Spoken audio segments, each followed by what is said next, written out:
The Constant Gardener by John le Carre. Read by Michael Jayston. Chapter 1.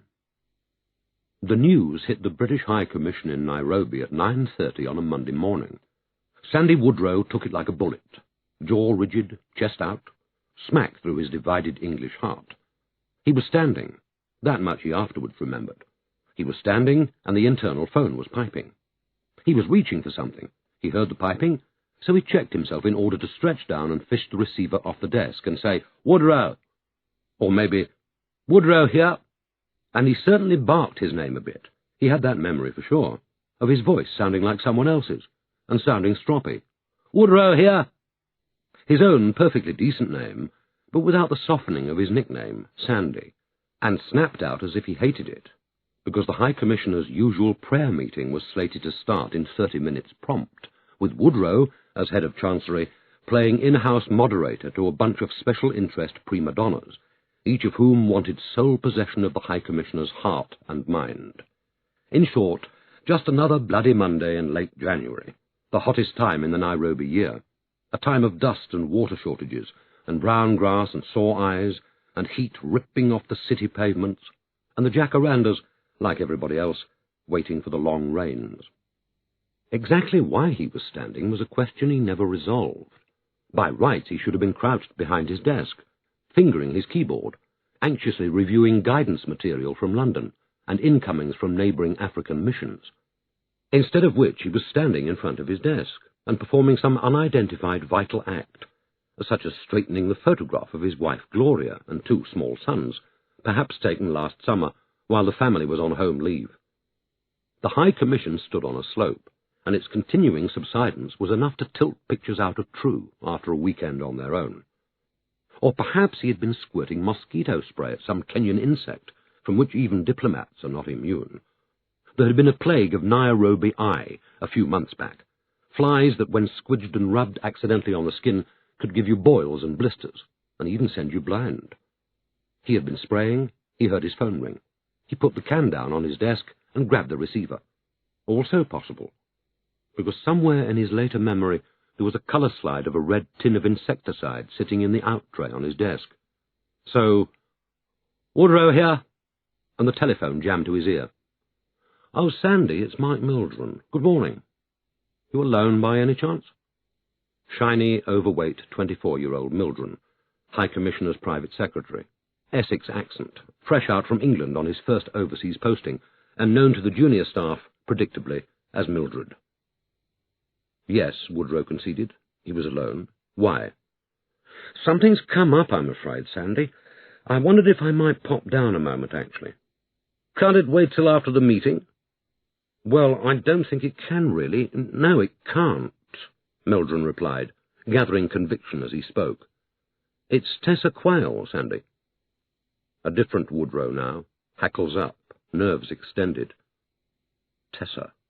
What about her?" he said, his tone deliberately incurious, his mind racing in all directions. "Oh, Tessa, oh, Christ, what have you done now?" "The Nairobi police say she's been killed," Mildren said, as if he said it every day.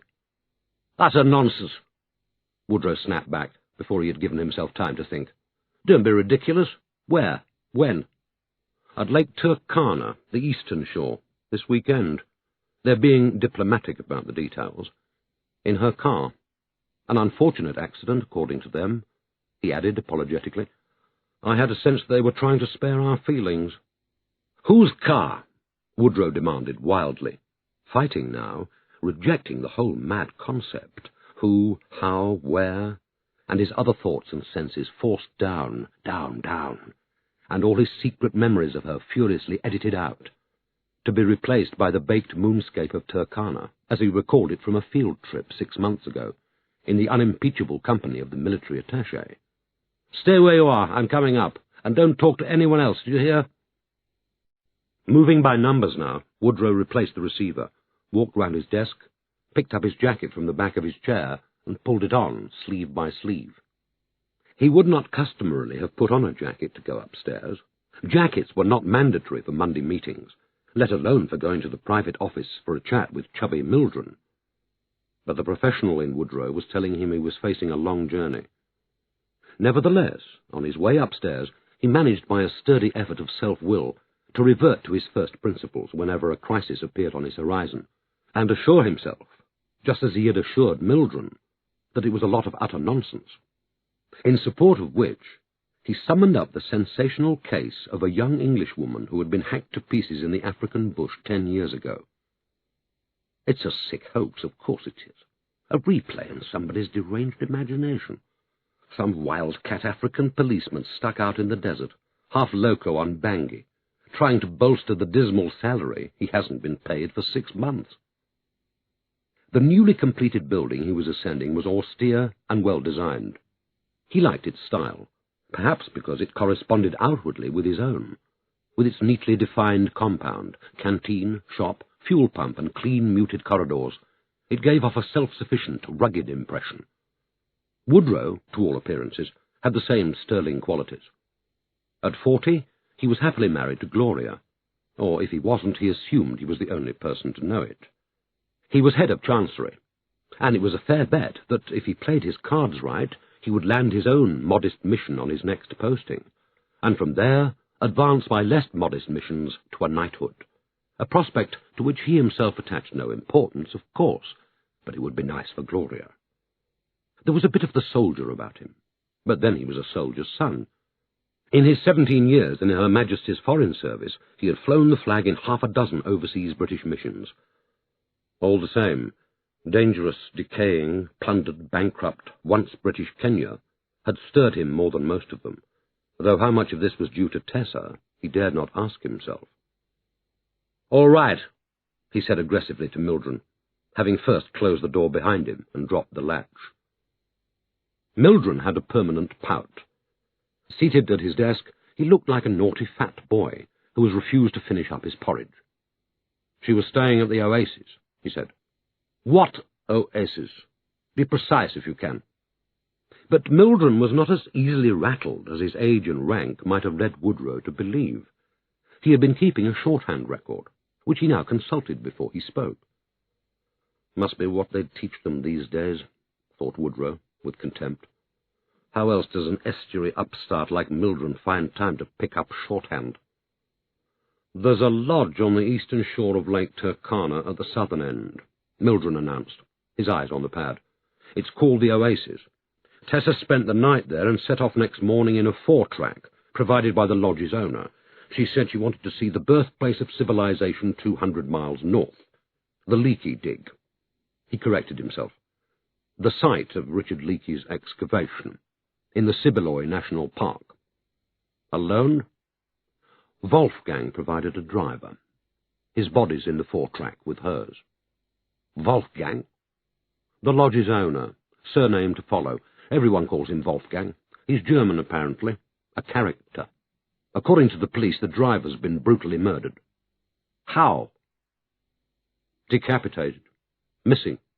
"Who's missing? You said he was in the car with her." "The head's missing." "I might have guessed that for myself, mightn't I?" "How's Tessa supposed to have died?" "An accident, that's all they're saying." "Was she robbed?" "Not according to the police." The absence of a theft, coupled with the driver's murder, had Woodrow's imagination racing. "Just give it to me exactly as you have it," he ordered. Mildred rested his big cheeks in his palms while he again consulted his shorthand. 9:29, incoming from Nairobi Police Headquarters. Flying squad asking for the High Commissioner, he recited. "I explained that H.E. was in town visiting ministries, due back 10 a.m. latest. An efficient-sounding duty officer, name supplied. He said reports were coming in from Lodwar." "Lodwar? That's miles from Turkana." "It's the nearest police station," Mildred replied. A 4-track property of the Oasis Lodge Turkana had been found abandoned on the east side of the lake, short of Alia Bay, on the way to the Leakey site. The bodies were 36 hours old at least. 1 dead white female, death unexplained. 1 headless African, identified as Noah, the driver, married with 4 children. 1 Mephisto safari boot, size 7. One blue bush jacket, size XL, blood-stained, found on the floor of the car. The woman in her mid to late 20s, dark-haired, one gold ring on third finger of left hand, one gold necklace on the car floor. "That necklace you're wearing," Woodrow heard himself saying in mock challenge as they danced. "My grandmother gave it to my mother on her wedding day," she answered. "I wear it with everything, even if it's out of sight." "Even in bed?" "Depends." "Who found them?"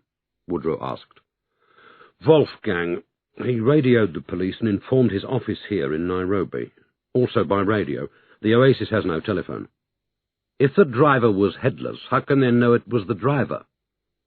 "He had a crushed arm. That's why he took up driving. Wolfgang watched Tessa drive off with Noah on Saturday at 5:30 in the company of Arnold Bloom. That was the last time he saw them alive." He was still quoting from notes, or if he wasn't, he was pretending to. His cheeks were still in his hands, and he seemed determined they should stay here, for there was a stubborn rigidity across his shoulders. "Give me that again," Woodrow ordered, after a beat. "Tessa was accompanied by Arnold Bloom. They checked into the Oasis Lodge together, spent Friday night there, and set off in Noah's jeep next morning at 5:30. Mildred repeated patiently. "Bloom's body wasn't in the 4-track, and there's no trace of him, or none reported so far. Lodwar police and the flying squad are on site, but Nairobi headquarters want to know if we'll pay for a helicopter." "Where are the bodies now?" Woodrow was his soldier father's son, crisp and practical. "Not known. The police wanted the Oasis to take charge of them, but Wolfgang refused. He said his staff would walk out, and so would his guests." A hesitation. "She booked in as Tessa Abbott." "Abbott?" "Her maiden name. Tessa Abbott, care of a P.O. box in Nairobi. Ours. We haven't got an Abbott, so I ran the name across our records and got Quayle. Maiden name Abbott, Tessa. I gather it's the name she uses for her relief work." He was studying the last page of his notes. "I've tried to raise the High Commissioner, but he's doing the ministries, and it's rush hour," he said. By which he meant, this is President Moy's modern Nairobi, where a local call can take half an hour of listening to "I'm sorry, all lines are busy, please try again later," repeated tirelessly by a complacent woman in middle age.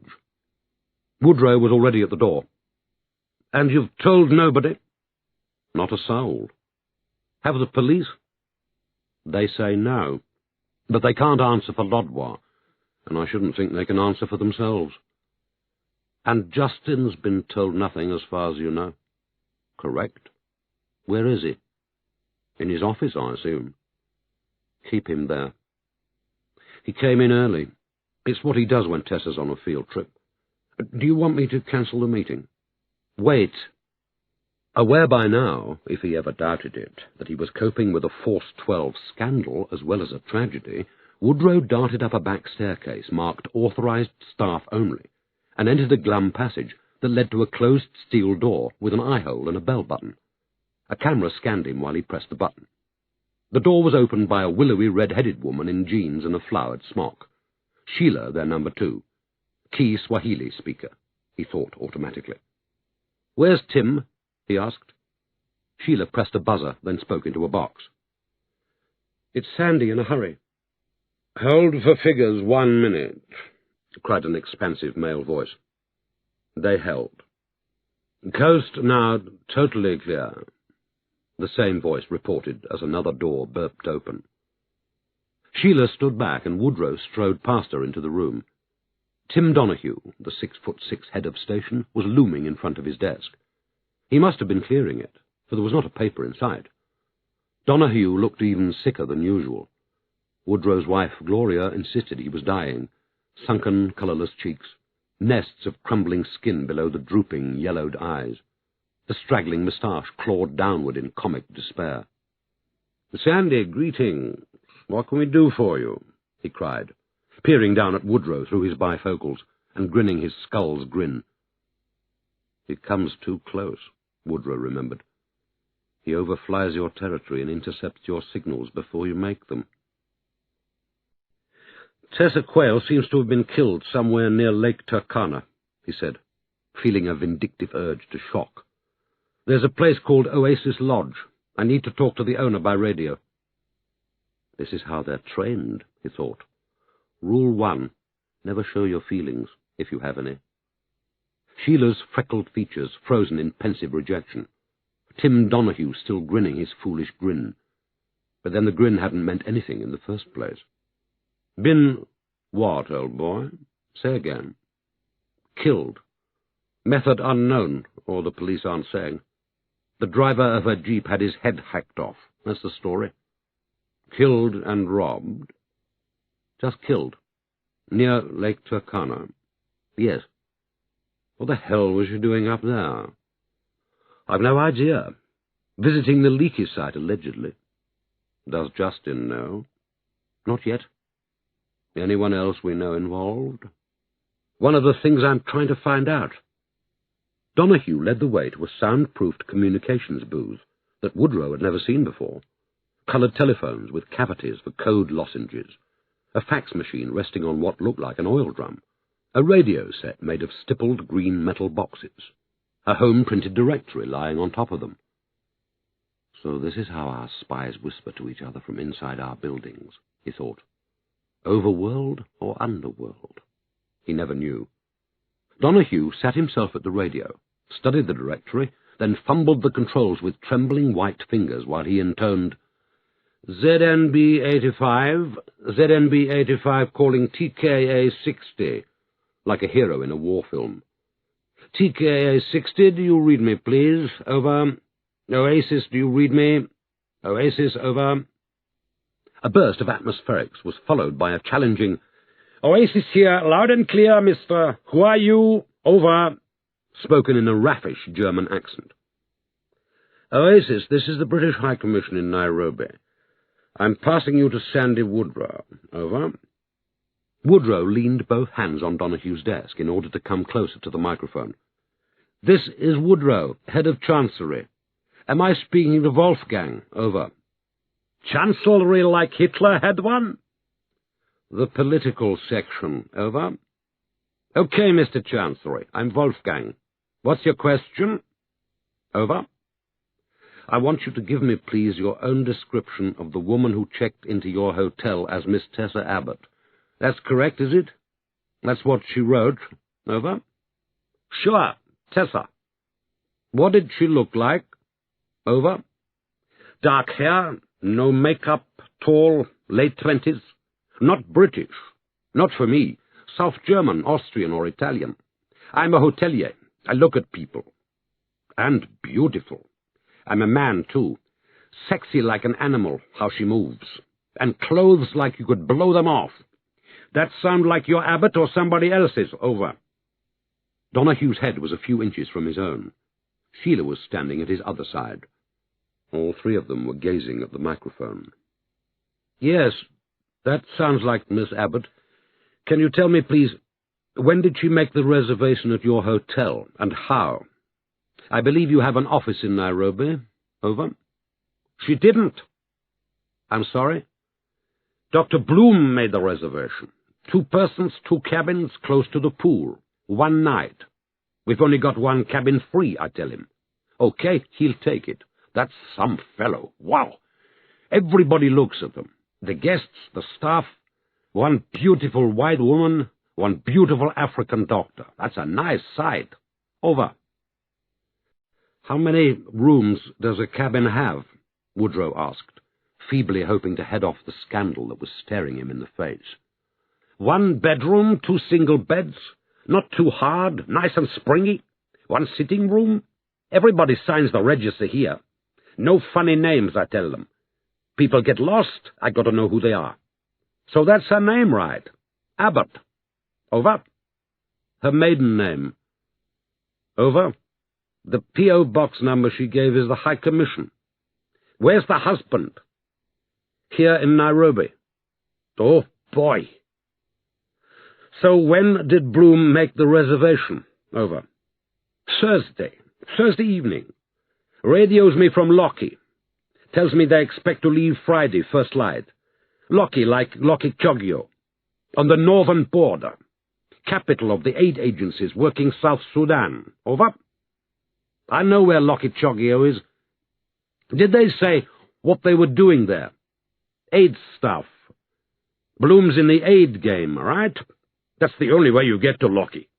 Works for some Belgian medical outfit, he told me. Over. So he booked from Loki and they left Loki on Friday morning early. Over. Tells me they expect to reach the west side of the lake around noon. Wants me to fix them a boat to bring them across the lake to the oasis. Listen, I tell him, Lokichogio to Takana. That's a hairy drive. Best you ride with a food convoy. The hills are lousy with bandits, there's tribes stealing each other's cattle, which is normal, except that 10 years ago they had spears, and today they all got AK-47s.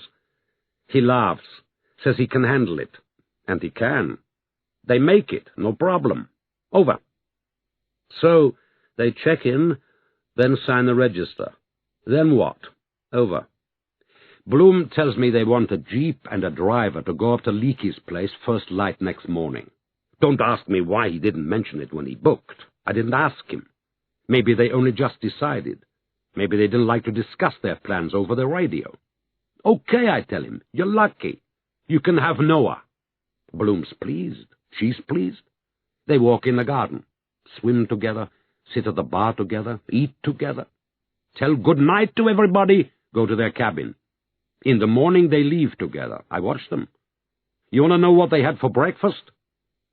Who saw them leave apart from you? Over? Everybody who's awake sees them. Packed lunch, box of water, spare gas, emergency rations, medical supplies. All three of them in the front, and Abbott in the middle, like one happy family. This is an oasis, okay? I got 20 guests. Mostly they're asleep. I got 40 staff. Mostly they're awake. I got about 100 guys I don't need, hanging around my car park selling animal skins and walking sticks and hunting knives. Everyone who sees Bloom and Abbott leave waves bye-bye. I wave, the skin sellers wave. Noah waves back. Bloom and Abbott wave back. They don't smile. They're serious, like they've got heavy business to do. Big decisions. What do I know? What do you want me to do, Mr. Chancery? Kill the witnesses? Listen, I'm Galileo. Put me in prison. I'll swear she never came to the oasis. Over. For a moment of paralysis, Woodrow had no further questions, or perhaps he had too many. I'm in prison already, he thought. My life sentence started 5 minutes ago. He passed a hand across his eyes, and when he removed it, he saw Donahue and Sheila watching him with the same blank expressions they had worn when he told them she was dead. When did you first get the idea something might have gone wrong? Over?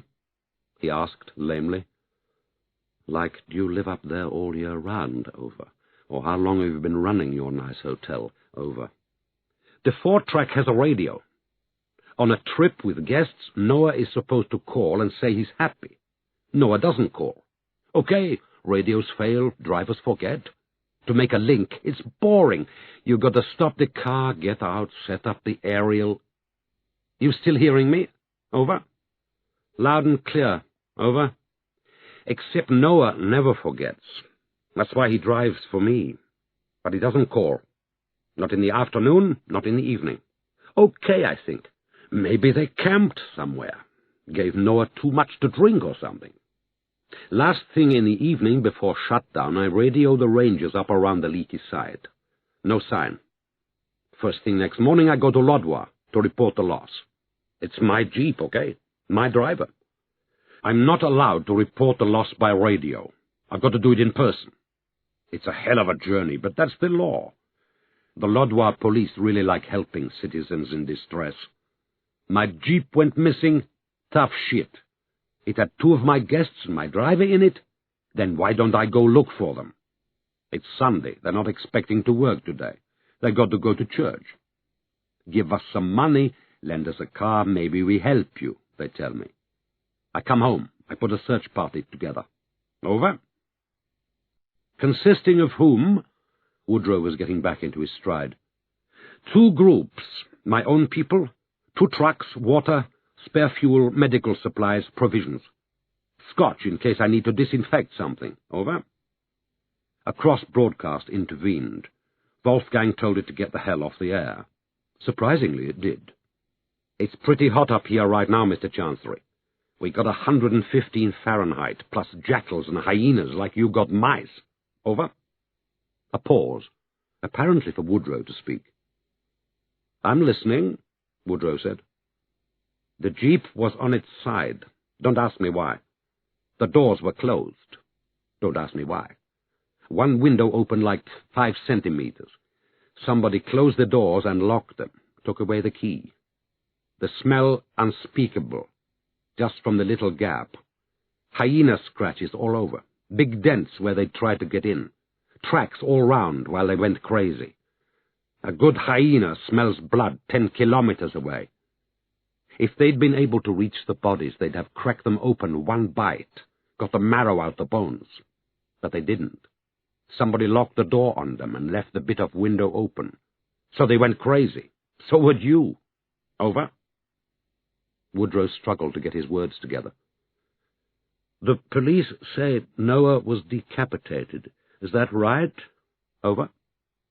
Sure. He was a great guy. Families worried crazy. They got people everywhere looking for his head.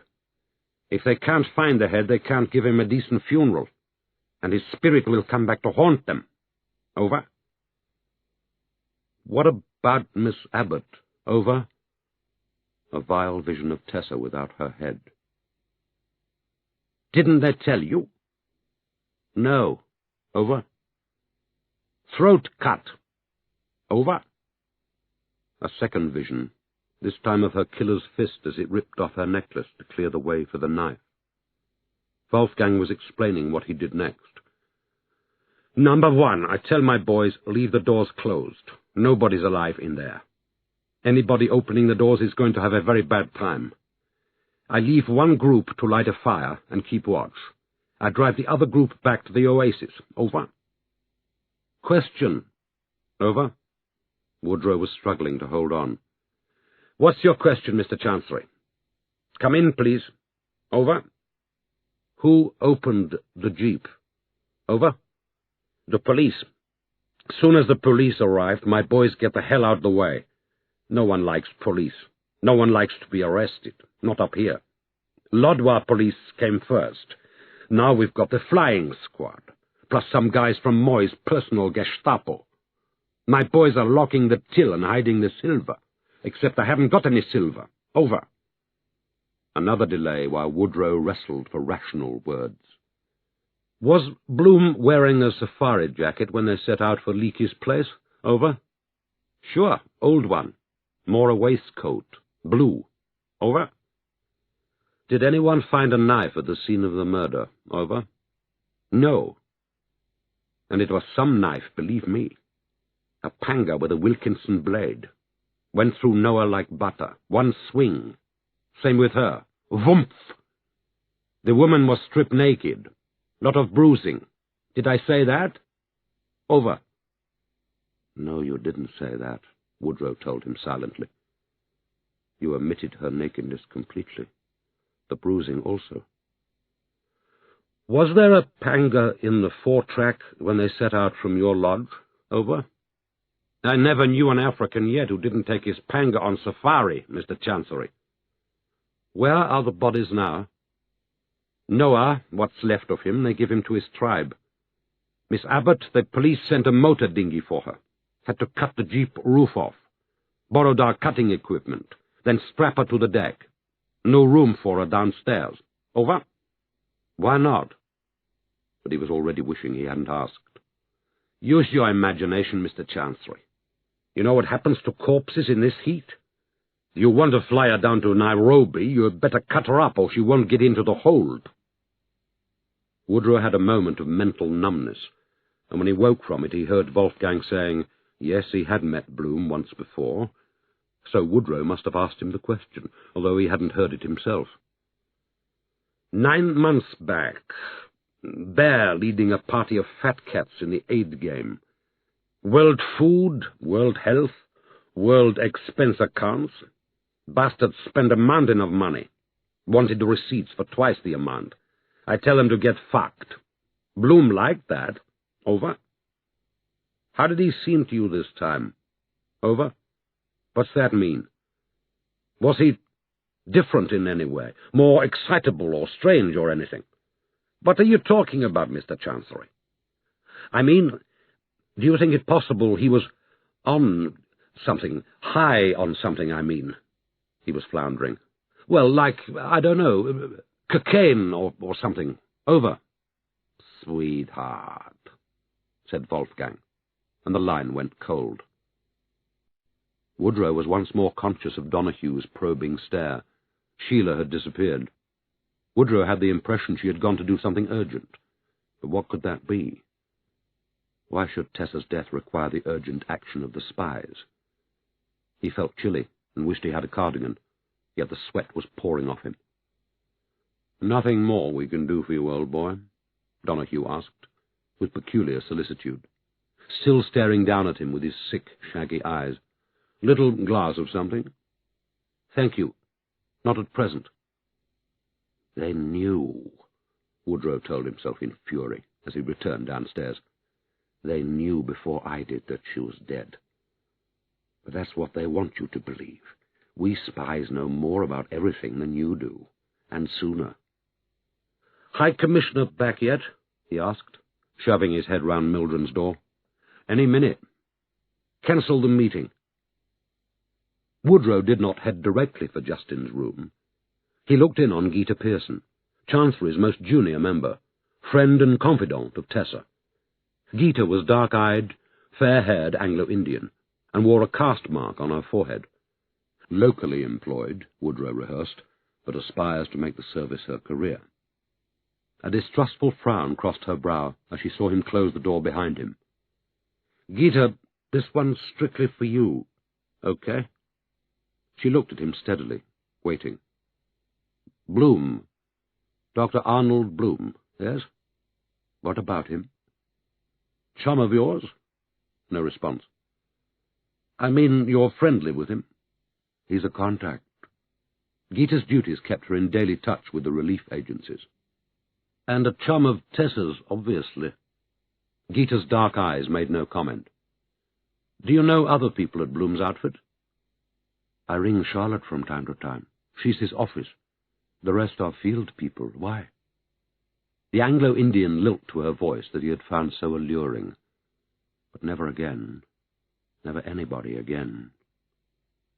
"Bloom was in Lokichogio last week, accompanied." A third nod, but a slower one, and a lowering of the eyes. "I want to know what he was doing there. From Loki he drove across to Turkana. I need to know whether he's made it back to Nairobi yet. Or maybe he returned to Loki. Can you do that without breaking too many eggs?" "I doubt it." "Well, try." A question occurred to him. In all the months he had known Tessa, it had never presented itself till now. "Is Bloom married, do you know?" "I would imagine so, somewhere down the line. They usually are, aren't they?" They meaning Africans, or they meaning lovers, all lovers. "But he hasn't got a wife here, not in Nairobi, or not as far as you've heard. Bloom hasn't." "Why?" Softly, in a rush. "Has something happened to Tessa?" "It may have done. We're finding out." Reaching the door to Justin's room, Woodrow knocked and went in without waiting for an answer. This time he did not lock the door behind him, but, hands in pockets, leaned his broad shoulders against it, which, for as long as he remained there, had the same effect. Justin was standing with his elegant back to him. His neatly groomed head was turned to the wall, and he was studying a graph, one of several ranged around the room, each with a caption of initials in black, each marked in steps of different colours, rising or descending. The particular graph that held his attention was titled Relative Infrastructures 2005 to 2010, and purported, so far as Woodrow could make out from where he stood, to predict the future prosperity of African nations. On the window-sill at Justin's left stood a line of pot plants that he was nurturing. Woodrow identified jasmine and balsam, but only because Justin had made gifts of these to Gloria. "Hi, Sandy," Justin said, drawing out the hi. "Hi." I gather we're not assembling this morning. Trouble at mill? The famous golden voice, thought Woodrow, noticing every detail as if it were fresh to him. Tarnished by time, but guaranteed to enchant, as long as you prefer tone to substance. Why am I despising you when I'm about to change your life? From now until the end of your days, there will be before this moment and after it, and they will be separate ages for you, just as they are for me. Why don't you take your bloody jacket off? You must be the only fellow left in the service who goes to his tailor for tropical suits. Then he remembered he was still wearing his own jacket. And you're all well, I trust? Justin asked in that same studied drawl of his. Gloria not languishing in this awful heat? The boys both flourishing and so forth? We're fine. A delay of Woodrow's manufacture. And Tessa is up country, he suggested. He was giving her one last chance to prove it was all a dreadful mistake. Justin at once became lavish, which was what he did when Tessa's name was spoken at him. Yes, indeed, her relief work is absolutely non-stop these days. He was hugging a United Nations tome to himself, all of 3 inches thick. Stooping again, he laid it to rest on a side table. She'll have saved all Africa by the time we leave at this rate. What's she gone up country for, actually? Still clutching at straws. I thought she was doing stuff down here in Nairobi, in the slums. Kibera, wasn't it? Indeed she is, said Justin proudly. Night and day, the poor girl. Everything from wiping babies' bottoms to acquainting paralegals with their civil rights, I'm told. Most of her clients are women, of course, which appeals to her, even if it doesn't appeal quite so much to their menfolk. His wistful smile, the one that says, if only. Property rights, divorce, physical abuse, marital rape, female circumcision, safe sex. The whole menu every day. You can see why their husbands get a little touchy, can't you? I would, if I was a marital rapist. So, what's she doing up country? Woodrow persisted. Oh, goodness knows. Ask Doc Arnold, Justin threw out, too casually. Arnold's her guide and philosopher up there. This is how he plays it, Woodrow remembered. The cover story that covers all 3 of them. Arnold Bloom, M.D., her moral tutor, Black Knight, protector in the aid jungle. Anything but her tolerated lover. Up where, exactly, he asked. Lockie Choggio. Justin had propped himself on the edge of his desk, perhaps in unconscious imitation of Woodrow's careless posture at the door. The World Food Programme people are running a gender awareness workshop up there. Can you imagine? They fly unaware village women down from South Sudan, give them the crash course in John Stuart Mill, and fly them back aware. Arnold and Tessa went up to watch the fun, lucky dogs. Where is she now? Justin appeared not to like this question. Perhaps it was the moment when he realized there was purpose to Woodrow's small talk. Or perhaps, thought Woodrow, he didn't take kindly to being pinned down on the subject of Tessa, when he couldn't pin her down himself. On her way back, one assumes. Why? With Arnold? Presumably. He wouldn't just leave her there. Has she been in touch? With me, from Lockie? How could she be? They haven't got telephones. I thought she might have used one of the aid agency's radio links. Isn't that what other people do? Tessa's not other people, Justin retorted, as a frown collected on his brow. She has strong principles, such as not spending donors' money unnecessarily. What's going on, Sandy? Justin scowling now, shoving himself away from the desk and placing himself upright at the centre of the room, with his hands behind his back. And Woodrow, observing his studiously handsome face and greying black hair in the sunlight, remembered Tessa's hair, the same colour exactly, but without the age in it, or the restraint. He remembered the first time he saw them together, Tessa and Justin, our glamorous newly wedded arrivals, honoured guests of the High Commissioner's Welcome to Nairobi party, and how, as he had stepped forward to greet them, he had imagined to himself that they were father and daughter, and he was a suitor for her hand. "So you haven't heard from her since when?" he asked. Tuesday when I drove them to the airport. What is this, Sandy? If Arnold's with her, she'll be all right. She'll do what she's told. Do you think they could have gone on to Lake Turkana, she and Bloom? Arnold. If they had transport and felt like it, why not? Tessa loves the wild places. She has a great regard for Richard Leakey, both as an archaeologist and as a decent white African. Surely Leakey's got a clinic out there. Arnold probably had work to do and took her along. Sandy, what is this? He repeated indignantly.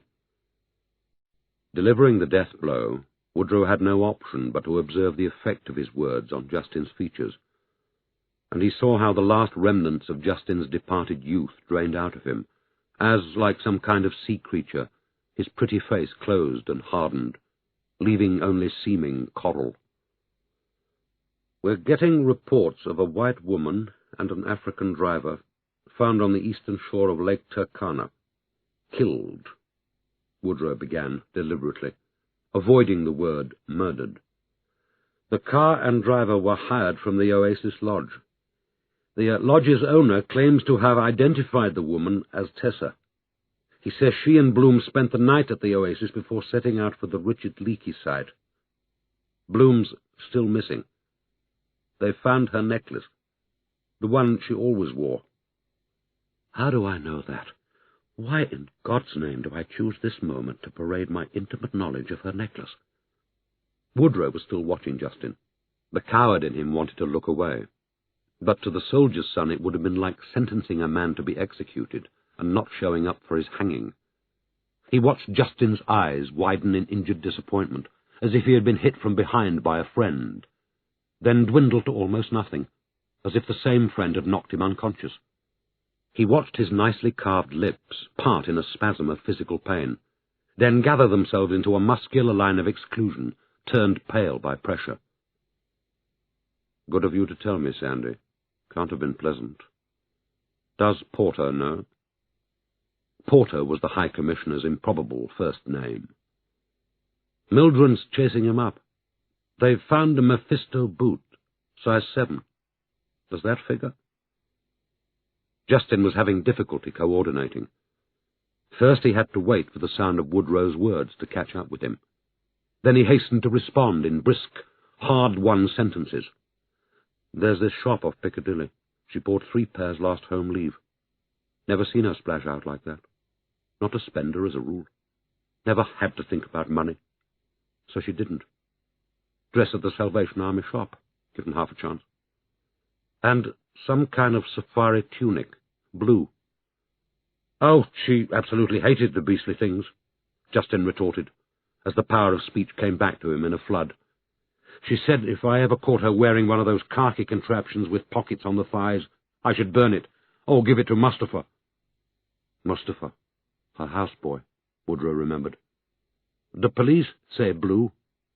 "She detested blue," now apparently on the verge of losing his temper. "She absolutely loathed anything paramilitary." The past tense already, Woodrow noticed. "She once owned a green bush jacket, I grant you. She bought it at Farberlow's in Stanley Street. I took her, don't know why. Probably made me. Hated shopping. She put it on and promptly had a fit. 'Look at me,' she said. 'I'm General Patton in drag.' 'No sport,' I told her. 'You're not General Patton. You're a very pretty girl wearing a bloody awful green jacket.'" He began packing up his desk. Precisely. Packing to leave. Opening and shutting drawers. Putting his file trays into his steel cupboard and locking it. Absently smoothing back his hair between moves, a tic that Woodrow had always found particularly irritating in him. Gingerly switching off his hated computer terminal, stabbing at it with his forefinger, as if he was afraid it would bite him. Rumour had it that he got Gita Pearson to switch it on for him every morning. Woodrow watched him give the room a last sightless look round. End of term, end of life. Please leave this space tidy for the next occupant. At the door, Justin turned and glanced back at the plants on the windowsill, perhaps wondering whether he should bring them with him, or at least give instructions for their maintenance. But he did neither. Walking Justin along the corridor, Woodrow made to touch his arm, but some kind of revulsion caused him to withdraw his hand before it made contact. All the same, he was careful to walk close enough to catch him, if he sagged or stumbled in some way, because by now Jayston had the air of a well-dressed sleepwalker who had abdicated his sense of destination. They were moving slowly and without much sound, but Geeta must have heard them coming, because as they passed her door she opened it and tiptoed alongside Woodrow for a couple of paces, while she murmured in his ear, holding back her golden hair so that it didn't brush against him. "He disappeared. They're searching high and low for him." But Jayston's hearing was better than either of them could have anticipated, or perhaps in the extremity of emotion his perceptions were abnormally acute. "You're worrying about Arnold, I expect," he told Geeta, in the helpful tone of a stranger. The High Commissioner was a hollowed, hyper-intelligent man, an eternal student of something. He had a son who was a merchant banker, and a small daughter called Rosie, who was severely brain-damaged, and a wife who, when she was in England, was a justice of the peace. He adored them all equally, and spent his weekends with Rosie strapped to his stomach. Yet Coleridge himself had somehow remained stranded on the brink of manhood. He wore a young man's braces with baggy Oxford trousers. A matching jacket hung behind the door on a hanger with his name on it, P. Coleridge, Balliol. He stood poised at the centre of his large office, his tousled head tipped angrily to Woodrow as he listened. There were tears in his eyes and on his cheeks. "Fuck!" he announced furiously, as if he had been waiting to get the word off his chest. "I know," said Woodrow. "That poor girl. How old was she?" "Nothing." 25. "How did I know that?"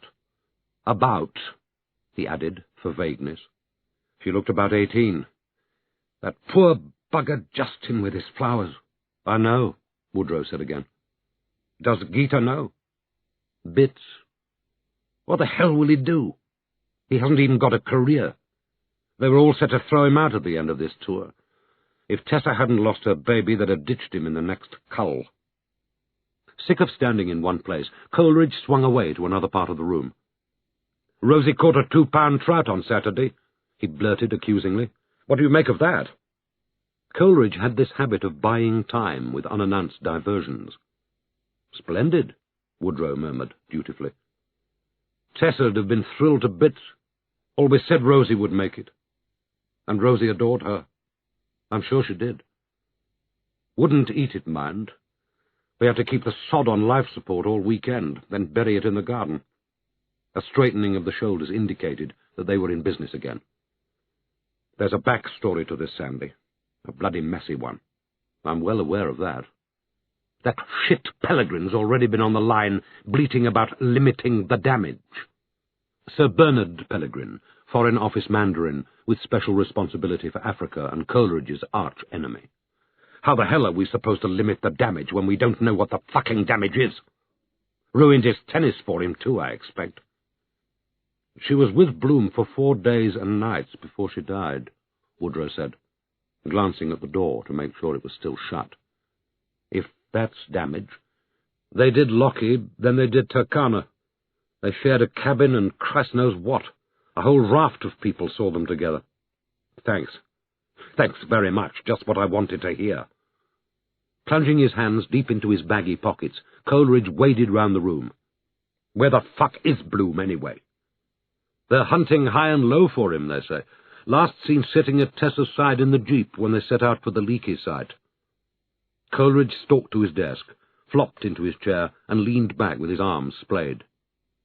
"So the butler did it," he declared. "Bloom forgot his education, went berserk, topped the 2 of them, bagged Noah's head as a souvenir, rolled the jeep on its side, locked it, and did a runner. Well, wouldn't we all? Fuck." "You know him as well as I do." "No, I don't. I keep clear of him. I don't like film stars in the aid business." "Where the hell did he go? Where is he?" Images were playing in Woodrow's mind. Bloom, the Westerner's African, bearded Apollo of the Nairobi cocktail round, charismatic, witty, beautiful. Bloom and Tessa side by side, glad-handing guests, while Jayston, the old debutante's delight, purrs and smiles and pushes out the drinks. Arnold Bloom, M.D., sometime hero of the war in Algeria, discoursing from the rostrum of the United Nations Lecture Hall on medical priorities in disaster situations. Bloom, when the party's nearly over, slumped in a chair and looking lost and empty, with everything worth knowing about him hidden 5 miles down. "I couldn't send them home, Sandy," Coleridge was saying in the sterner voice of a man who has visited his conscience and come back reassured. "I never saw it as my job to ruin a man's career just because his wife likes to get her leg over. It's the new millennium. People must be allowed to screw up their lives as they see fit." "Of course." "She was doing a bloody good job out there in the slums, whatever anybody said about her up at the Mutega Club. She may have got up the noses of Moy's boys, but Africans who mattered loved her to a man." "No question," Woodrow agreed. "All right, she was into all that gender crap. So she should be. Give Africa to the women and the place might work." Mildred entered without knocking. "Call from protocol, sir. Tessa's body's just arrived at the hospital morgue, and they're asking for an immediate identification, and the press agencies are screaming for a statement." "How the hell did they get her to Nairobi so fast?" "Flew her," Woodrow said, recalling Wolfgang's repulsive image of slicing up her body to get it into the hold. "No statement till she's been identified," Coleridge snapped. Woodrow and Jayston went there together, crouching on the slatted bench of a High Commission Volkswagen van with tinted windows. Livingston drove, with Jackson, his massive fellow Kikuyu, squeezed beside him on the front seat for added muscle in case they needed it. With the air conditioning on high, the van was still a furnace. The city traffic was at its demented worst. Crammed Matutu minibuses hurtled and honked to either side of them, poured out fumes, and hurled up dust and grit. Livingston negotiated a roundabout, and pulled up outside a stone doorway, surrounded by chanting, swaying groups of men and women. Mistaking them for demonstrators, Woodrow let out an exclamation of anger, then realized they were mourners waiting to collect their bodies. Rusted vans and cars with red cortege ribbons were parked expectantly along the curb. "There is really no need for you to do this, Sandy," Jayston said. "Of course there's a need," said the soldier's son, nobly. A gaggle of police and medical-looking men in spattered white overalls waited on the doorstep to receive them. Their one aim was to please. And Inspector Muramba presented himself, and, smiling delightedly, shook hands with the 2 distinguished gentlemen from the British High Commission. An Asian in a black suit introduced himself as Surgeon Dr. Banda Singh at their service. Overhead pipes accompanied them down a weeping concrete corridor lined with overflowing dustbins. "The pipes supply the refrigerators," thought Woodrow. "But the refrigerators don't work because there's a power cut, and the morgue has no generators." Dr. Banda led the way, but Woodrow could have found it on his own. "Turn left, you lose the smell. Turn right, it gets stronger." The unfeeling side of him had taken over again. A soldier's duty is to be here, not to feel. Duty. Why did she always make me think of duty? He wondered whether there was some ancient piece of superstition about what happened to aspiring adulterers when they gazed on the dead bodies of the women they had coveted. Dr. Banda was leading them up a short staircase. They emerged in an unventilated reception hall, where the stench of death was all-pervading. A rusting steel door stood closed against them, and Banda hammered on it in a commanding manner, leaning back on his heels and rapping 4 or 5 times at calculated intervals, as if a code were being transmitted. The door creaked open part way to reveal the haggard, apprehensive heads of 3 young men. But at the sight of the surgeon-doctor, they reeled back, enabling him to slither past them, with the result that Woodrow, left standing in the stinking hall, was treated to the hellish vision of his school dormitory, given over to the AIDS dead of all ages. Emaciated corpses lay to a bed. More corpses lay on the floor between them, some dressed, some naked on their backs or sides. Others had their knees drawn up in futile self-protection, and their chins flung back in protest. Over them, in a swaying, muddy mist, hung the flies, snoring on a single note. and at the centre of the dormitory, parked by itself in the passage between the beds, stood Matron's ironing board on wheels, and on the ironing board an arctic mass of winding sheet and two monstrous semi-human feet protruding from it, reminding Woodrow of the duck-feet bedroom slippers he and Gloria had given to their son Harry last Christmas. One distended hand had somehow contrived to remain outside the sheet. Its fingers were coated in black blood, and the blood was thickest at the joints. Its fingertips were aquamarine blue. Use your imagination, Mr. Chancery. You know what happens to corpses in this heat? "Mr. Jayston Quayle, please," Dr. Bandersingh called, with the portent of a barker at a royal reception. "I'm coming with you," Woodrow muttered, and, with Jayston at his side, stepped bravely forward in time to see Dr. Bander roll back the sheet and reveal Tessa's head, grossly caricatured and bound chin to skull in a strip of grimy cloth, which had been led round the throat where her necklace had once hung. A drowning man rising to the surface for the last time, Woodrow recklessly took in the rest, her black hair plastered to her skull by some undertaker's comb, her cheeks puffed out like a cherub's blowing up a wind, her eyes closed and eyebrows raised, and mouth open in lolling disbelief, black blood caked inside, as if she'd had all her teeth pulled at the same time. "You," she is blowing stupidly as they kill her, her mouth formed into an ooh. "You." But who does she say it to? Who is she ogling through her stretched white eyelids? "You know this lady, sir?" Inspector Maramba inquired delicately of Jayston. "Yes. Yes, I do. Thank you," Jayston replied, each word carefully weighed before it was delivered. "It's my wife, Tessa. We must fix her funeral, Sandy. She'll want it to be here in Africa as soon as possible. She's an only child. She has no parents. There is no one apart from me who needs to be consulted. Better make it as soon as possible." "Well, I suppose that will have to depend a bit on the police," said Woodrow gruffly, and was barely in time to make it to a cracked hand-basin where he vomited his heart out, while Jayston, the ever-courteous, stood at his shoulder with his arm round him, murmuring condolences. From the carpeted sanctuary of the private office, Mildred slowly read aloud to the blank-voiced young man on the other end of the line. "The High Commission is said to announce the death by murder of Mrs. Tessa Quayle, the wife of Jayston Quayle, First Secretary in Chancery. Mrs. Quayle died on the shores of Lake Turkana, close to Alia Bay. Her driver, Mr. Noah Katanga, was also killed. Mrs. Quayle will be remembered for her devotion to the cause of women's rights in Africa, as well as for her youth and beauty. We wish to express our deep sympathy to Mrs. Quayle's husband, Jayston, and her many friends. The High Commission flag will be flown at half-mast until further notice. A book of condolence will be placed in the High Commission reception lobby. When will you be running that?" "I just did," said the young man.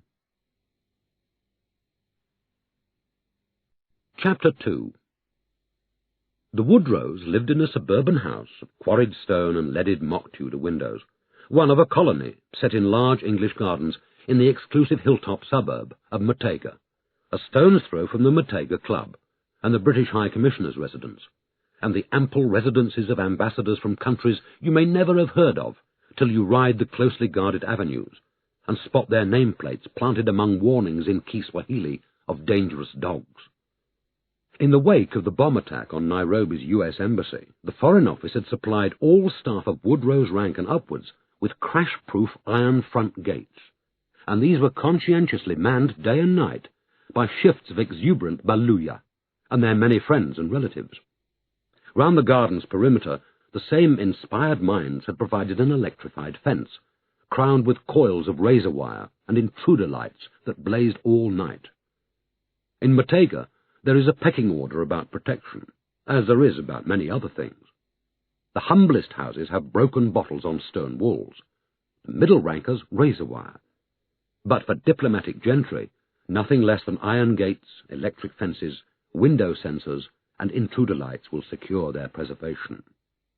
The Woodrow house stood 3 floors high.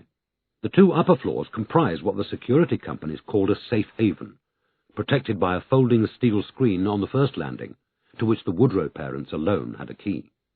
And in the ground floor guest suite, which the Woodrows called the lower ground, because of the slope of the hillside, there was a screen on the garden side to protect the Woodrows from their servants. There were 2 rooms to the lower ground, both severe and white painted, and with their barred windows and steel grilles, distinctly prison-like.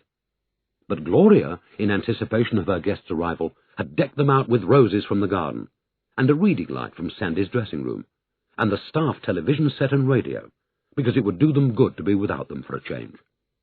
It wasn't exactly 5-star even then, she confided to her bosom friend Elena, English wife to a soft-palmed Greek official at the United Nations, but at least the poor man would have his aloneness, which everybody absolutely had to have when they lost someone else. And Gloria herself had been exactly the same when Mummy died, but then, of course, Tessa and Jayston did have an unconventional marriage, if one could call it that. Though, speaking for herself, Gloria had never doubted there was real fondness there, at least on Jayston's side.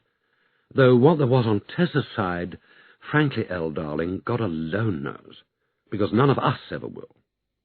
To which Elena, much divorced and worldly wise where Gloria was neither, remarked, "Well, you just watch your sweet arse, honey.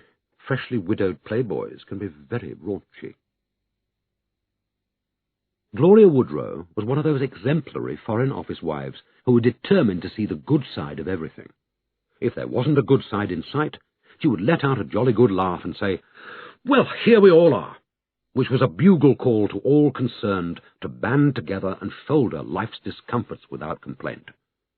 She was a loyal old girl of the private schools that had produced her, and she sent them regular bulletins of her progress, avidly devouring news of her contemporaries. Each founder's feast, she sent them a witty telegram of congratulation, or, these days, a witty email, usually in verse, because she never wanted them to forget that she had won the school poetry prize. She was attractive in a forthright way, and famously loquacious, especially when there wasn't much to say. And she had that tottery, extraordinarily ugly walk that is affected by English women of the royal class. Yet Gloria Woodrow was not naturally stupid. 18 years ago at Edinburgh University, she had been rated one of the better brains of her year, and it was said of her that if she hadn't been so taken up with Woodrow, she would have landed a decent 2-1 in politics and philosophy. However, in the years between, marriage and motherhood and the inconstancies of diplomatic life had replaced whatever ambition she might have had. Sometimes, to Woodrow's private sadness, she appeared to have deliberately put her intellect to sleep in order to fulfill her wifely role. But he was also grateful to her for this sacrifice, and for the restful way in which she failed to read his inner thoughts, yet pliantly shaped herself to fit his aspirations. "When I want a life of my own, I'll let you know," she would assure him, when, seized by one of his bouts of guilt or boredom, he pressed her to take a higher degree, read law, read medicine, or at least read something for God's sake. "If you don't like me as I am, that's different," she would reply, deftly shifting his complaint from the particular to the general. "Oh, but I do, I love you as you are," he would protest, earnestly embracing her, and more or less he believed himself. Jayston became the secret prisoner of the lower ground on the evening of the same Black Monday on which the news of Tessa's death had been brought to him, at the hour when limousines and ambassadorial drives were starting to champ and stir inside their iron gates, before processing towards the evening's mystically elected watering hole. Is it Lumumba Day? Merdeka Day? Bastille Day? Never mind. The national flag will be flying in the garden. The sprinklers will be turned off. The red carpet will be laid out. Black servants in white gloves will be hovering, just as they did in the colonial times we all piously disavow, and the appropriate patriotic music will be issuing from the host's marquee. Woodrow rode with Jayston in the black Volkswagen van. From the hospital morgue, Woodrow had escorted him to police headquarters, and watched him compose, in his immaculate academic hand, a statement identifying his wife's corpse. From headquarters, Woodrow had called ahead to inform Gloria that, traffic permitting, he would be arriving in 15 minutes with their special guest. And he'll be keeping his head down, darling, and we've got to make sure it stays that way. Although this did not prevent Gloria from putting through a crash call to Elena, dialing repeatedly till she got her, to discuss menus for dinner. Did poor Jayston love fish or hate it? She forgot, but she had a feeling he was faddish. And God, Elle, what on earth do I talk to him about while Sandy's off manning the fort, and I'm stuck with the poor man alone for hours on end? I mean, all the real subjects are off limits. You'll think of something, don't worry, darling, Elena assured her, not altogether kindly. But Gloria still found time to give Elena a rundown of the absolutely harrowing phone calls she'd taken from the press, and others she'd refused to take, preferring to have Juma, her Wakumba houseboy, say that Mr. and Mrs. Woodrow are not available to come to the telephone at present, except that there was this frightfully well-spoken young man from the Telegraph, whom she would have adored to talk to, but Sandy had said no on pain of death. "Perhaps he'll write, darling," said Elena, consolingly. The Volkswagen van, with tinted windows, pulled up in the Woodrow driveway. Woodrow sprang out to check for journalists, and immediately afterwards Gloria was treated to her first sight of Jayston, the widower, the man who had lost his wife and baby son in the space of 6 months. Jayston, the deceived husband, who would be deceived no longer. Jayston of the tailored light-weight suit and soft gaze that were habitual to him. Her secret fugitive to be hidden in the lower ground, removing his straw hat as he climbed out of the tailgate with his back to the audience, and thanking everybody, which meant Livingston the driver, and Jackson the guard, and Juma, who was hovering uselessly as per usual, with a distracted bow of his handsome dark head as he moved gracefully along the line of them to the front door. She saw his face, first in black shadow, then in the short-lived evening twilight. He advanced on her and said, "Good evening, Gloria. How very good of you to have me," in a voice so bravely mustered that she could have wept, and later did. "We're just so relieved to be able to do anything to help Jayston, darling," she murmured, kissing him with cautious tenderness. "And there's no word of Arnold, one takes it. Nobody rang while we were on the road?" "I'm sorry, dear, not a peep. We're all on tenterhooks, of course." "One takes it," she thought. "I'll say one does, like a hero." Somewhere in the background, Woodrow was advising her in a bereaved voice that he needed another hour in the office suite. He'd ring, but she barely bothered with him. Who's he lost? She thought scathingly. She heard car doors clunk and the black Volkswagen drive away, but paid it no attention.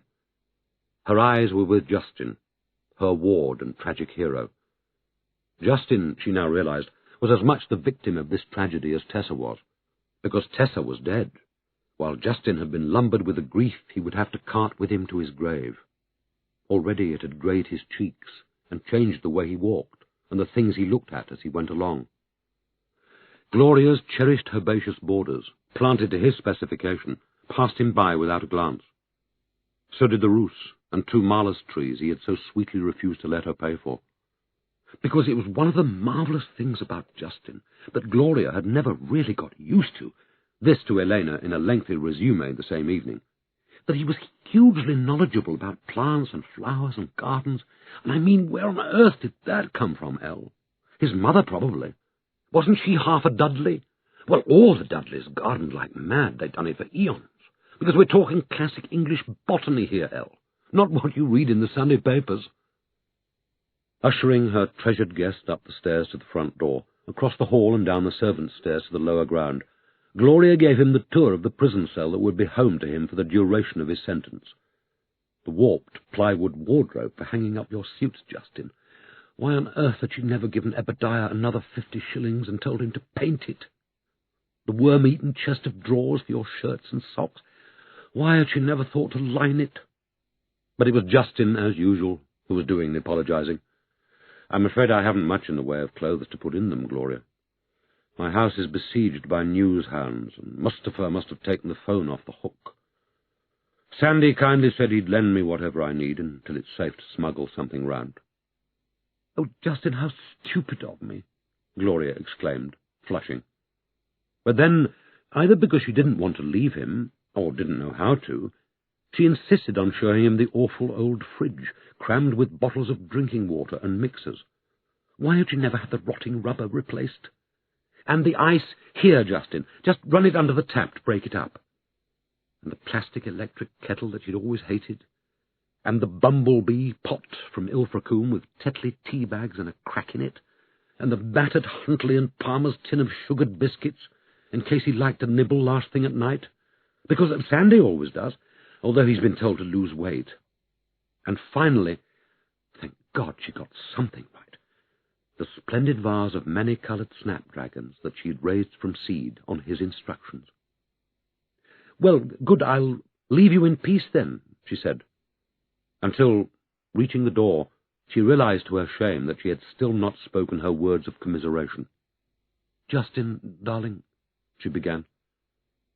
"Thanks, Gloria, there's really no need," he cut in with surprising firmness. Deprived of her tender moment, Gloria struggled to recover a tone of practicality. "Yes, well, you'll come up whenever you want, won't you, dear? Dinner at 8, theoretically. Drinky as before, if you feel like it. Just do whatever you wish.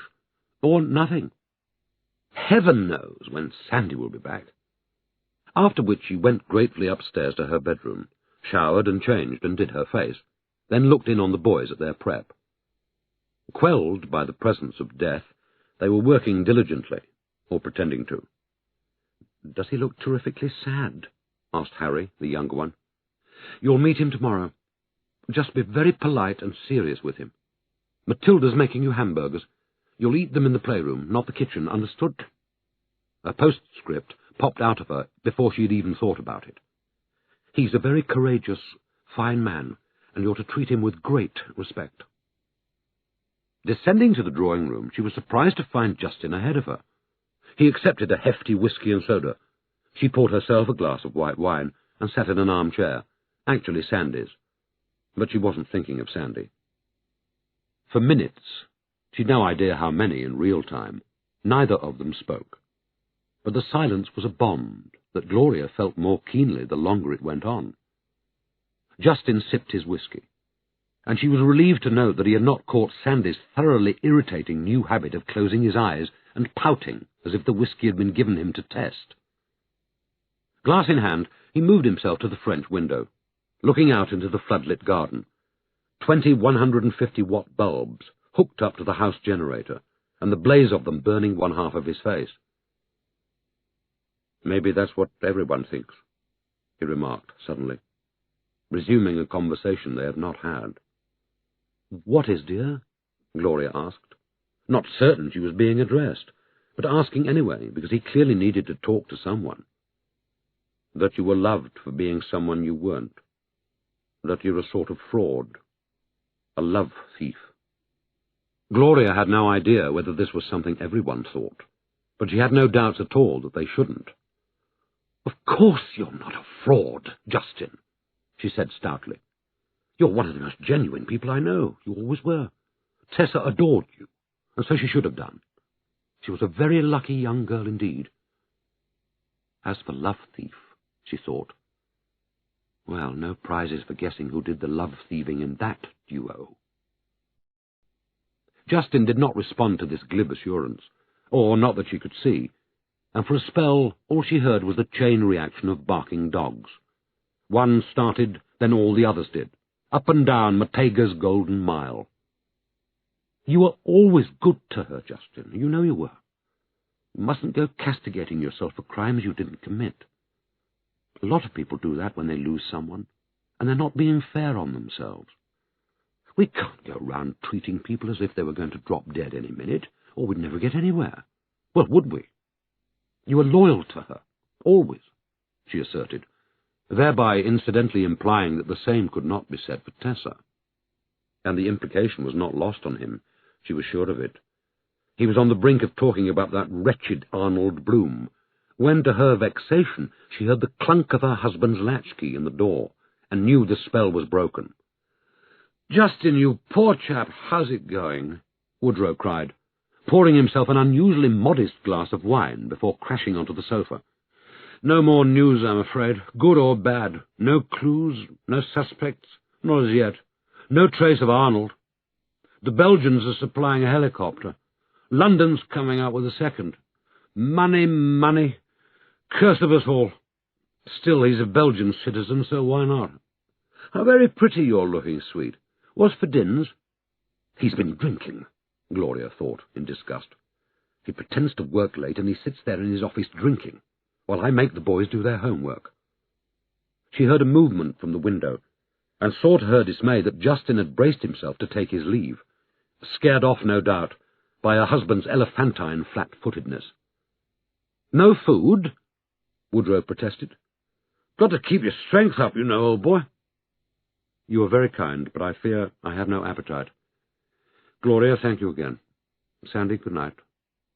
"And the Pellegrin sends strong supporting messages from London. Whole Foreign Office struck down with grief," he said. "Didn't want to intrude personally." Bernard was always very tactful. She watched the door close. She heard his footsteps descend the concrete staircase. She saw his empty glass resting on the bamboo table beside the French window. And for a frightening moment she was convinced she would never see him again. Woodrow bolted his dinner clumsily, not tasting it as usual. Gloria, who, like Jayston, had no appetite, watched him. Juma, their houseboy, tiptoeing restlessly between them, watched him too. "How are we faring?" Woodrow murmured, with a conspiratorial slur, keeping his voice down and pointing at the floor to warn her to do the same. "Been fine," she said, playing his game. "Considering." "What are you doing down there?" she wondered. "Are you lying on your bed, flailing yourself in the darkness? Or are you staring through your bars into the garden, talking to our ghost?" "Anything of any significance come out?" Woodrow was asking, stumbling a bit on the word significance, but still contriving to keep their conversation elusive on account of Juma. "Like what?" "About our lover boy," he said, and, leering shamefully, jabbed a thumb at her begonias and mouthed "bloom," at which Juma hurried off to get a jug of water. For hours Gloria lay awake beside her snoring husband, until, fancying she heard a sound from downstairs, she crept to the landing and peered out of the window. The power cut was over. An orange glow from the city lifted to the stars, but no Tessa lurked in the lighted garden, and no Jayston either. She returned to bed to find Harry diagonally asleep with his thumb in his mouth and one arm across his father's chest. The family rose early, as usual, but Jayston was ahead of them, dressed in his crushed suit and hovering. He looked flushed, she thought, a little overbusy. Too much colour under the brown eyes. The boy shook his hand, gravely as instructed, and Jayston meticulously returned their greetings. "Oh, Sandy, yes, good morning," he said, as soon as Woodrow appeared. "I wondered whether we might have a quick word." The two men withdrew to the sun lounge. "It's about my house," Jayston began, as soon as they were alone. "House here or house in London, old boy?" Woodrow countered, in a fatuous effort to be cheerful, and Gloria, listening to every word through the serving hatch to the kitchen, could have brained him. "Here in Nairobi. Her private papers, lawyers' letters, her family trust material. Documents that are precious to both of us. I can't leave her personal correspondence sitting there for the Kenyan police to plunder at will. So, what's the solution, old boy?" "I'd like to go there, at once." "So firm," Gloria rhapsodized. "So forceful, in spite of everything." "My dear chap, that's impossible. The hacks would eat you alive." "I don't believe that's true, actually. They can try and take my photograph, I suppose.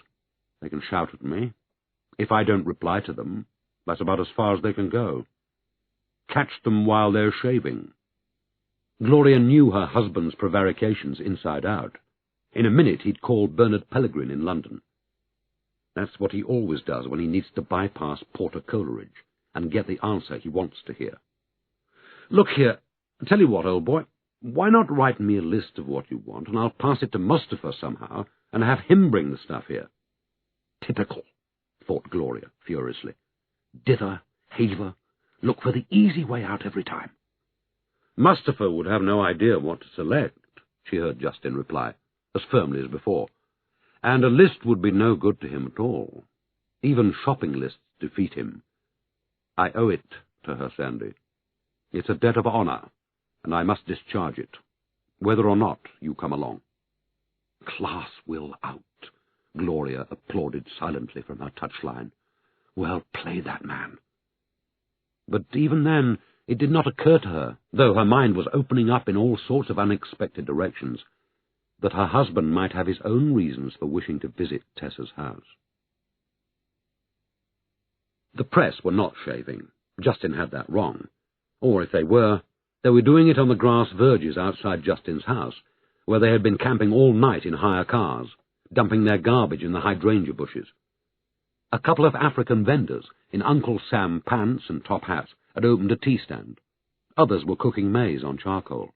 Lackluster policemen hung around a beaten-up patrol car, yawning and smoking cigarettes. Their leader, an enormously fat man in a polished brown belt and gold Rolex, was sprawled in the front passenger seat with his eyes shut. It was 7:30 in the morning. Low cloud cut off the city. Large black birds were changing places on the overhead wires, waiting for their moment to swoop for food. "Drive past, then stop," Woodrow, the soldier's son, ordered from the back of the van. It was the same arrangement as the day before. Livingston and Jackson up front, Woodrow and Jayston hunkered on the rear seat. The black Volkswagen had CD plates, but so had every second vehicle in Matega. An informed eye might have spotted the British prefix to the license number, but no such eye was present. Nobody showed any interest as Livingstone drove sedately past the gates and up the gentle slope. Easing the van to a halt, he put on the handbrake. "Jackson, get out of the van, walk slowly down the hill to the gates of Mr. Quayle's house. What's the name of your gatekeeper?" This to Jayston. "Omari," Jayston said. "Tell Omari that as the van approaches, he is to open the gates at the last minute and close them as soon as it's through. Stay with him to make sure he does exactly what is told. Now."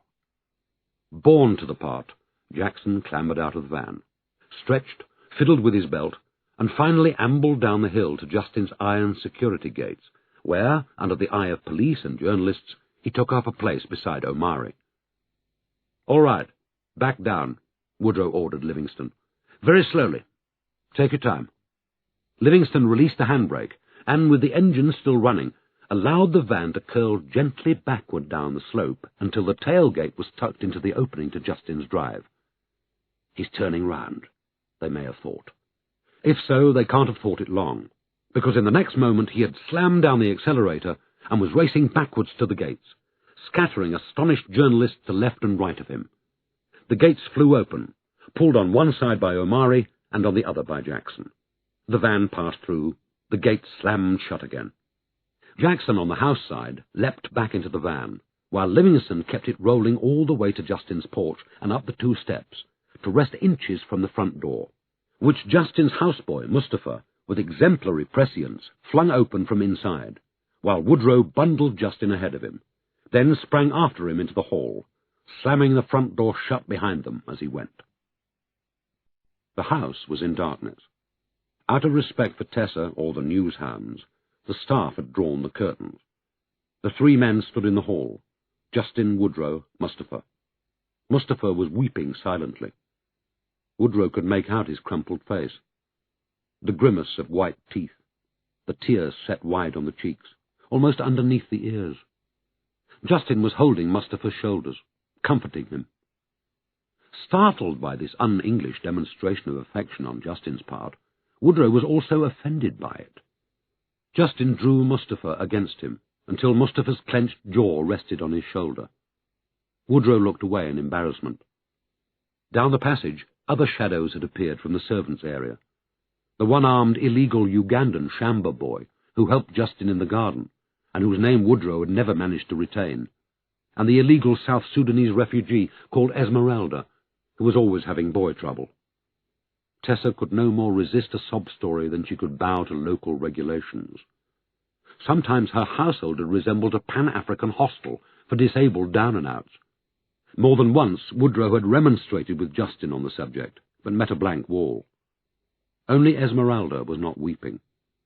Instead, she wore that wooden look that whites mistake for churlishness or indifference. Woodrow knew it was neither. It was familiarity. This is how real life is constituted, it said. This is grief and hatred, and people hacked to death. This is the everyday we have known since we were born, and you Wazungu have not. Gently pushing Mustafa away, Jayston received Esmeralda in a double handshake, during which she laid the side of her braided forehead against his. Woodrow had the sensation of being admitted to a circle of affection he had not dreamed of. Would Juma weep like this if Gloria got her throat cut? Like Helly would.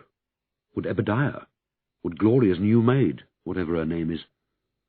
Jayston pressed the Ugandan outdoor boy against him, fondled his cheek, then turned his back on all of them, and with his right hand took a grasp of the handrail on the staircase. Looking for a moment like the old man he soon would be, he began hauling himself upward. Woodrow watched him gain the shadows of the landing, and vanish into the bedroom Woodrow had never entered, though he had imagined it in countless furtive ways. Finding he was alone, Woodrow hovered, feeling threatened, which was how he felt whenever he entered her house, a country boy come to town. If it's a cocktail party, why don't I know these people? Whose cause are we being asked to espouse tonight? Which room will she be in? Where's Bloom? At her side, most likely. Or in the kitchen, reducing the servants to paroxysms of helpless laughter. Remembering his purpose, Woodrow edged his way along the twilit corridor to the drawing-room door. It was unlocked. Blades of morning sunlight thrust their way between the curtains, illuminating the shields and masks, and frayed hand-woven throw rugs made by paraplegics, with which Tessa had succeeded in enlivening her dreary government furnishings. How did she make everything so pretty with this junk? The same brick fireplace as ours, the same boxed-in iron girders, masquerading as oak beams of merry England. Everything like ours, but smaller, because the Quayles were childless and a rank lower. Then why did Tessa's house always seem to be the real thing, and ours its unimaginative, ugly sister? He reached the middle of the room and stopped, arrested by the power of memory. This is where I stood and lectured her, the Contessa's daughter, from beside this pretty inlaid table that she said her mother had loved, while I clutched the back of this flimsy satin-wood chair and pontificated like a Victorian father. Tessa standing over there in front of the window, and the sunlight cutting straight through her cotton dress. Did she know that I was talking to a naked silhouette? That just to look at her was to see my dream of her come true, my girl on a beach, my stranger on a train? I thought the best thing I could do was call by, he begins sternly. Now, why did you think that, Sandy? She asks. 11 in the morning, Chancery meeting over, Jayston safely dispatched to Kampala, attending some useless 3-day conference on aid and efficiency. I have come here on official business, but I have parked my car in a side street like a guilty lover, calling on a brother officer's beautiful young wife. And God, is she beautiful. And God, is she young. Young in the high, sharp breasts that never move. How can Jayston let her out of his sight? Young in the grey, wide, angry eyes, in the smile too wise for her age. Woodrow can't see the smile because she is backlit, but he can hear it in her voice, her teasing, foxing, classy voice. He can retrieve it in his memory any time, as he can retrieve the line of her waist and thighs in the naked silhouette, the maddening fluidity of her walk. No wonder she and Jayston fell for one another. They're from the same thoroughbred stable, 20 years apart. Tess, honestly, this can't go on. Don't call me Tess. Why not? That name's reserved. Who by, he wonders, Bloom or another of our lovers? Quayle never called her Tess, nor did Gita, as far as Woodrow knew. You simply can't go on expressing yourself so freely, your opinions. And then the passage he has prepared in advance, the one that reminds her of her duty as the responsible wife of a serving diplomat. But he never reaches the end of it. The word duty has stung her into action. "Sandy, my duty is to Africa. What's yours?" He is surprised to have to answer for himself.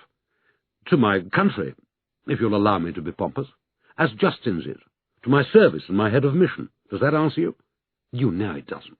Not nearly. It's miles off." "How would I know anything of the kind?" "I thought you might have come to talk to me about the riveting documents I gave you." "No, Tessa, I did not. I came here to ask you to stop shooting your mouth off about the misdoings of the Moi government in front of every Tom, Dick, and Harry in Nairobi. I came here to ask you to be one of the team for a change, instead of— Oh, finish the sentence for yourself." He ends rudely. Would I have talked to her like that if I'd known she was pregnant? Probably not so baldly, but I would have talked to her. Did I guess that she was pregnant while I tried not to notice her naked silhouette? No, I was wanting her beyond bearing, as she could tell by the altered state of my voice and the stiltedness of my movements. "So you mean you haven't read them?" she says, sticking determinedly to the subject of the documents. "You'll be telling me in a minute that you haven't had time."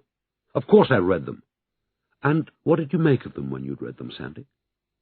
"They tell me nothing I don't know, and nothing I can do anything about." "Now, Sandy, that's very negative of you. It's worse. It's pusillanimous.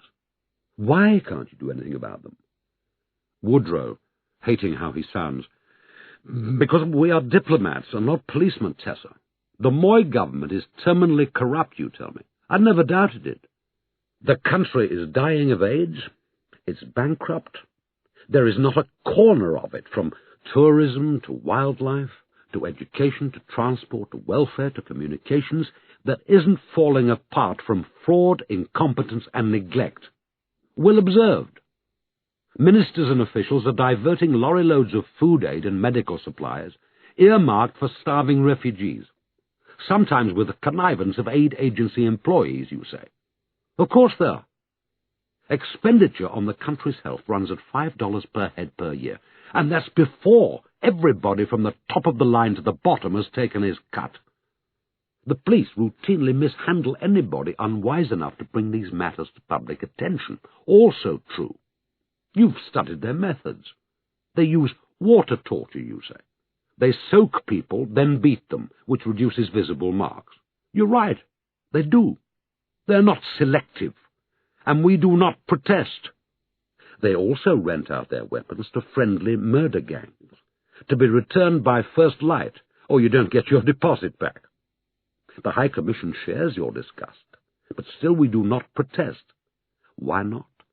Because we are here, mercifully, to represent our country, not theirs.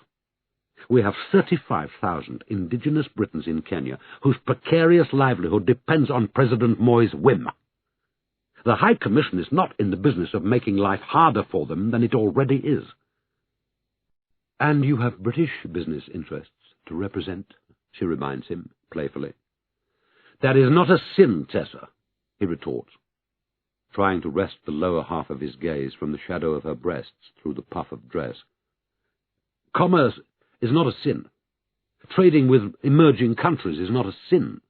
Trade helps them to emerge, as a matter of fact. It makes reforms possible, the kind of reforms we all want. It brings them into the modern world. It enables us to help them. How can we help a poor country if we're not rich ourselves?" Bullshit. I beg your pardon. Specious, unadulterated, pompous, Foreign Office bullshit, if you want its full name.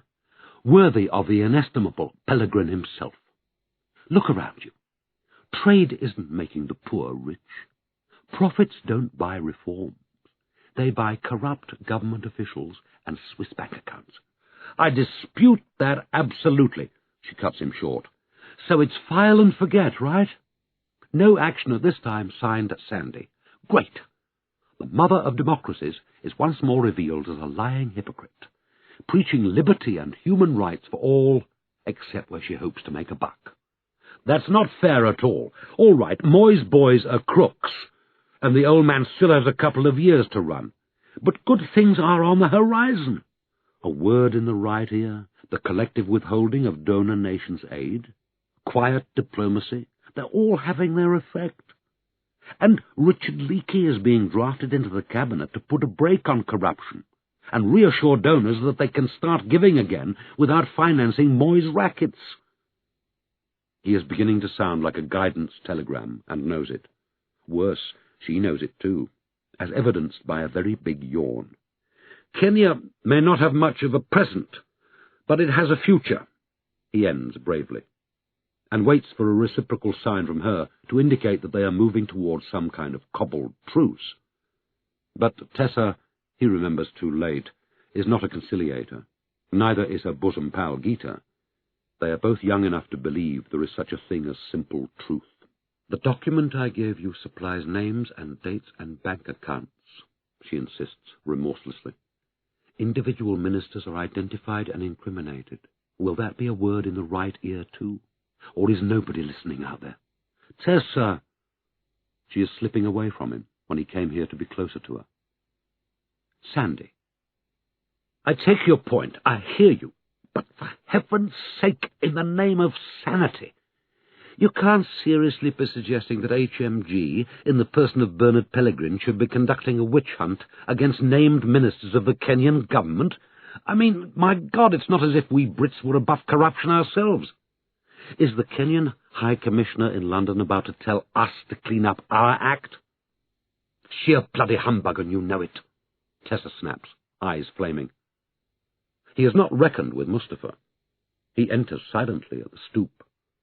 First, with great accuracy, he sets a small table midway between them on the carpet, then a silver tray with a silver coffee pot, and her late mother's silver sweetmeat basket filled with shortbread. And the intrusion clearly stimulates Tessa's ever-present sense of theatre, for she kneels upright before the little table, shoulders back, dress stretched across her breasts, while she punctuates her speech with humorously barbed inquiries about his tastes.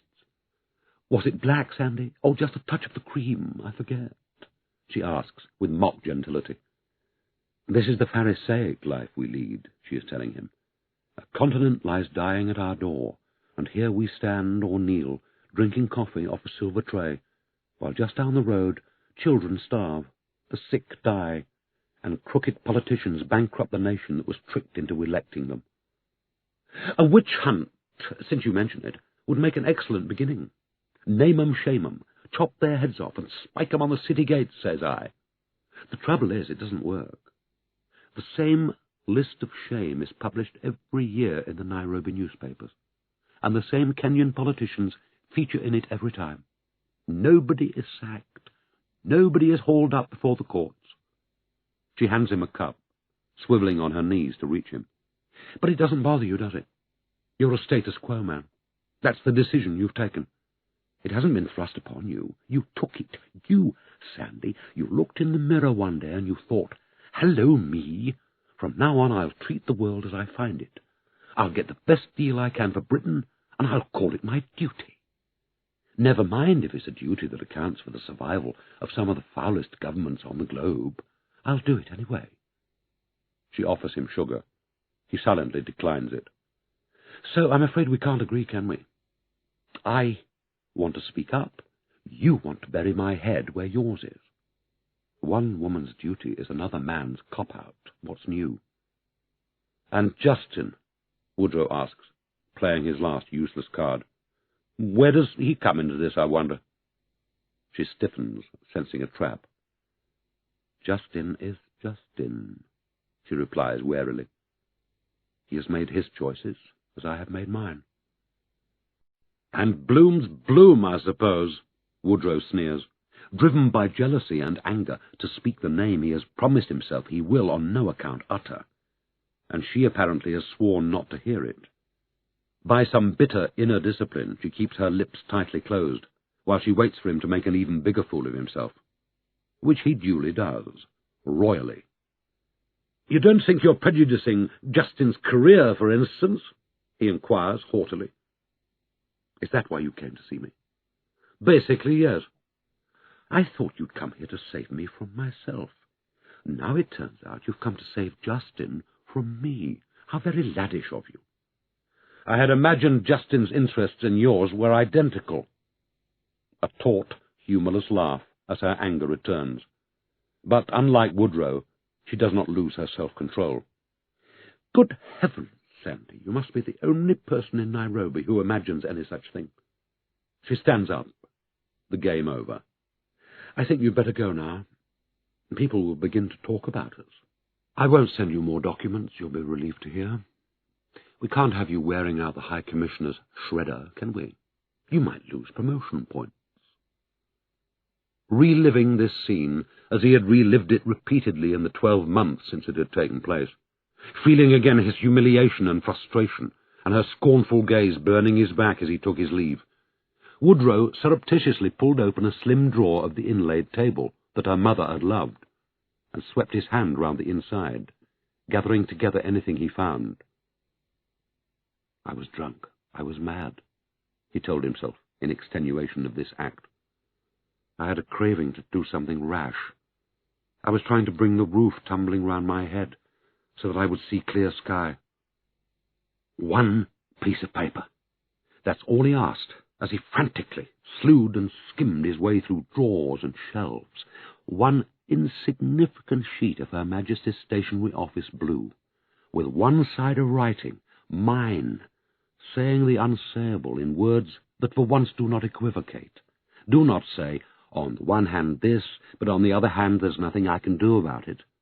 Signed not S or SW, but Sandy in good legible script, and very nearly the name Woodrow in block capitals after it, to show the whole world and Tessa Quayle that for 5 deranged minutes back in his office that same evening, with her naked silhouette still taunting his memory, and a king-sized glass of hospitality whiskey at his timid lover's elbow, one Sandy Woodrow, head of Chancery at the British High Commission in Nairobi, performed an act of unique, deliberate, calculated lunacy, putting at risk career, wife and children in a doomed effort to bring his life closer to his feelings. And, having written as he wrote, had enclosed said letter in Her Majesty's envelope, and sealed said envelope with a whiskey-flavoured tongue, had carefully addressed it, and, ignoring all sensible internal voices, urging him to wait an hour, a day, another lifetime, have himself another scotch, apply for home leave, or, at the very least, send the letter tomorrow morning, after he has slept on it, had borne it aloft to the High Commission mail-room, where a locally employed Kikuyu clerk named Jomo, after the great Kenyatta, not troubling to inquire why a head of Chancery might be sending a hand-delivered letter, marked personal, to the naked silhouette of the beautiful young wife of a colleague and subordinate, had slung it in a bag marked local unclassified, while obsequiously chanting, "Night, Mr. Woodrow, sir," to his departing back. Old Christmas cards, old invitation cards marked with a cross for no in Tessa's hand, others more emphatically marked never. Old get-well card from Gita Pearson, portraying Indian birds, a twist of ribbon, a wine cork, a bunch of diplomats' calling cards held together with a bulldog clip, but no small single sheet of H.M. Stationery Office blue, ending with a triumphant scrawl, I love you, and I love you, Sandy." Woodrow sidled swiftly along the last shelves, flipping open books at random, opening trinket boxes, acknowledging defeat.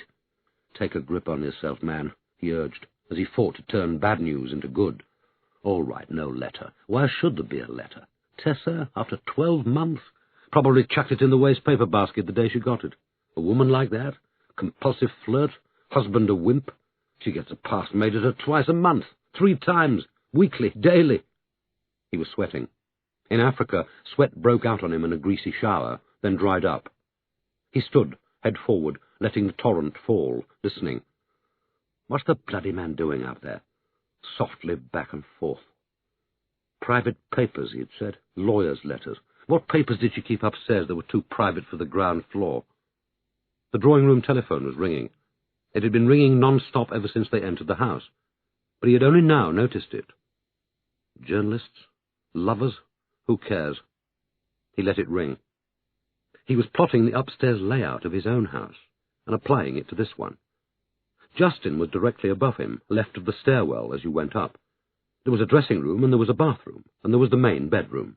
Woodrow remembered Tessa telling him she had converted the dressing room into a workroom.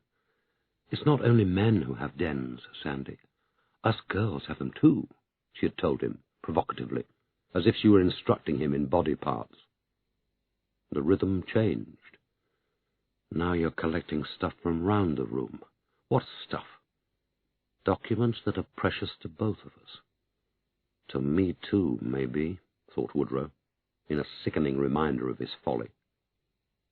Discovering he was now standing at the window overlooking the back garden, he poked aside the curtain and saw festoons of flowering shrubs, the pride of Jayston's open days for junior staff, when he served strawberries and cream and cold white wine, and gave them the tour of his Elysium. "1 year's gardening in Kenya is worth 10 in England," he liked to claim, as he made his comic little pilgrimages around Chancery, handing out his flowers to the boys and girls. It was the only subject, come to think of it, on which he had been known to boast. Woodrow squinted sideways along the shoulder of the hill. The Quayle house was no distance from his own. The way the hill ran, they could see one another's lights at night. His eye homed on the very window from which too often he had been moved to stare in this direction. Suddenly he was as near as he ever came to weeping. Her hair was in his face. He could swim in her eyes, smell her perfume, and the scent of warm, sweet grass you got from her when you were dancing with her at Christmas, at the Mataiga Club, and by sheer accident your nose brushed against her hair. "It's the curtains," he realized, waiting for his half-tears to recede. "They've kept her scent, and I'm standing right up against them." On an impulse he grabbed the curtain in both hands, about to bury his face in it. "Thank you, Sandy. Sorry to have kept you waiting." He swung round, shoving the curtain away from him. Jayston was looming in the doorway, looking as flustered as Woodrow felt, and clutching a long, orange, sausage-shaped leather Gladstone bag, fully laden and very scuffed, with brass screws, brass corners, and brass padlocks either end. "All set, then, old man? Debt of honor discharged?" Woodrow asked, taken aback, but, as a good diplomat, recovering his charm immediately. "Jolly good. That's the way, then. And you've got everything you came for, all that?" "I believe so, yes, to a point." "You sound unsure." "Really, I don't mean to. It was her father's," he explained, making a gesture with the bag. "Looks more like an abortionist's," said Woodrow, to be chummy. He offered a hand to help him, but Jayston preferred to carry his booty for himself. Woodrow climbed into the van. Jayston climbed after him, to sit with one hand curled over its old leather carrying handles. The taunts of journalists came at them through the thin walls. "Do you reckon Bloom topped her, Mr. Quayle?" "Hey, Jayston, my proprietor is offering mega bucks." From the direction of the house, above the ringing of the telephone, Woodrow thought he heard a baby crying, and realized it was Mustafa.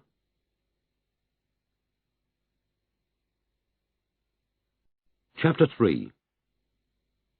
Press coverage of Tessa's murder was at first not half as dire as Woodrow and his High Commissioner had feared. Arseholes who were expert at making something out of nothing, Coleridge cautiously observed, appeared equally capable of making nothing out of something. To begin with, that was what they did. "Bush killers slay British envoy's wife," ran the first reports, and this robust approach, written upwards for the broadsheets and downwards for the tabloids, served a discerning public well. The increasing hazards to aid workers around the globe were dwelled upon. There were stinging editorials on the failure of the United Nations to protect its own, and the ever-rising cost of humanitarians brave enough to stand up and be counted. There was high talk of lawless tribesmen, seeking whom they might devour, ritual killings, witchcraft, and the gruesome trade in human skins. Much was made of the presence of roving gangs of illegal immigrants from Sudan, Somalia, and Ethiopia, but nothing at all of the irrefutable fact that Tessa and Bloom, in full view of staff and guests, had shared a cabin on the night before her death. Bloom was a Belgian aid official. Right. A United Nations medical consultant. Wrong. An expert in tropical diseases. Wrong. And was feared abducted by the murderers, to be held for ransom or killed. The bond between the experienced Dr. Arnold Bloom and his beautiful young protégé was commitment, It was humanitarian, and that was all it was. Noah only made it to the first editions, then died a second death.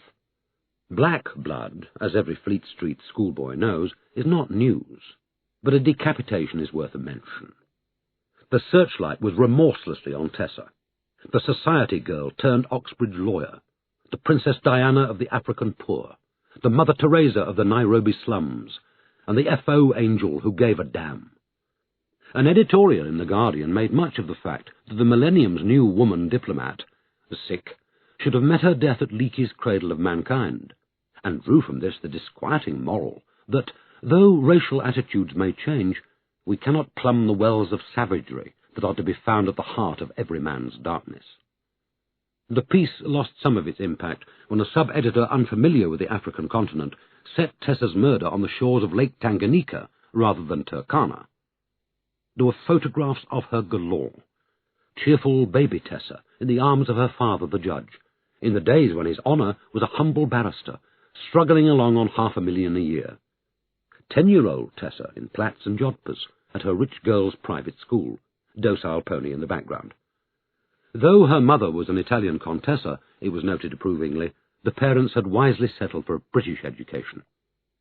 Teenaged golden girl Tessa in bikini, her uncut throat artfully highlighted by the photographic editor's airbrush. Tessa in saucily pitched mortarboard, academic gown and miniskirt. Tessa in the ludicrous garb of a British barrister, following in her father's footsteps. Tessa on her wedding day, and old Etonian Jayston already smiling his older Etonian smile. Towards Jayston, the press showed an unusual restraint, partly because they wished nothing to tarnish the shining image of their instant heroine, partly because there was precious little to say about him. Jayston was one of the F.O.'s loyal middle rankers, Reed pen-pusher, a long-term bachelor born into the diplomatic tradition, who before his marriage had flown the flag in some of the world's least favoured hotspots, among them Aden and Beirut. Colleagues spoke kindly of his coolness in crisis. In Nairobi, he had headed a high-tech international forum on aid. Nobody used the word backwater. Rather comically, there turned out to be a dearth of photographs of him, either before or after his wedding. A family snap showed a clouded, inward-looking youth, who, with hindsight, seemed marked down for early widowhood. It was abstracted, Jayston confessed under pressure from his hostess, from a group picture of the Eton rugby team. "I didn't know you were a rugman, Jayston. How very plucky of you," cried Gloria, whose self-appointed task each morning after breakfast was to take him his letters of commiseration and newspaper cuttings sent up by the High Commission. "It wasn't plucky at all," he retorted, in one of those flashes of spirit that Gloria so relished. "I was press-ganged into it by a thug of a housemaster who thought we weren't men till we'd been kicked to pieces. The school had no business releasing that photograph." And cooling down, "I'm most grateful, Gloria." As he was for everything, she reported to Elena, for his drinks and meals and for his prison cell, for their turns together in the garden and their little seminars on bedding plants. He was particularly complimentary about the alyssum, white and purple, that she had finally persuaded to spread underneath the bombax tree, for her help in handling details of the approaching funeral, including going with Jackson to inspect the gravesite and funeral home, since Jayston, by edict of London, was to remain gated till the hue and cry died down. A faxed Foreign Office letter to this effect, addressed to Jayston at the High Commission and signed Alison Lansbury, Head of Personnel, had produced an almost violent effect on Gloria. She could not afterwards remember an occasion when she had so nearly lost control of herself. "Jayston, you are being outrageously misused. Surrender the keys to your house until the appropriate steps have been taken by the authorities, my Aunt Fanny." "Which authorities? Kenyan authorities? Or those flat feet from Scotland Yard who still haven't even bothered to call on you?" "But, Gloria, I've already been to my house," Jayston insisted, in an effort to soothe her. "Why fight a battle that is won? Will the cemetery have us?"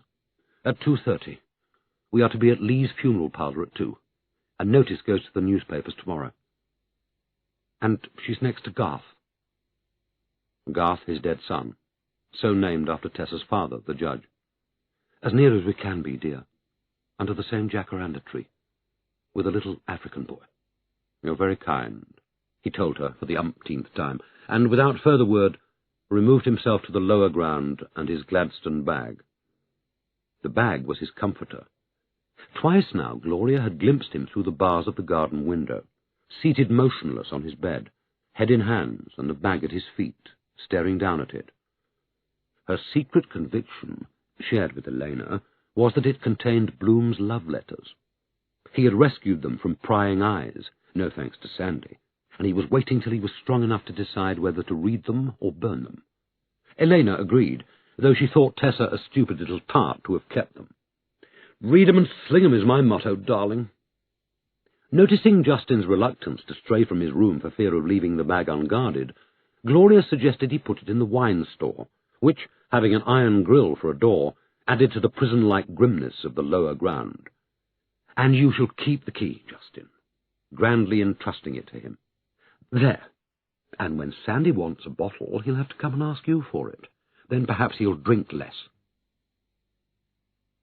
Gradually, as one press deadline followed another, Woodrow and Coleridge almost persuaded themselves that they had held the dam.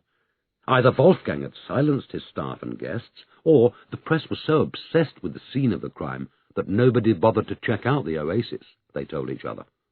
Coleridge personally addressed the assembled elders of the Matega Club, entreating them, in the name of Anglo-Kenyan solidarity, to stem the flow of gossip.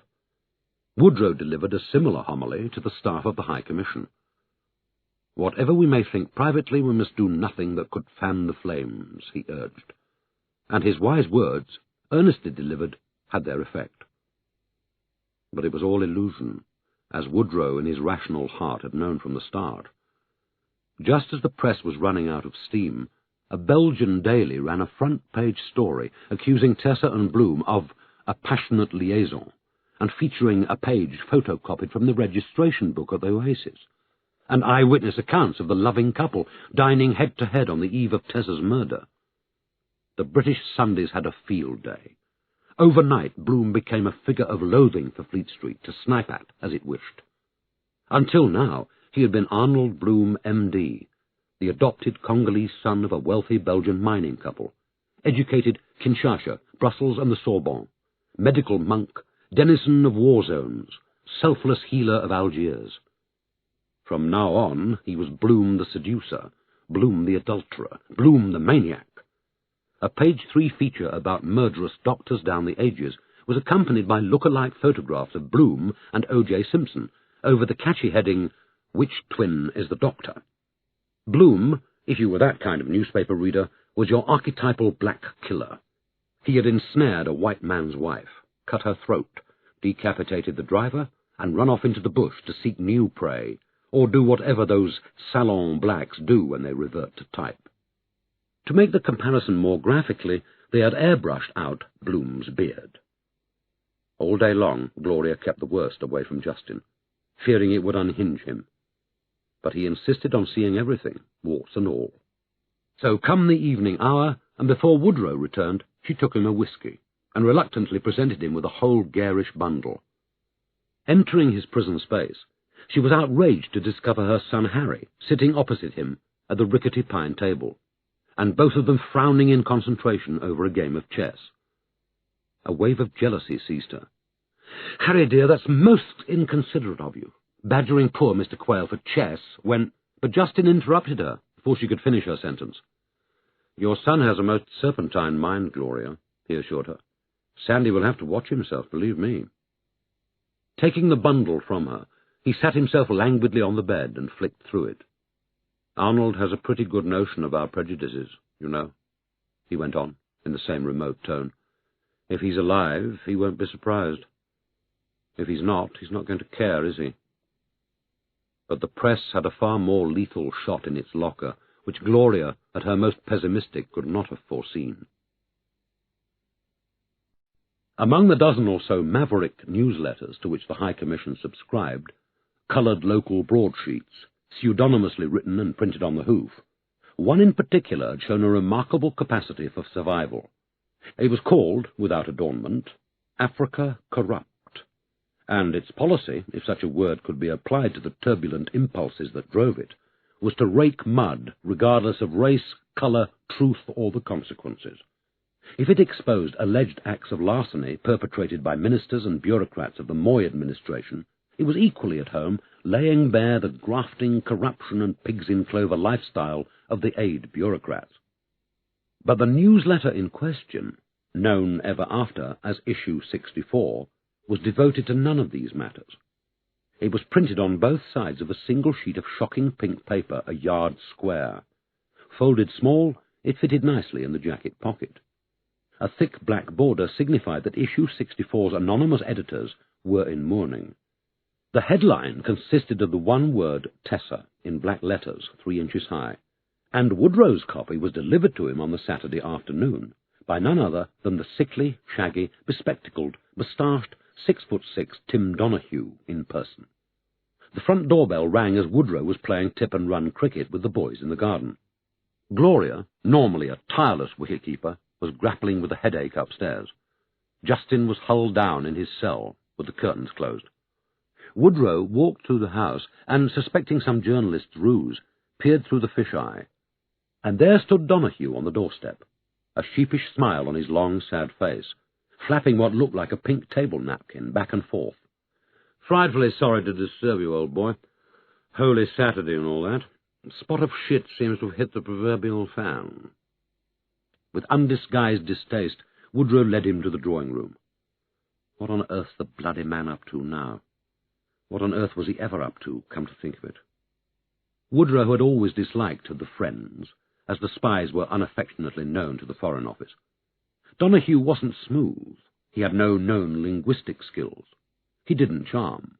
He was to all outward purposes past his sell-by date. His day hours appeared to be spent on the Matega Club golf course with the fleshier members of Nairobi's business community, his evenings at bridge. Yet he lived high, in a grand hiring with 4 servants, and a faded beauty called Maud, who looked as ill as he did. Was Nairobi a sinecure for him? A kiss-off at the end of a distinguished career? Woodrow had heard the Friends did that sort of thing. Donahue was, in Woodrow's judgment, surplus ballast in a profession that was by definition parasitic and out of date. "One of my boys just happened to be loafing in the marketplace," Donahue explained. "A couple of chaps were handing out free copies in a shifty sort of way, so my lad thought he might as well have one." The front page consisted of 3 separate eulogies of Tessa, each purportedly written by a different African woman friend. The style was Afro-English vernacular, a little of the pulpit, a little of the soapbox, disarming flourishes of feeling. Tessa, each of the writers claimed in her different way, had broken the mould. With her wealth, parentage, education, and looks, she should have been up there, dancing and feasting with the worst of Kenya's white supremacists. Instead, she was the opposite of all they stood for. Tessa was in revolt against her class, race, and whatever she believed was tying her down, whether it was the colour of her skin, the prejudice of her social equals, or the bonds of a conventional foreign service marriage. "How's Jayston holding up?" Donahue asked, while Woodrow read. "Well, thank you, considering. I heard he was over at his house the other day. Do you want me to read this or not? Pretty smart footwork, I must say, old boy, dodging those reptiles on the doorstep. You should join our lot. Is he around?" "Yes, but not receiving." "If Africa was Tessa Quayle's adopted country," Woodrow read, "Africa's women were her adopted religion. Tessa fought for us no matter where the battleground, no matter what the taboos. She fought for us at posh champagne parties, posh dinner parties, and any other posh party that was crazy enough to invite her, and her message was always the same. Only the emancipation of African women could save us from the blunderings and corruption of our menfolk. And when Tessa discovered she was pregnant, she insisted on bearing her African child among the African women she loved." "Oh, my Christ!" Woodrow exclaimed softly. "Bit what I felt, actually," Donahue agreed. The last paragraph was printed in capitals. Mechanically, Woodrow read it also. "Goodbye, Mama Tessa. We are the children of your courage. Thank you, Mama Tessa, for your life. Arnold Bloom may live on, but you are dead without question. If the British Queen ever awards medals posthumously, Then instead of elevating Mr. Porter Coleridge to a knighthood for his services to British complacency, let's hope she'll give the Victoria Cross to you, Mama Tessa, our friend, for your outstanding gallantry in the face of post-colonial bigotry. Best bit's on the back, actually, Donahue said. Woodrow turned the paper round. Mama Tessa's African baby. Tessa Quayle believed in putting her body and her life wherever her convictions led her. She expected others to do the same. When Tessa was confined in the Uhuru Hospital, Nairobi, her very close friend Dr. Arnold Bloom visited her every day, and according to some... Woodrow folded the broadsheet and put it in his pocket. I think I'll just run this round to Porter, if it's all right by you. I can keep it, presumably. All yours, old boy. Comps of the firm. Woodrow was moving towards the door, but Donahue showed no sign of following him. Coming? Woodrow asked. Thought I'd just hang on, if you didn't mind. Say my piece to poor old Jayston. Where is he? Upstairs? I thought we agreed you wouldn't do that. Did we, old boy? No problem at all. Another time. Your house, your guest. You haven't got Bloom tucked away, too, have you? Don't be ridiculous. Undeterred, Donahue loped to Woodrow's side, dipping at the knees, making a party piece of it. Care for a lift? Only round the corner. I'll save you getting the car out. Too hot to walk. Still half fearing Donahue might nip back to make another attempt on Jayston, Woodrow accepted the lift and watched his car safely over the brow. Porter and Veronica Coleridge were sunning themselves in the garden. Behind them lay the High Commission's Surrey mansion. Before them, the faultless lawns and weedless flower-beds of a rich stockbroker's garden. Coleridge had the swing seat and was reading documents from a dispatch case. His blonde wife, Veronica, in corn-blue skirt and floppy straw hat, was sprawled on the grass beside a padded playpen. Within it, their daughter Rosie rolled to and fro on her back, admiring the foliage of an oak tree through the gaps between her fingers, while Veronica hummed to her. Woodrow handed Coleridge the broadsheet and waited for the expletives. None came. Who reads this crap?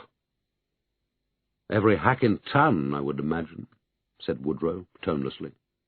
What's their next stop? The hospital, he replied, with a sinking heart. Slumped in a corduroy armchair in Coleridge's study, one ear listening to him, trading guarded sentences with his detested superior in London over the digital telephone that Coleridge kept locked inside his desk, Woodrow, in the recurrent dream he would not shake off until his dying day, watched his white man's body striding at colonial speed through the immense crowded halls of Uhuru Hospital, pausing only to ask anybody in uniform for the right staircase, the right floor, the right ward, the right patient. The shit Pellegrin says, shove the whole thing under the carpet, Porter Coleridge announced, slamming down the telephone. Shove it far and fast. Biggest bloody carpet we can find. Typical. Through the study window, Woodrow watched as Veronica lifted Rosie from her playpen and carried her towards the house. I thought we were doing that already, he objected, still lost in his reverie. What Tessa did in her spare time was her own business. That includes having it off with Bloom and any noble causes she may have been into. Off the record, and only if asked, we respected her crusades, but considered them underinformed and screwball. And we don't comment on irresponsible claims by the gutter press. A pause while he wrestled with his self-disgust. And we're to put it about that she was crazy. Why on earth should we do that? Waking sharply. Ours not to reason why. She was unhinged by her dead baby, and unstable before it. She went to a shrink in London, which helps. It stinks, and I hate it. When's the funeral? Middle of next week is the earliest. Can't it be sooner? No. Why not? We're waiting for the post-mortem. Funerals have to be booked in advance. Sherry? No, thanks. Think I'll get back to the ranch. The office wants long suffering. She was our cross, but we bore her bravely. Can you do long suffering? I don't think I can. Neither can I. It makes me absolutely fucking sick. The words had slipped from him so fast, with such subversiveness and conviction, that Woodrow at first doubted whether he had heard them at all. "The shit Pellegrin says it's a 3-line whip," Coleridge continued in a tone of mordant contempt. "No doubters, no defectors. Can you accept that?" "I suppose so." "Well done, you." "I'm not sure I can." Any outside representation she made anywhere, she and Bloom, together or separately, to anyone, including you or me, any bees she had in her bonnet, about matters animal, vegetable, political, or pharmaceutical. A long, unbearable pause, while Coleridge's eyes rested on him, with the fervour of a heretic enjoining him to treason. "Are outside our bailiwick, and we know absolutely and completely fuck all about them. Have I made myself clear? Or will you like me to write it on the wall in secret ink? You've made yourself clear. Because Pellegrin made himself clear, you see. Unclear he was not." "No, he wouldn't be." "Did we keep copies of that stuff she never gave you? The stuff we never saw, touched or otherwise sullied our lily-white consciences with?" "Everything she gave us went to Pellegrin." "How clever of us. And you're in good heart, are you, Sandy? Tail up and all that? Given that times are trying, and you've got a husband in your guest room." "I think so. How about you?" asked Woodrow, who for some time, with Gloria's encouragement, had been looking with favour on the growing rift between Coleridge and London, and wondering how best to exploit it. "Not sure I am." "In good heart, actually," Coleridge replied, with more frankness than he had shown to Woodrow in the past. "Not sure at all. In fact, come to think of it, I'm bloody unsure that I can subscribe to any of it. I can't, in fact. I refuse. So scupper Bernard bloody Pellegrin and all his works. Bugger them, in fact. And he's a bloody awful tennis player, I shall tell him." On any other day, Woodrow might have welcomed such evidence of schism, and done his modest best to foment it, but his memories of the hospital were hounding him with a vividness he could not escape, filling him with hostility towards a world that held him prisoner against his will. To walk from the High Commissioner's residence to his own took no more than 10 minutes. Along the way he became a moving target for barking dogs, begging children, calling, "5 shillings, 5 shillings," as they ran after him, and well-intentioned motorists who slowed down to offer him a lift. Yet by the time he walked into his drive, he had relived the most accusing hour of his life. There are 6 beds in the ward of the Uhuru Hospital, 3 to either wall. None has sheets or pillows. The floor is concrete. There are skylights, but they are unopened. It is winter, but no breeze passes through the room, and the stench of excreta and disinfectant is so fierce that Woodrow seems to ingest as well as smell it. Tessa lies in the middle bed of the left-hand wall, breastfeeding a child. He sees her last, deliberately. The beds either side of her are empty, except for perished sheets of rubber buttoned to the mattresses. Across the room from her, one very young woman huddles on her side, her head flat on the mattress, one bare arm dangling. A teenaged boy crouches on the floor close beside her, his wide, beseeching gaze turning unflinchingly to her face as he fans it with a piece of cardboard. Next to them, a dignified old woman with white hair perches sternly upright, reading a mission Bible through horn-rimmed spectacles. She wears a kanga cloth of cotton, the type sold to tourists as a cover-up. Beyond her, a woman with earphones scowls at whatever she is hearing. Her face is etched in pain and deeply devout.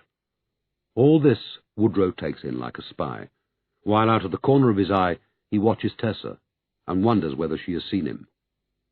But Bloom has seen him.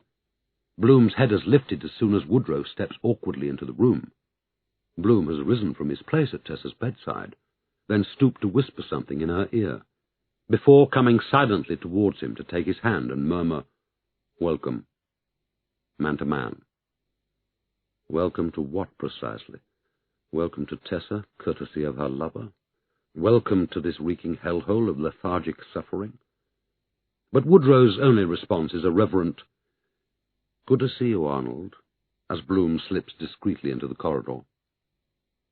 English women feeding children, in Woodrow's limited experience of the species, exercised a decent restraint. Certainly Gloria had done so. They open their fronts as men open theirs, then use their arts to obscure whatever lies within. But Tessa, in the stifling African air, feels no need of modesty. She is naked to her waist, which is covered in a kanga cloth similar to the old woman's, and she is cradling the child to her left breast, her right breast free and waiting. Her upper body is slender and translucent. Her breasts, even in the aftermath of childbirth, are as light and flawless as he has so often imagined them. The child is black, blue-black against the marble whiteness of her skin. One tiny black hand has found the breast that is feeding it, and is working it with eerie confidence while Tessa watches. Then slowly she raises her wide grey eyes and looks into Woodrow's. He reaches for words, but hasn't any. He leans over her and past the child, and with his left hand resting on her bedhead, kisses her brow. As he does so, he is surprised to see a notebook on the side of the bed where Bloom has been sitting. It is balanced precariously on a tiny table, together with a glass of stale-looking water and a couple of ballpoint pens. It is open, and she has been writing in it in a vague, spidery hand that is like a bad memory of the privately tutored italic script he associates with her. He lowers himself side-saddle onto the bed while he thinks of something to say. But it is Tessa who speaks first. Weakly, a voice drugged and strangled after pain, yet unnaturally composed, still managing to strike the mocking note she always has for him. "His name is Baraka," she says. "It means blessing, but you knew that." "Good name." "He's not mine." Woodrow says nothing. "His mother can't feed him," she explains. Her voice is slow and dreamy. "Then he's lucky to have you," Woodrow says handsomely. "How are you, Tessa?" "I've been terribly worried for you. You can't imagine. I'm just so sorry. Who's looking after you, apart from Jayston? Gita, and who else?" "Arnold." "I mean, apart from Arnold, too, obviously." "You told me once that I caught coincidences," she says, ignoring his question. "By putting myself in the front line, I make things happen. I was admiring you for it. Do you still?" "Of course." "She's dying," she says, shifting her eyes from him and staring across the room. "His mother is. Wants her." She is looking at the woman with the dangling arm and the mute boy hunched on the floor beside her. "Come on, Sandy. Aren't you going to ask what of?" "What of?" he asks obediently.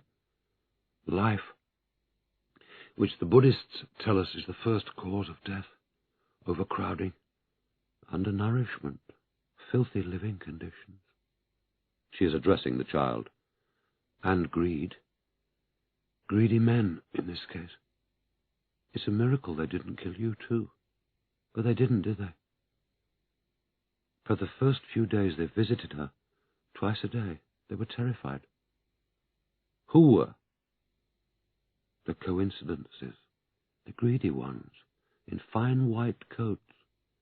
They watched her, prodded her a bit, read her numbers, talked to the nurses. Now they've stopped coming." The child is hurting her. She tenderly adjusts it and resumes. "It was all right for Christ. Christ could sit at dying people's bedsides, say the magic words. The people lived, and everybody clapped. The coincidences couldn't do that. That's why they went away. They've killed her, and now they don't know the words." "Poor things," Woodrow says, humouring her. "No." She turns her head, wincing as pain hits her, and nods across the room. "There, the poor things. Once, sir. And him down on the floor there, Kyoko, her brother. He walked 80 kilometers from his village to keep the flies off. Didn't he? Your uncle," she says to the baby, and settling it on her lap, gently taps its back until it blindly belches. She places her palm beneath her other breast for it to suck. "Tessa, listen to me." Woodrow watches her eyes, measure him. She knows the voice. She knows all his voices. He sees the shadow of suspicion fall across her face and not move on. She's sent for me because she had a use for me, but now she's remembered who I am. Tessa, please hear me out. Nobody's dying. Nobody's killed anyone. You're fevered. You're imagining things. You're dreadfully tired. Give it a rest. Give yourself a rest, please. She returns her attention to the child, buffing its tiny cheek with her fingertip. You're the most beautiful thing I ever touched in my life, she whispers to it. And don't you go forgetting it. I'm sure he won't, says Woodrow heartedly, and the sound of his voice reminds her of his presence. How's the hothouse? She asks, her word for the High Commission. Thriving. You could all pack up and go home tomorrow. It wouldn't make the slightest difference, she says vaguely. So you always tell me. Africa's over here. You're over there.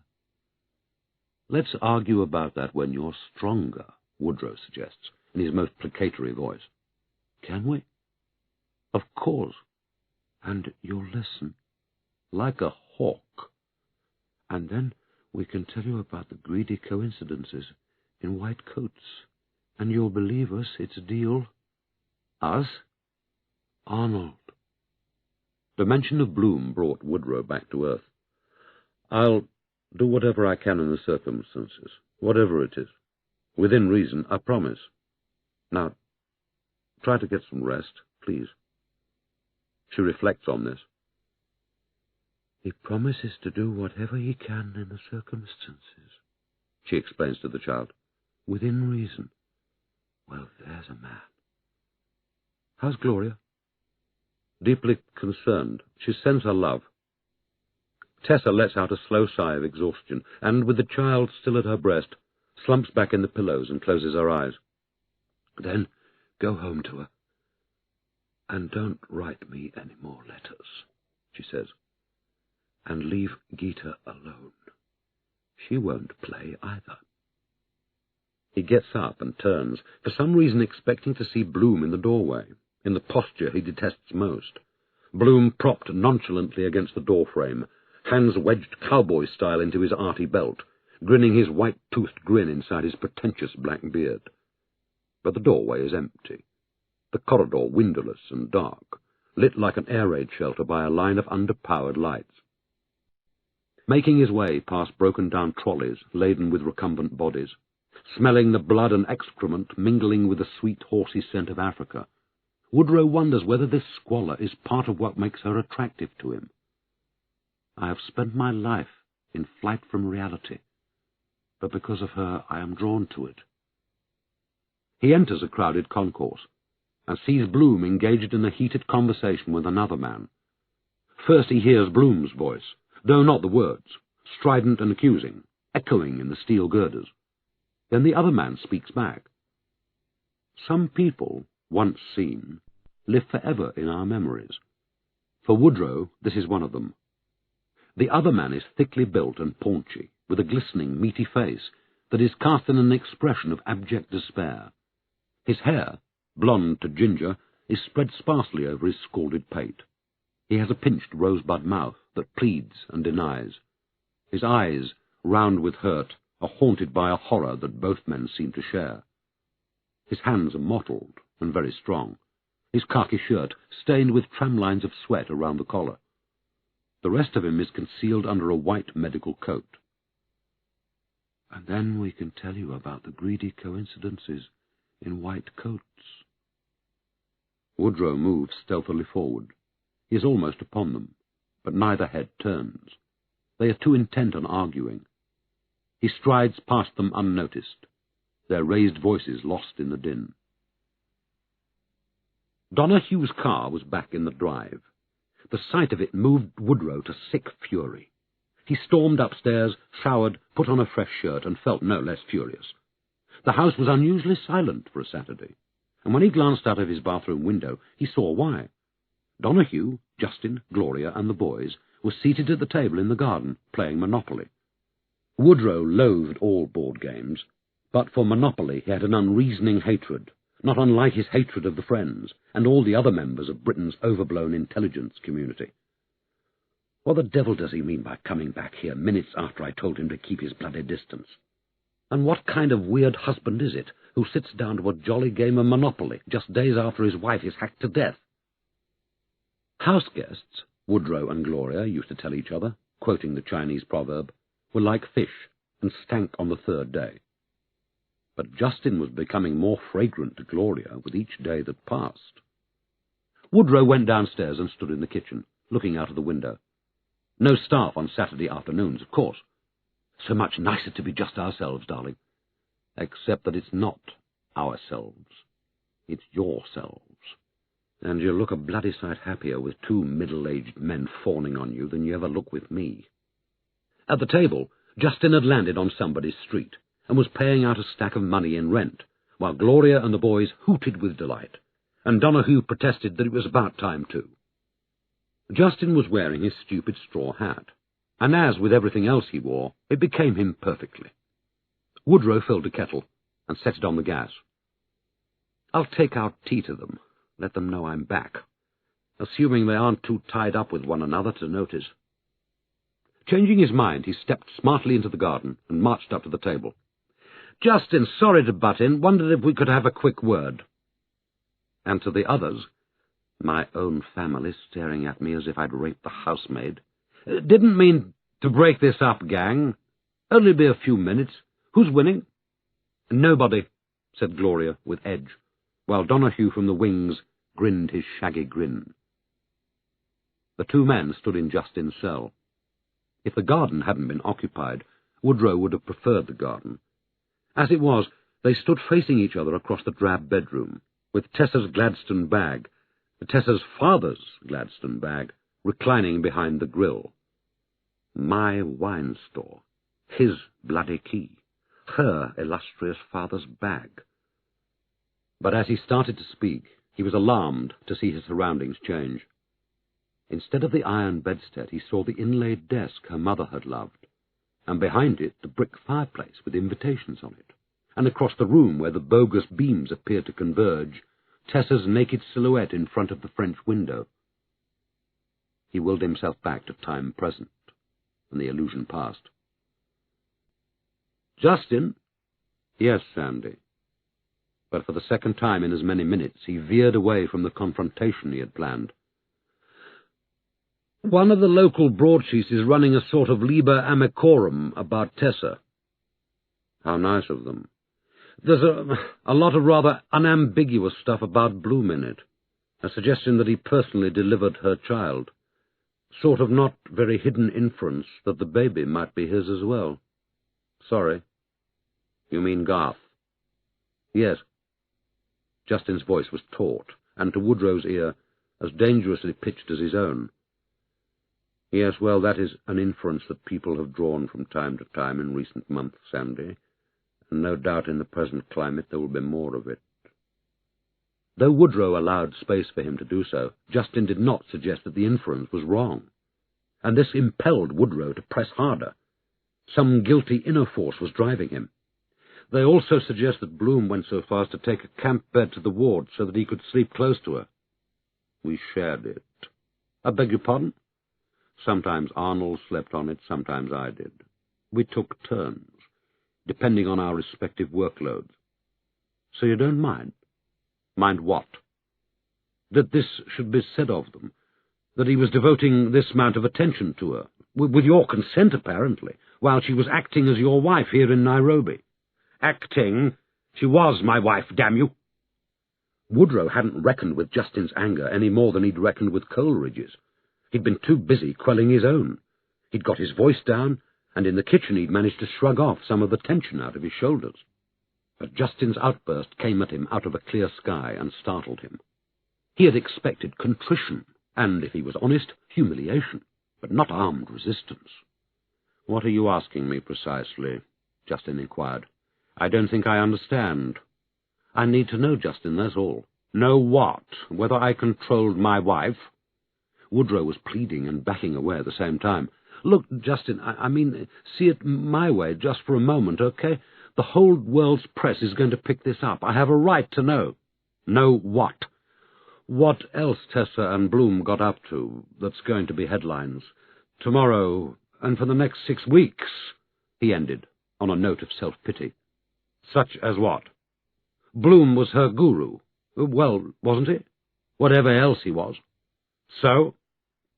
So that they shared causes together. They sniffed out abuses, human rights stuff. Bloom has some kind of watchdog role, right? Or his employers have. So Tessa... He was losing his way, and Jayston was watching him do it. She helped him, perfectly natural, in the circumstances, used her lawyer's head. Do you mind telling me where this is leading? Her papers, that's all. Her possessions, those you collected. We did.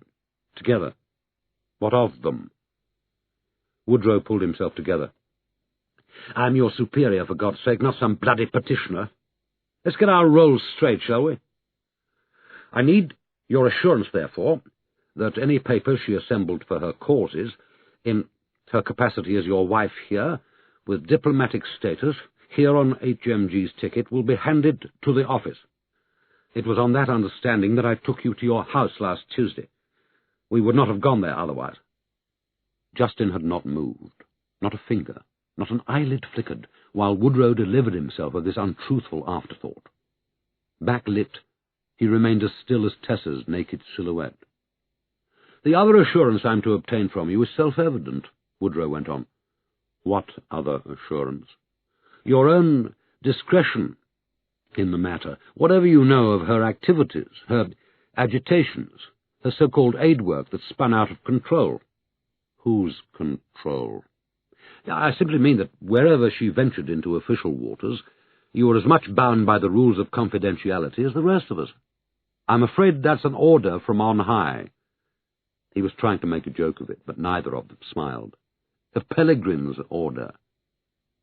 And you're in good heart, are you, Sandy, given the times are trying and you've got her husband in your guest room? Jayston was speaking at last. Thank you, Sandy. I'm appreciative of all you've done for me. I'm grateful that you enabled me to visit my own house. But now I must collect the rent on Piccadilly, where I seem to own a valuable hotel. At which, to Woodrow's astonishment, he returned to the garden, and resuming his place next to Donahue, took up the game of Monopoly where he had left it.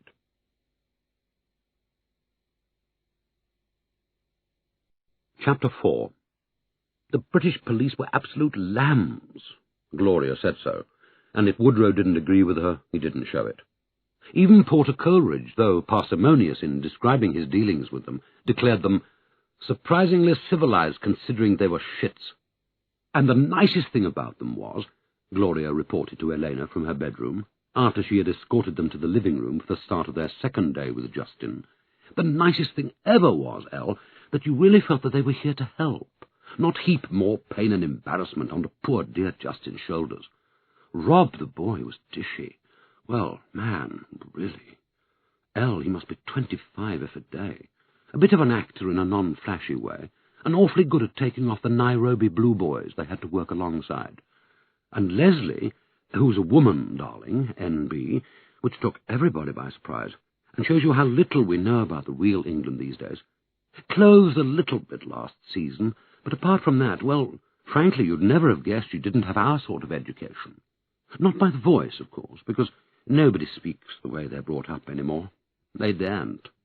But totally at home in one's drawing-room, very composed and self-assured, and cosy, with a nice warm smile, and a bit of early grey in her hair, which she very sensibly leaves, and what Sandy calls a decent quiet, so you don't have to think of things to say all the time when they're having their pit stops and giving poor Jayston a rest. The only problem was Gloria had absolutely no idea what went on between them all, because she could hardly stand in the kitchen all day with her ear glued to the serving hatch. Well, certainly not with the servants watching her. Well, could she help? But if the matter of the discussions between Jayston and the two police officers eluded her, Gloria knew even less about their dealings with her husband, for the good reason that he did not tell her they were taking place. The opening exchanges between Woodrow and the two officers were courtesy itself. The officers said they understood the delicacy of their mission. They were not about to lift the lid on the white community in Nairobi, etc. Woodrow, in return, pledged the cooperation of his staff and all appropriate facilities. Amen. The officers promised to keep Woodrow abreast of their investigations. so far as this was compatible with their instructions from the yard. Woodrow genially pointed out that they were all serving the same Queen, and if first names were good enough for Her Majesty, they were good enough for us. "So what's Justin's job description here in the High Commission, then, Mr. Woodrow?" Rob the boy asked politely, ignoring this call to intimacy. Rob was a London marathon runner, all ears and knees and elbows and true grit. Leslie, who could have been his smarter elder sister, carried a useful bag, which Woodrow facetiously imagined to contain the things Rob needed at the trackside: iodine, salt tablets, spare laces for his running shoes, but which actually, so far as he could see, contained nothing but a tape recorder, cassettes, and a colourful array of shorthand pads and notebooks. Woodrow affected to consider. He wore the judicious frown that told you he was the professional. "Well, he's our in-house old Etonian, for a start," he said, and everybody enjoyed this good joke. "Basically, Rob, he's our British representative on the East African Donors Effectiveness Committee, known otherwise by the acronym EDEC," he went on, speaking with the clarity owed to Rob's limited intelligence.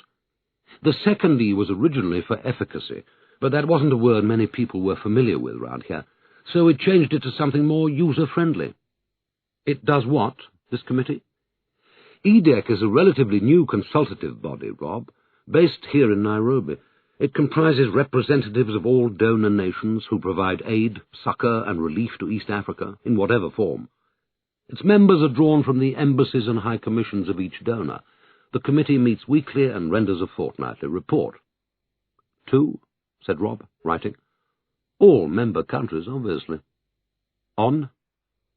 "On what the title says," said Woodrow patiently, making allowances for the boy's manners. "It fosters efficacy, or effectiveness in the aid field. In aid work, effectiveness is pretty much the gold standard. Compassion's a given," he added, with a disarming smile that said we were all compassionate people. "EDEC addresses the thorny question of how much of each dollar from each donor nation actually reaches its target, and how much wasteful overlap and unhelpful competition exists between agencies on the ground. It grapples, as we all do, alas, with the aid world's 3 R's: reduplication, rivalry, rationalization.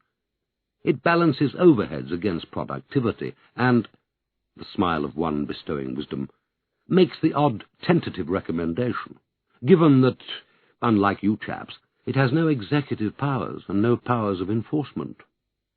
A gracious tilting of the head announced the little confidence.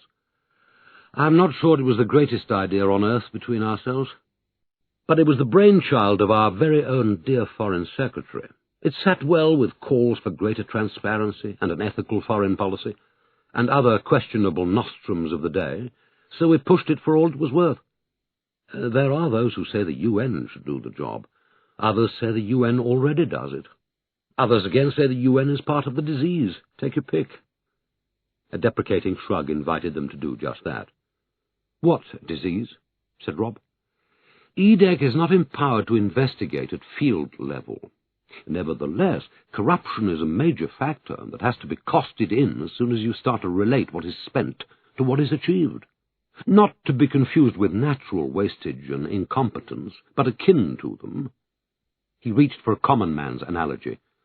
"Take our dear old British water grid, built 1890 or thereabouts. Water leaves the reservoir. Some of it, if you're lucky, comes out of your tap, but there are some very leaky pipes along the way. Now, when that water is donated out of the goodness of the general public's heart, you can't just let it seep away into nowhere, can you? Certainly not if you're dependent on the fickle voter for your job."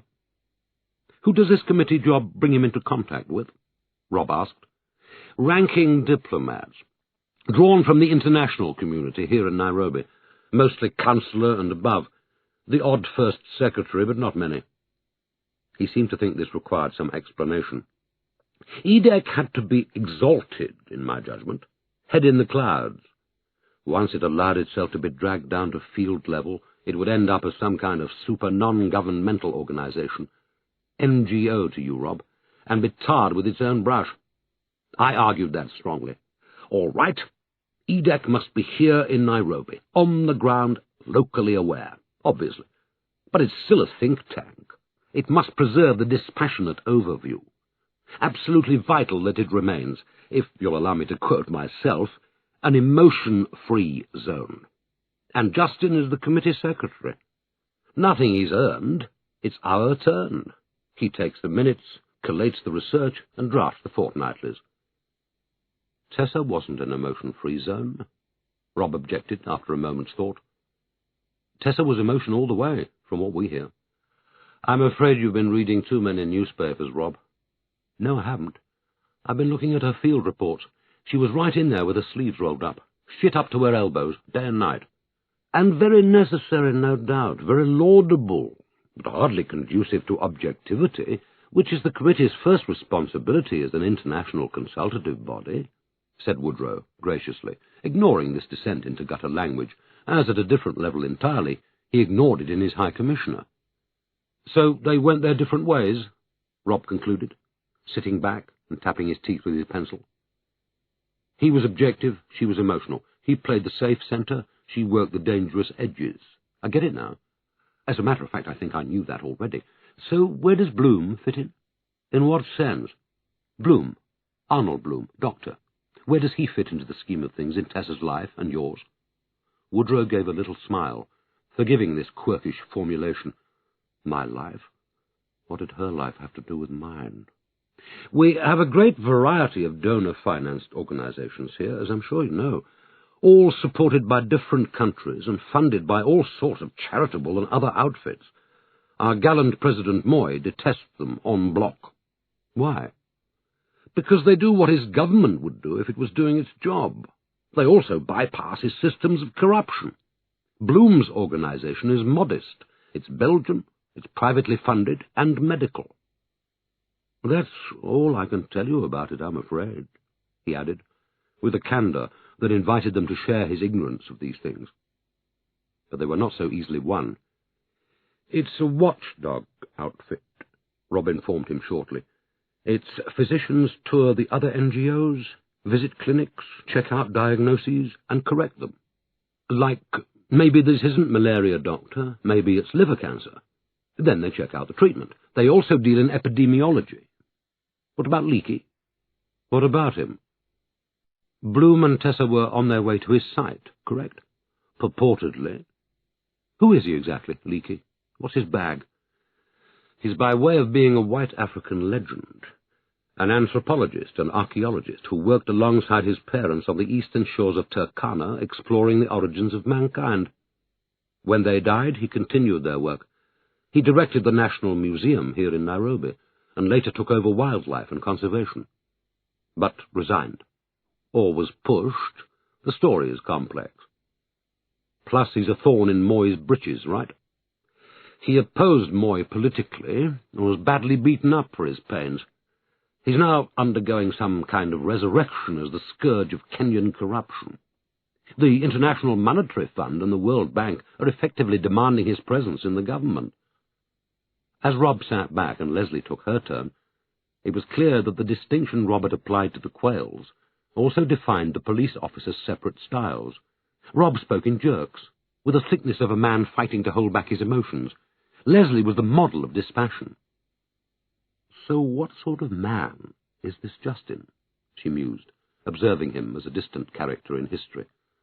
Away from his place of work and this committee of his, what are his interests, appetites? What's his lifestyle? Who is he? Oh, my God, who are any of us? Woodrow declaimed, perhaps a little too theatrically, at which Rob again rattled his pencil against his teeth. Leslie smiled patiently, and Woodrow, with charming reluctance, recited a checklist of Jayston's meagre attributes. A keen gardener, though, come to think of it, not so keen since Tessa lost her baby. Loves nothing better than toiling in the flower beds on a Saturday afternoon. A gentleman, whatever that means. The right sort of Etonian. Courteous to a fault in his dealings with locally employed staff, of course. Kind of chap who can be relied on to dance with the wallflowers at the High Commissioner's annual bash. A bit of an old bachelor, in ways Woodrow couldn't immediately call to mind. Not a golfer or a tennis player, to his knowledge. Not a shooter or a fisher. Not an outdoor man at all, apart from his gardening. And, of course, a first-rate meat-and-potatoes professional diplomat. Bags of field experience, 2 or 3 languages, safe pair of hands, totally loyal to London guidance. And here's the cruel bit, Rob. By no fault of his own, caught in the promotion bulge. And he doesn't keep low company or anything? Leslie asked, consulting her notebook. You wouldn't see him whooping it up in the shady nightclubs while Tessa was out on her field trips? The question was already a bit of a joke. That wouldn't be his thing, I take it. Nightclubs? Jayston? What a wonderful thought. Annabelle's, maybe, 25 years ago. Whatever gave you that idea? Woodrow exclaimed with a heartier laugh than he'd had for days. Rob was happy to enlighten him. Our super, actually, Mr. Gridley. He did a spell in Nairobi on liaison. He says the nightclubs are where you'd hire a hitman if you had a mind to. There's one on River Road, a block away from the New Stanley, which is handy if you're staying there. $500 US, and they'll whack out anyone you want. Half down, half afterwards. Less in some clubs, according to him, but then you don't get the quality. Did Jayston love Tessa? Leslie asked, while Woodrow was still smiling. In the relaxed spirit that was growing up between them, Woodrow threw up his arms and offered a muted cry to heaven. Oh, my God! Who loves whom in this world, and why? And when Leslie did not immediately relieve him of the question, she was beautiful, witty, young. He was 40-something when he met her, menopausal, heading for injury time, lonely, infatuated, wanting to settle down. Love? Well, that's your call, not mine. But if this was an invitation to Leslie to chime in with her own opinions, she ignored it. She appeared, like Rob beside her, more interested in the subtle transfiguration of Woodrow's features, in the tightening of the skin lines in the upper cheeks, the faint blotches of colour that had appeared at the neck, in the tiny, involuntary puckerings of the lower jaw. And Jayston wasn't angry with her? Like about her aid work, for instance? Rob suggested. Why should he be? It didn't get up his nose when she banged on about how certain Western companies, British included, were ripping off the Africans, overcharging them for technical services, dumping overpriced, out-of-date medicines on them, using Africans as human guinea pigs to try out new drugs, which is sometimes implied, if seldom proved, so to speak. I'm sure Jayston was very proud of her aid work. A lot of our wives here tend to sit back. Tessa's involvement redressed the balance. So he wasn't angry with her, Rob pressed. Jayston is simply not given to anger, not in the normal way. If he was anything at all, he was embarrassed. Were you embarrassed? I mean, you here at the High Commission. What on earth by? Her aid work, her special interests, did they conflict at all with HM interests? Woodrow composed his most puzzled and disarming frown. Her Majesty's government could never be embarrassed by acts of humanity, Rob. You should know that. We're learning it, Mr. Woodrow, Leslie cut in quietly. We're new. And having examined him for a while without for 1 second relaxing her nice smile, she loaded her notebooks and tape recorder back into her bag, and, pleading engagements in the town, proposed they resume their deliberations tomorrow at the same hour. Did Tessa confide in anyone, do you know? Leslie asked, in the by-the-by tone as they all three moved in a bunch towards the door. Apart from Bloom, you mean? I mean women friends, actually. Woodrow ostentatiously searched his memory. No, I don't think so. Nobody comes specifically to mind. But I don't suppose I'd know, really, would I? You might if it was someone on your staff, like Gita Pearson or somebody, said Leslie helpfully. Gita? Oh, well, obviously, yes, Gita. And they're looking after you all right, are they? You've got transport and everything? Good. A whole day passed, and a whole night before they came again. This time it was Leslie, not Rob, who opened the proceedings, and she did so with a freshness that suggested encouraging things had happened since they last met. Tessa had had recent intercourse, she announced, in a bright, start-the-day sort of voice, as she set out her properties like court exhibits, pencils, notebooks, tape recorder, a piece of India rubber. We suspect rape. That's not for publication. as though I expect we'll all be reading it in tomorrow's newspapers. It's only a vaginal swab they've taken at this stage, and peeked through a microscope to see whether the sperm was alive or dead. It was dead, but they still think it may be more than one person's sperm, maybe a whole cocktail. Our view is they've got no way to tell. Woodrow sank his head into his hands. We'll have to wait for our own boffins to pronounce before it's 100%, Leslie said, watching him. Rob, as yesterday, was nonchalantly tapping his pencil against his big teeth. And the blood on Bloom's tunic was Tessa's, Leslie continued in the same frank tone. Only provisional, mind.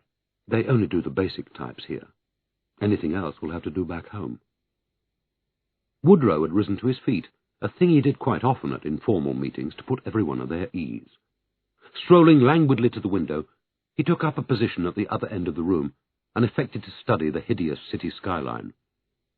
There was freak thunder about, and that indefinable smell of tension that precedes the magical African rain. His manner, by contrast, was repose itself. Nobody could see the 2 or 3 drops of hot sweat that had left his armpits and were crawling like fat insects down his ribs. "Has anyone told Quayle yet?" he asked, and wondered, as perhaps they did, why a raped woman's widower suddenly becomes a Quayle and not a Jayston. "We thought it would be better coming from a friend," Leslie replied. "You," Rob suggested. "Of course. Plus it is just possible, like Les here said, that she and Arnold had one last one for the road. If you want to mention that to him, it's up to you." "What's my last straw?" he wondered. "What more has to happen before I open this window and jump out? Perhaps that was what I wanted her to do for me. Take me beyond the limits of my own acceptance." "We really like Bloom," Leslie broke out in chummy exasperation, as if she needed Woodrow to like Bloom too. "All right, we've got to be on the lookout for the other Bloom, the beast in human shape. And where we come from, the most peaceable people will do the most terrible things when they're pushed. But who pushed him, if he was pushed? Nobody, unless she did." Leslie paused here, inviting Woodrow's comment, but he was exercising his right to remain silent. "Bloom's as close as you'll ever get to a good man," she insisted, as if good man were a finite condition like Homo sapiens. "He's done a lot of really, really good things, not for display, but because he wanted to. Saved lives, risked his own, worked in awful places for no money, hidden people in his attic. Well, don't you agree, sir?" Was she goading him, or merely seeking enlightenment from a mature observer of the Tessa-Bloom relationship? "I'm sure he has a fine record," Woodrow conceded. Rob gave a snort of impatience and a disconcerting writhe of his upper body. "Look, forget his record. Personally, do you like him, yes or no? Simple as that." And flung himself into a fresh position on his chair. "My God," said Woodrow over his shoulder, careful this time not to overdo the histrionics, but allowing nonetheless a note of exasperation to enter his voice. "Yesterday it was define love. Today it's define like. We do rather chase our absolute definitions in cool Britannia these days, don't we?" "We're asking your opinion, sir," said Rob. Perhaps it was the sirs that turned the trick. At their first meeting it was Mr. Woodrow, or, when they felt bold, Sandy. Now it was Sir, advising Woodrow that these 2 junior police officers were not his colleagues, not his friends, but lower-class outsiders, poking their noses into the exclusive club that had given him standing and protection these 17 years. He linked his hands behind his back and braced his shoulders, then turned on his heel until he faced his interrogators. "Arnold Bloom is persuasive," he declared, lecturing them down the length of the room. "He has looks, charm of a sort, wit, if you like that type of humour, some sort of aura. Perhaps it's that neat little beard. To the impressionable, he's an African folk hero." After which he turned away from them, as if waiting for them to pack and leave. "And the unimpressionable?" asked Leslie, taking advantage of his turn back to reconnoitre him with our eyes, the hands nonchalantly comforting one another behind him, the unweighted knee lifted in self-defence.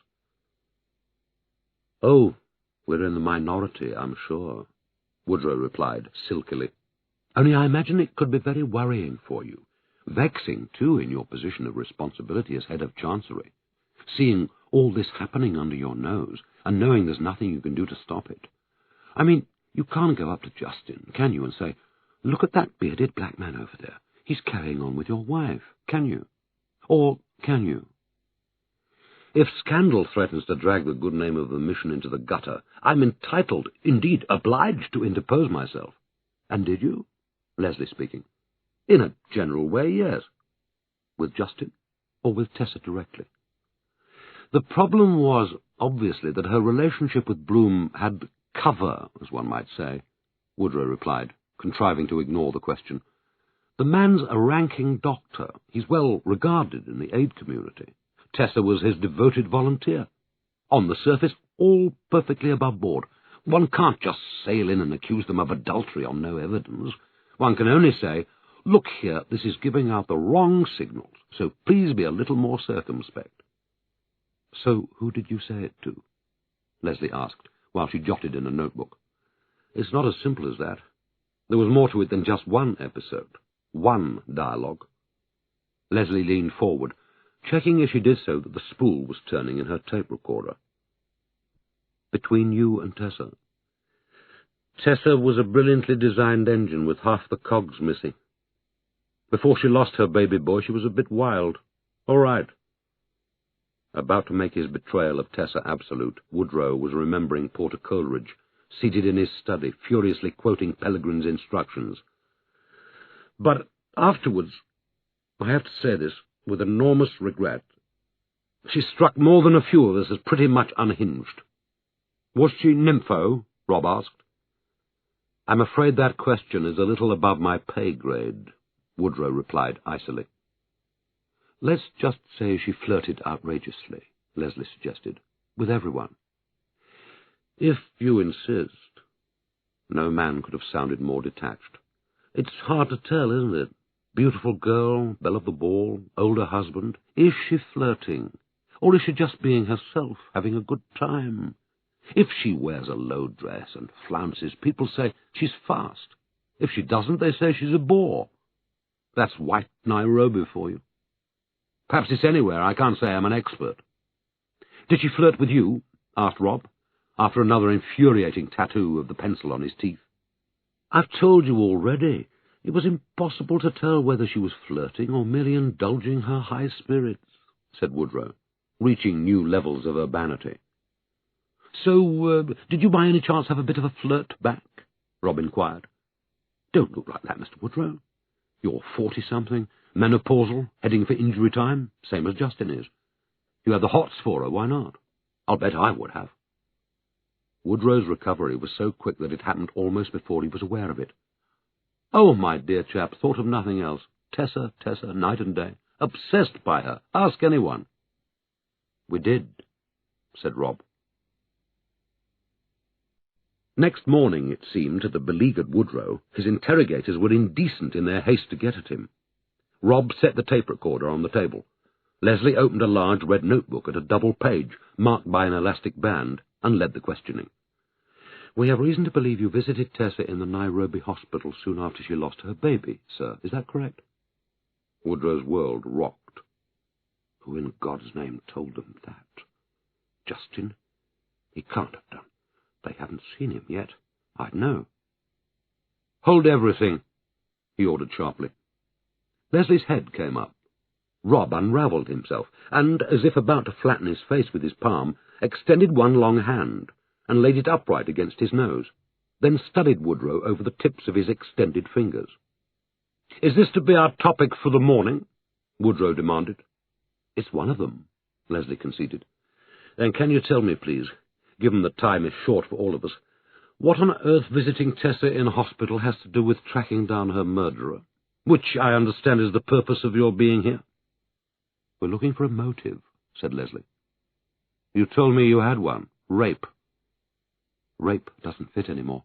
Not as motive. Rape was a side effect. Maybe a blind, to make us think we're looking at a random killing, not a planned one." "Premeditation," Rob explained, his big brown eyes fixing Woodrow in a lonely stare. What we call a corporate job. At which, for a brief but terrifying moment, Woodrow thought of absolutely nothing at all. Then he thought, corporate. Why did he say corporate? Corporate as performed by a corporation? Outrageous. Too far-fetched to be worthy of consideration by a reputable diplomat. After that his mind became a blank screen. No words, not even the most banal and meaningless, came to rescue him. He saw himself, if at all, as some kind of computer, retrieving, assembling, and then rejecting a train of heavily encrypted connections from a cordoned-off area of his brain. Corporate nothing. It was random, unplanned, a blood feast, African style. "So what took you to the hospital?" he heard Leslie saying, as he caught up with the soundtrack. "Why did you go and see Tessa after she lost her baby boy?" "Because she asked me to, through her husband, in my capacity as Jayston's superior." "Anyone else invited to the party?" "Not to my knowledge." "Maybe Gita?" "You mean Gita Pearson?" "Do you know a different one?" "Gita Pearson was not present." "So, just you and Tessa?" Leslie noted aloud, writing in her notebook. "What's you being his superior got to do with it?" She was concerned for Jayston's welfare, and wished to reassure herself that all was well with him, Woodrow replied, deliberately taking his time, rather than respond to her quickening rhythm. "I had tried to persuade Jayston to take leave of absence, but he preferred to remain at his post. The EDEC annual conference of ministers was coming up, and he was determined to prepare for it. I explained this to her, and promised to continue to keep an eye on him." "Did she have her laptop with her?" Rob cut in. I beg your pardon?" "Why's that so difficult? Did she have her laptop with her, beside her, on a table, under the bed, in it? Her laptop. Tessa loved her laptop. She emailed people with it. She emailed Bloom. She emailed Gita. She emailed a sick kid in Italy she was looking after, and some old boyfriend she had in London. She emailed half the world all the time. Did she have the laptop with her?" "Thank you for being so explicit. No, I saw no laptop." "What about a notebook?" A hesitation, while he searched his memory and composed the lie. "None that I saw." "Any you didn't?" Woodrow did not deign to answer. Rob leaned back and studied the ceiling in a falsely leisured way. "So, how was she in herself?" he inquired. "Nobody's at her best after producing a stillborn baby." "So how was she?" "Weak, rambling, depressed." "And that was all you talked about? Jayston, her beloved husband?" "So far as I remember, yes." "How long were you with her?" "I didn't time myself, but I would imagine something in the region of 20 minutes. Obviously, I didn't want to tire her." "So you talked about Jayston for 20 minutes? Whether he's eating his porridge and that?" "The conversation was intermittent," Woodrow replied, colouring. "When someone is feverish and exhausted and has lost her child, it is not easy to have a lucid exchange." "Anyone else present?" "I told you already. I went alone." "That's not what I asked you. I asked you whether anyone else was present." "Such as who?" "Such as whoever else was present. A nurse, a doctor, another visitor, a friend of hers. Girlfriend, man-friend, African friend. Like Dr. Arnold Bloom, for instance.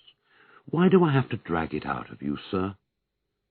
As evidence of his annoyance, Rob unwound himself like a javelin-thrower, first flinging a hand in the air, then tortuously repositioning his long legs. Woodrow, meanwhile, was again visibly consulting his memory, bringing his eyebrows together in an amused and rueful frown. "Now you come to mention it, Rob, you're right. How very clever of you. Bloom was there when I arrived. We greeted each other, and he left. I would imagine we overlapped by the better part of 20 seconds. For you, 25. But Woodrow's careless demeanour was hard won. Who the devil told him Bloom was at her bedside? But his apprehension went further. It reached into the darkest crevices of his other mind, touching again on that chain of causality he refused to acknowledge, and Porter Coleridge had furiously ordered him to forget. "So what was Bloom doing there, do you suppose, sir?" "He offered no explanation, neither did she. He's a doctor, isn't he, apart from anything else?" "What was Tessa doing?" Lying in the bed. What did you expect her to be doing? He retorted, losing his head for a moment. Playing tiddlywinks? Rob stretched his long legs in front of him, admiring his huge feet down the length of them in the manner of a sunbather. I don't know, he said. What do we expect her to be doing, Les? He asked of his fellow officer. Not tiddlywinks, for sure. There she is lying in bed. Doing what, we ask ourselves? Feeding a black baby, I should think, Leslie said, while its mother died. For a while the only sounds in the room came from passing footsteps in the corridor, and cars racing and fighting in the town across the valley. Rob reached out a gangly arm and switched off the tape recorder. As you pointed out, sir, we're all short of time, he said courteously, so kindly don't fucking waste it by dodging questions and treating us like shit. He switched the tape recorder back on. Be so good as to tell us in your own words about the dying woman in the ward and her little baby boy, Mr. Woodrow, sir, he said. Please. And what she died of, and who was trying to cure her of it, and how, and anything else you happen to know in that regard. Cornered and resentful in his isolation, Woodrow reached instinctively for the support of his head of mission, only to be reminded that Coleridge was playing hard to get. Last night, when Woodrow had tried to reach him for a private word, Mildred had advised that his master was cloistered with the American ambassador and could be reached only in emergency. This morning, Coleridge was reportedly conducting business from the residence. Chapter 5. Woodrow was not easily unmanned. In his diplomatic career, he had been obliged to carry off any number of humiliating situations, and had learned by experience that the soundest course was to refuse to recognize that anything was amiss. He applied this lesson now, as in curt sentences he gave a minimalist's rendering of the scene in the hospital ward. Yes, he agreed, mildly surprised that they should be so interested in the minutiae of Tessa's confinement. He distantly remembered that a fellow patient of Tessa's was asleep or comatose, and that since she was not able to feed her own baby, Tessa was acting as the child's wet nurse. Tessa's loss was the child's gain. Did the sick woman have a name? Leslie asked. Not that I recall. Was there anybody with the sick woman, a relative or friend? Her brother, a teenaged boy from her village. That is how Tessa told it, but given her state, I do not regard her as a reliable witness. Do you know the brother's name? No. Or the name of the village? No. Did Tessa tell you what was wrong with the woman? Most of what she said was incoherent. So the rest was coherent, Rob pointed out. An eerie forbearance was settling over him. His gangling limbs had found a resting place. He suddenly had all day to kill. In her coherent moments, what did Tessa tell you about the sick woman across the ward from her, Mr. Woodrow? That she was dying, that her illness, which she did not name, derived from the social conditions in which she lived. AIDS? That's not what she said. Makes a change, then? Indeed. Was anyone treating the woman for this unnamed illness? Presumably. Why else would she be in hospital? Was Law Beer? Who? Law Beer, Rob spelled it out. Law like Law help us, beer like Heineken. Dutch mongrel, red-haired or blonde, mid-50s, fat.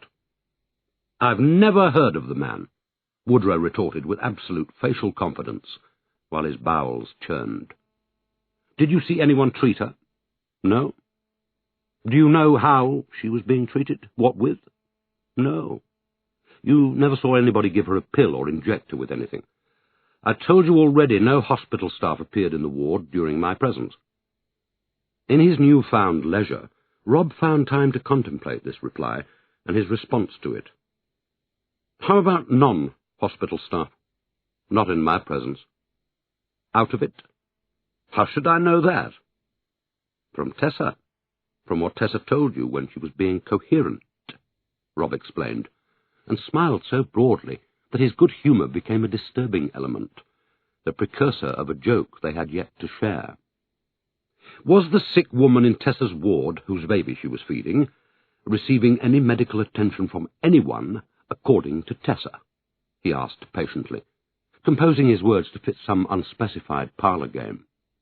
Was the sick woman being visited or examined or observed or treated by anyone, male or female, black or white, be they doctors, nurses, non-doctors, outsiders, insiders, hospital sweepers, visitors, or plain people.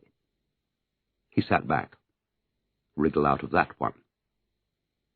Woodrow was becoming aware of the scale of his predicament. How much more did they know that they weren't revealing? The name Lawbeer had sounded in his head like a death knell. What other names were they about to throw at him? How much more could he deny and stay upright? What had Coleridge told them? Why was he withholding comfort, refusing to collude? Or was he confessing all behind Woodrow's back? She had some story about the woman being visited by little men in white coats, he replied disdainfully. I assumed she had dreamt it, or was dreaming it while she related it. I gave it no credence. And nor should you, he was saying. Why were the white coats visiting her, according to Tessa's story, in what you call her dream? Because the men in white coats had killed the woman.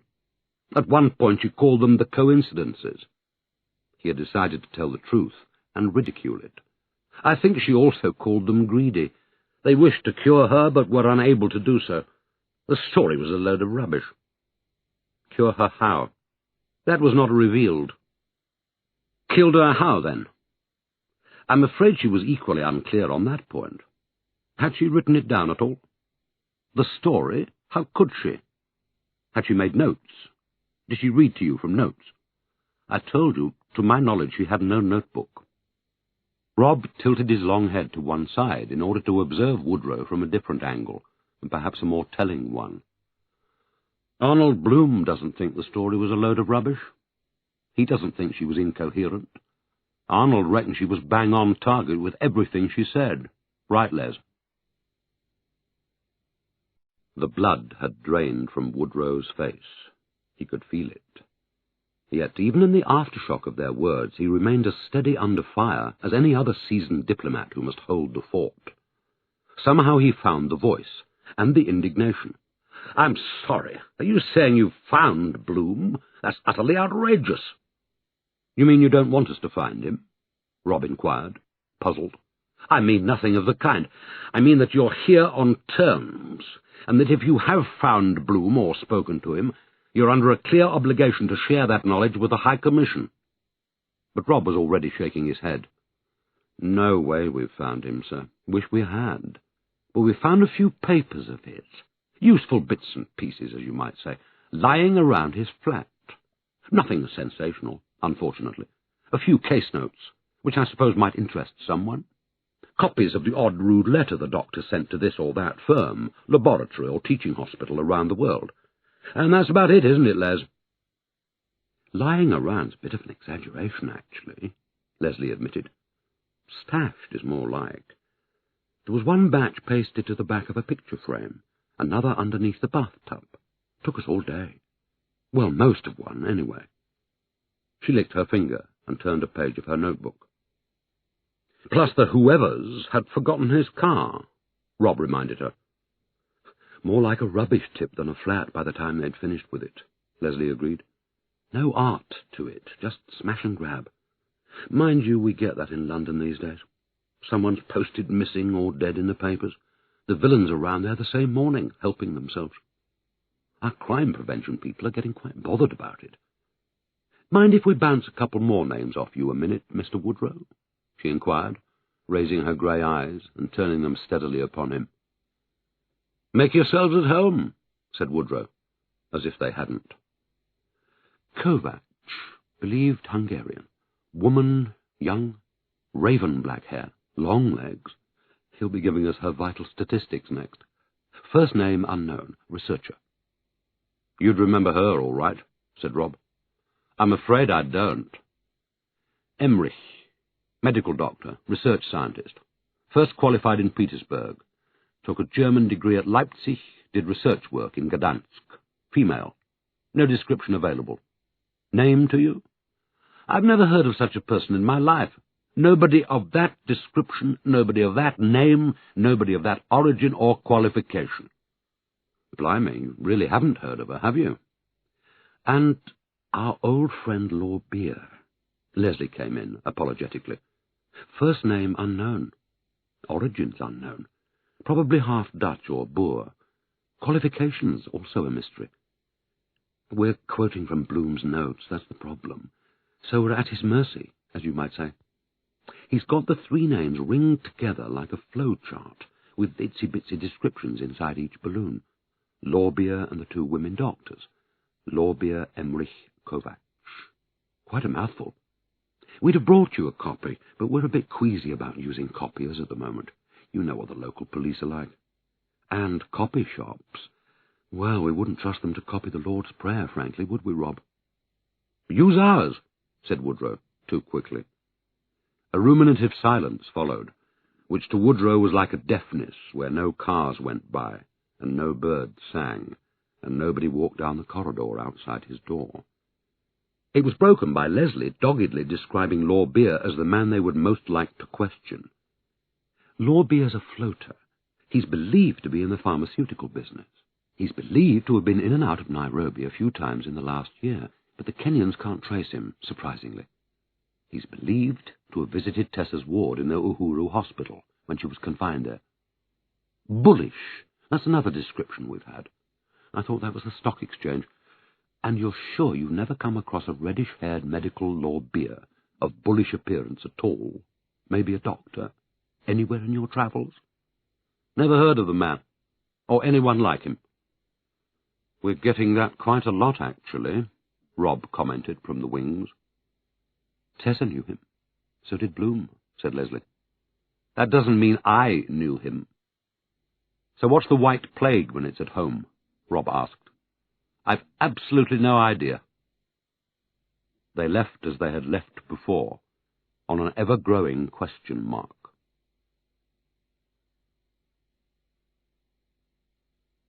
As soon as he was safely clear of them, Woodrow picked up the internal phone to Coleridge, and, to his relief, heard his voice. Got a minute? I suppose so. He found him sitting at his desk, one splayed hand to his brow. He was wearing yellow braces with horses on them. His expression was wary and belligerent. I need to be assured that we have London's backing in this, Woodrow began, without sitting down. We? Being who, exactly? You and I. And by London you mean Pellegrin, I take it. Why? Has anything changed? Not to my knowledge. Is it going to? Not to my knowledge. Well, does Pellegrin have backing? Put it that way. Oh, Bernard always has backing. So, do we go on with this, or don't we? Go on lying, you mean? Of course we do. Then why can't we agree on what we say? Good point. I don't know. If I were a god man, I'd sneak off and pray. But it's not as fucking easy as that. The girl's dead. That's one part of it. And we're alive. That's another part. So, have you told them the truth? No, good Lord, no. Memory like a sieve, me. Terribly sorry. Are you going to tell them the truth? Them? No, never. Shits. Then why can't we agree our stories? That's it. Why not?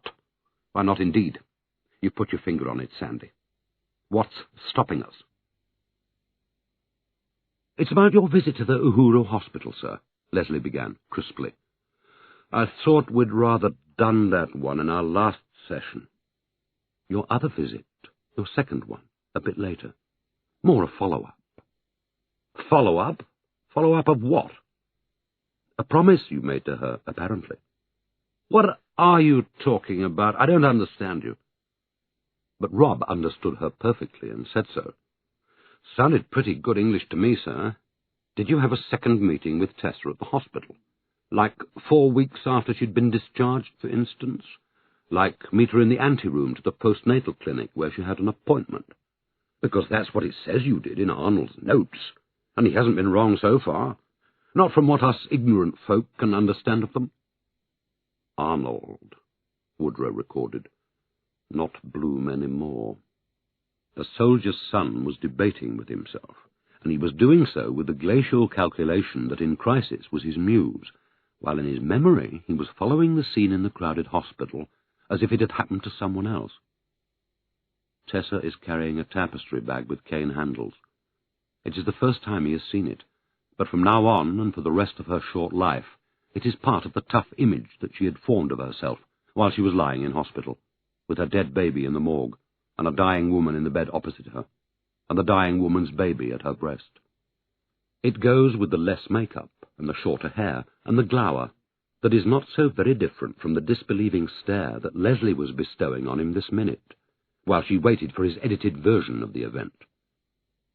The light, as everywhere in the hospital, is fickle. Huge shafts of sunlight bisect the half-dark of the interior. Small birds glide among the rafters. Tessa is standing with her back against a curved wall, next to an ill-smelling coffee shop with orange chairs. There is a crowd milling in and out of the sunbeams, but he sees her immediately.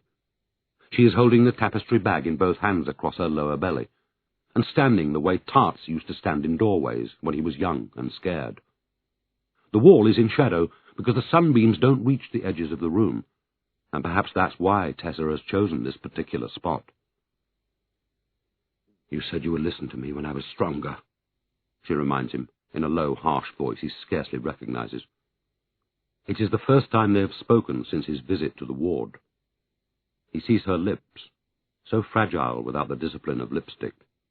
He sees the passion in her grey eyes, and it scares him as all passion scares him, his own included. "The meeting you are referring to was not social," he told Rob, avoiding Leslie's unrelenting gaze. "It was professional. Tessa claimed to have stumbled on some documents, which, if genuine, were politically sensitive. She asked me to meet her at the clinic so that she could hand them over." "Stumbled how?" asked Rob. "She had outside connections, that's all I know. Friends in the aid agencies." "Such as Bloom?" "Among others. It was not the first time she had approached the High Commission with stories of high scandal, I should add. She made quite a habit of it." "By High Commission you mean you?" "If you mean me in my capacity as head of Chancery, yes." "Why didn't you give them to Jayston to hand over?" "Jayston must remain out of the equation. That was her determination, and presumably his." Was he explaining too much? Another peril? He plunged on. "I respected that in her. To be frank, I respected any sign of scruple in her at all. Why didn't you give them to Geeta?" "Geeta is new and young and locally employed. She would not have been a suitable messenger." "So you met," Leslie resumed, "at the hospital, in the anteroom to the postnatal clinic. Wasn't that a rather conspicuous meeting place? 2 whites among all those Africans?" "You've been there," he thought, with another lurch into near panic. "You visited the hospital." "It wasn't Africans she was afraid of. It was whites. She was not to be reasoned with. When she was among Africans, she felt safe." "Did she say that?" "I deduced it." "What from?" "Rob. Her attitude during those last months, after the baby. To me, to the white community, to Bloom. Bloom could do no wrong. He was African and handsome and a doctor. And Geeta's half Indian," a little wildly. "How did Tessa make the appointment?" Rob asked. "Sent a note to my house by the hand of her houseboy, Mustafa." "Did your wife know you were meeting her?" "Mustafa gave the note to my houseboy, who passed it to me." "And you didn't tell your wife?" "I regarded the meeting as confidential." "Why didn't she phone you?" "My wife?" "Tessa. She distrusted diplomatic telephones. With reason, we all do." "Why didn't she simply send the documents with Mustafa?" "There were assurances she required of me, guarantees." "Why didn't she bring the papers to you here?" Still Rob, pressing. "For the reason I've already given you. She had reached a point where she did not trust the High Commission, did not wish to be tainted by it, did not wish to be seen entering or leaving it. You speak as if her actions were logical. It's hard to apply logic to Tessa's final month." "Why not Coleridge? Why did it have to be you all the time? You at her bedside, you at the clinic. Didn't she know anyone else here?" For a perilous moment Woodrow joined forces with his inquisitors. Why me indeed? he demanded of Tessa in a surge of angry self-pity. Because your bloody vanity would never let me go. Because it pleased you to hear me promise my soul away, when both of us knew that on the day of reckoning I wouldn't deliver it, and you wouldn't accept it. Because grappling with me was like meeting head-on the English sicknesses you loved to hate. Because I was some kind of archetype for you, all ritual and no faith, your words. We are standing face to face and half a foot apart, and I'm wondering why we are the same height, till I realize that a raised step runs round the base of the curved wall, and that, like other women there, you've climbed onto it, waiting to be spotted by your man. Our faces are at the same level, and despite your new austerity, it is Christmas again, and I'm dancing with you, smelling the sweet warm grass in your hair. So she gave you a bundle of papers, Rob was saying. What were they about? I am taking the envelope from you and feeling the maddening contact of your fingers as you give it to me. You are deliberately reviving the flame in me. You know it and can't help it. You are taking me over the edge again, although you know you will never come with me. I am wearing no jacket. You watch me, while I undo my shirt buttons, slide the envelope against my naked skin and work it downward until its lower edge is stuck between the waistband of my trousers and my hip. You watch me again, as I refasten the buttons, and I have the same shameful sensations that I would have if I had made love to you. As a good diplomat, I offer you a cup of coffee in the shop. You decline. We stand face to face like dancers waiting for music to justify our proximity. Rob asked you what the papers were about, Leslie was reminding Woodrow from outside his field of consciousness. They purported to describe a major scandal. Here in Kenya, the correspondence was classified. By Tessa. Don't be damn silly. How could she classify anything? Woodrow snapped, and too late regretted his heat.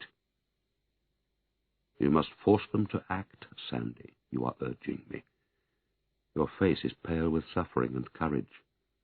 Your theatrical impulses have not been dimmed by the experience of real tragedy. Your eyes are brimming with the tears that, since the baby, swim in them all the time. Your voice urges, but it caresses too, working the scales the way it always did. We need a champion, Sandy, someone outside us, someone official and capable. Promise me. If I can keep faith with you, you can keep faith with me. So I say it. Like you, I am carried away by the power of the moment. I believe in God, in love, in Tessa. When we were on stage together, I believe.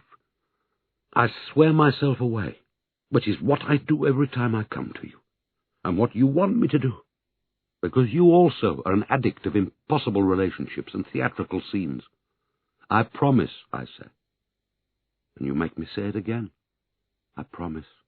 I promise. I love you, and I promise. And that is your cue to kiss me on the lips that have spoken the shameful promise. One kiss to silence me and seal the contract. One quick hug to bind me and let me smell your hair. The papers were sent by bag to the relevant Under-Secretary in London, Woodrow was explaining to Rob, at which point they were classified. Why?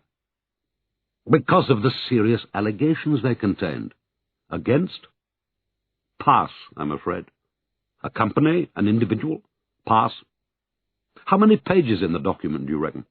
15, 20? There was an annex of some sort. Any photographs, illustrations, exhibits at all? Pass. Any tape recordings, discs, tape confessions, statements? Pass. Which Under-Secretary did you send them to? Sir Bernard Pellegrin. Did you keep a copy locally? It is a matter of policy to keep as little sensitive material here as possible. Did you keep a copy or not? No. Were the papers typed? By whom? Were they typed or written by hand? Typed. What by? I'm not an expert on typewriters. Electronic type? Off a word processor? A computer? Do you remember the sort of type? The font? Woodrow gave an ill-tempered shrug that was close to violence. It wasn't italicized, for instance, Rob persisted. No. Or that fake, half-joined-up handwriting they do. It was perfectly ordinary Roman type. Electronic. Yes. Then you do remember. Was the annex typed? Probably. The same type? Probably. So, 15 to 20 pages, give or take, of perfectly ordinary electronic Roman type. Thank you. Did you hear back from London? Eventually. From Pellegrin. It may have been Sir Bernard, it may have been one of his subordinates. Saying? No action was required. Any reason given at all? Still Rob, throwing his questions like punches. The so-called evidence offered in the document was tendentious. Any inquiries on the strength of it would achieve nothing, and prejudice our relations with the host nation. Did you tell Tessa that was the answer? No action.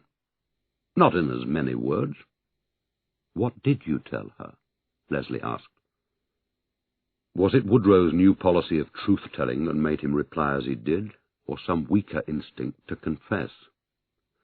I told her what I felt would be acceptable to her, given her condition, given the loss she had suffered, and the importance she attached to the documents. Leslie had switched off the tape recorder and was packing away her notebooks. So what lie was acceptable to her, sir, in your judgment? She asked. That London was on the case. Steps were being taken. For a blessed moment, Woodrow believed the meeting was over, but Rob was still in there, slugging away. One more thing, if you don't mind, Mr. Woodrow. Bell, Barker, and Benjamin, known otherwise as 3Bs. Woodrow's posture did not alter by a fraction. Ads all over town. 3Bs, busy for Africa. Buzzing for you, honey. I love 3Bs. Headquarters up the road. Big new glass building, looks like a Dalek. What of them? Only we pulled out their company profile last night, didn't we, Les? Quite an amazing outfit, you don't realize. Finger in every African pie, but British to the core. Hotels, travel agencies, newspapers, security companies, banks, extractors of gold, coal and copper, importers of cars, boats and trucks. I could go on forever, plus a fine range of drugs. 3Bs buzzing for your health. We spotted that one as we drove here this morning, didn't we, Les? Just back down the road, Leslie agreed. And they're hugger-mugger with Moy's boys, too, from all we hear. Private jets, all the girls you can eat. I assume this is getting us somewhere? Not really. I just wanted to watch your face while I talked about them. I've done it now. Thank you for your patience. Leslie was still busy with her bag. For all the interest she had shown in this exchange, she might not have heard it at all. People like you should be stopped, Mr. Woodrow, she mused aloud, with a puzzled shake of her wise head. You think you're solving the world's problems, but actually you're the problem. She means you're a fucking liar, Rob explained. This time, Woodrow did not escort them to the door. He remained at his post behind the desk, listening to the fading footsteps of his departing guests. Then he called the front desk and asked, in the most casual tone, to be advised when they had cleared the building. On learning they had, he made his way swiftly to Coleridge's private office. Coleridge, he well knew, was away from his desk, conferring with the Kenyan Ministry of External Affairs. Mildred was speaking on the internal phone, looking unpleasantly relaxed. "This is urgent," Woodrow said, in contrast to whatever Mildred thought he was doing.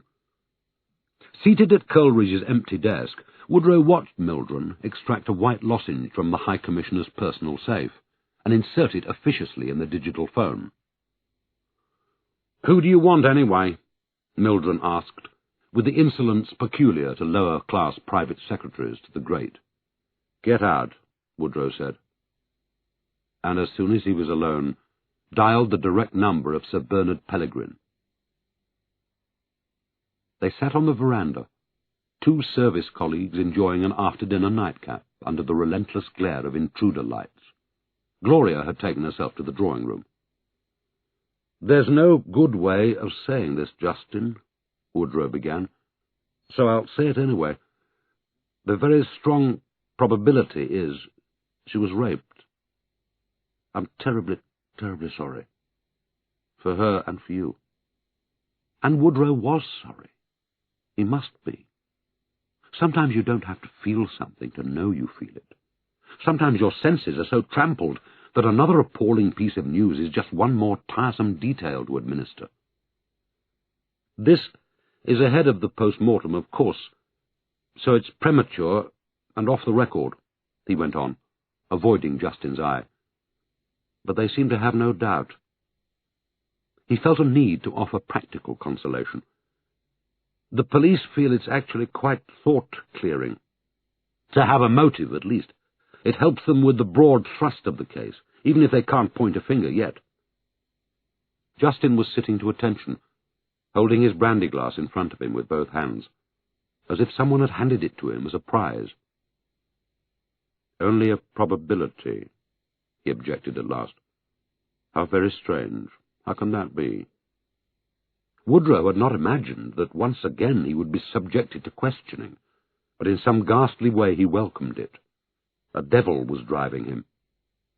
Well, obviously they do have to ask themselves whether it could have been consensual. That's routine. Consensual with whom? Justin inquired, puzzled. Well, whoever they have in mind. We can't do their job for them, can we? No, we can't. Poor you, Sandy. You seem to get all the dirty jobs. And now I'm sure we should pay attention to Gloria. How right she was to leave us to ourselves. Sitting outside with the entire insect kingdom of Africa would be more than that fair English skin of hers could bear. Developing a sudden aversion to Woodrow's proximity, he had stood up and pushed open the French window. Gloria, my dear, we've been neglecting you. Chapter 6. Justin Quayle buried his much-murdered wife in a beautiful African cemetery called Langata, under a jacaranda tree between her stillborn son Garth and a 5-year-old Kikuyu boy, who was watched over by a plaster-cast kneeling angel with a shield, declaring he had joined the saints. Behind her lay Horatio John Williams of Dorset, with God, and at her feet Miranda K. Soper, loved forever. But Garth and the little African boy, who was called Gitau Karanja, were her closest companions, and Tessa lay shoulder to shoulder with them, which was what Justin had wanted, and what Gloria, after an appropriate distribution of Justin's largesse, had obtained for him. Throughout the ceremony, Justin stood apart from everyone, Tessa's grave to his left, and Garth's to his right, and a full 2 paces forward of Woodrow and Gloria, who, until then, had hovered protectively to either side of him, in part to give him comfort, in part to shield him from the attentions of the press, which, ever mindful of its duty to the public, was relentless in its determination to obtain pictures and copy concerning the cuckolded British diplomat and would-be father, whose butchered white wife, thus the bolder tabloids, had borne a baby by her African lover, and now lay beside it in a corner of a foreign field, to quote no less than 3 of them on the same day, that was forever England. Beside the Woodrows, and well clear of them, stood Gita Pearson in a sari, head forward, and hands joined before her in the ageless attitude of mourning. And beside Gita stood the deathly pale Porter Coleridge and his wife Veronica. And to Woodrow's eye, it was as if they were lavishing on her the protection they would otherwise have lavished on their absent daughter, Rosie. Langata Graveyard stands on a lush plateau of tall grass and red mud, and flowering ornamental trees, both sad and joyful, a couple of miles from the town centre, and just a short step from Kibera, one of Nairobi's larger slums, a vast brown smear of smoking tin houses, overhung with a pall of sickly African dust, crammed into the Nairobi River Valley without a hand's width between them. The population of Kibera is 500,000 and rising, and the valley is rich in deposits of sewage, plastic bags, colourful strands of old clothing, banana and orange peel, corn cobs, and anything else the city cares to dump in it. Across the road from the graveyard are the dapper offices of the Kenyan Tourist Board, and the entrance to the Nairobi game park, and somewhere behind them the ramshackle hutments of Wilson Airport, Kenya's oldest. To both of the Woodrows and many of Tessa's mourners there was something ominous as well as heroic in Jayston's solitude as the moment of interment approached. He seemed to be taking leave not just of Tessa, but of his career, of Nairobi, of his stillborn son, and of his entire life till now. His perilous proximity to the grave's edge appeared to signal this. There was the inescapable suggestion that a good deal of the Jayston they knew, and perhaps all of it, was going with her to the hereafter. Only one living person seemed to merit his attention, Woodrow noticed, and that was not the priest. It was not the sentinel figure of Gita Pearson. It was not the reticent and white-faced Porter Coleridge, his head of mission, nor the journalists who jockeyed with each other for a better shot, a better view, nor the long-jawed English wives, locked in empathetic grief for their departed sister, whose fate could so easily have been their own, nor the dozen overweight Kenyan policemen who tugged at their leather belts. It was Kyoko. It was the boy who had been sitting on the floor of Tessa's ward, in the Uhuru hospital, watching his sister die, who had walked 10 hours from his village to be with her at the end, and had walked 10 more to be with Tessa today. Jayston and Kyoko saw each other at the same time, and, having done so, held each other's gaze in a complicitous exchange. Kyoko was the youngest person present, Woodrow noticed. In response to tribal tradition, Jayston had requested that young people stay away. White gateposts marked the graveyard's entrance as Tessa's cortege arrived. Giant cacti, red mud tracks, and docile sellers of bananas, plantain, and ice creams lined the path to her grave. The priest was black and old and grizzled. Woodrow had a recollection of shaking his hand at one of Tessa's parties. But the priest's love of Tessa was effusive, and his belief in the afterlife so fervent, and the din of road and air traffic so persistent, not to mention the proximity of other funerals, and the blare of spiritual music from mourners' lorries, and the competing orators with bullhorns who harangued the rings of friends and family, picnicking on the grass around their loved ones' coffins, that it was not surprising that only a few of the holy man's winged words reached the ear of his audience. And Jayston, if he heard them at all, showed no sign of having done so. Dapper as ever, in the dark, double-breasted suit he had mustered for the occasion, he kept his gaze fixed on the boy Kyoko, who, like Jayston, had sought out his own bit of space apart from everyone, and appeared to have hanged himself in it, for his spindly feet scarcely touched the ground, and his arms swung raggedly at his side, and his long crooked head was craned in a posture of permanent inquiry. Tessa's final journey had not been a smooth one, but neither Woodrow nor Gloria would have wished it to be. Each tacitly found it fitting that her last act should contain the element of unpredictability that had characterized her life. The Woodrow household had risen early, although there was nothing to rise early for, except that in the middle of the night Gloria realized she had no dark hat. A crack-of-dawn phone call established that Elena had two, but they were both a bit 20s and aviator-like. Did Gloria mind? An official Mercedes was dispatched from her Greek husband's residence, conveying a black hat in a Harrods plastic carrier. Gloria returned it, preferring a black lace headscarf of her mother's. She would wear it like a mantilla. After all, Tessa was half Italian, she explained. Spanish, darling, Elena replied. Nonsense, Gloria riposted. Her mother was a Tuscan contessa. It said so in the telegraph. The mantilla, darling, Elena patiently corrected her. Mantillas are Spanish, not Italian, I'm afraid. Well, her mother was bloody well Italian, Gloria snapped, only to ring again 5 minutes later, blaming her temper on the stress. By then the Woodrow boys had been bundled off to school, and Woodrow himself had left for the High Commission, and Jayston was hovering in the dining room, wearing his suit and tie and wanting flowers. Not flowers from Gloria's garden, but his own. He wanted the yellow-scenting freesias he grew for her all year round, he said, and always had waiting for her in the living room when she came back from her field trips. He wanted 2 dozen of them at the least for Tessa's coffin. Gloria's deliberations on how best to obtain these were interrupted by a confused call from a Nairobi newspaper, purporting to announce that Bloom's corpse had been found in a dried-up riverbed 50 miles east of Lake Turkana. And had anyone anything to say about it? Gloria bawled, "No comment," into the receiver and slammed it down. But she was shaken, and in two minds whether or not to share the news with Jayston now or wait till the funeral was over. She was therefore greatly relieved to receive a call from Mildred not 5 minutes later, saying that Woodrow was in a meeting, but rumours about Bloom's corpse were drivel. The body, for which a tribe of Somali bandits was demanding $10,000, was at least 100 years old, and more like 1,000. And was it possible for him to have a tiny word with Jayston? Gloria brought Jayston to the telephone, and remained officiously at his side, while he said yes, that suited him, "You're very kind," and he would make sure he was prepared. But what Mildred was being kind about, and what Jayston would prepare himself for, remained obscure. "And no thank you," Jayston said emphatically to Mildred, adding to the mystery. He did not wish to be met on arrival. He preferred to make his own arrangements.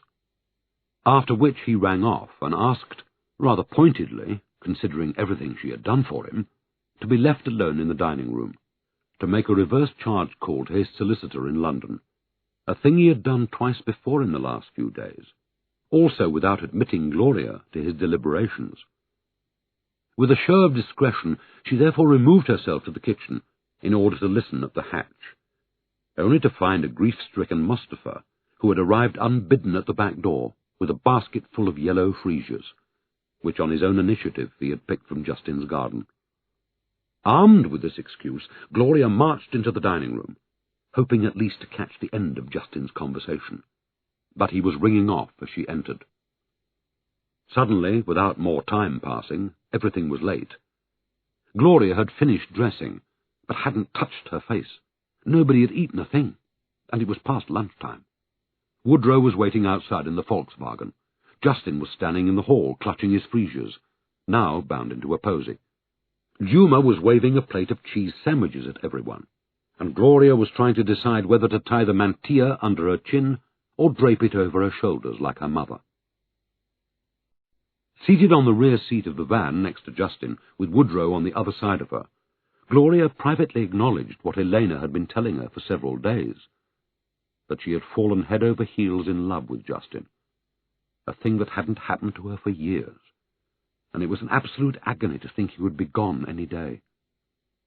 On the other hand, as Elena had pointed out, his departure would at least allow her to get her head straight and resume normal marital services. And if it should turn out that absence only made the heart grow fonder, well, as Elena had daringly suggested, Gloria could always do something about it in London.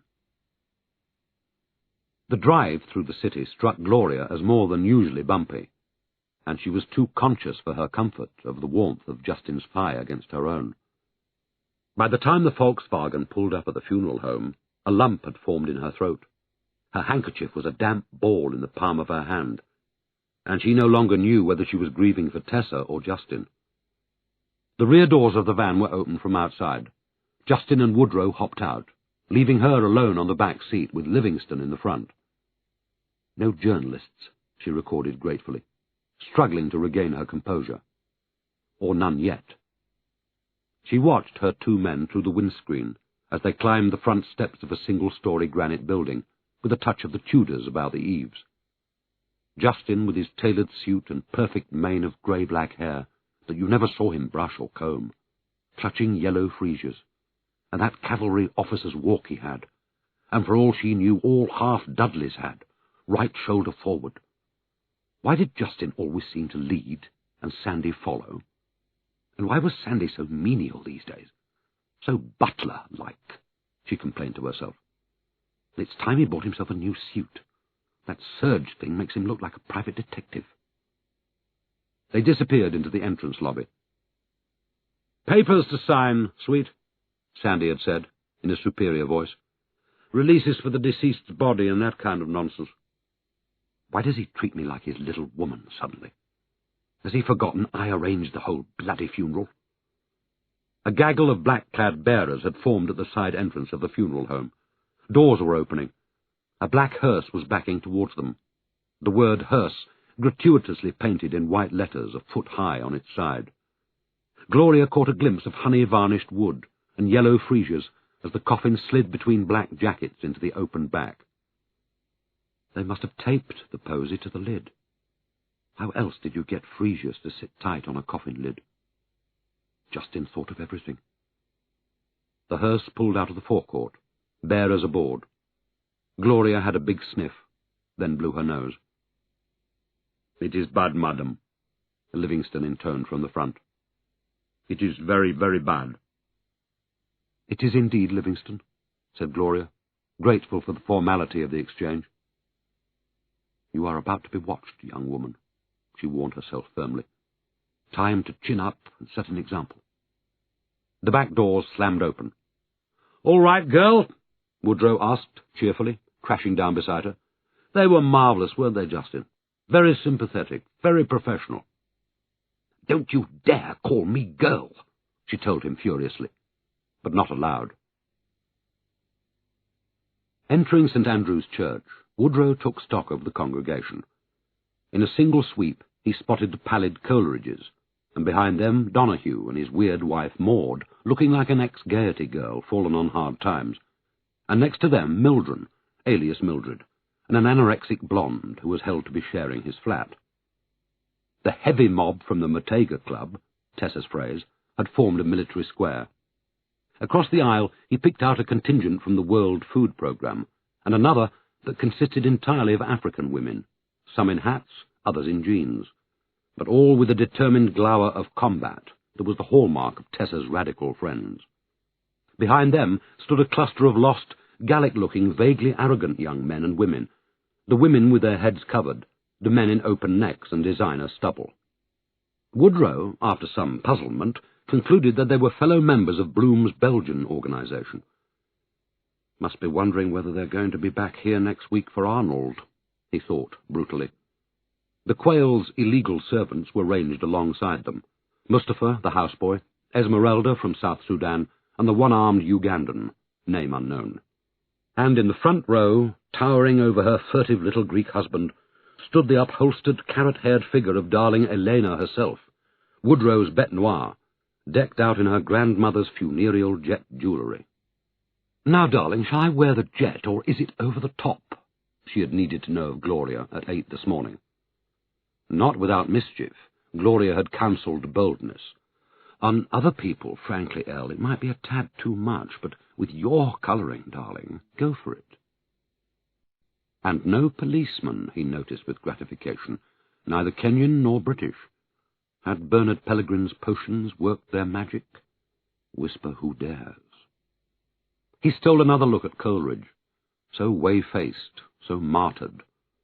He remembered their bizarre conversation in the residence last Saturday, and cursed him for an indecisive prig. His gaze returned to Tessa's coffin lying in state before the altar, Jayston's yellow freesias safely aboard. Tears filled his eyes, to be sharply returned to where they came from. The organ was playing the Nunc Dimittis, and Gloria, word-perfect, was singing lustily along. House evensong at her boarding school, Woodrow was thinking. Or mine. He hated both establishments equally. Sandy and Gloria, born unfree. The difference is, I know it, and she doesn't. "Lord, now lettest thou thy servant depart in peace." Sometimes I really wish I could depart and never come back. But where would the peace be? His eye again rested on the coffin. "I loved you." So much easier to say, now it's in the past tense. "I loved you. I was the control freak who couldn't control himself. You were good enough to tell me. Well, now look what's happened to you. And look why it's happened to you. And no, I never heard of Law Beer. I know no long-legged Hungarian beauties called Kovacs, and I will not listen to any more unproven, unspoken theories that are tolling like tower bells inside my head. And I am totally uninterested in the sleek olive shoulders of the spectral Gita Pearson in her sari. What I do know is, after you, Nobody need ever know again what a timorous child inhabits this soldier's body. Needing to distract himself, Woodrow embarked on an energetic study of the church windows. Male saints, all white, no blooms. Tessa would go ballistic. Memorial window commemorating one pretty white boy in a sailor suit, symbolically surrounded by adoring jungle animals. A good hyena smells blood 10 kilometers away. Tears again threatening, Woodrow forced his attentions on dear old St. Andrew himself. A dead ringer for Macpherson, the gilly, that time we drove the boys to Loch Awe to fish the salmon. The fierce Scottish eye, the rusty Scottish beard. What must they make of us, he marvelled, transferring his misty gaze to the black faces in the congregation. What did we imagine we were doing here back in those days, plugging our white British God and our white Scottish saint, while we used the country as an adventure playground for derelict upper-class swingers? Personally, I'm trying to make amends, you reply, when flirtatiously I put the same question to you on the floor of the Mateka Club. But you never answer a question without turning it round and using it in evidence against me. And what are you doing here, Mr. Woodrow? You demand. The band is boisterous, and we are having to dance close to hear each other at all. Yes, those are my breasts, your eyes say when I dare to look down. Yes, those are my hips, gyrating while you hold me by the waist. You may look at them, too, feast your eyes on them.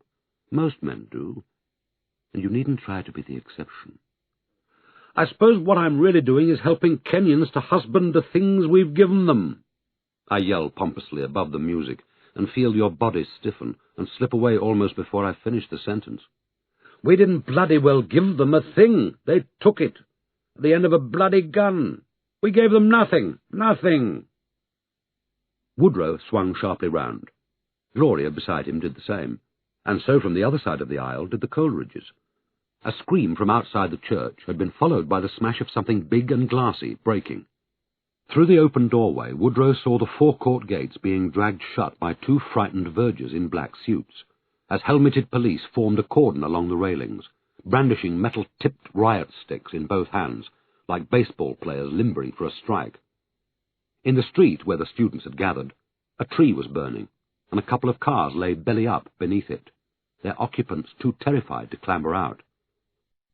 To roars of encouragement from the crowd, a glistening black limousine, a Volvo like Woodrow's, was rising shakily from the ground, borne aloft by a swarm of young men and women.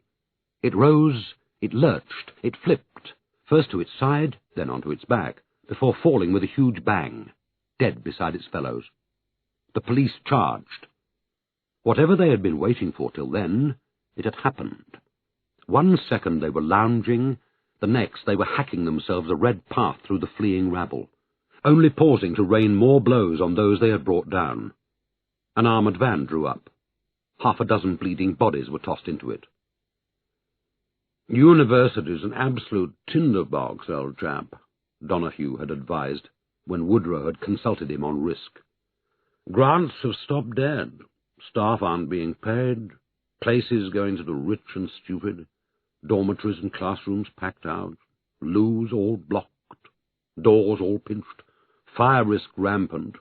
And they're cooking over charcoal in the corridors. They've no power and no electric light to study by, and no books to study in. The poorest students are taking to the streets, because the government is privatizing the higher education system without consulting anyone, and education is strictly for the rich. Plus the exam results are rigged, and the government is trying to force students to get their education abroad. And yesterday, the police killed a couple of students, which for some reason their friends refused to take lightly. Any more questions?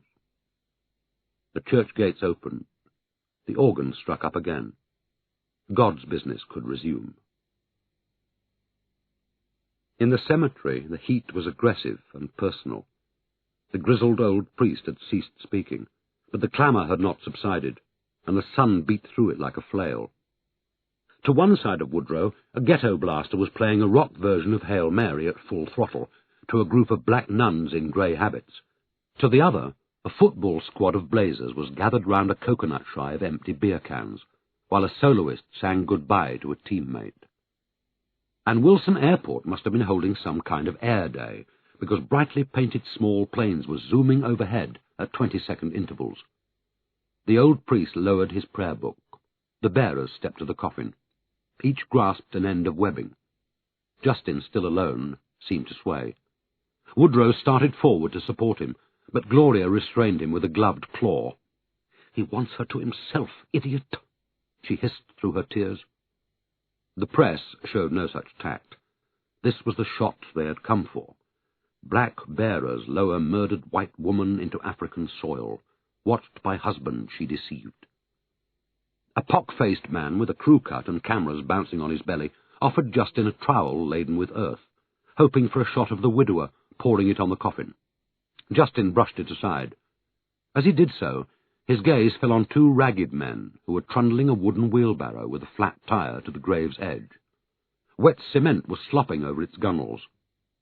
"What are you doing, please?" he demanded of them, so sharply that every face turned to him. "Will somebody kindly find out from these gentlemen what they are intending to do with their cement? Sandy, I need an interpreter, please." Ignoring Gloria, Woodrow, the general's son, strode quickly to Jayston's side. Wiry Sheila from Tim Donohue's department spoke to the men, then to Jayston. "They say they do it for all rich people, Jayston," Sheila said. "Do what, exactly? I don't understand you. Please explain." "The cement is to keep out intruders, robbers. Rich people are buried in wedding rings and nice clothes. Wazungu are a favourite target. They say the cement's an insurance policy." "Who instructed them to do this?" "No one.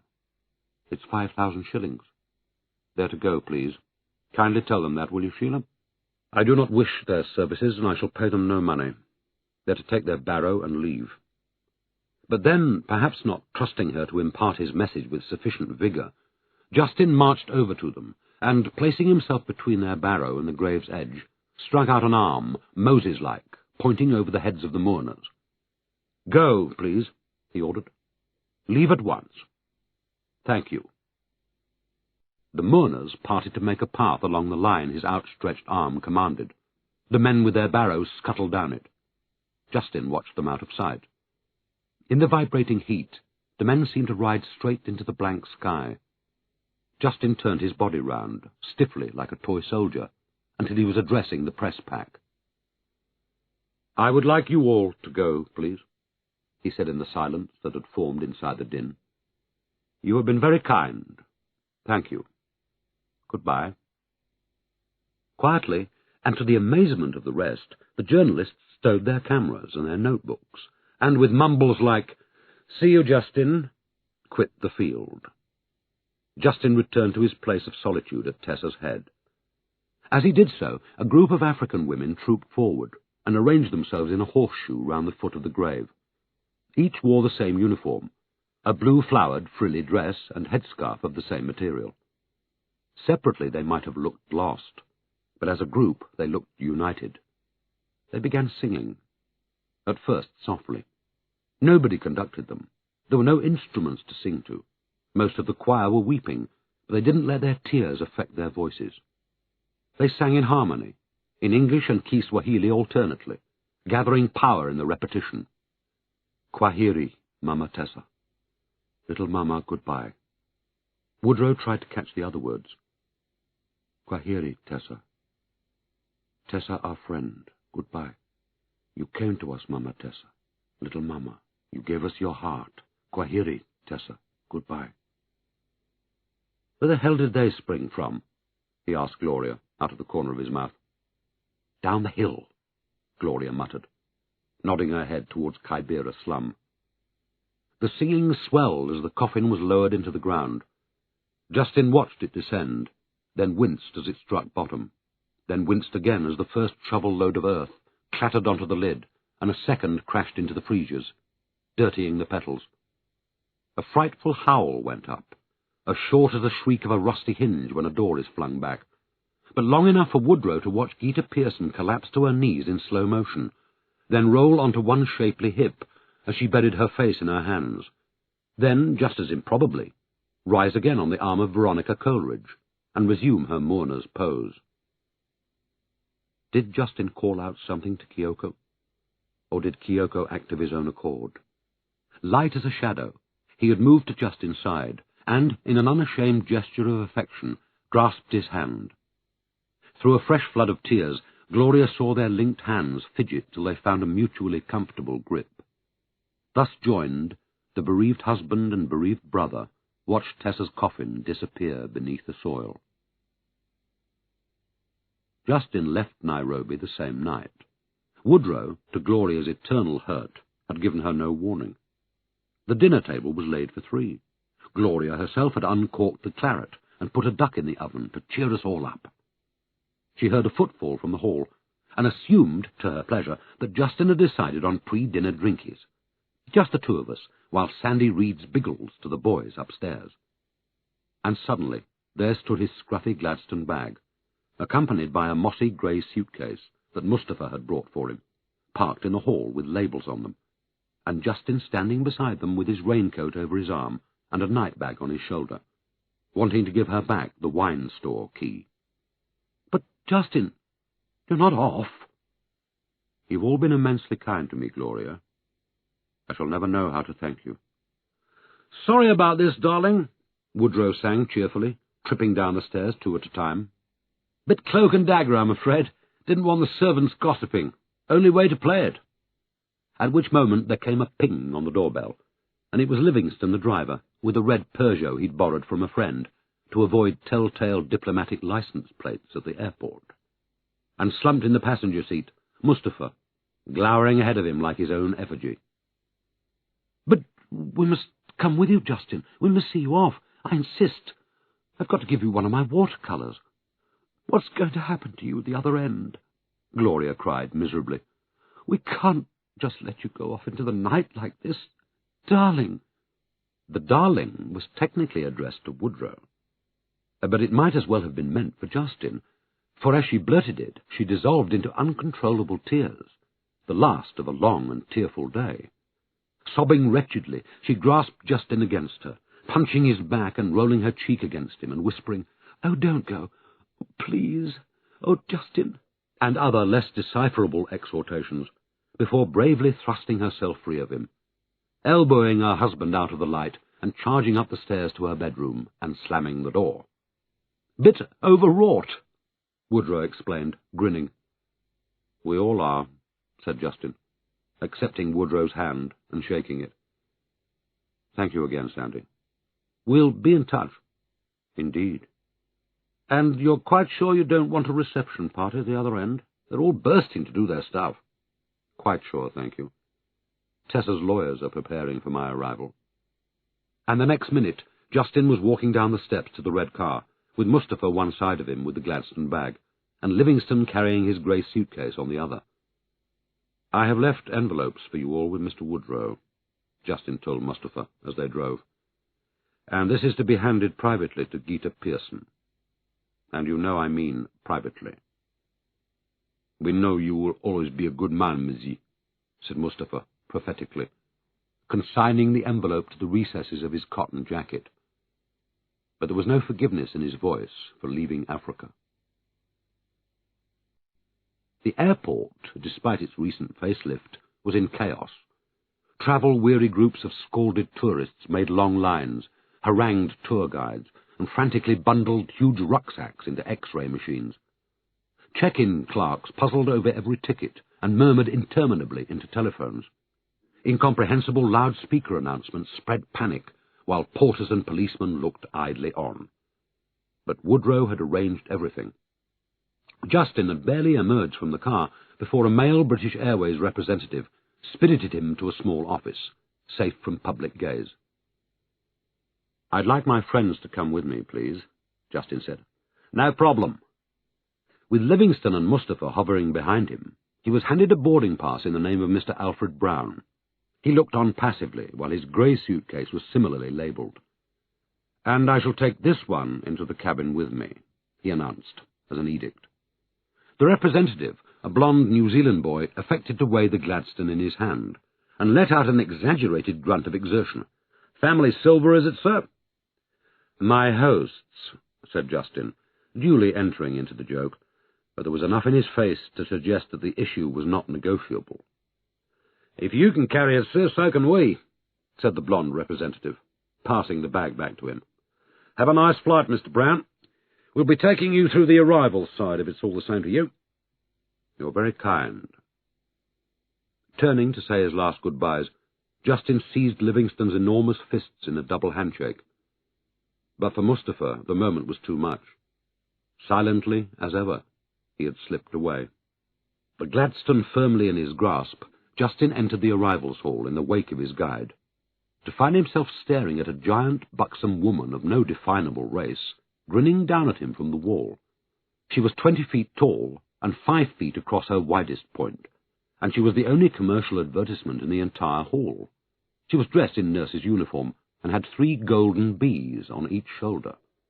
3 more were prominently displayed on the breast pocket of her white tunic, and she was offering a tray of pharmaceutical delicacies to a vaguely multiracial family of happy children and their parents. The tray held something for each of them: bottles of gold-brown medicine that looked more like whiskey for the dad, chocolate-coated pills just right for munching by the kiddies, and for the mum, beauty products decorated with naked goddesses reaching for the sun. Blazoned across the top and bottom of the poster, violent puce lettering proclaimed the joyous message to all mankind: 3 bees, buzzy for the health of Africa. The poster held him, exactly as it had held Tessa. Staring rigidly up at it, Jayston is listening to her joyous protestations at his right side. Dizzy from travel, laden with last-minute hand luggage, the 2 of them have minutes earlier arrived here from London for the first time. Neither has set foot on the African continent before. Kenya, all Africa awaits them. But it is this poster that commands Tessa's excited interest. "Jayston, look!" "You're not looking." "What is it? Of course I am." "They've hijacked our bloody bees. Somebody thinks he's Napoleon. It's absolutely brazen. It's outrage. You must do something." And so it was. An outrage. A hilarious one. Napoleon's 3 bees, symbols of his glory, treasured emblems of Tessa's beloved island of Elba, where the great man had whittled away his first exile, had been shamelessly deported to Kenya and sold into commercial slavery. Pondering the same poster now, Jayston could only marvel at the obscenity of life's coincidence.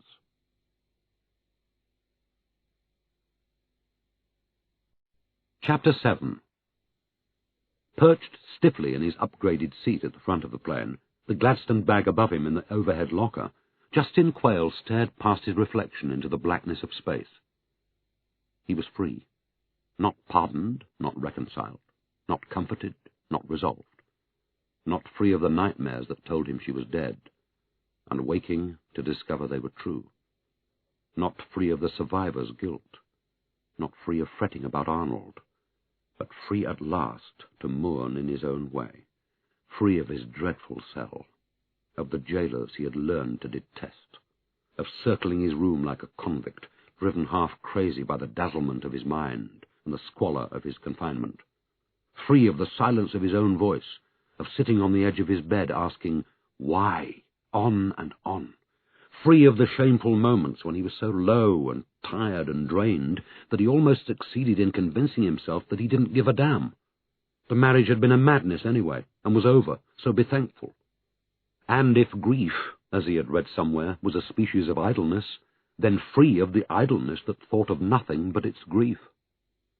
Free also of his interrogation by the police, when a Jayston he didn't recognize strode to the center of the stage, and in a series of immaculately sculpted sentences laid his burden at the feet of his bemused interrogators, or as much of it as a puzzled instinct told him it was prudent to reveal.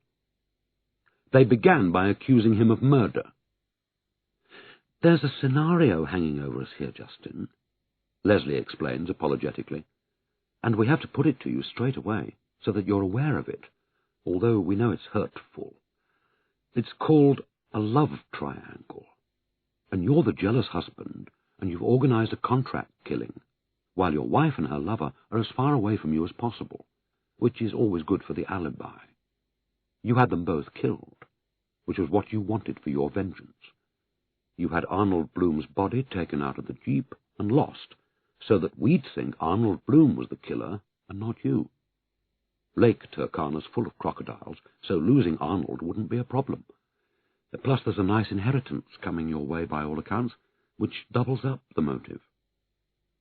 They are watching him, he is well aware, for signs of guilt or innocence or outrage or despair, for signs of something anyway, and watching him in vain, because unlike Woodrow, Jayston at first does absolutely nothing. He sits groomed and pensive and remote on Woodrow's reproduction carving chair, his fingertips set to the table as if he has just played a chord of music, and is listening to it fade away. Leslie is accusing him of murder, yet all she gets is a small frown, linking him to his inner world. I had rather understood from the little Woodrow has been good enough to tell me of the progress of your inquiries, Jayston objects, more in the plaintive manner of an academic than a grieving husband, that your prevailing theory was of a random killing, not a planned affair. Woodrow's full of shit, says Rob, keeping his voice down in deference to their hostess. There is no tape recorder on the table yet. The notebooks of many colours lie untouched in Leslie's useful bag. There is nothing to hurry or formalize the occasion. Gloria has brought a tray of tea, and, after a lengthy dissertation on the recent demise of her bull terrier, reluctantly departed. We've found the marks of a second vehicle parked 5 miles from the scene of the murder, Leslie explains. It was lying up in a gully southwest of the spot where Tessa was murdered. We found an oil patch, plus the remains of a fire. Jayston blinks, as if the daylight is a bit too bright, then politely inclines his head to show he is still listening. Plus freshly buried beer bottles and cigarette ends, she goes on, laying all this at Jayston's door. When Tessa's jeep drove by, the mystery wagon pulled out behind and tailed it. Then it pulled alongside. One of the front wheels of Tessa's jeep was shot off with a hunting rifle. That doesn't look like a random killing to us. More like corporate murder, as we like to call it, Rob explains. Planned and executed by paid professionals at the behest of a person or persons unknown. Whoever tipped them off knew Tessa's plans inside out. And the rape? Jayston inquires, with feigned detachment, keeping his eyes fixed on his folded hands. Cosmetic or incidental, Rob retorts crisply.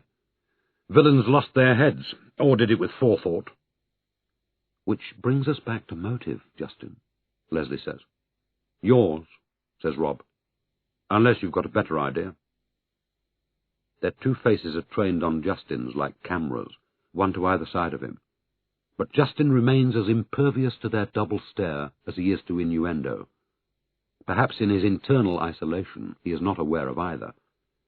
Leslie lowers one hand to her useful bag in order to locate the tape recorder, but thinks better of it. The hand remains caught in flagrante, while the rest of her is turned to Jayston, to this man of impeccably drafted sentences, this sitting committee of one.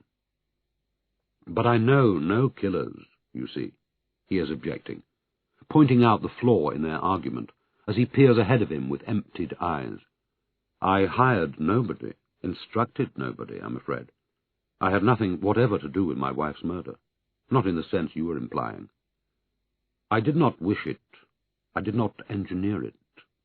His voice falters and strikes an embarrassing kink. I regret it beyond words.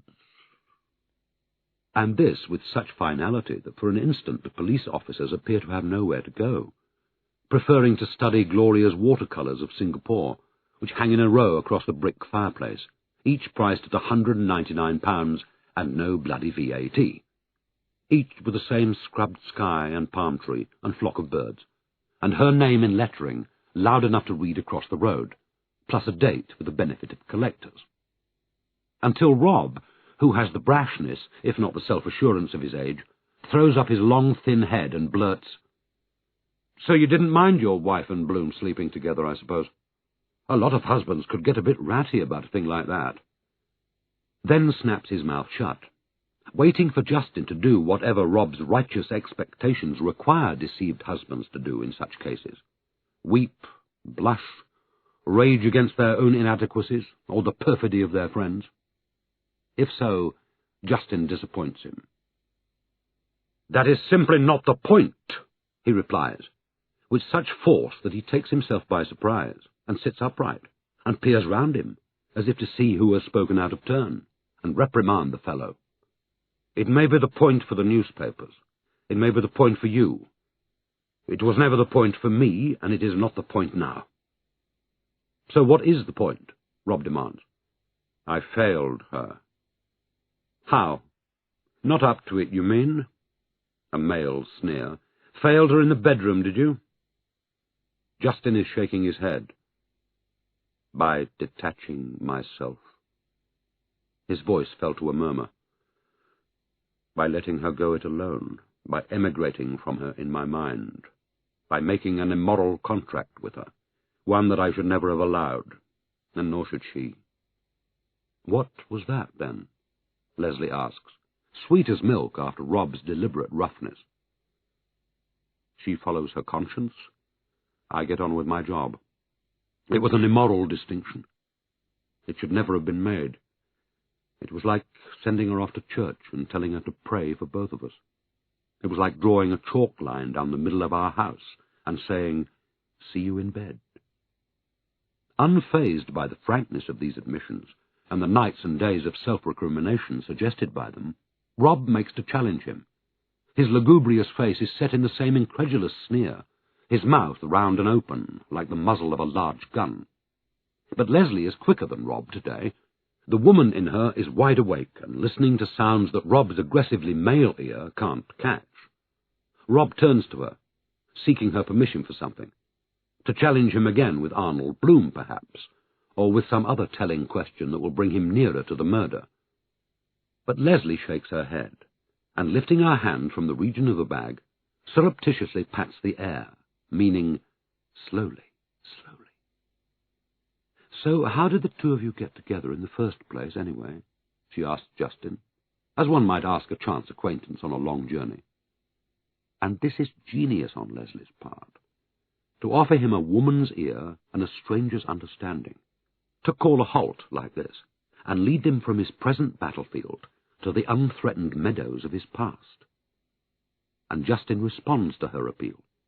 He relaxes his shoulders, half closes his eyes, and in a distant, deeply private tone of recollection tells it the way it was, exactly as he had told it to himself 100 times in as many tormented hours. "So when is a state not a state, in your opinion, Mr. Quayle?" Tessa inquired sweetly, one idle midday in Cambridge 4 years ago, in an ancient attic lecture room with dusty sunbeams sloping through the skylight. They are the first words she ever addressed to him, and they trigger a burst of laughter from the languid audience of 50 fellow lawyers, who, like Tessa, had enrolled themselves for a 2-week summer seminar on Law and the Administered Society. Jayston repeats them now. How he came to be standing alone on the dais, in a 3-piece grey flannel suit by Hayward, clutching a lectern in both hands, is the story of his life so far, he explains, speaking away from both of them, into the fake Tudor recesses of the Woodrow dining room. "Quayle will do it," some acolyte in the permanent Under-Secretary's private office had cried, late last night, not 11 hours before the lecture was due to be given. "Get me Quayle." Quayle the professional bachelor, he meant. Postable Quayle, the ageing Deb's delight. Last of a dying breed, thank God. Just back from bloody Bosnia, and marked for Africa, but not yet. Quayle the spare male. Worth knowing if you're giving a dinner party and stuck. Perfect manners, probably gay, except he wasn't, as a few of the better-looking wives had reason to know, even if they weren't telling. "Jayston, is that you?" Haggerty. "You were in college a couple of years ahead of me. Look here, the PUS is delivering a speech at Cambridge tomorrow to a bunch of aspiring lawyers, except he can't. He's got to leave for Washington in an hour." And Jayston, the good chap, already talking himself into it with, "Well, if it's already written, I suppose, if it's only a matter of reading it." And Haggerty cutting him short with, I'll have his car and driver standing outside your house at the stroke of 9, not a minute later. The lecture's crap, he wrote it himself. You can sap it up on the way down. Jayston, you're a brick. So here he was, a fellow Etonian brick, having delivered himself of the dullest lecture he had read in his life, patronizing, puffy, and verbose like its author, who by now, presumably, was relaxing in the lap of under-secretarial luxury in Washington, D.C. It had never occurred to him that he would be required to take questions from the floor, but when Tessa piped out hers, it never occurred to him to refuse her. She was positioned at the geometric centre of the room, which was where she belonged. Locating her, Jayston formed the foolish impression that her colleagues had deliberately left a space round her in deference to her beauty. The high neck of her legal white blouse reached, like a blameless choir girl's, to her chin. Her pallor and spectral slimness made a waif of her. You wanted to roll her up in a blanket and make her safe. The sunbeams from the skylight shone so brightly on her dark hair that to begin with he couldn't make out the face inside. The most he got was a broad, pale brow, a pair of solemn wide eyes, and a fighter's pebble jaw. But the jaw came later. In the meantime she was an angel. What he didn't know, but was about to discover, was that she was an angel with a cudgel. "Well, I suppose the answer to your question is," Jayston began, "and you must please correct me if you think differently," bridging the age gap and the gender gap, and generally imparting an egalitarian air, "that a state ceases to be a state when it ceases to deliver on its essential responsibilities. Would that be your feeling, basically?" "Essential responsibilities being what?" the angel waif rapped back. "Well," said Jayston again, not certain where he was heading any more, and therefore resorting to those non-mating signals with which he imagined he was securing protection for himself, if not some kind of outright immunity. "Well," troubled gesture of the hand, dab of the Etonian forefinger at greying sideburn, down again. "I would suggest to you that these days, very roughly, the qualifications for being a civilized state amount to electoral suffrage, protection of life and property, justice, health and education for all, at least to a certain level, then the maintenance of a sound administrative infrastructure, and roads, transport, drains, etc., and what else is there?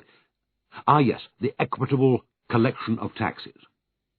If a state fails to deliver on at least a quorum of the above, then one has to say that the contract between state and citizen begins to look pretty shaky.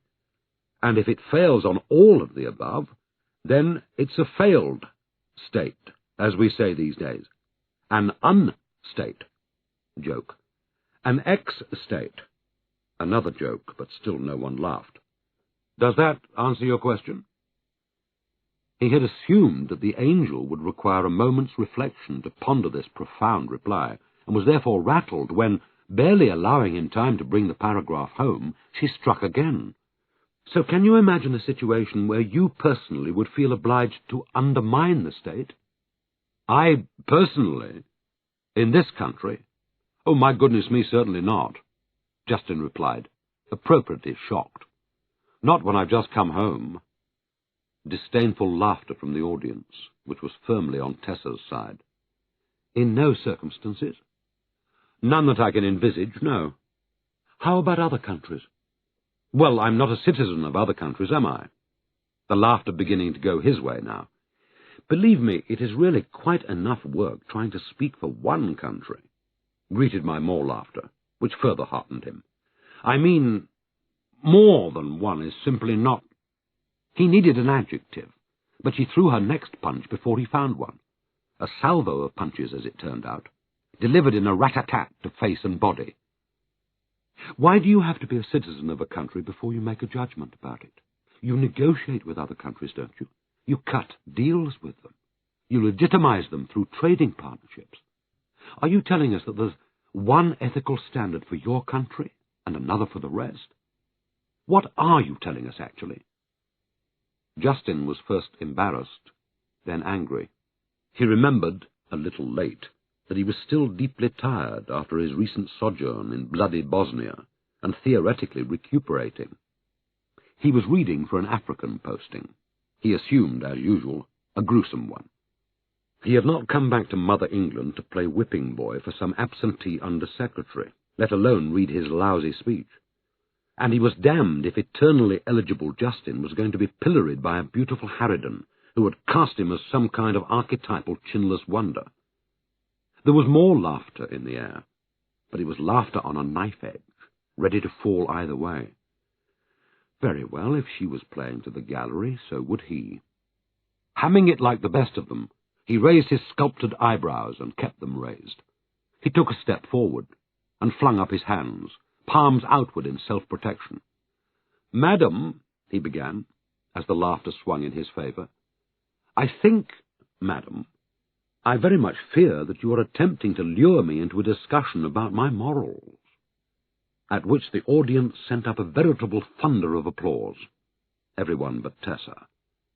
The sun that had been shining down on her had disappeared, and he could see her beautiful face, and it was hurt and fugitive. And suddenly he knew her very well, better in that instant than he knew himself. He understood the burden of beauty and the curse of always being an event, and he realized he had scored a victory that he didn't want. He knew his own insecurities, and recognized them at work in her. She felt, by reason of her beauty, that she had an obligation to be heard. She had set out on a dare, and it had gone wrong for her, and now she didn't know how to get back to base, wherever base was.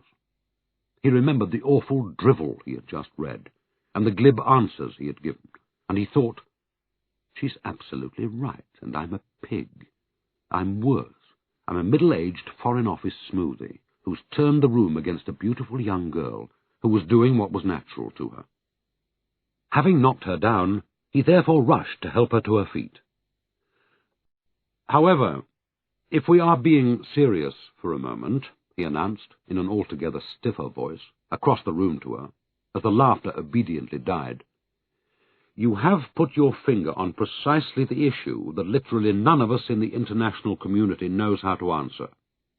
Who are the white hats? What is an ethical foreign policy? All right, let's agree that what joins the better nations these days is some notion of humanistic liberalism. But what divides us is precisely the question you ask.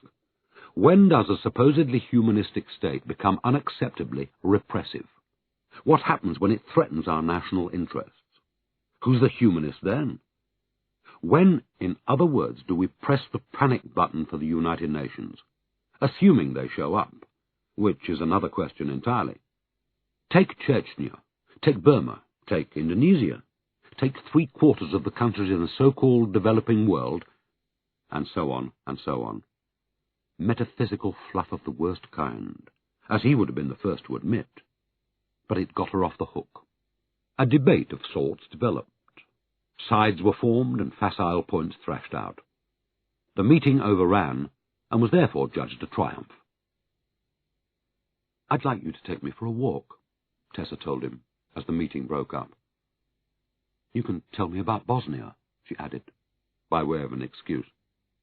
They walked in the gardens of Clare College, and instead of telling her about bloody Bosnia, Jayston told her the name of every plant, first name and family name, and how it earned its living. She held his arm and listened in silence, except for the odd, "Why do they do that?" or "How does that happen?" And this had the effect of keeping him talking, for which he was at first grateful, because talking was his way of putting up screens against people. Except that with Tessa on his arm, he found himself thinking less of screens than how frail her ankles were inside her modish heavy boots, as she set them one after the other along the narrow path they shared. He was convinced she had only to fall forwards in them to snap her shin bones. And how lightly she bobbed against him, as if they weren't so much walking as sailing. After the walk they had a late lunch at an Italian restaurant, and the waiters flirted with her, which annoyed him, until it transpired that Tessa was half Italian herself, which somehow made it all right, and incidentally enabled Jayston to show off his own Italian, of which he was proud. But then he saw how grave she had become, how pensive, and how her hands faltered, as if her knife and fork were too heavy for her, the way her boots had been in the garden. "You protected me," she explained, still in Italian, face down inside her hair. "You always will protect me, won't you?" And Jayston, polite to a fault as always, said, "Yes, well, if called upon he would, of course. Or he'd certainly do his best, put it that way." As far as he ever remembered, those were the only words that passed between them during lunch, although later, to his amazement, she assured him that he talked brilliantly about the threat of future conflict in the Lebanon, a place he hadn't thought about for years, and about the Western media's demonization of Islam, and the ludicrous posture of Western liberals, who did not allow their ignorance to stand in the way of their intolerance, and that she was greatly impressed by how much feeling he brought to this important theme, which again puzzled Jayston, because so far as he knew, he was totally divided on the issue. But then something was happening to Jayston that, to his excitement and alarm, he was unable to control. He had been drawn completely by accident into a beautiful play, and was captivated by it. He was in a different element, acting a part, and the part was the one he had often wanted to play in life, but never till now quite brought off. Once or twice, it was true, he had sensed the onset of a similar sensation, but never with such heady confidence or abandon. And all this while the practised womanizer in him sent out dire warning signals of the most emphatic kind. "Abort. This one's trouble. She's too young for you, too real, too earnest. She doesn't know how the game is played." It made no odds. After lunch, with the sun still shining on them, they went on the river, and he demonstrated to her what all good lovers are supposed to demonstrate to their womenfolk on the cam, notably how deft he was, and how polished, and how at ease, balanced up there in his waistcoat on the precarious stern of a punt, wielding a pole, and making witty bilingual conversation, which again she swore was what he did, though all he could ever afterwards remember was her long waif's body in its white blouse, and her horsewoman's black skirt with a slash in it, and her grave eyes watching him with some kind of recognition he could not reciprocate, since he had never in his life been possessed by such a strong attraction, or been so helpless in its spell. She asked him where he had learned his gardening, and he replied, "From our gardeners." She asked him who his parents were, and he was obliged to admit, reluctantly, certain it would offend her egalitarian principles, that he was well born and well heeled, and that the gardeners were paid for by his father, who had also paid for a long succession of nannies and boarding schools and universities and foreign holidays, and whatever else was needed to ease his path into the family firm, which was what his father called the Foreign Office. But to his relief she seemed to find this a perfectly reasonable description of his provenance, and matched it with a few confidences of her own. She too had been born into privilege, she confessed, but both her parents had died within the last 9 months, both from cancer. "So I'm an orphan," she declared, with fake levity, "free to good home." After which they sat apart for a while, still in close communion. "I've forgotten the car," he told her at some point, as if this in some way put a bar on further business. "Where did you park it?" "I didn't. It's got a driver. It's a government car." "Can't you ring it up?" And amazingly she had a telephone in her handbag, and he had the driver's mobile number in his pocket. So he moored the boat and sat beside her, while he told the driver to go back to London on his own, which was like throwing away the compass, an act of shared self-marooning that was lost on neither of them. And after the river she took him back to her rooms and made love to him. And why she did that, and who she thought he was when she did it, and who he thought she was, and who either of them was by the end of that weekend, such mysteries, she told him, as she peppered him with kisses at the railway station, would be solved by time and practice. The fact was, she said, she loved him, and everything else would fall into place when they were married. And Jayston, in the madness that had seized him, made similar heedless declarations, repeated them and enlarged upon them, all on the wave of the folly that was conveying him, and he let it gladly, even if in some recess of his consciousness he knew that each hyperbole would one day have its price. She made no secret of wanting an older lover. Like many beautiful young women he had known, she was sick of the sight of men her own age. In language that secretly repelled him, she described herself as a tramp, a tart with a heart, and a bit of a little devil, but he was too smitten to correct her. The expressions, he later discovered, stemmed from her father, whom he thereafter detested, while taking pains to disguise this from her, since she spoke of him as a saint. Her need for Justin's love, she explained, was an unappeasable hunger in her, and Jayston could only protest that the same went for him, no question, and at the time he believed himself. His first instinct, 48 hours after returning to London, was to bolt. He had been hit by a tornado, but tornadoes, he knew from experience, did a lot of damage, some of it collateral, and moved on. His posting to an African hellhole, still pending, suddenly looked inviting. His protestations of love alarmed him the more he rehearsed them. This is not true. This is me in the wrong play. He had had a string of affairs, and hoped to have a few more, but only on the most contained and premeditated lines, with women as disinclined as he was to abandon common sense for passion. But more cruelly, he feared her faith, because, as a fully paid-up pessimist, he knew he had none, not in human nature, not in God, not in the future, and certainly not in the universal power of love. Man was vile, and evermore would be so. The world contained a small number of reasonable souls, of whom Jayston happened to be one. Their job, in his simple view, was to head off the human race from its worst excesses, with the proviso that when two sides were determined to blow each other to smithereens, there was precious little a reasonable person could do about it, however ruthless he might be in his efforts to stave off ruthlessness. In the end, the master of lofty nihilism told himself, all civilized men are canutes these days, and the tide is coming in faster all the time. It was therefore doubly unfortunate that Jayston, who regarded any form of idealism with the deepest scepticism, should have involved himself with a young woman who, though delightfully uninhibited in many ways, was unable to cross the road without first taking a moral view. Escape was the only sensible recourse. But as the weeks went by, and he embarked on what was intended to be the delicate process of disengagement, the wonder of what had happened gained ground in him. Little dinners planned for the regretful parting scene, turning out instead to be feasts of enchantment, followed by even headier sexual delights. He began to feel ashamed of his secret apostasy.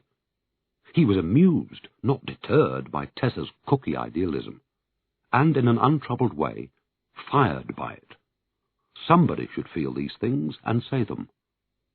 Until now he had regarded strongly held convictions as the natural enemies of the diplomat, to be ignored, humoured, or, like dangerous energy, diverted into harmless channels. Now, to his surprise, he saw them as emblems of courage, and Tessa as their standard-bearer. And with this revelation came a new perception of himself. He was no longer the aging Deb's delight, the nimble bachelor forever sidestepping the chains of marriage.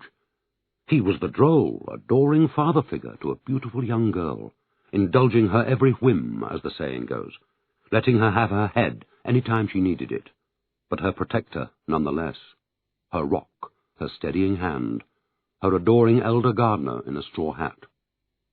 Abandoning his plan of escape, Jayston set course firmly towards her, and this time, or so he would wish the police officers to believe, he never regretted it, never looked back. "Not even when she became an embarrassment to you?" Leslie asks, after she and Rob, covertly astonished by his frankness, have sat in respectful silence for the regulation period. "I told you. There were issues where we stayed apart. I was waiting, either for her to moderate herself or for the Foreign Office to provide roles for us that were not at odds. The status of wives in the Foreign Service is in constant flux. They can't earn pay in the countries where they're posted. They're obliged to move when their husbands move. One moment they're being offered all the freedoms of the day. The next they're expected to behave like diplomatic geisha. Is that Tessa speaking, or you? Leslie asks with a smile. Tessa never waited to be given her freedom. She took it. And Bloom didn't embarrass you? Asked Rob, roughly. It is neither here nor there, but Arnold Bloom was not her lover. They were joined by quite other things. Tessa's darkest secret was her virtue. She loved to shock. This is too much for Rob. 4 nights on the trot, Jayston, he objects. Sharing a cottage on Turkana, a girl like Tessa, and you're seriously asking us to believe they didn't have it off? You'll believe whatever you want, Jayston replies, the apostle of unsurprise. I have no doubt of it whatever. Why? Because she told me. And to this they had no answer at all. But there was something more that Jayston needed to say, and bit by bit, assisted by Leslie's prompting, he managed to get it out. She had married convention, he began awkwardly. Me, not some high-minded do-gooder, me. You really mustn't see her as somebody exotic. I never doubted, nor did she when we arrived here, that she would be anything other than a member of the diplomatic geisha she derided, in her own way, but towing the line. He deliberated, conscious of their disbelieving stares. After her parents' death, she had scared herself. Now, with me to steady her, she wanted to pull back from too much freedom. It was the price she was prepared to pay for not being an orphan anymore. So what changed that? Leslie asked. We did, Jayston retorted with fervour. He meant the other we. We, her survivors. We, the guilty ones. With our complacency, he said, lowering his voice. With this.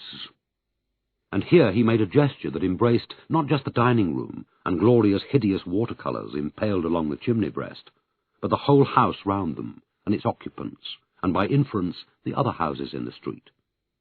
We who are paid to see what's going on and prefer not to. We who walk past life with our eyes down. Did she say that? I did. It's how she came to regard us. She was born rich, but that never impressed her. She had no interest in money. She needed far less of it than the aspiring classes. But she knew she had no excuse for being indifferent to what she saw and heard. She knew she owed. And Leslie, on this note, calls a break until tomorrow at the same time, Jayston, if that's all right by you. It is. And British Airways seem to have come to much the same conclusion, for they were dousing the lights in the first-class cabin and taking last orders for the night.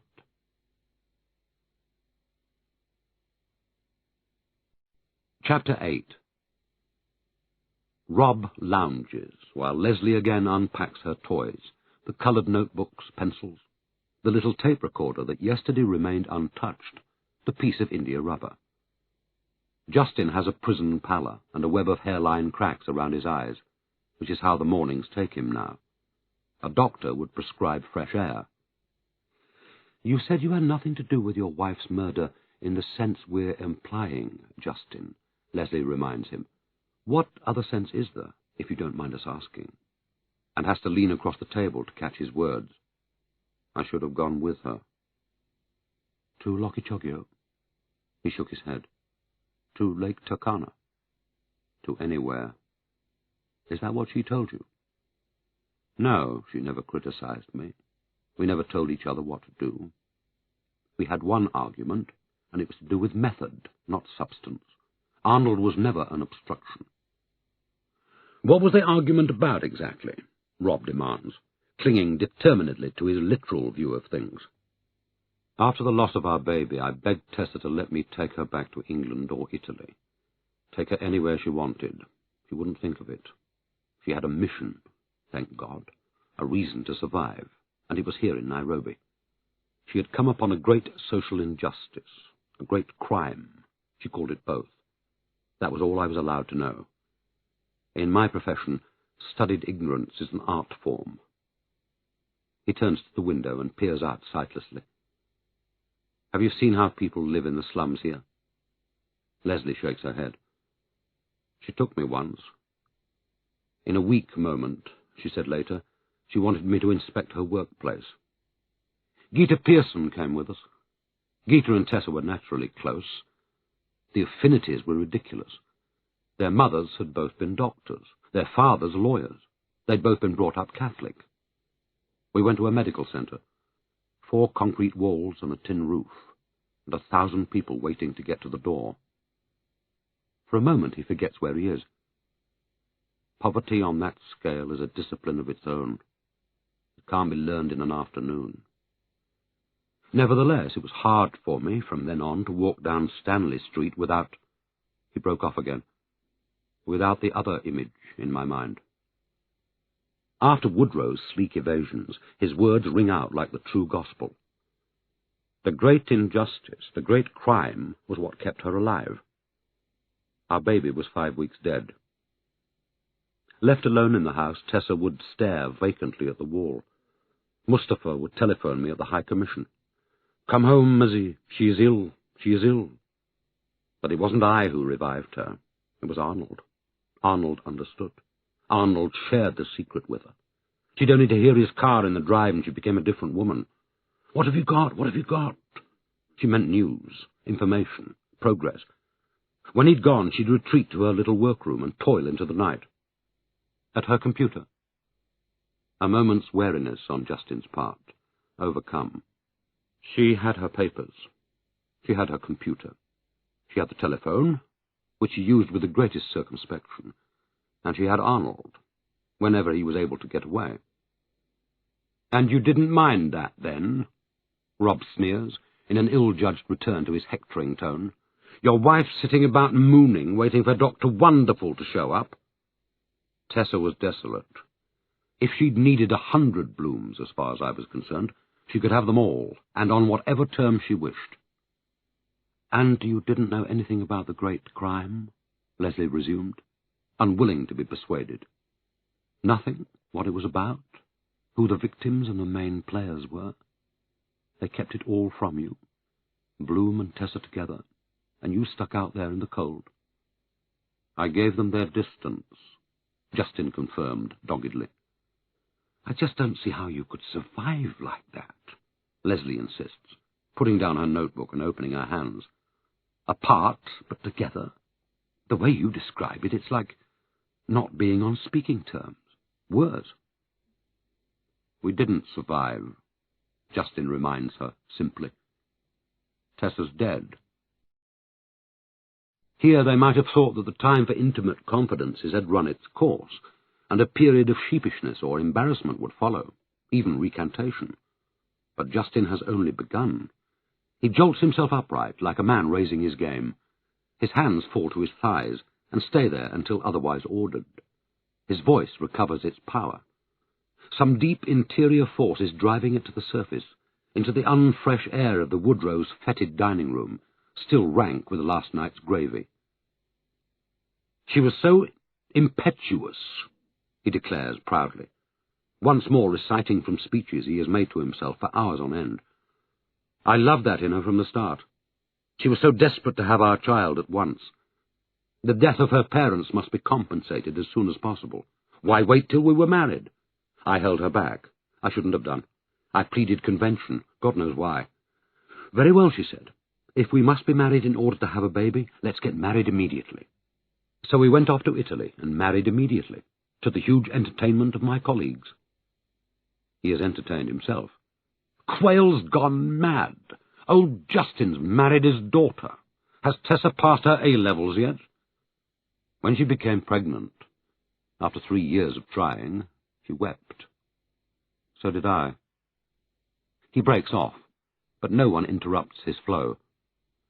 With pregnancy, she changed, but only for the good. Tessa grew into motherhood.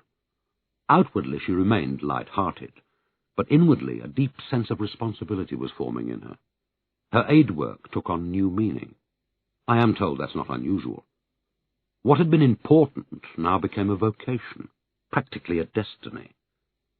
She was 7 months pregnant, and still tending the sick and dying, then coming back for some fatuous diplomatic dinner party in town. The nearer the baby came, the more determined she was to make a better world for it. Not just for our child, for all children. By then she'd set her heart on an African hospital. If I'd forced her to go to some private clinic, she'd have done it, but I'd have betrayed her. How? Leslie murmurs. Tessa distinguished absolutely between pain observed and pain shared. Pain observed is journalistic pain. It's diplomatic pain. It's television pain. Over as soon as you switch off your beastly set. Those who watch suffering and do nothing about it, in her book, were little better than those who inflicted it. They were the bad Samaritans. But she was doing something about it, Leslie objects. Hence the African hospital. In her extreme moments, she talked of bearing her child in the slums of Kibera. Mercifully, Arnold and Gita between them were able to restore her sense of proportion. Arnold has the authority of suffering. He not only treated torture victims in Algeria, he was tortured himself. He had earned his pass to the wretched of the earth. I hadn't.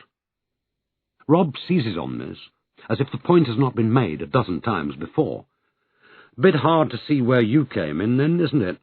Bit of a spare wheel you were, sitting up there in the clouds with your diplomatic pain and your high-level committee, weren't you? But Justin's forbearance is limitless. There are times when he is simply too well-bred to disagree.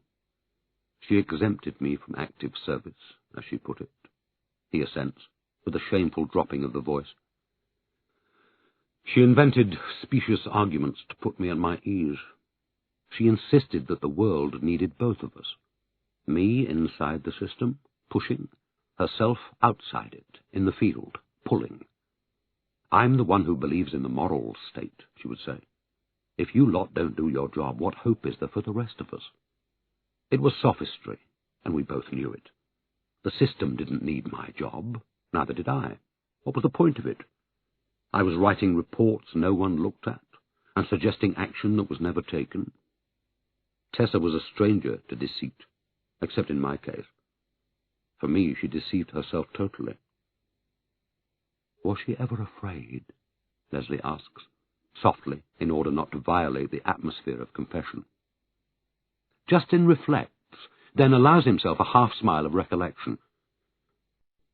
She once boasted to the American ambassadress that fear was the only four-letter word she didn't know the meaning of. Her Excellency was not amused. Leslie smiles too, but not for long. And this decision to have her baby in an African hospital, she asks, her eye on her notebook. Can you tell us when and how it was taken, please? There was a woman from one of the slum villages up north that Tessa regularly visited. Wanza, surname unknown. Wanza was suffering from a mystery illness of some sort. She had been singled out for special treatment. By coincidence, they found themselves in the same ward at the Uhuru Hospital, and Tessa befriended her. Do they hear the guarded note that has entered his voice? Justin does. No what illness? Only the generality. She was ill and might become dangerously so. Did she have AIDS? Whether her illness was AIDS-related, I have no idea. My impression was that the concerns were different. That's pretty unusual, isn't it? A woman from the slums giving birth in a hospital. She was under observation. Whose observation? It is the second time that Justin censors himself. Deception does not come naturally to him. I assume one of the health clinics in her village, in a shanty town. As you see, I'm hazy. I marvel at how much I managed not to know.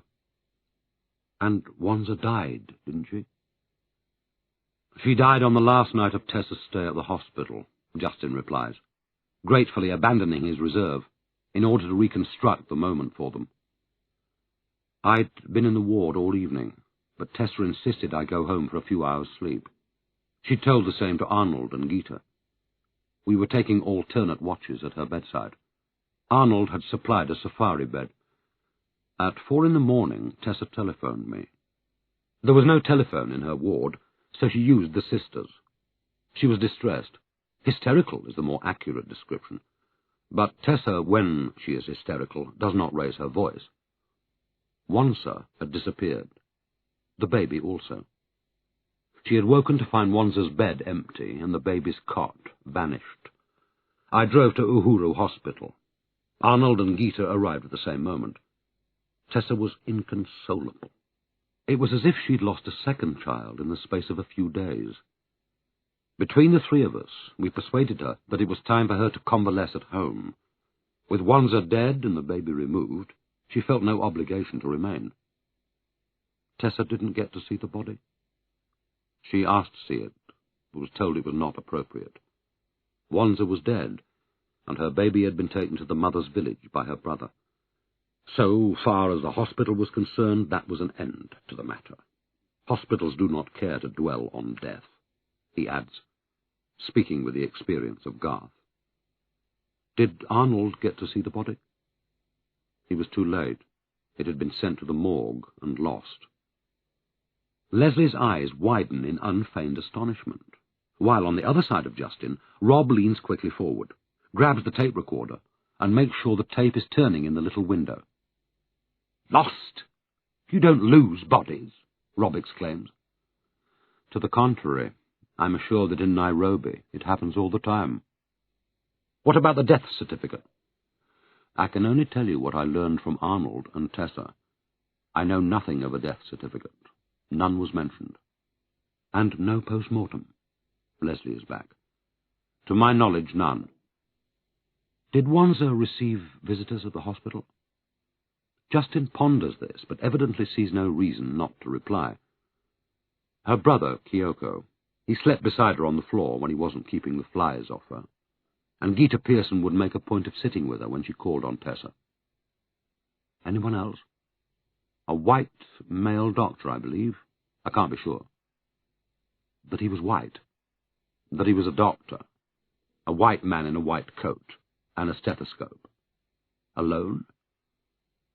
The reserve again, falling like a shadow across his voice. "He was accompanied by a group of students, or so I took them to be. They were young. They wore white coats."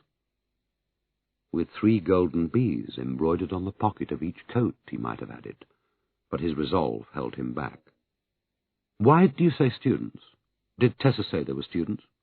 "No." "Did Arnold?" "Arnold made no judgment about them in my hearing. It is pure presumption on my part. They were young."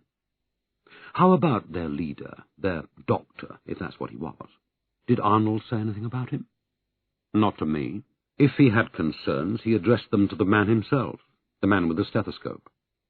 "In your presence?" "But not in my hearing. Or almost not." Rob, like Leslie, is craning forward to catch his every word. "Describe." Jayston is already doing so. For a brief truce he has joined their team, but the reserve has not left his voice. Caution and circumspection are written round his tired eyes. Arnold took the man to one side, by the arm, the man with the stethoscope. They spoke to each other as doctors do, in low voices, apart. "In English?" "I believe so. When Arnold speaks French or Kiswahili, he acquires a different body language." "And when he speaks English, he is inclined to raise his pitch a little," he might have added. "Describe him, the bloke with the stethoscope," Rob commands. "He was burly, a big man, plump, unkempt. I have a memory of suede shoes. I remember thinking it peculiar that a medical doctor should wear suede shoes. I'm not sure why. But the memory of the shoes endures. His coat was grimy from nothing very particular. Suede shoes, a grimy coat, a red face. A showman of some kind. If it had not been for his white coat, an impresario. And 3 golden bees, tarnished but distinct, embroidered on his pocket, just like the nurse in the poster at the airport," he was thinking. "He seemed ashamed," he added, taking himself by surprise. "What of?" "Of his own presence there, of what he was doing." "Why do you say that?" "He wouldn't look at Tessa, at either of us. He'd look anywhere else, just not at us." "Colour of hair?" Fair to ginger. There was drink in his face. The reddish hair set it off. Do you know of him? Tessa was most curious about him. Beard? Moustache? Clean-shaven? No, he was not. He had a day's stubble, at least. It had a golden colour to it. She asked him his name repeatedly. He declined to give it. Rob comes crashing in again. What kind of conversation did it look like? He insists. Was it an argument? Was it friendly? Were they inviting each other to lunch? What was going on? The caution back. I heard nothing. I only saw. Arnold appeared to be protesting, reproaching. The doctor was denying. I had the impression. He pauses, giving himself time to choose his words. Trust nobody, Tessa had said. Nobody but Gita and Arnold. Promise me. I promise. My impression was this was not the first time a disagreement had taken place between them. What I was witnessing was part of a continuing argument. So I thought afterwards, at least, that I had witnessed a resumption of hostilities between adversaries. You've thought about it a lot, then? Yes. Yes, I have. Jayston agrees, dubiously. My other impression was that English was not the doctor's first language. But you didn't discuss any of this with Arnold and Tessa? When the man had gone, Arnold returned to Tessa's bedside, took her pulse, and spoke in her ear. Which again you didn't hear? No, and I was not intended to. Too thin, he thinks. Try harder. It was a part I had become familiar with, he explains, avoiding their gaze, to remain outside their circle. What medication was Wanzer on? Leslie asks. I've no idea. He had every idea. Poison. He had fetched Tessa from the hospital and was standing 2 steps below her on the staircase to their bedroom, holding her night-bag in one hand and the bag of Garth's first clothes and bedclothes and nappies in the other. But he was watching her like a wrestler, because, being Tessa, she had to manage on her own. As soon as she started to crumple, he let go the bags and caught her before her knees gave way, and he felt the awful lightness of her, and the shaking and despair, as she broke into her lament, not about dead Garth, but about dead Wanzer. "They killed her," she blurted, straight into his face, because he was holding her so close. "Those bastards killed Wanzer, Jayston. They killed her with their poison."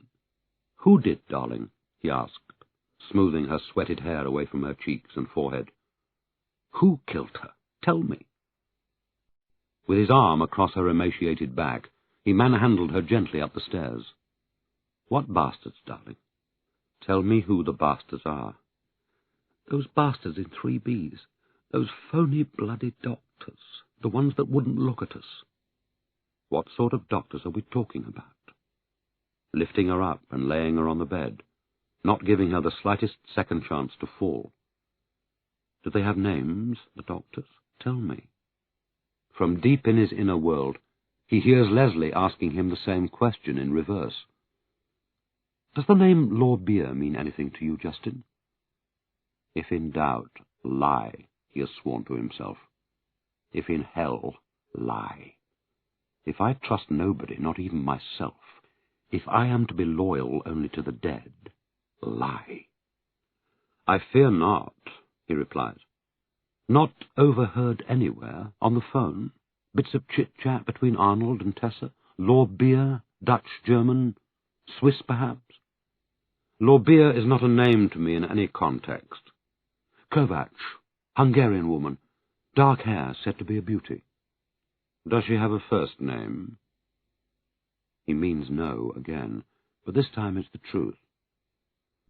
"Nobody does," Leslie replies, in a kind of desperation. "Emmerich, also a woman, but blonde, no?" She tosses her pencil onto the table in defeat. "So Wanzer dies," she says. "Official. Killed by a man who wouldn't look at you. And today, 6 months later, you still don't know what of. She just died. It was never revealed to me. If Tessa or Arnold knew the cause of her death, I did not." Rob and Leslie flop in their chairs, like 2 athletes who have agreed to take time out. Leaning back, stretching his arms wide, Rob gives a staged sigh, while Leslie stays leaning forward. cupping her chin in her hand, an expression of melancholy on her wise face. "And you haven't made this up, then?" she asks Jayston through her knuckles. "This whole pitch about the dying woman Wanza, her baby, the so-called doctor who was ashamed, the so-called students in white coats. It's not a tissue of lies from end to end, for example." "What a perfectly ridiculous suggestion. Why on earth should I waste your time inventing such a story?" "The Uhuru hospitals got no record of Wanza," Rob explained, equally despondent from his half-recumbent position. "Tessa existed, so did your poor Garth. Wanza didn't. She was never there. She was never admitted. She was never treated by a doctor, pseudo or otherwise. No one observed her, no one prescribed for her. Her baby was never born. She never died. Her body was never lost because it never existed. Our Leslie had a go at speaking to a few of the nurses, but they don't know nothing, do they, Les?" "Somebody had a quiet word with them before I did," Leslie explains. Hearing a man's voice behind him, Jayston swung round, but it was only the flight steward, inquiring after his bodily comforts. Did Mr. Brown require a spot of help with the controls on his seat at all? "Thank you, Mr. Brown preferred to remain upright." "Or his video machine?" "Thank you, no. I have no need of it." "Then would he like to have the blind across his window drawn at all?" "No, thank you." Emphatically, Jayston preferred his window open to the cosmos. "Then what about a nice warm blanket for Mr. Brown?"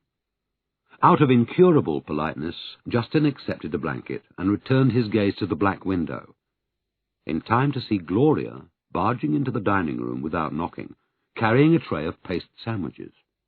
Setting it on the table, she sneaks a look at whatever Leslie has written in her notebook.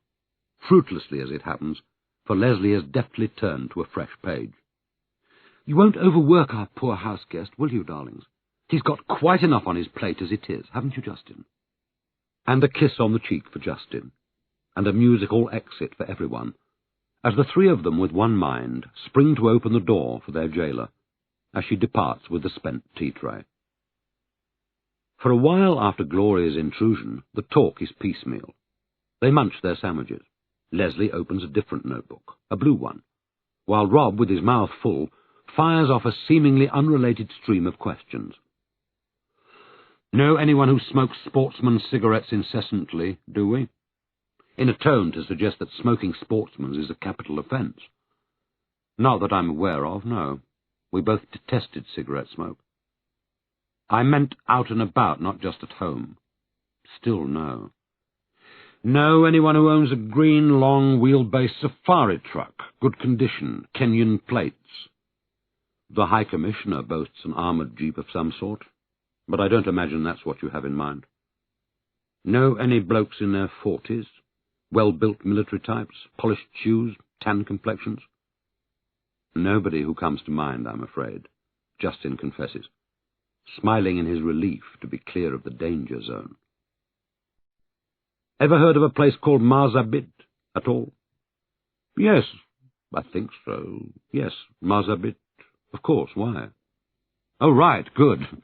We have heard of it. Where is it?" "On the edge of the Chalbi Desert." "East of Lake Turkana, then?" "As memory serves, yes. It's an administrative centre of some sort, a meeting place for wanderers from all over the northern region." "Ever been there?" "Alas, no." "Know anyone who has?" "No, I don't believe so." "Any idea of the facilities available to the careworn traveller at Marzabit?" "I believe there is accommodation there, and a police post, and a national reserve." "But you've never been there?" Jayston has not. "Or sent anyone there? 2 anyones, for instance?" Jayston has not.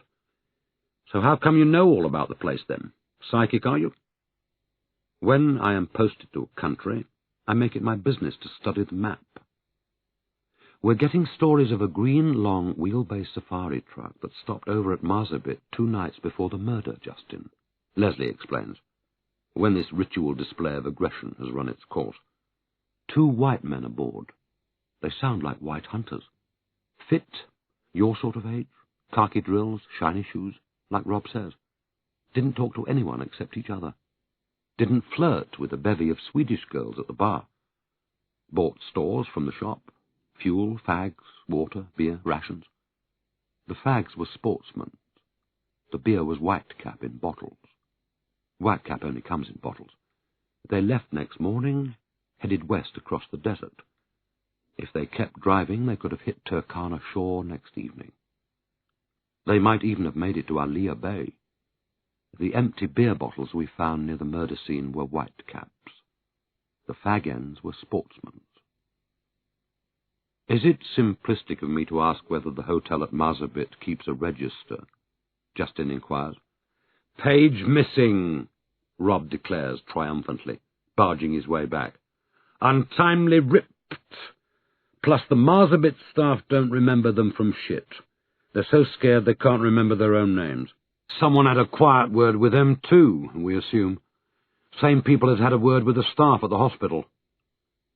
But this is Rob's swan song in his role of Jayston's hangman, a truth that he himself seems to recognize, for he scowls and yanks at his ear, and very nearly looks apologetic. But Jayston, meanwhile, is quickening. His gaze travels restlessly from Rob to Leslie and back again. He waits for the next question, and, when none is forthcoming, asks one of his own. What about the vehicle registration office? The suggestion drew a hollow laugh from the two officers. In Kenya, they ask. The motor insurance companies, then, the importers, the suppliers. There can't be that many long wheelbase green safari trucks in Kenya, not if you sift through them. The Blue Boys are working on it flat out, says Rob. By the next millennium, if we're very nice, they may come up with an answer. The importers haven't been all that clever either, to be frank, he goes on, with a sly look at Leslie. Little firm called Bell, Barker and Benjamin, known otherwise as 3Bs. Heard of them? President for life, one Sir Kenneth K. Curtis, golfer and crook. Kenny K. to his friends.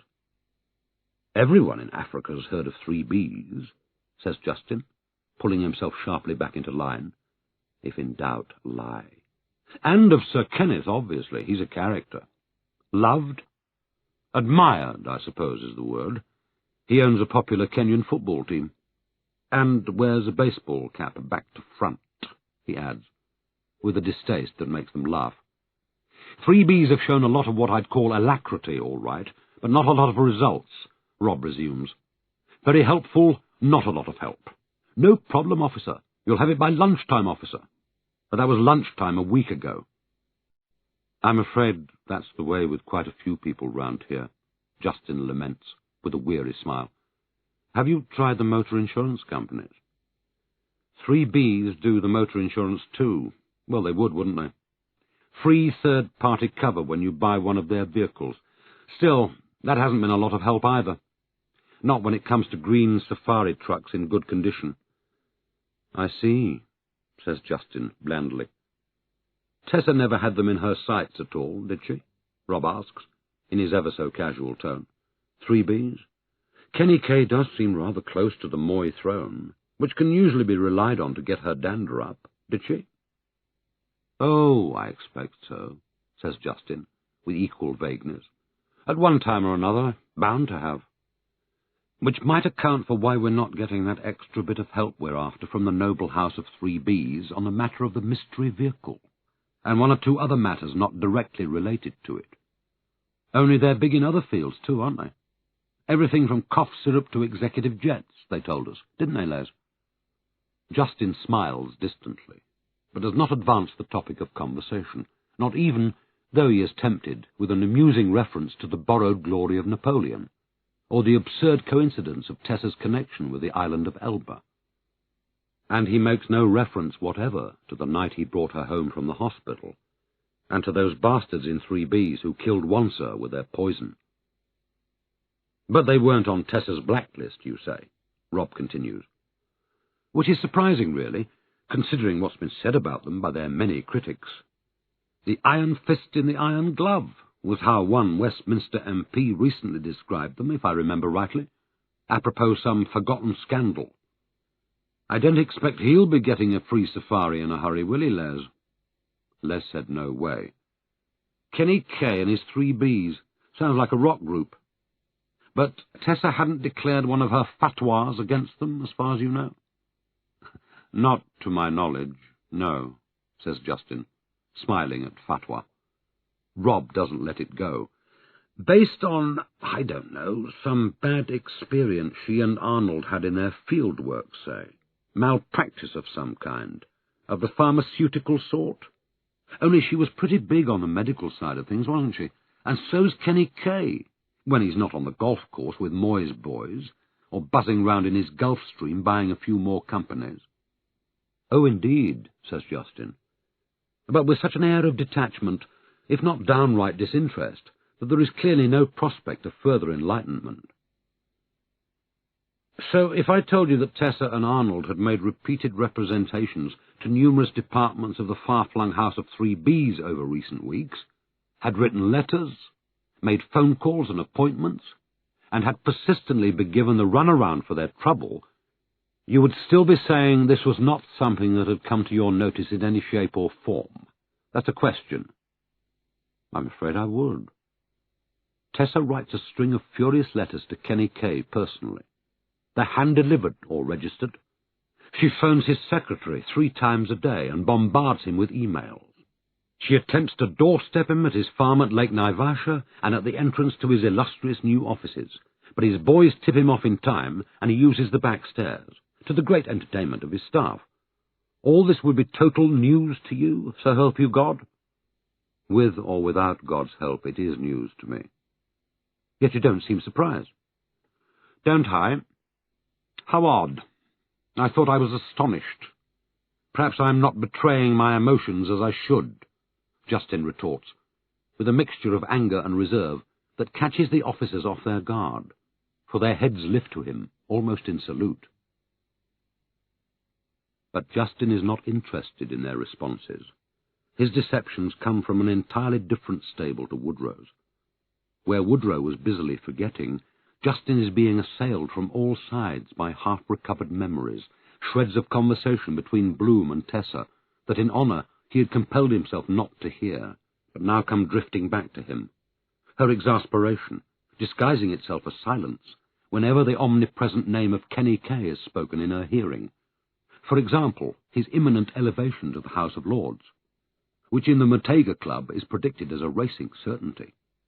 For example, the persistent rumours of a giant merger between 3Bs and a multinational conglomerate, even vaster than itself. He is remembering her implacable boycott of all 3B's products, her anti-Napoleonic crusade, as she ironically dubbed it, from the household foods and detergents that Tessa's domestic army of down-and-outs was not allowed to buy on pain of death, to the 3B's roadside cafeterias and gasoline stations, car batteries and oils that Jayston was forbidden to make use of when they were out driving together, and her furious cursing whenever a 3B's billboard with Napoleon's stolen emblem leered at them from the hoardings. "We're hearing radical a lot, Jayston," Leslie announces, emerging from her notes to break into his thoughts once more. Was Tessa radical? Radicals like militant where we come from. If you don't like it, bomb it, sort of thing. Tessa wasn't into that stuff, was she? Nor was Arnold. Or were they? Jayston's answer has the weary ring of repeated drafting for a pedantic head of department. Tessa believed that the irresponsible quest for corporate profit is destroying the globe, and the emerging world in particular. Under the guise of investment, Western capital ruins the native environment and favours the rise of kleptocracies. So ran her argument. It is scarcely a radical one these days. I've heard it widely canvassed in the corridors of the international community, even in my own committee. He pauses again, while he recalls the unlovely sight of the vastly overweight Kenny Kay driving off from the first tee of the Mutega Club in the company of Tim Donahue, our over-aged head spy. By the same argument, aid to the Third World is exploitation under another name, he resumes. The beneficiaries are the countries that supply the money on interest, local African politicians and officials who pocket huge bribes, and the Western contractors and arms suppliers who walk away with huge profits. The victims are the man in the street, the uprooted, the poor and the very poor, and the children who will have no future, he ends, quoting Tessa and remembering Garth. "Do you believe that?" Leslie asks. "It's a little late for me to believe anything," Jayston replies meekly. And there is a moment's quiet before he adds, less meekly, Tessa was that rarest thing, a lawyer who believes in justice. "Why were they heading for Leakey's place?" Leslie demands, when she has silently acknowledged this statement. "Perhaps Arnold had business up there for his NGO. Leakey is not one to disregard the welfare of native Africans." "Perhaps," Leslie agrees, writing thoughtfully in a green-backed notebook. "Had she met him?" "I do not believe so." "Had Arnold?" "I have no idea. Perhaps you should put the question to Leakey." "Mr. Leakey never heard of either of them till he turned on his television set last week," Leslie replies, in a tone of gloom. "Mr. Leakey spends most of his time in Nairobi these days, trying to be Moy's Mr. Clean, and having a hard time getting his message over." Rob glances at Leslie for her approval, and receives a veiled nod. He cranes himself forward and gives the tape recorder an aggressive shove in Justin's direction. "Speak into this thing." "So what's the white plague, then, when it's at home?" he demands, implying by his hectoring tone that Jayston is personally responsible for its spread. "The white plague," he repeats, when Jayston hesitates. "What is it? Come on." A stoical immobility has once more settled over Justin's face. His voice retreats into its official shell. Paths of connection are again opening before him, but they are Tessa's, and he will walk them alone. "The white plague was once a popular term for tuberculosis," he pronounces. "Tessa's grandfather died of the disease. As a child, she witnessed his death. Tessa possessed a book of the same title." But he didn't add that the book had been lying at her bedside until he had transferred it to the Gladstone bag. Now it is Leslie's turn to be cautious. "Did she take a special interest in TB for that reason?" "Special, I don't know. As you have just said, her work in the slums gave her an interest in a range of medical matters. Tuberculosis was one of them." "But if her grandfather died of it, Jayston—" "Tessa particularly disliked the sentimentalism that attaches to the disease in literature," Jayston goes on severely, talking across her. "Keats, Stevenson, Coleridge, Thomas Mann. She used to say that people who found TB romantic should have tried sitting at her grandfather's bedside." Rob again consults Leslie with his eyes, and again receives her silent nod. "So would it surprise you to hear that in the course of an unauthorized search of Arnold Bloom's apartment, we found a copy of an old letter he had sent to the head of 3B's marketing operation, warning her of the side effects of a new short-course anti-tuberculosis drug that 3B's are peddling?" Jayston does not hesitate for a second. The perilous line of questioning has reactivated his diplomatic skills. Why should it surprise me? Bloom's NGO takes a close professional interest in third-world drugs. Drugs are the scandal of Africa. If any one thing denotes the Western indifference to African suffering, it's the miserable shortage of the right drugs, and the disgracefully high prices that the pharmaceutical firms have been exacting over the last 30 years. Quoting Tessa, but without attribution. "I'm sure Arnold has written dozens of such letters." "This one was hidden away by itself," says Rob. "Rolled up with a lot of technical data that's beyond us." "Well, let's hope you can ask Arnold to decipher it for you when he comes back," says Jayston primly, not bothering to conceal his distaste at the notion that they had been foraging through Bloom's possessions and reading his correspondence without his knowledge. Leslie takes over again. "Tessa had a laptop, right?" "Indeed she did." "What make?" "The name escapes me. Small, grey, and Japanese is about all I can tell you." He is lying, glibly. He knows it. They know it. To judge by their faces, an air of loss has entered the relationship, of friendship disappointed. But not on Justin's side. Jayston knows only stubborn refusal, concealed within diplomatic grace. This is the battle he has steeled himself for over days and nights, while praying it may never be joined. "She kept it in her workroom, right? Where she kept her notice board and her papers and research material?" "When she was not taking it with her, yes." Did she use it for her letters, documents? I believe so. And emails? Frequently. And she'd print out from it, right? Sometimes. She wrote a long document about 5 or 6 months ago, around 18 pages of letter and annex. It was some kind of protest about malpractice, we think medical or pharmaceutical, or both. A case history describing something very serious that was going on here in Kenya. Did she show it to you? No. And you didn't read it for yourself without her knowledge? No. You know nothing about it, then? Is that what you're saying? I'm afraid it is. Washed down with a regretful smile. Only we were wondering whether this was to do with the great crime she thought she'd got onto. I see. And whether 3Bs might have something to do with that great crime. It's always possible. But she didn't show it to you, Leslie insists. As I've told you several times, Leslie, no. He almost adds, dear lady. Do you think it might have involved 3Bs in any way? Alas, I have absolutely no idea. But he has every idea. It is the terrible time.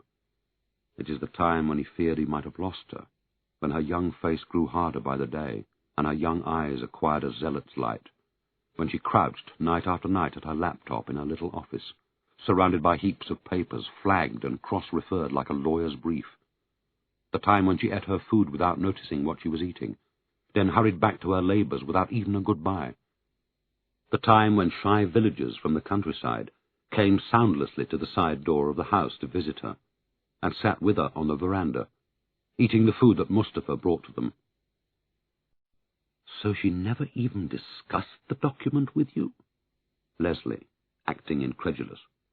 Never, I'm afraid. Or in front of you, with Arnold or Gita, say?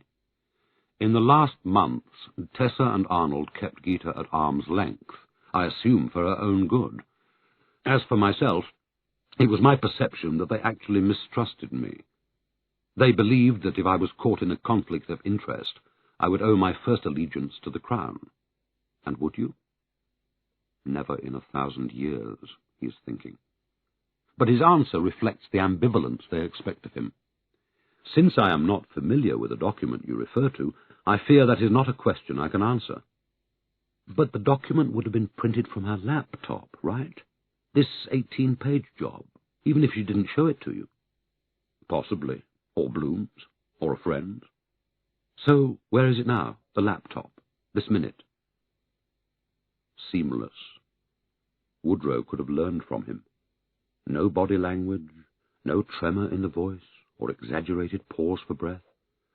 I looked in vain for her laptop in the inventory of her possessions, presented to me by the Kenyan police, and, like a number of other things, regrettably it does not feature. Nobody at Lockheed saw her with a laptop, Leslie says. But then I don't suppose they inspected her personal luggage. Nobody at the Oasis saw her with one. Did she have it with her when you drove her to the airport? She had the rucksack that she always carried on her field trips. That, too, has disappeared. She had an overnight bag, which may also have contained her laptop. Sometimes it did. Kenya does not encourage lone women to display expensive electronic equipment in public places. But then she wasn't alone, was she? Rob reminds him, after which a long silence intervenes. So long that it becomes a matter of suspense to see who breaks it first. Justin, says Leslie finally, when you visited your house with Woodrow last Tuesday morning, what did you take away with you? Just in effect to assemble a mental list. Oh, family papers, private correspondence relating to Tessa's family trust, some shirts, socks, the dark suit for the funeral, a few trinkets of sentimental value, a couple of ties. Nothing else? Nothing that immediately springs to mind, no. Anything that doesn't? Asks Rob. Justin smiles wearily, but says nothing. We talked to Mustafa, says Leslie. We asked him, Mustafa, where's Miss Tessa's laptop? He gave out conflicting signals. 1 minute she'd taken it away with her, the next she hadn't. After that, the journalists had stolen it. The one person who hadn't taken it was you. We thought he might be trying to front for you and not succeeding very well. I'm afraid that's rather what you get when you bully domestic staff. We didn't bully him. Leslie comes back, angry at last. We were extremely gentle. We asked him about her notice board. Why was it full of pins and pinholes, but didn't have any notices on it? He'd tidied it, he said. Tidied it all by himself with no help from anyone. He can't read English, he's not allowed to touch her possessions or anything in the room, but he'd tidied the notice board. What had he done with the notices, we asked him. Burned them, he said. Who told him to burn them? Nobody. Who told him to tidy the notice board? Nobody, least of all Mr. Jayston. We think he was covering for you, not very well. We think you took the notices, not Mustafa. We think he's covering for you on the laptop, too. Jayston has lapsed once more into that state of artificial ease that is the curse and virtue of his profession. I fear you do not take into account our cultural differences here, Leslie. A more likely explanation is that the laptop went with her to Turkana. Plus the notices of her notice board? I don't think so, Jayston. Did you help yourself to any discs during your visit?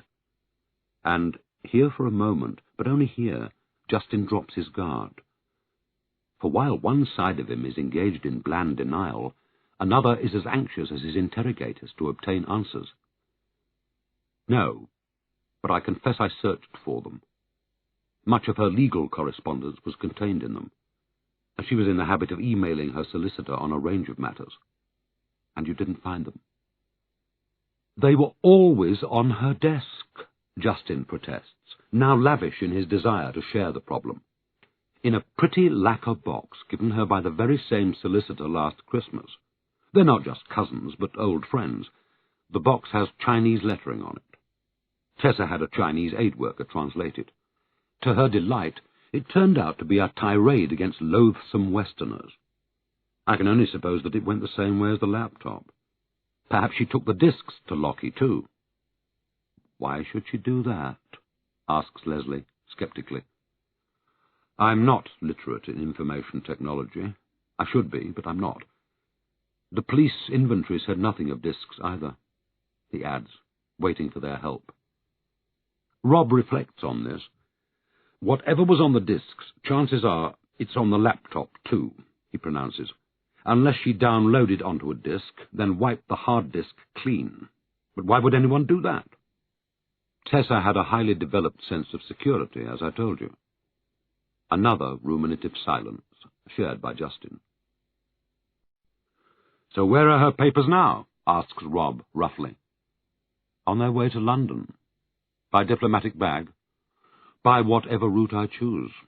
The Foreign Office is being most supportive. Perhaps it is the echo of Woodrow's evasions that brings Leslie to the edge of her chair, in an outburst of unfeigned exasperation. Jayston! Yes, Leslie. Tessa researched, right? Forget the discs, forget the laptop.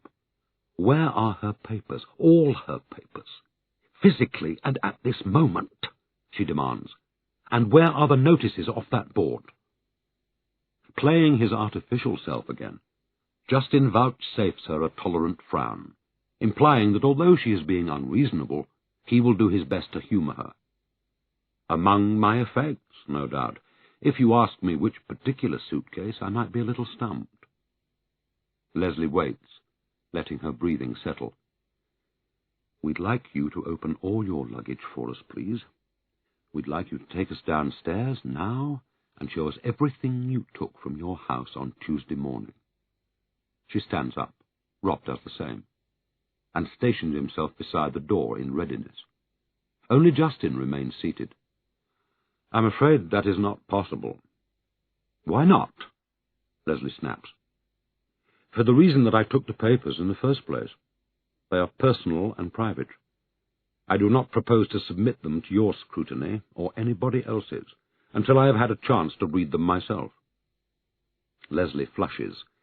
If this was England, Jayston, I'd slap a subpoena on you so fast you wouldn't even feel it. But this is not England, alas. You have no warrant and no local powers that I'm aware of. Leslie ignores him. If this was England, I'd get a warrant to search this house from top to bottom, and I'd take every trinket, piece of paper and disc that you lifted from Tessa's workroom, and the laptop. I'd go through them with a tooth comb. But you've already searched my house, Leslie. Jayston protests, calmly from his chair. I don't think Woodrow would take kindly to your searching his as well, would he? And I certainly cannot give you permission to do to me what you have done to Arnold without his consent. Leslie is scowling and pink like a woman wronged. Rob, very pale, stares longingly at his clenched fists. We'll see about that tomorrow, then, Leslie says ominously as they leave. But tomorrow never comes, not for all her fiery words. Throughout the night and late into the morning, Jayston sits on the edge of his bed, waiting for Rob and Leslie to return as they are threatened, armed with their warrants, their subpoenas and their writs, and a posse of Kenyan blue boys to do their dirty work for them. He fruitlessly debates options and hiding places, as he had done for days. Thinks like a prisoner of war, contemplating floors and walls and ceilings. Where? Makes plans to recruit Gloria. Drops them. Makes others involving Mustafa and Gloria's houseboy. Others again involving Gita. But the only word of his inquisitors is a phone call from Mildred saying the police officers are required elsewhere, and no, there is no news of Arnold.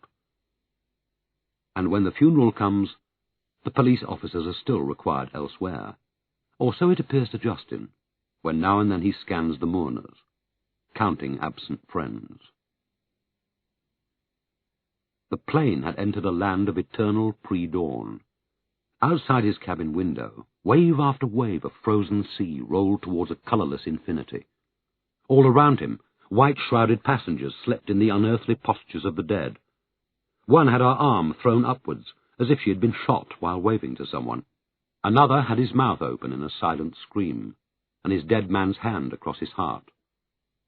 Upright and alone, Jayston returned his gaze to the window.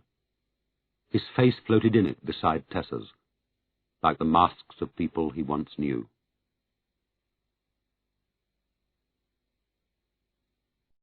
Chapter 9.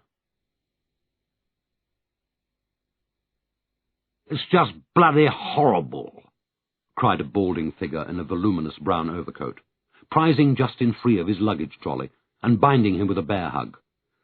It's absolutely foul and fucking unfair and bloody horrible. First Garth, now Tess. Thank you, Ham, said Jayston, returning the embrace as best he could, given that his arms were pinned to his sides. And thank you for turning out at this ungodly hour. No, I'll take that, thank you. You carry the suitcase. I'd have come to the funeral if you'd let me. Christ, Jayston. It was better to have you holding the fort, said Jayston kindly. That suit warm enough. Bit brass monkeys, isn't it, after sunny Africa? Arthur Luigi Hammond was sole partner of the law firm of Hammond Mancini of London and Turin. Ham's father had devilled with Tessa's father at law school at Oxford, and afterwards at law school in Milan. At a single ceremony in a tall church in Turin, they had married two aristocratic Italian sisters, both fabled beauties. When Tessa was born to the one, Ham was born to the other. As the children grew, they spent holidays together on Elba, skied together in Cortina, and as de facto brother and sister, graduated together at university. Ham with a rugger blue and a hard 1/3, Tessa with a first. Since the death of Tessa's parents, Ham had played the part of Tessa's wise uncle, zealously administering her family trust, making ruinously prudent investments for her, and, with all the authority of his prematurely bald head, curbing his cousin's generous instincts, while forgetting to render his own fees. He was big and pink and shiny, with twinkly eyes and liquid cheeks that frowned or smiled with every inner breeze. When Ham plays gin rummy, Tessa used to say, you know his hand before he does, just by the width of his grin when he picks up each card. Why not shove that thing in the back? Ham roared, as they clambered into his tiny car. All right, on the floor, then. What's it got in it? Heroin? Cocaine, said Jayston, as he discreetly scanned the ranks of frosted cars. At immigration, 2 women officers had nodded him through with conspicuous indifference. In the luggage hall, two dull-faced men in suits and identification tags had looked at everyone but Jayston. 3 cars down from Ham's, a man and woman sat head-to-head in the front of a beige Ford saloon, studying a map. "In a civilized country you can never tell, gentlemen," the jaded instructor on the security course liked to say. "The most comfortable thing you can do is assume they're with you all the time." "All set?" Ham asked shyly, buckling his seat-belt. England was beautiful. Low rays of morning sun gilded the frozen Sussex plough. Ham drove, as he always drove, at 65 miles an hour in the 70 speed limit, 10 yards behind the belching exhaust pipe of the nearest convenient lorry. "Meg sends love," he announced gruffly, in a reference to his very pregnant wife. "Blubbed for a week. So did I. Blub now if I'm not bloody careful." "I'm sorry, Ham," said Jayston simply, accepting without bitterness that Ham was one of those mourners who looked to the bereaved for consolation. "I just wish they'd find the bugger, that's all," Ham burst out some minutes later. "And when they've strung him up, they can toss those Fleet Street bastards into the Thames for good measure. She's doing time with her bloody mother," he added. "That should bring it on." They drove once more in silence, Ham glowering at the belching lorry in front of him, Jayston staring in perplexity at the foreign country he had represented half his life. The beige Ford had overtaken them, to be replaced by a tubby motorcyclist in black leathers. In a civilized country, you can never tell. "You're rich, by the by," Ham blurted, as open fields gave way to suburbia. "Not that you were exactly a pauper before, but now you're stinking. Her father's, mother's, the trust, whole shooting match, plus you're sole trustee of her charity. She said you know what to do with it." "When did she say that?" "Month before she lost the baby. Wanted to make sure everything was kosher in case she snuffed it." "Well, what the hell was I supposed to do, for Christ's sake?" he demanded, mistaking Jayston's silence for reproach. "She was my client, Jayston. I was her solicitor. Talk her out of it? Ring you up?" His eye on the wing mirror, Jayston made appropriate soothing noises. "And Bloom's the other bloody executor," Ham added, in furious parenthesis. "Executioner, more like." The hallowed premises of Messrs. Ham and Mancini were situated in a gated cul-de-sac called Ely Place, on 2 wormy upper floors, with panelled walls, hung with disintegrating images of the illustrious dead. In 2 hours' time, bilingual clerks would be murmuring into grimy telephones, while Ham's ladies in twin sets grappled with the modern technology. But at 7 in the morning, Ely Place was deserted, except for a dozen cars parked along the curbside, and a yellow light burning in the crypt of St. Etheldreda's chapel. Labouring under the weight of Jayston's luggage, the 2 men clambered up 4 rickety flights to Ham's office, then up a 5th, to his monkish attic flat. In the tiny living-dining kitchen hung a photograph of a slimmer Ham, kicking a goal to the jubilation of an undergraduate crowd. In Ham's tiny bedroom, where Jayston was supposed to change, Ham and his bride Meg were cutting a 3-tier wedding cake to the fanfares of Italian trumpeters in tights. And in the tiny bathroom, where he took a shower, hung a primitive oil painting of Ham's ancestral home in coldest Northumbria, which accounted for Ham's penury. "Bloody roof blew clean off the north wing," he was yelling proudly through the kitchen wall, while he smashed eggs and clattered pans. "Chimney stacks, tiles, weather vane, clock, buggered to a man. Meg was out on Roseanne, thank God. If she'd been in the vegetable garden, she'd have caught the bell tower slapping the withers, whatever they are." Jayston turned the hot tap, and at once scolded his hand. "How very alarming for her," he commiserated, adding cold. "Send me this extraordinary little book for Christmas," Ham boomed, to the sizzle of bacon. "Not Meg, Tess. Happened to show it to you at all? Little book she sent me for Christmas?" "No, Ham, I don't think she did," rubbing soap into his hair in the absence of shampoo. "Some Indian mystic chap, Rami Who's It. Ring any bells? I'll get the rest of him in a minute." "Afraid not." "All about how we should love each other without attachment. Struck me as a pretty tall order." Blinded with soap, Jayston emitted a sympathetic growl. "Freedom, Love and Action. That's the title. Hell's she expect me to do with freedom, love, and action? I'm married, for fuck's sake. Got a baby in the pipeline. Plus, I'm a bloody Roman. Tess was a Roman herself before she jacked it in. Hussy. I expect she wanted to thank you for all that running around you did for her, Jayston suggested, picking his moment, yet careful to preserve the casual note of their exchange. Temporary disconnection from other side of the wall.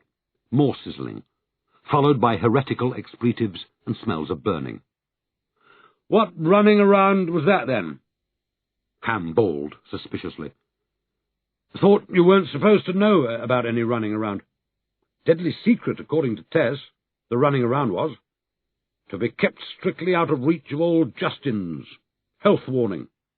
Put it as the subject in every email. Jayston had found a towel, but rubbing his eyes made the smarting worse.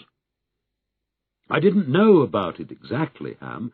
I sort of divined it, he explained through the wall, with the same casualness. What did she want you to do? Blow up Parliament? Poison the reservoirs? No answer. Ham was engrossed in his cooking. Jayston groped for a clean shirt. Well, don't tell me she had you handing out subversive leaflets about Third World dead, he said. Bloody company records, he heard back, over more clashing of saucepans.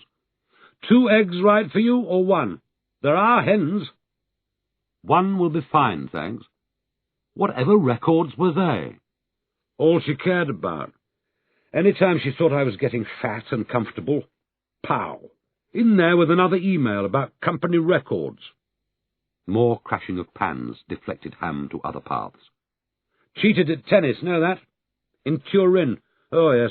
Little Minx and self were partnered in a kiddywink knockout competition. Lied like a trooper all through the match. Every line call. Out. Could be a yard in. Didn't make a blind bit of difference. Out. I'm Italian, she said. I'm allowed to. Like hell you're Italian, I said. You're English to your boots, same as me. God alone knows what I'd have done if we'd won. Given the cup back, I suppose. No, I wouldn't. She'd have killed me. Oh, Christ. Sorry. Jayston stepped into the drawing-room to take his place before a greasy slag heap of bacon, egg, sausages, fried bread and tomatoes. Ham was standing with one hand crammed to his mouth, dazed by his unhappy choice of metaphor. What sort of companies exactly, Ham? Don't look like that. You'll put me off my breakfast. Ownership, said Ham through his knuckles, as he sat down opposite Jayston at the tiny table. Whole thing was about ownership. Who owned 2 pissy little companies in the Isle of Man? Anyone else call her Tess, do you know? He asked, still chastened. Apart from me. Not in my hearing, and certainly not in hers. Tess was your sole copyright. Loved her rotten, you see. And she loved you. What sort of companies? Intellectual property. Never had it off with her, mind. Too close. And in case you were wondering, it was the same with Bloom. Is that official? He didn't kill her either. Any more than you or I did. Sure? Sure. Ham brightened.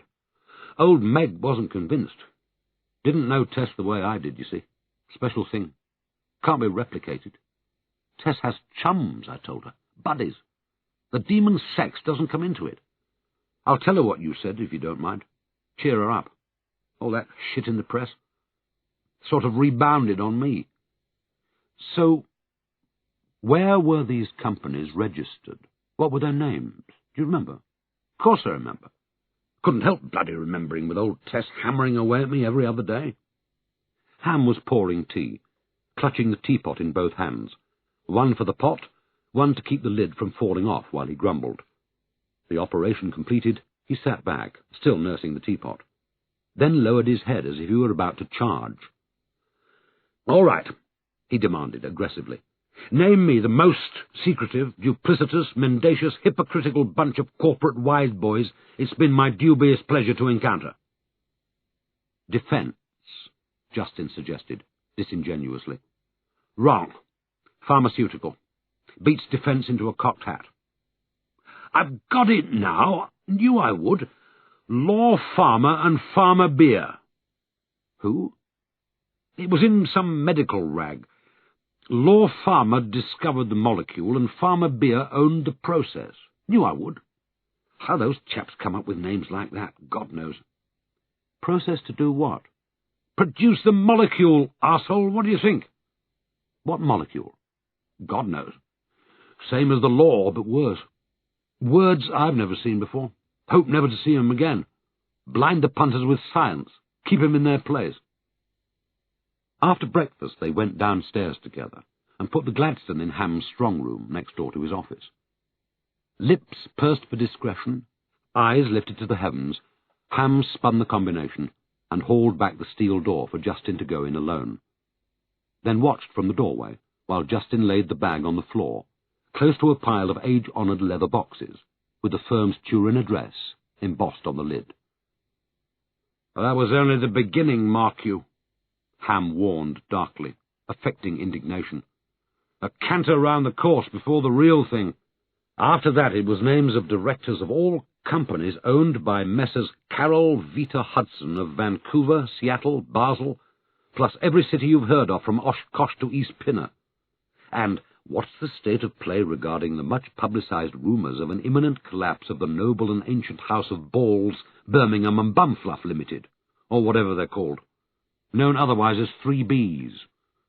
President for Life and Master of the Universe, one Kenneth K. Curtis, Knight. Did she have any more questions, you wonder? Yes, she bloody did. I told her to get it off the internet, but she said half the stuff she wanted was X-rated, or whatever they do if they don't want Joe Public looking over their shoulders. I said to her, "Tess, old thing, Christ's sake, this is going to take me weeks, months, old girl." Did she give her tinkers?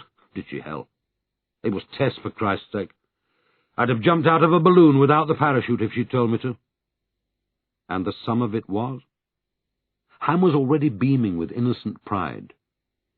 KVH Vancouver and Basel owned 51% of the pissy Isle of Man biotechnology companies, Lou Jami and Palmer whatnot. 3 Bs Nairobi have sole import and distribution rights of said molecule, plus all derivatives for the whole of the African continent. Ham, you're incredible. Law Farmer and Farmer Beer are both owned by the same gang of 3, or were till they sold their 51%. One chap, 2 hags. The chap is called Law Beer.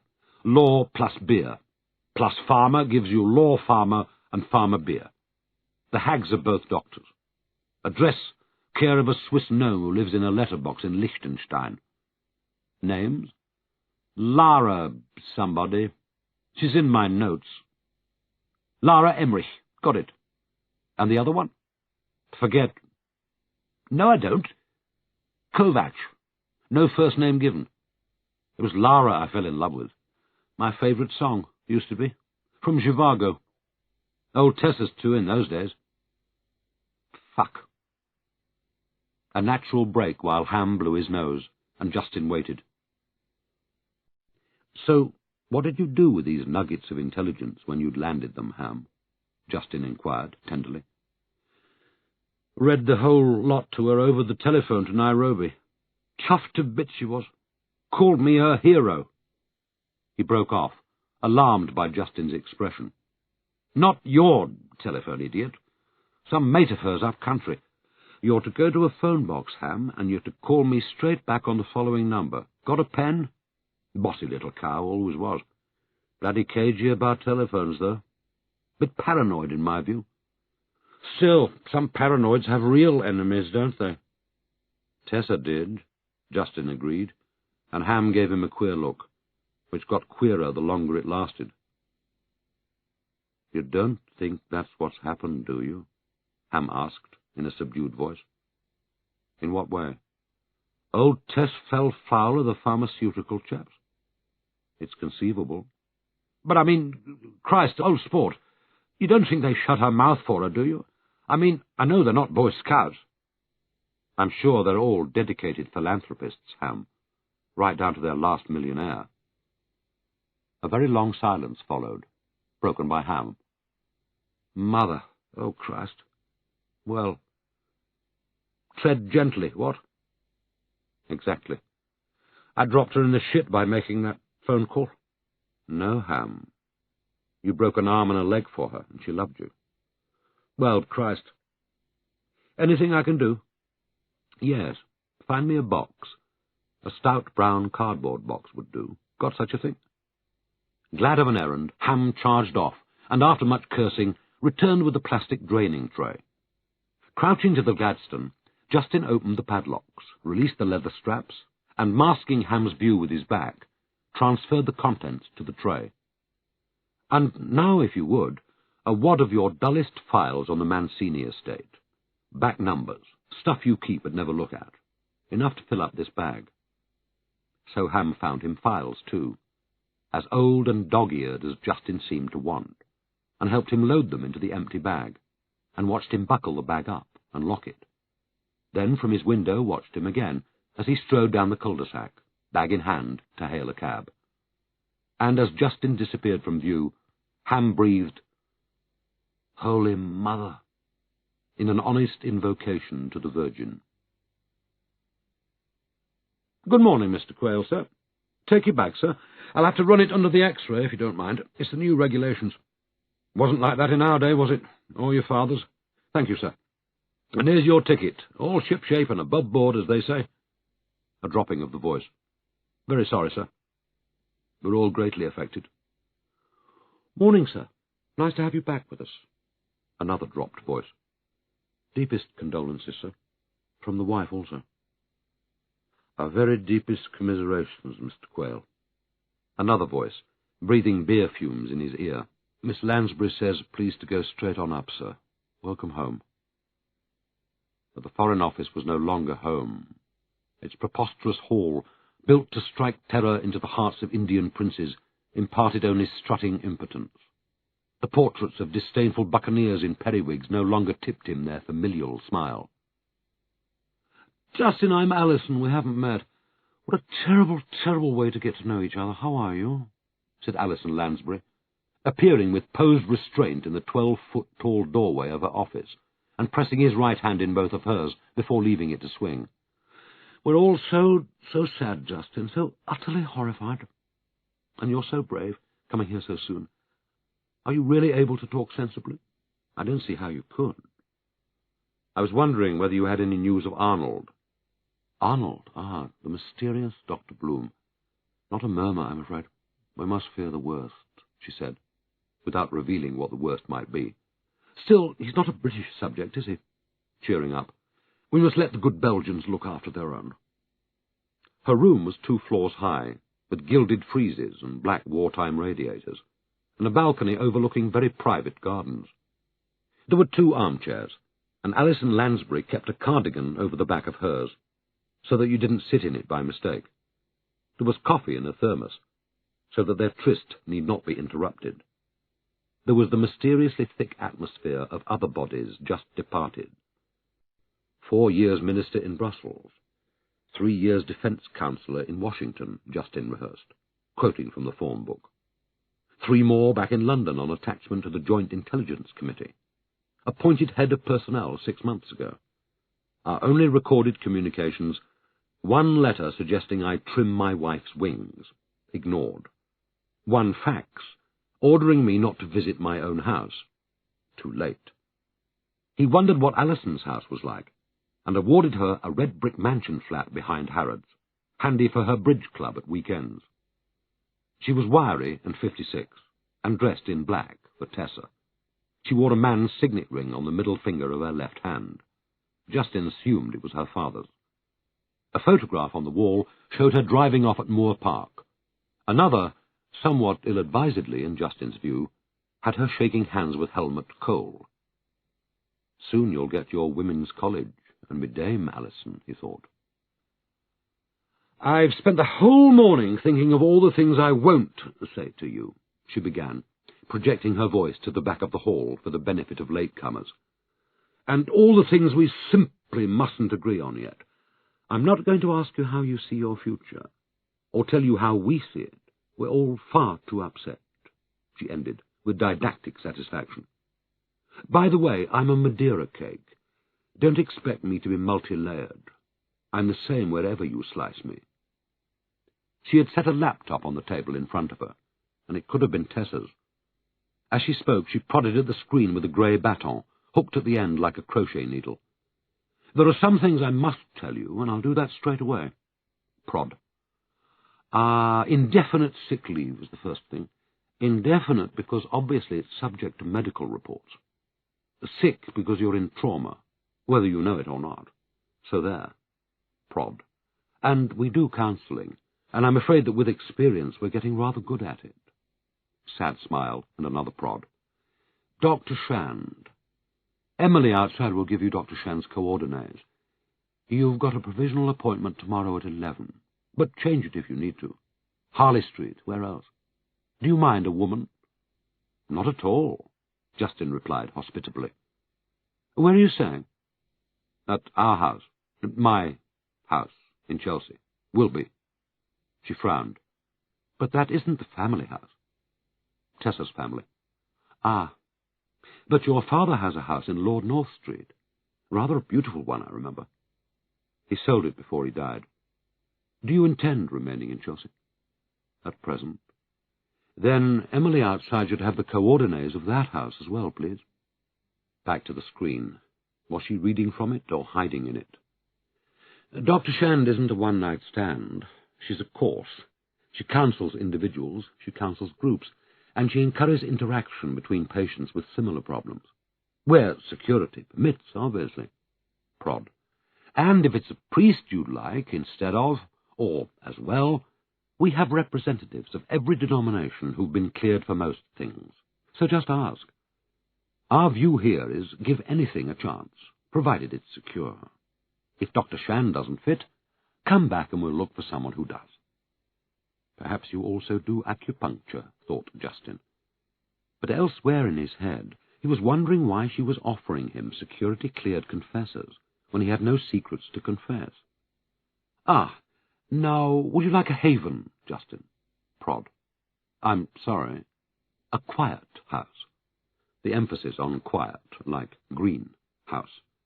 And away from it all until the hue and cry dies down, where you can be totally anonymous, recover your balance, take long country walks, pop up to London to see us when we need you, or vice versa, pop back again.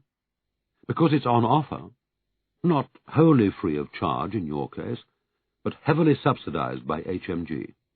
Discuss with Dr. Shand before deciding? If you say so. I do. Prod. You've suffered an awful amount of humiliation in public. How has this affected you, to your knowledge? I'm afraid I haven't been in public very much. You had me hidden away, if you remember. All the same, you suffered it. Nobody likes to be portrayed as a deceived husband. Nobody likes to have their sexuality raked over in the press. Anyway, you don't hate us. You don't feel angry or resentful or demeaned. You're not about to take revenge. You're surviving. Of course you are. Your old office. Uncertain whether this was a question, a complaint, or merely a definition of durability, Jayston let it alone, fixing his attention instead on a doomed peach-coloured begonia in a pot too close to the wartime radiator. I seem to have a memo here from the pay people. Do you want all this now, or is it too much? She gave it to him anyway. We're keeping you on full pay, of course. Married allowances, I'm afraid, discontinued, effective from the day you became single. These are nettles one has to grasp, Jayston, and in my experience they're best grasped now and accepted. And the usual returning to UK cushioning allowances, pending a decision about your eventual destination, but again, obviously, at single rates. Now, Jayston, is that enough? Enough money? Enough information for you to function for the time being? Why? Is there more? She put down her baton and turned her gaze full on him. Years ago, Jayston had had the temerity to complain at a grand store in Piccadilly, and had faced the same frigid managerial stare. Not as yet, Jayston. Not that we're aware of. We live on tenterhooks. Bloom's not accounted for, and the whole grisly press story will run and run until the case is cleared up one way or the other. And you're having lunch with the Pellegrin? Yes. Well, he's awfully good. You've been steadfast, Jayston. You've shown grace under pressure, and it's been noted. You've suffered appalling strain, I'm sure, not only after Tessa's death, but before it. We should have been firmer, and brought you both home while there was time. Erring on the side of tolerance looks, in retrospect, very like the easy way out, I'm afraid. Prod and scrutinized screen with growing disapproval. And you've given no press interviews, have you? Not talked at all, on or off the record? Only to the police. She let this go. And you won't, obviously. Don't even say no comment. In your state, you're perfectly entitled to put the phone down on them. I'm sure that won't be hard. Prod, pause, study screen again. Study Jayston, return eyes to screen. And you've no papers or materials that belong to us? That are, how shall I say it, are intellectual property? You've been asked, but I'm to ask you again in case something has come up or comes up in the future. Has anything come up? Of Tessa's? I'm referring to her extramarital activities. She took her time before defining what these might be, and while she did so, it dawned on Jayston, a little late perhaps, that Tessa was some kind of monstrous insult to her, a disgrace to their schools and class, and sex and country, and the service she had defiled, and that by extension Jayston was the Trojan horse who had smuggled her into the citadel. I'm thinking of any research papers she may have acquired, legitimately or otherwise, in the course of her investigations, or whatever she called them, she added with frank distaste. I don't even know what I'm supposed to be looking for, Jayston complained. Neither do we, and really it's very hard for us here to understand how she ever got into this position in the first place. Suddenly the anger that had been simmering was forcing its way out of her. She hadn't meant it to, he was sure. She had gone to great lengths to contain it, but it had evidently slipped from her control. It's really quite extraordinary, looking at what's since come to light, that Tessa was ever allowed to become that person. Porter has been an excellent head of mission in his way, but I can't help feeling he must share a good deal of the blame for this. For what exactly? Her dead stop took him by surprise. It was as if she had hit the buffers. She came to a halt, her eyes firmly on her screen. She held the crochet needle at the ready, but made no move with it. She laid it softly on the table, as if grounding her rifle at a military funeral. Yes, well, Porter, she conceded, but he had made no point for her to concede. What's happened to him? Jayston asked. I think it's absolutely marvellous the way the two of them sacrificed everything for that poor child. I do too, but what have they sacrificed now? She seemed to share his bewilderment, to need him as an ally, if only while she was denigrating Porter Coleridge. Terribly, terribly hard in this job, Jayston, to know where to put one's foot down. One wants to treat people as individuals. One longs to be able to fit each person's circumstances into the general picture. But if Jayston thought she was tempering her assault on Porter, he was dead wrong. She was simply reloading. But Porter, we have to face it, was on the spot, and we weren't. We can't act if we're kept in the dark. It's no good asking us to pick up the pieces ex post facto if we haven't been informed a priori, is it? I suppose not. And if Porter was too starry-eyed, too tied up with his awful family problems, nobody disputes that, to see what was developing under his nose, the Bloom thing and so on, I'm sorry. He had an absolutely first-class lieutenant in Sandy, with a very safe pair of hands at his elbow, any time, to spell it out for him in words a foot high, which Sandy did, ad nauseam, one gathers, but to no effect. So, I mean, it's perfectly clear that the child, obviously, the poor girl, Rosie or whatever its name is, claims all their out-of-hours attention, which isn't necessarily what one appoints a High Commissioner for, is it? Jayston made a meek face, indicating his sympathy with her dilemma. I'm not prying, Jayston, I'm asking you. How is it possible? How was it possible? Forget Porter for a moment. For your wife to engage in a range of activities of which, by your account, you knew nothing? All right, she was a modern woman. Jolly good luck to her. She led her life, she had her relationships. Pointed silence. I'm not suggesting you should have restrained her. That would be sexist. I'm asking you how, in reality, you remained totally ignorant of her activities, her inquiries, her... how shall I put it? I'd like to say meddling, actually. We had an arrangement, Jayston said. Of course you did. Equal and parallel lives. But in the same house, Jayston. Are you really saying she told you nothing? Showed you nothing? Shared nothing? I find that awfully hard to believe. I do too, Jayston agreed. But I'm afraid it's what happens when you put your head in the sand. Prod. So now, did you share her computer? Did I what? The question is perfectly clear. Did you share, or otherwise, have access to Tessa's laptop computer? You may not know it, but she addressed some very strong documents to the office, among others, raising grave allegations about certain people, accusing them of awful things, making trouble of a potentially very damaging kind. Potentially damaging to whom, actually, Alison? Jayston asked, delicately fishing for any free gifts of information she might care to bestow. It's not a matter of whom, Jayston, she replied severely. It's whether you have Tessa's laptop computer in your possession, and if not, where is it, physically at this moment in time, and what does it contain? We never shared it, is the answer to your first question. It was hers and hers alone. I wouldn't even know how to get into it. Never mind getting into it. You have it in your possession, that's the main thing. Scotland Yard asked you for it, but you, very wisely and loyally, concluded that it was better in the office's hands than theirs. We're grateful for that. It's been noted. It was a statement. It was a binary question. Tick box A for yes, I have it. Box B for no, I haven't. It was an order and a challenge. And, judging by her crystal stare, it was a threat. And discs, obviously, she added, while she waited.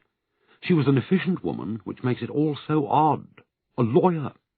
She's sure to have made copies of whatever was important to her. In the circumstances, these discs also constitute a breach of security, and we'd like them as well, please. There aren't any discs. Weren't. Of course there were. How can she have run a computer without keeping discs? I looked high and low. There weren't any. How very bizarre. Yes, isn't it? So I think the best thing you can do, Jayston, on reflection, is bring everything you've got into the office as soon as you've unpacked it, and let us handle it from then on, to spare you the pain and the responsibility, yes? We can do a deal. Anything that isn't relevant to our concerns belongs to you exclusively.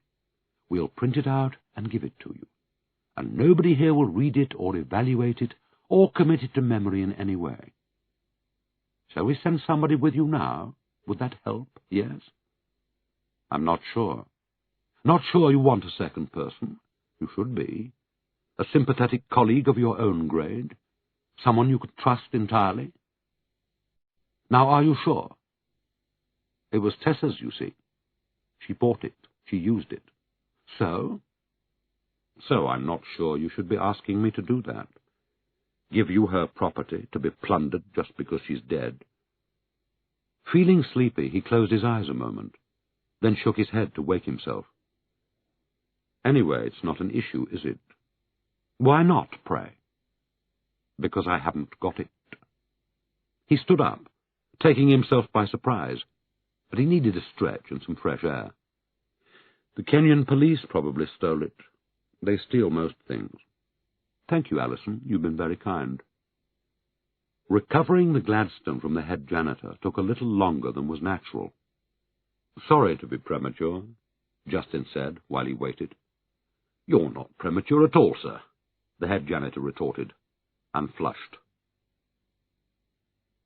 Jayston, my dear fellow. Jayston had started to give his name to the club porter at the door, but Pellegrin was ahead of him, pounding down the steps to claim him, smiling his decent chap smile, and calling out, He's mine, Jimmy. Shove his bag in your glory hole and put him down to me, before grasping Justin's hand and flinging his other arm round Justin's shoulders in a powerful un-English gesture of friendship and commiseration. You're up to this, are you? He asked confidingly, first making sure no one was within earshot. We can take a walk in the park if you'd rather. Or do it another time. Just say, "I'm fine, Bernard, really." "The beast of Lansbury didn't wear you out?" "Not a bit." "I've booked us in the dining room. There's a bar lunch, but it's eat off your crotch and a lot of ex-office wrinklies moaning about sewers. Need a pee?" The dining room was a risen catafalque with painted cherubs posturing in a ceiling of blue sky. Pelegrine's chosen place of worship was a corner sheltered by a polished granite pillar and a sad Dracaena palm. Round them sat the timeless Whitehall brethren in chemical grey suits and school haircuts. "This was my world," Jayston explained to her. "When I married you, I was still one of them." "Let's get rid of the hard work first," Peregrine proposed masterfully, when a West Indian waiter in a mauve dinner jacket had handed them menus shaped like ping-pong bats. And that was tactful of Peregrine, and typical of his decent chap's image, because by studying menus they were able to settle to each other and avoid eye contact. "Flight bearable?" "Very, thank you. They upgraded me."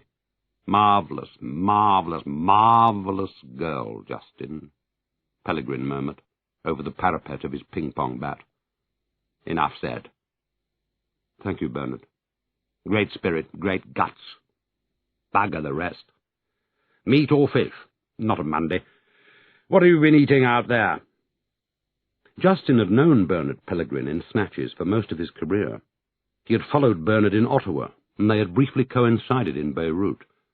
In London they had attended a hostage survival course together, and shared such gems as how to establish that you are being pursued by a group of armed thugs not afraid to die, how to preserve your dignity when they blindfold you and bind you hand and foot with sticky plaster and sling you into the boot of their Mercedes, and the best way to jump out of an upper-story window if you can't use the stairs, but presumably have your feet free. "All journalists are shits," Peregrine declared confidently, still from inside his menu. "Know what I'm going to do one day? Doorstep the buggers. Do what they did to you, but do it back to 'em. Rent a mob. Picket the editor of the Graniad and the Screws of the World while they're having it away with their floozies. Photograph their kids going to school. Ask their wives what their old men are like in bed. Show the shits what it feels like to be at the receiving end. Did you want to take a machine gun to the lot of 'em?" "Not really." "Me too. Illiterate bunch of hypocrites. Herring fillets all right. Smoked eel makes me fart. Sole Meunier is good if you like sole. If you don't, have it grilled." He was writing on a printed pad. It had Sir Bernard P. printed in electronic capitals at the top, and the food options listed on the left side, and boxes to tick on the right, and space for the member's signature at the bottom. A sole would be fine. Peregrine doesn't listen, Jayston remembered. It's what got him his reputation as a negotiator. "Grilled?" "Meunier." "Lansbury in form?" "A fighting fit." "She tell you she was a Madeira cake?" "I'm afraid she did." "She wants to watch that one." "She talked to you about your future?" "I'm in trauma and on indefinite sick leave." "Shrimps, do you?" "I think I'd prefer the avocado, thank you," Jayston said, and watched Peregrine tick shrimp cocktail twice. "The Foreign Office formally disapproves of drinking at lunchtime these days, you'll be relieved to hear," Peregrine said, surprising Jayston with a full-beam smile. Then, in case the first application hadn't taken, a second one. And Jayston remembered that the smiles were always the same length, the same duration, the same degree of spontaneous warmth. "However, you're a compassionate case, and it's my painful duty to keep you company. They do a passable sub-merso. You good for your half?" His silver propelling pencil ticked the appropriate box. "You're cleared, by the way. Off the hook. Sprung. Congratulations." He tore off the chit and weighted it down with the salt cellar to prevent it from blowing away. "Cleared of what?" "Murder. What else? You didn't kill Tessa or her driver, you didn't hire contract killers in a den of vice, and you haven't got Bloom swinging by his balls in your attic. You can leave the courtroom without a stain on your escutcheon, courtesy of the coppers." The order form had disappeared from underneath the salt cellar. The waiter must have taken it, but Jayston, in his out-of-body state, had failed to spot the manoeuvre. "What sort of gardening you get up to out there, by the way? Promised Sally I'd ask you." Sally, short for Celine, Pelegrine's terrifying wife. "Exotics? Succulents? Not my scene, I'm afraid." "Pretty well everything, really," Jayston heard himself say. "The Kenyan climate is extremely benign.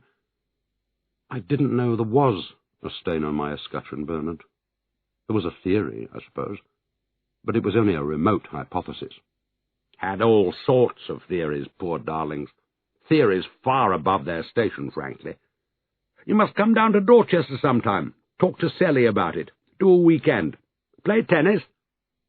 "I'm afraid I don't." They had all sorts of theories, he was surreptitiously repeating to himself. Poor darlings. Peregrine speaks about Rob and Leslie, the way Lansbury spoke about Porter Coleridge. That turd Tom somebody was about to get Belgrade, Peregrine was saying, largely because the Secretary of State couldn't stand the sight of his beastly face in London, and who could? Dick somebody else was getting his K in the next honours. Then, with any luck, he'd be kicked upstairs to Treasury. God help the national economy. Joke. But of course old Dick's been kissing New Labour arse for the last 5 years. Otherwise it was business as usual. The office continued to fill up with the same red-brick achievers from Croydon, with off-colour accents and Fair Isle pullovers, that Jayston would remember from his pre-Africa days. In 10 years' time there wouldn't be one of us left. The waiter brought 2 shrimp cocktails. Jayston watched their arrival in slow motion. "But then they were young, weren't they?" Peregrine said, indulgently, resuming his requiem mode. "The new entrants? Of course they were." "Your little policeman people in Nairobi, young and hungry, bless 'em, as we all were once." "I thought they were rather clever." Peregrine frowned and chewed. "David Quayle any relation of yours?" "My nephew. We signed him up last week. Only 21, but how else do you beat the city to the draw these days? Godchild of mine started up at Barclays last week on 45 grand a year, plus treats. Thick as 2 planks, and still wet behind the ears." "Good for David. I didn't know." "Extraordinary choice for Gridley to have made, be honest, sending out a woman like that to Africa. Frank's worked diplomats, knows the scene. Who's going to take a female copper seriously over there? Not Moy's boys, that's for sure." "Gridley?" Jayston repeated, as the mists in his head cleared. "That's not Frank Arthur Gridley, the fellow who's in charge of diplomatic security." "The same, God help us." "But he's an absolute ninny. We dealt with him when I was in protocol department." Jayston heard his voice rising above the club's approved decibel level, and hastened to bring it down. "Wood from the neck," Peregrine agreed cheerfully. "So what on earth's he doing investigating Tessa's murder?" "Limoges to serious crime. A specialist in overseas cases. You know what coppers are like," said Peregrine, stacking his mouth with shrimps and bread and butter. "I know what Gridley's like." Masticating shrimp, Peregrine lapsed into high Tory telegramese. "2 young police officers, one of 'em a woman. T'other thinks he's Robin Hood. High-profile case, eyes of the world on 'em. Start to see their names going up in lights." He adjusted the napkin at his throat. "So they cook up theories. Nothing like a good theory to impress a half-educated superior." He drank, then hammered his mouth with the corner of his napkin. "Contract killers, bent African governments, multinational conglomerates, fabulous stuff. May even get a part in the movie if they're lucky." "What multinational did they have in mind?" Jayston asked, contriving to ignore the disgusting notion of a film about Tessa's death. Peregrine caught his eye, measured it a moment, smiled, then smiled again. "Turn of phrase," he explained dismissively. "Not to be taken literally. Those young coppers were looking the wrong way from day one," he resumed, diverting himself while the waiter refilled their glasses. "Deplorable, actually. De-fucking-plorable. Not you, Matthew, old chap. This to the waiter, in a spirit of good fellowship towards ethnic minorities. And not a member of this club either, I'm pleased to say. The waiter fled. Tried to pin it on Sandy for 5 minutes, if you can believe it. Some fatuous theory that he was in love with her, and had 'em both killed out of jealousy. When they couldn't get anywhere with that one, they hit the conspiracy button. Easiest thing in the world. Cherry-pick a few facts, cobble 'em together, listen to a couple of disgruntled alarmists with an axe to grind, throw in a household name or two. You can put together any bloody story you want. What Tessa did, if you don't mind my saying so. Well, you know all about that. Jayston blindly shook his head. I'm not hearing this. I'm back on the plane, and it's a dream. I'm afraid I don't, he said. Pellegrin had very small eyes. Jayston hadn't noticed this before. Or perhaps they were a standard size, but had developed the art of dwindling under enemy fire. The enemy, so far as Jayston could determine, being anyone who held Pellegrin to what he had just said, or took the conversation into territory not previously charted by him. Soul all right? He should have had the Meunier, not so dry. His soul was marvellous, Jayston said, forbearing to add that Meunier was what he had asked for, and the submerso also marvellous. Marvellous, like marvellous girl. She didn't show it to you, her great thesis. Their great thesis, if you'll forgive me. That's your story and you're sticking to it, right? Thesis about what? The police asked me the same question. So did Alison Lansbury in a roundabout way. What thesis? He was acting simple and beginning to believe himself. He was fishing again, but in disguise. She didn't show it to you, but she showed it to Sandy, said Pellegrin, washing the information down with a pull of wine. Is that what you want me to believe? Jayston sat bolt upright. She what? Absolutely. Secret rendezvous. Whole works. Sorry about that. Thought you knew. But you're relieved I don't, thought Jayston, still staring at Pellegrin in mystification. So what did Sandy do with it? He asked. Showed it to Porter. Porter dithered. Porter takes decisions once a year with lots of water. Sandy sent it to me, co-authored and marked confidential. Not by Sandy. By Tessa and Bloom. Those aid heroes make me sick, by the way, if you feel like letting off steam. Teddy bear's picnic for international bureaucrats. Diversion. Sorry. So what did you do with it? For God's sake, Bernard. I'm the deluded widower at the end of my tether. I'm the injured innocent. Not quite as innocent as I'm sounding. I'm the indignant husband, cut out of the loop by my wandering wife and her lover.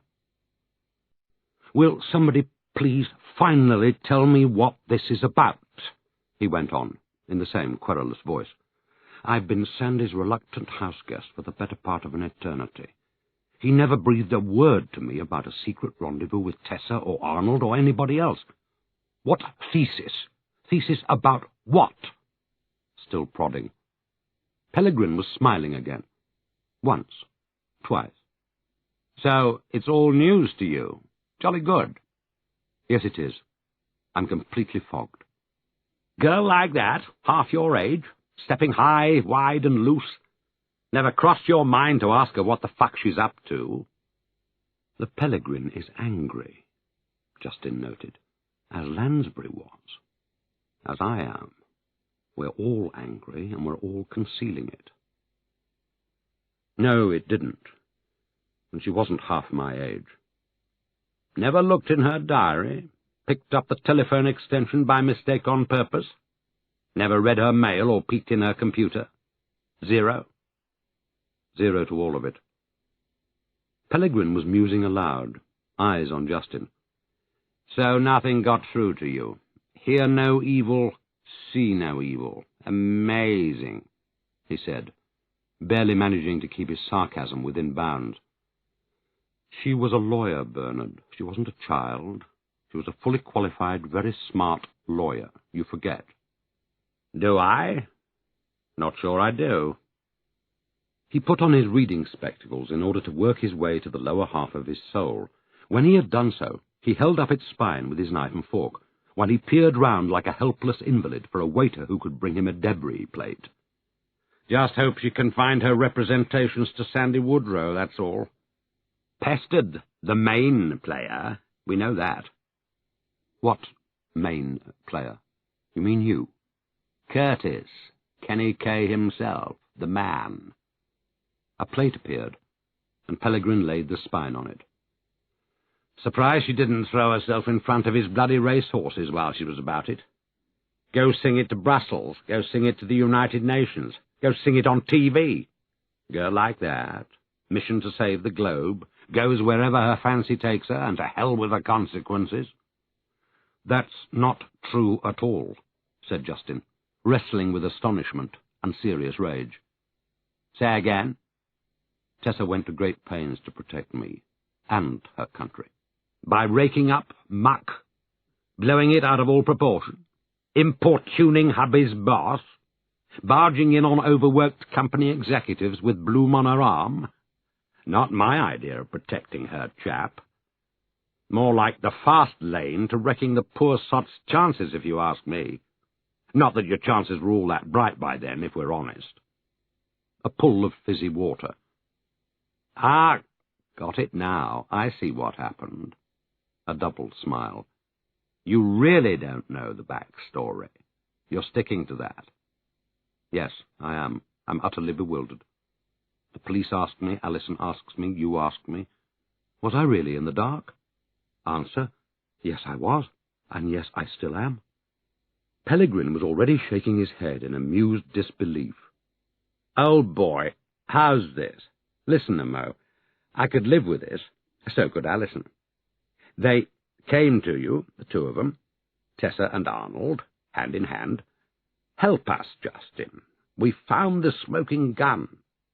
Old established British-based company is poisoning innocent Kenyans, using them as guinea pigs, Christ knows what.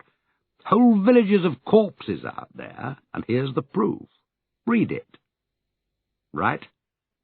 They did nothing of the kind. Not done yet. Nobody's trying to pin anything on you, right? It's open doors round here. Everyone's your chum. So I've noticed. You hear 'em out, decent chap that you are. You read their 18-page Armageddon scenario, and you tell 'em they're out of their tiny minds. If they want to foul up Anglo-Kenyan relations for the next 20 years, they've found the ideal formula. Wise chap. If Sally had tried that one with me, I'd have given her a bloody good kick in the arse. And like you, I'd pretend the meeting never happened, which it didn't, right? We'll forget it as fast as you did. Nothing on your file, nothing in Allison's little black book. Deal? They didn't come to me, Bernard. Nobody pitched me a story. Nobody showed me an Armageddon scenario, as you call it. Not Tessa, not Bloom, not anyone. It's all a total mystery to me. Girl called Gita Pearson. Who the hell's she? A junior member of Chancery, Anglo-Indian. Very bright and locally employed. Mother's a doctor. Why? Apart from that. A friend of Tessa's. And mine. Could she have seen it? The document?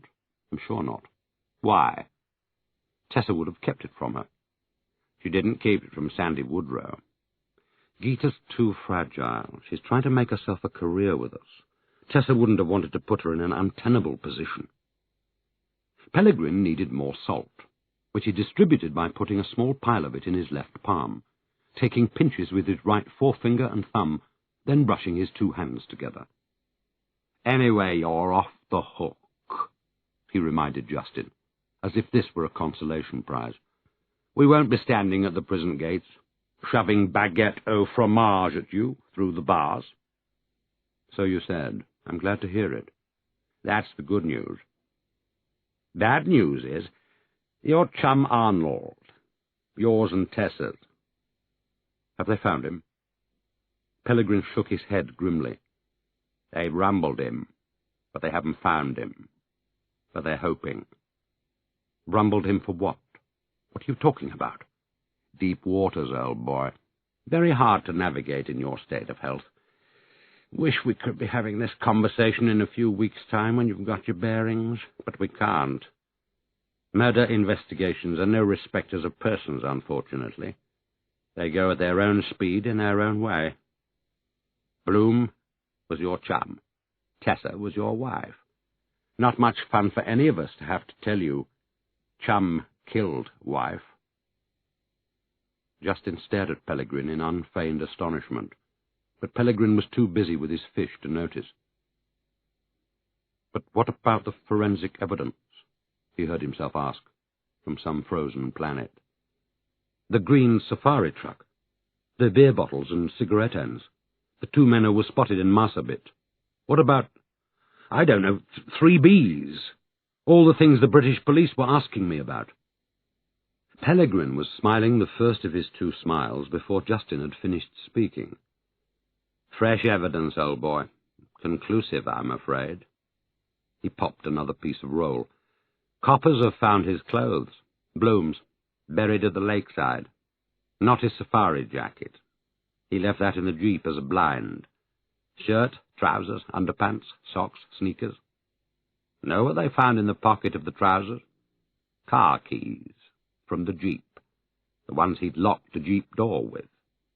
Gives a new meaning to what the Yanks call closure these days. Very common thing with your crime of passion, I'm told. You kill somebody, lock the door behind you, lock up your mind. Thing never happened. Memory erased. Classic. Distracted by Jayston's incredulous expression, Pellegrin paused, then spoke in a voice of conclusion. I'm an Oswald man, Jayston. Lee Harvey Oswald shot John F. Kennedy. Nobody helped him to do it. Arnold Bloom lost his rag and killed Tessa. The driver objected, so Bloom took a swing at him, too. Then he chucked his head into the bushes for the jackals. Basta. There comes a moment, after all the wanking and fantasizing, when we're reduced to accepting the obvious. Sticky toffee pudding, apple crumble. He signaled to the waiter for coffee. Mind if I give you one quiet word of warning between old friends? Please do. You're on sick leave. You're in hell. But your old office. You know the rules, and you're still an Africa man. You're on my watch. And, lest Jayston might think this was some kind of romantic definition of his status, plenty of plums out there for a chap who's got himself sorted. Plenty of places I wouldn't be seen dead in. And if you're harbouring so-called confidential information that you shouldn't have, in your head or anywhere else, it belongs to us, not you. Rougher world these days than the one we grew up in. Lot of mean chaps around with everything to go for and a lot to lose. Makes for bad manners. As we have learned to our cost, thought Jayston, from far inside his glass capsule. He rose weightlessly from the table and was surprised to see his own image in a great number of mirrors at the same time. He saw himself from all angles, at all ages of his life. Jayston, the lost boy in big houses, friend of cooks and gardeners. Jayston, the schoolboy rugby star. Jayston, the professional bachelor, burying his loneliness in numbers. Jayston, the Foreign Office white hope and no-hoper, photographed with his friend, the Dracaena palm. Jayston, the newly widowed father of his dead and only son. You've been very kind, Bernard. Thank you. Thank you for the master class in sophistry, he meant, if he meant anything. Thank you for proposing a film of my wife's murder, and riding roughshod over every last sensitivity I had left. Thank you for her 18-page Armageddon scenario, and her secret rendezvous with Woodrow, and other tantalizing additions to my awakening recollection. And thank you for the quiet word of warning, delivered with the glint of steel in your eye, because when I look closely, I see the same glint in mine. You've gone pale, Pellegrin said, accusingly. "Something wrong, old boy?" "I'm fine." "All the better for seeing you, Bernard." "Get some sleep. You're running on empty. And we must do that weekend. Bring a chum, someone who can play a bit." Arnold Bloom never hurt a living soul, Jayston said, carefully and clearly, as Pellegrin helped him into his raincoat and gave him back his bag. But whether he said this aloud or to the 1,000 voices screaming in his head, he could not be absolutely sure.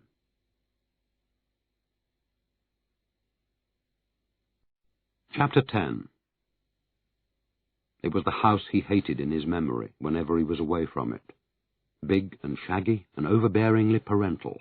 Number 4 of a leafy Chelsea backwater, with a front garden that stayed as wild as it wanted, however much Jayston pampered it when he had a bit of home leave. And the remains of Tessa's treehouse, stuck like a rotting life raft in the dead oak that she wouldn't let him cut down, and broken balloons of ancient vintage, and shreds of kite harpooned on the dead tree's wiry branches, and a rusted iron gate that, when he shoved it against a slough of rotting leaves, sent the neighbours' wall-eyed tomcats slinking into the undergrowth, and a pair of ill-tempered cherry trees that he supposed he should worry about because they had peach curl. It was the house he had dreaded all day long, and all last week while he was serving out his time in the lower ground, and all through his pounding westward walk, through the lonely half-dark of a London winter's afternoon, while his mind puzzled its way through the labyrinth of monstrosities in his head, and the Gladstone bag bumped against his leg. It was the house that held the part of her he had never shared, and now he never would. A keen wind was rattling the awnings of the greengrocers across the road, sending leaves and late shoppers scurrying along the pavement. But Jayston, despite his lightweight suit, had too much inside him to be conscious of the cold. The tiled steps to the front door clanged as he stomped up them. Reaching the top, he swung round and took a long stare back. He wasn't sure for what. A dosser lay bundled beneath a NatWest cash machine. An illegally parked man and woman sat arguing in their car. A thin man in a trilby hat and raincoat was leaning into his cell phone. In a civilized country, you can never tell. The fan window over the front door was lit from inside. Not wishing to surprise anybody, he pressed the bell and heard its familiar rusty sound, like a ship's klaxon, honking on the first-floor landing. Who's at home? He wondered, waiting for a footstep. Aziz, the Moroccan painter, and his boyfriend Raoul? Petronilla, the Nigerian girl in search of God, and her 50-year-old Guatemalan priest. Tall, chain-smoking Gazon, the cadaverous French doctor, who had worked with Arnold in Algeria, and had Arnold's same regretful smile, and Arnold's way of halting in mid-sentence, and half-closing his eyes in painful memory, and waiting for his head to clear itself of heaven-knew-what nightmares before taking up the thread again. Hearing no call or thump of feet, he turned the key and stepped into the hall, expecting smells of African cooking, the din of reggae over the radio, and raucous coffee chatter from the kitchen. "Hello there," he called. "It's Jayston, me." No answering yell, no surge of music, no kitchen smells or voices. No sounds at all beyond the shuffle of traffic from the street outside, and the echo of his own voice climbing up the stairwell. All he saw instead was Tessa's head, cut at the neck from a newspaper, and backed on cardboard, staring at him from a parade of jam jars filled with flowers. And amid the jam jars, a folded sheet of cartridge paper, torn, he guessed, from Aziz's drawing book, with handwritten messages of sorrow, love, and farewell from Tessa's vanished tenants. "Jayston, we didn't feel we could stay." Dated last Monday. He refolded the paper and replaced it among the jars. He stood to attention, eyes dead ahead as he blinked away his tears. Leaving the Gladstone on the hall floor, he made his way to the kitchen, using the wall to steady himself. He pulled open the fridge. Empty, except for one forgotten bottle of prescription medicine, a woman's name on the label, unfamiliar.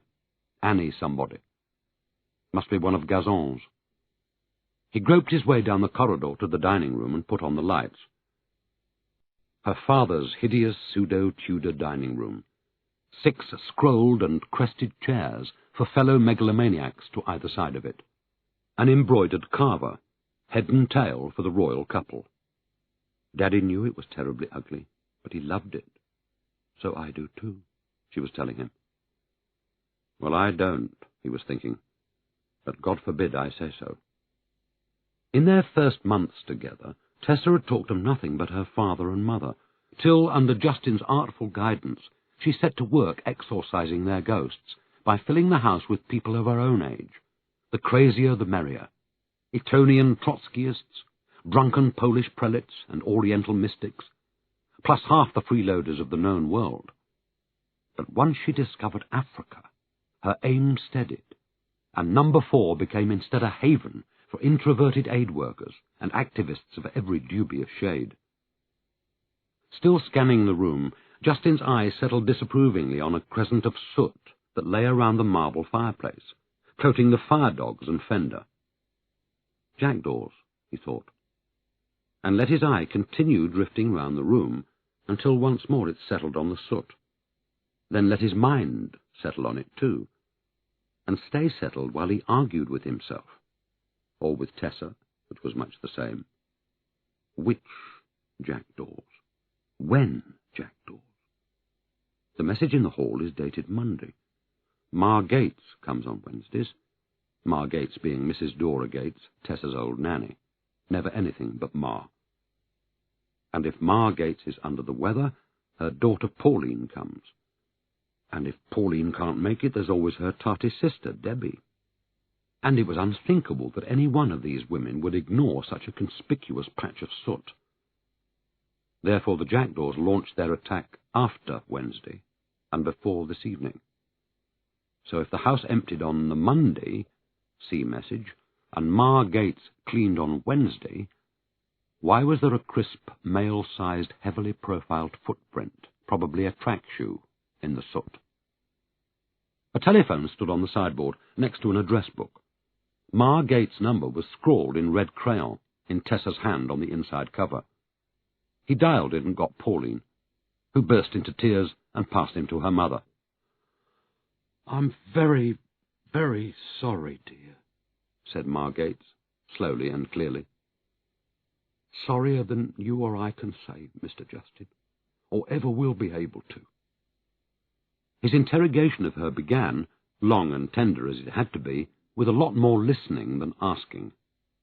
Yes, Ma Gates had come as usual on the Wednesday, 9 till 12. She'd wanted to. It was a chance to be with Miss Tessa all alone. She'd cleaned the way she'd always cleaned, nothing skimped or forgotten, and she'd had a cry and a pray. And if it was all right by him, she'd like to continue coming as before. Please, Wednesdays, just like when Miss Tessa was alive. It wasn't the money, it was the memory. A soot? Certainly not. There'd been no soot on the dining room floor Wednesday, or she'd have seen it for sure, and cleared it up before it got trodden in. London soot's so greasy. With those big fireplaces, she always had an eye for soot. And no, Mr. Justin, the chimney sweep certainly didn't have a key. And did Mr. Justin know whether they had found Dr. Arnold yet? Because of all the gentlemen who ever used the house, Dr. Arnold was the one she cared about the most. Whatever you read in the papers, they only make it up. You're very kind, Mrs. Gates. Switching on the chandelier in the drawing-room, he allowed himself a glimpse of the things that were forever Tessa. The riding rosettes from her childhood. Tessa after her first communion. Their wedding portrait on the steps of the tiny church of Sant' Antonio, Elba. But the fireplace was what he was thinking about hardest. The hearth was of slate, the grate a low Victorian affair, brass and steel mixed, with brass claws to hold the fire-irons.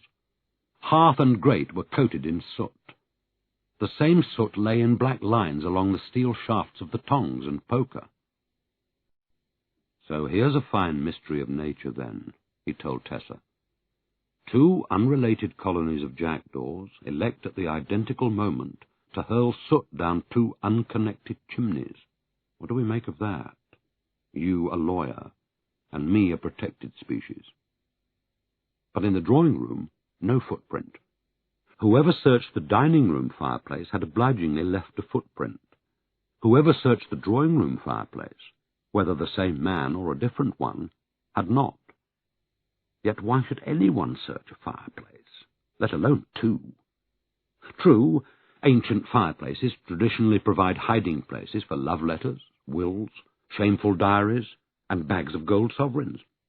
True also, according to legend, that chimneys were inhabited by spirits.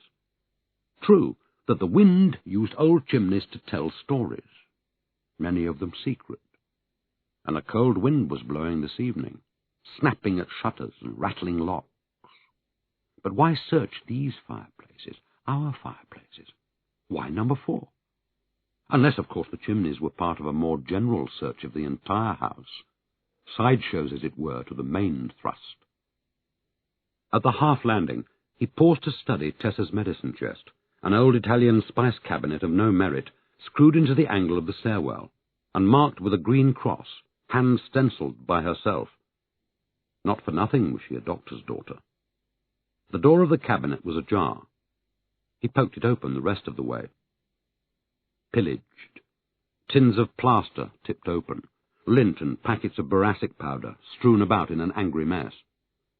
He was closing the door on it as the landing telephone shrieked beside his head. "It's for you," he told Tessa. "I'll have to say you're dead." "It's for me," he told her. "I'll have to listen to condolences. It's the Madeira cake, asking whether I've got everything I need to keep me safe and quiet in my trauma. It's somebody who had to wait until the line was clear after my 5-mile conversation with Ma Gates." He lifted the receiver and heard a busy woman.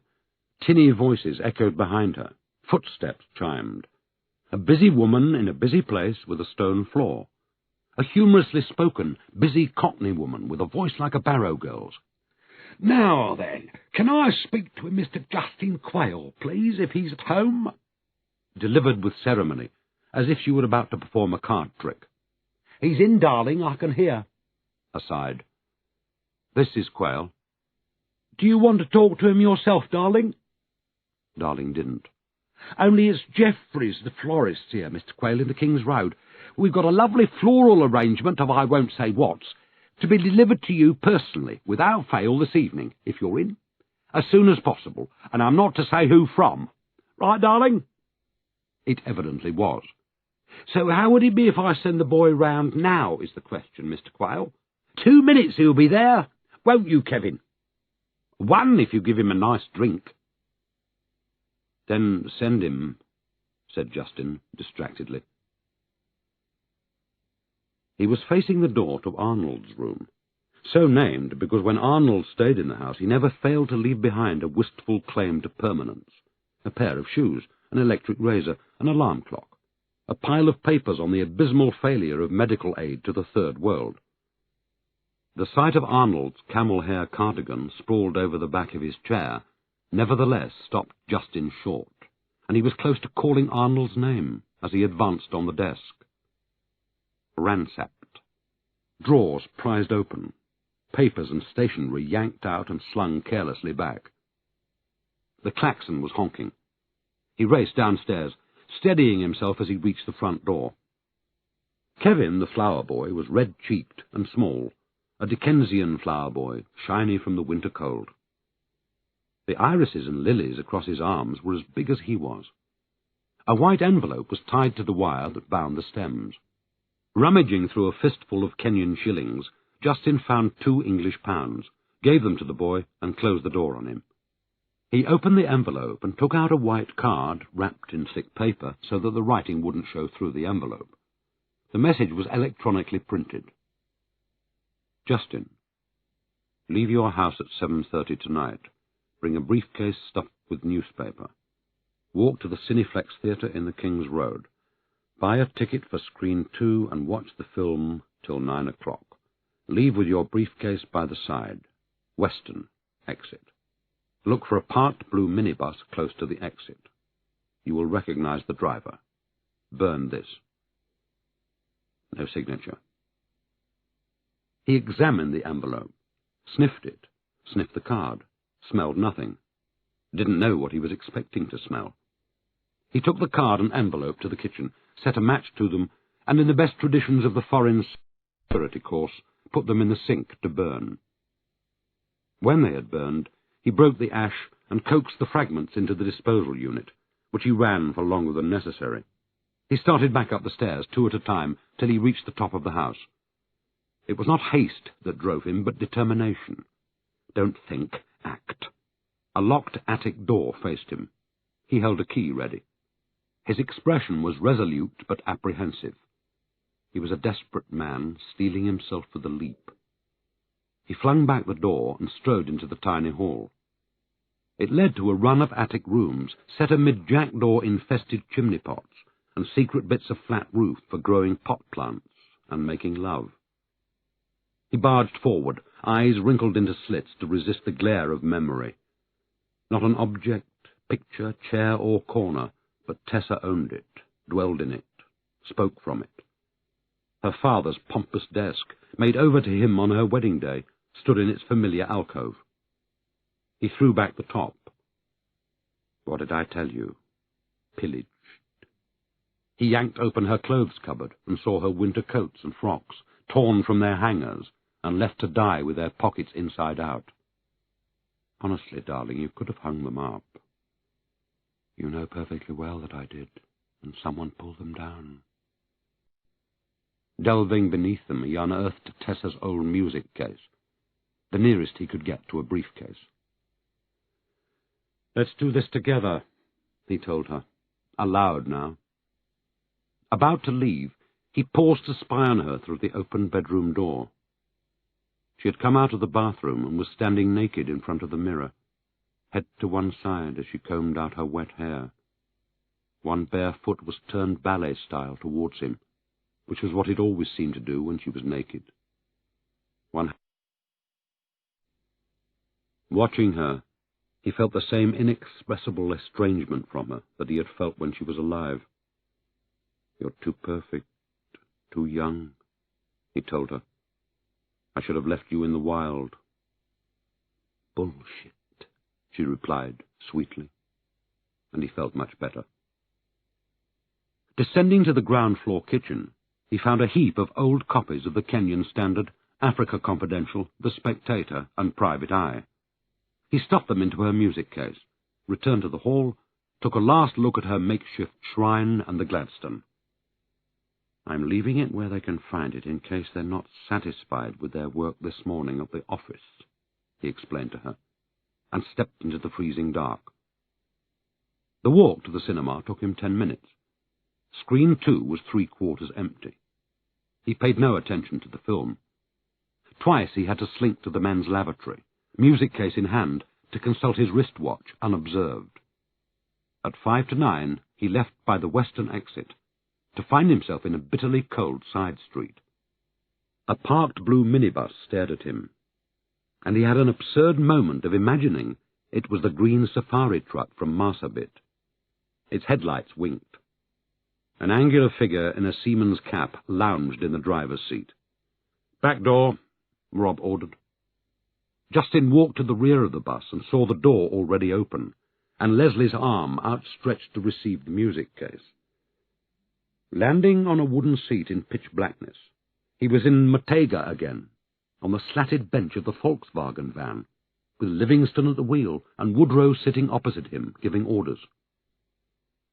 "We're following you, Justin," Leslie explained. Her voice in the darkness was urgent, yet mysteriously despondent. It was as if she too had suffered a great loss. "The surveillance team followed you to the cinema, and we're part of it. Now we're covering the side exit in case you come out that way. There's always a possibility that the quarry gets bored and leaves early. You just did. In 5 minutes, that's what we'll report to Mission Control. Which way are you heading?" "East. So you'll hail a cab and go east. We'll report the number of your cab. We won't follow you because you'd recognize us. There's a second surveillance car waiting for you at the front of the cinema, and a spare lying up in the King's Road for contingencies. If you decide to walk or take a tube, they'll drop a couple of pedestrians behind you. If you catch a bus, they'll be grateful, because there's nothing easier than getting stuck behind a London bus. If you go into a phone box and make a call, they'll listen to it. They have a Home Office warrant, and it works wherever you happen to phone from. Why? Jayston asked. His eyes were growing accustomed to the light. Rob had draped his long body over the back of the driver's seat, making himself part of the conversation. His manner was as abject as Leslie's, but more hostile. "Because you crapped on us," he said. Leslie was dragging newspaper out of Tessa's music case and stuffing it into a plastic carrier bag. A wad of large envelopes lay at her feet, perhaps a dozen. She began loading them into the music case. "I don't understand," Jayston said. "Well, try," Rob advised. "We're under sealed orders, right? We tell Mr. Gridley what you do. Someone up there says why you do it, but not to us. We're the help." "Who searched my house?"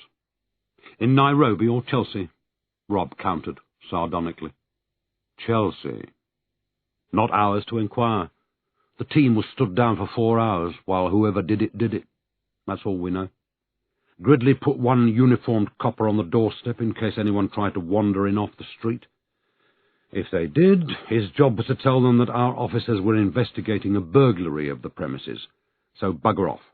If he was a copper at all, which I doubt," Rob added, snapping his mouth shut. "Rob and me are off the case," Leslie said.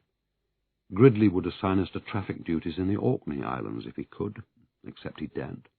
"We're off everything," Rob put in. "We're unpersons, thanks to you." "He wants us where he can see us," Leslie said. "Inside the tent, pissing out," said Rob. "He sent 2 new officers to Nairobi to help and advise the local police in the search for Bloom. And that's all," said Leslie. "No looking under stones, no deviations, period." "No muss a bit too. No more grief about dying nigger women and phantom doctors," Rob said.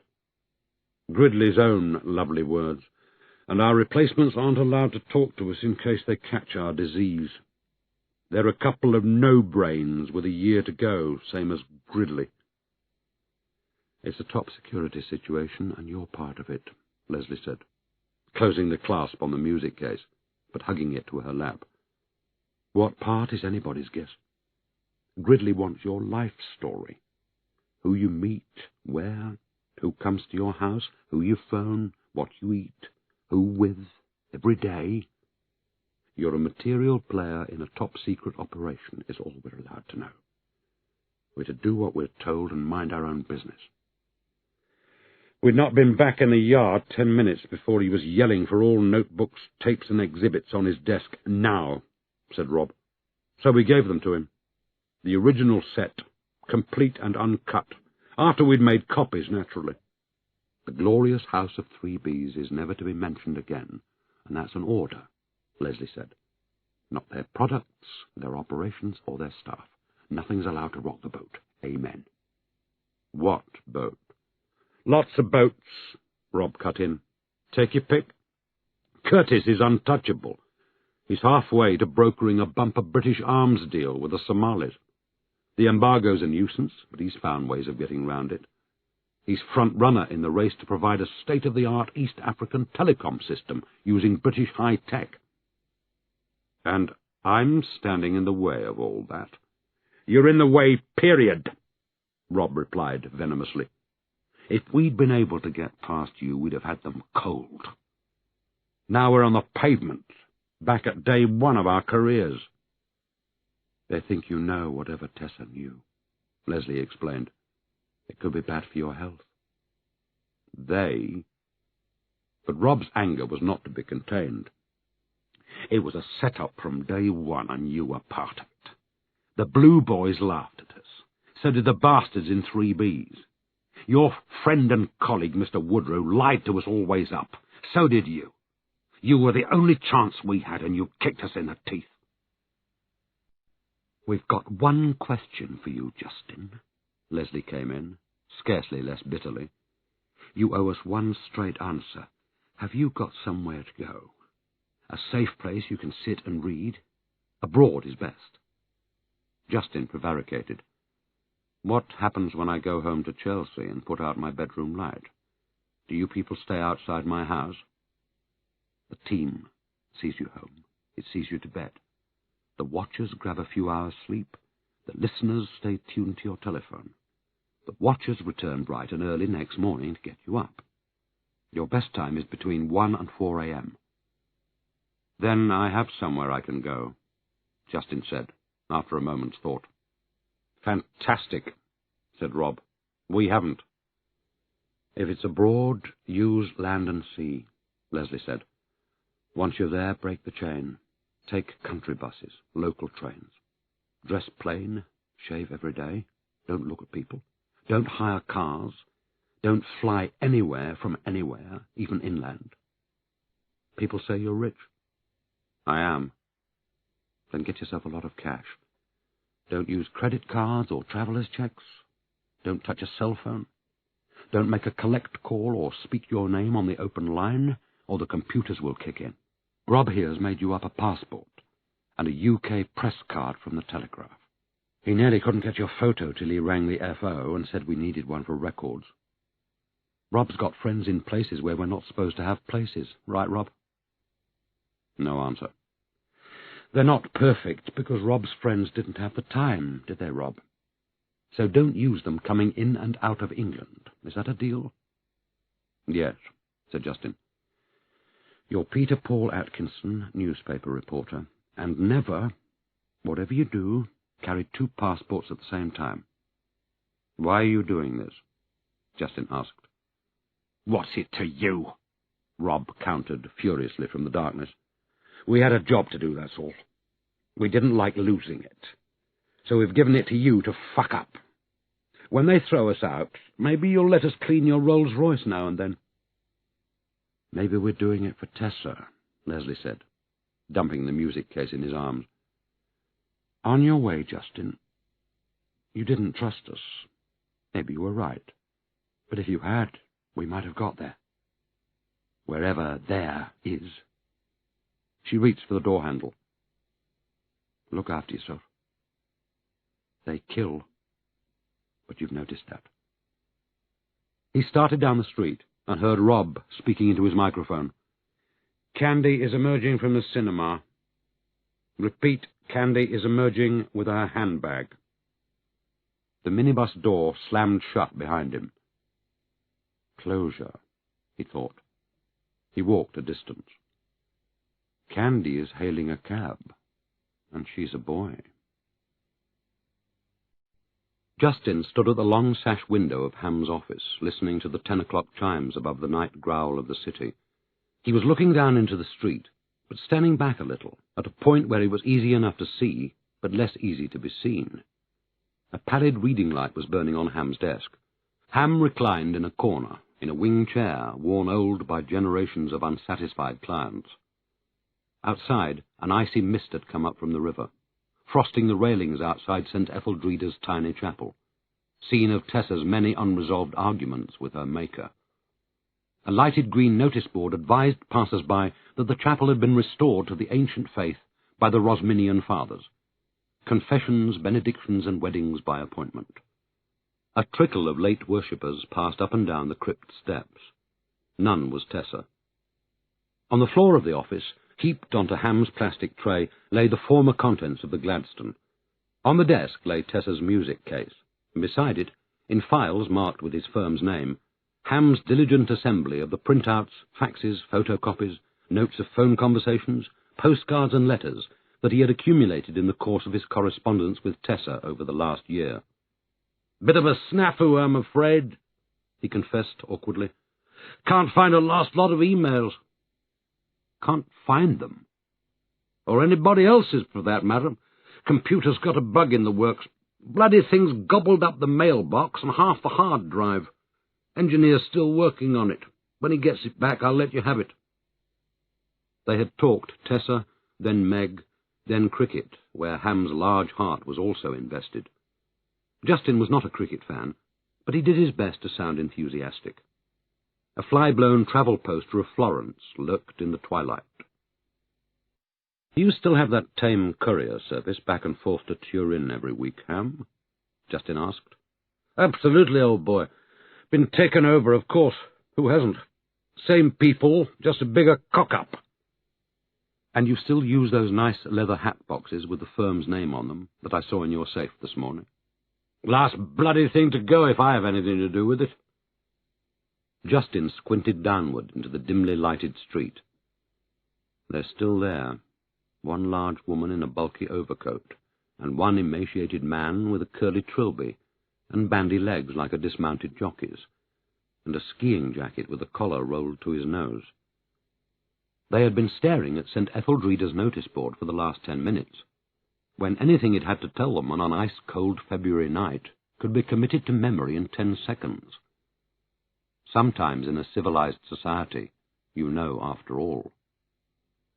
"Tell me, Ham." "Anything you like, old boy."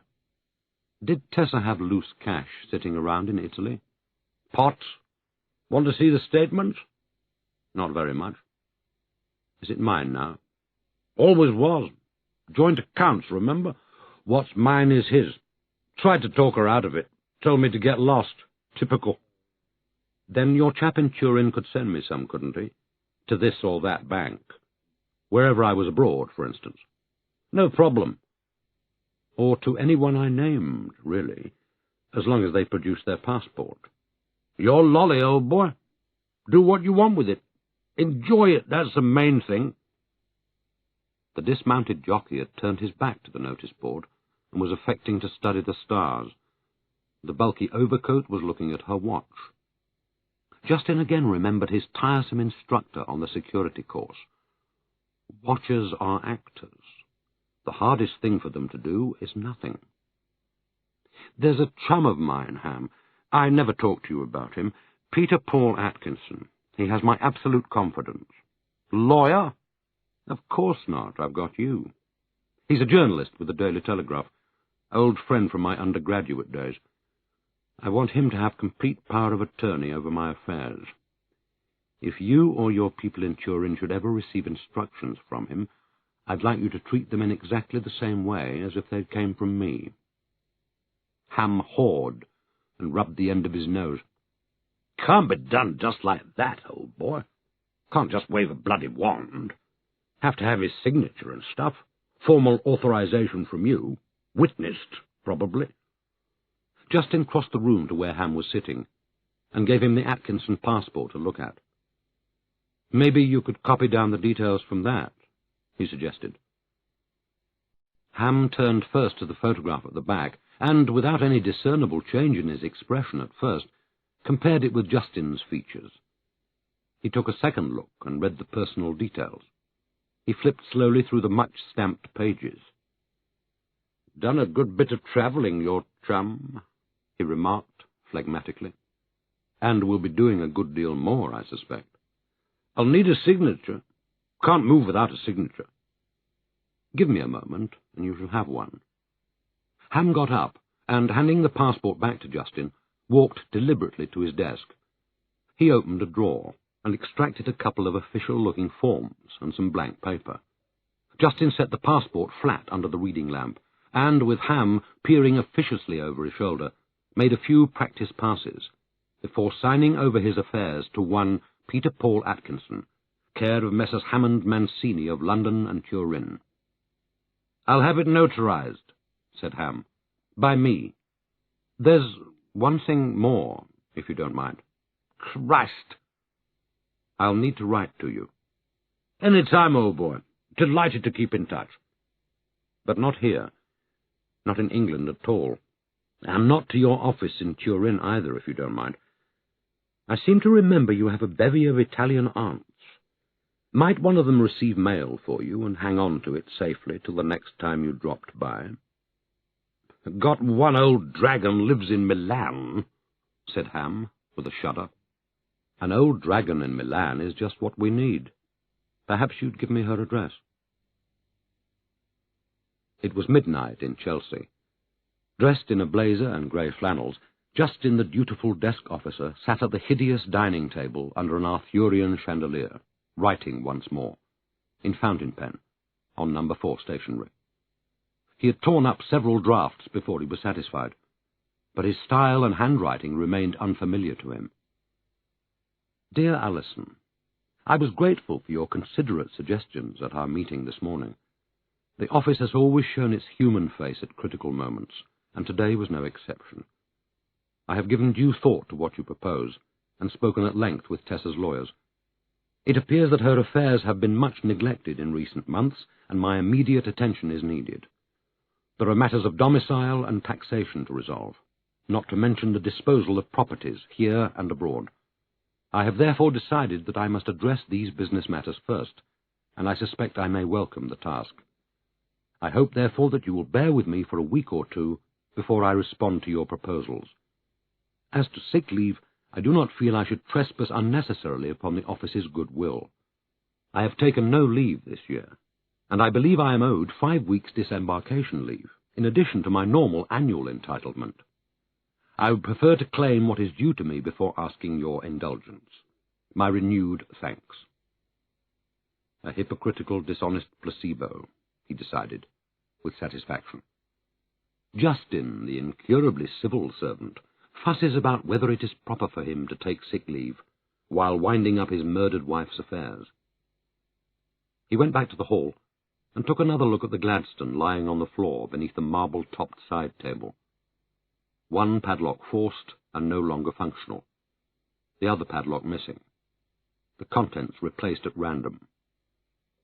"You're so bad," he thought, in contempt. Then he thought, "Unless you're trying to scare me, in which case you're rather good."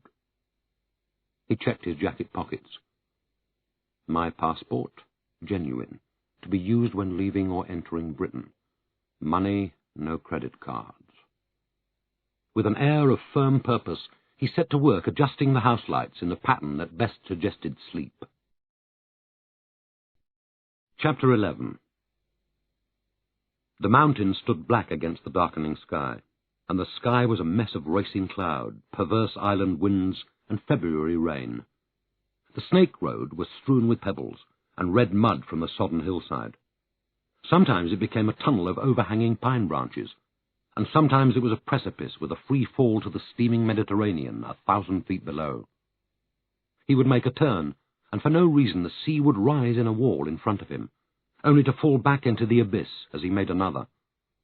But no matter how many times he turned, the rain came straight at him, and when it struck the windscreen he felt the jeep wince under him like an old horse no longer fit for heavy pulling. And all the time the ancient hill fort of Monte Capane watched him, now from high above, now squatting at his right shoulder on some unexpected ridge, drawing him forward, fooling him like a false light.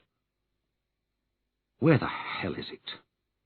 Somewhere off to the left, I swear," he complained aloud, partly to himself and partly to Tessa.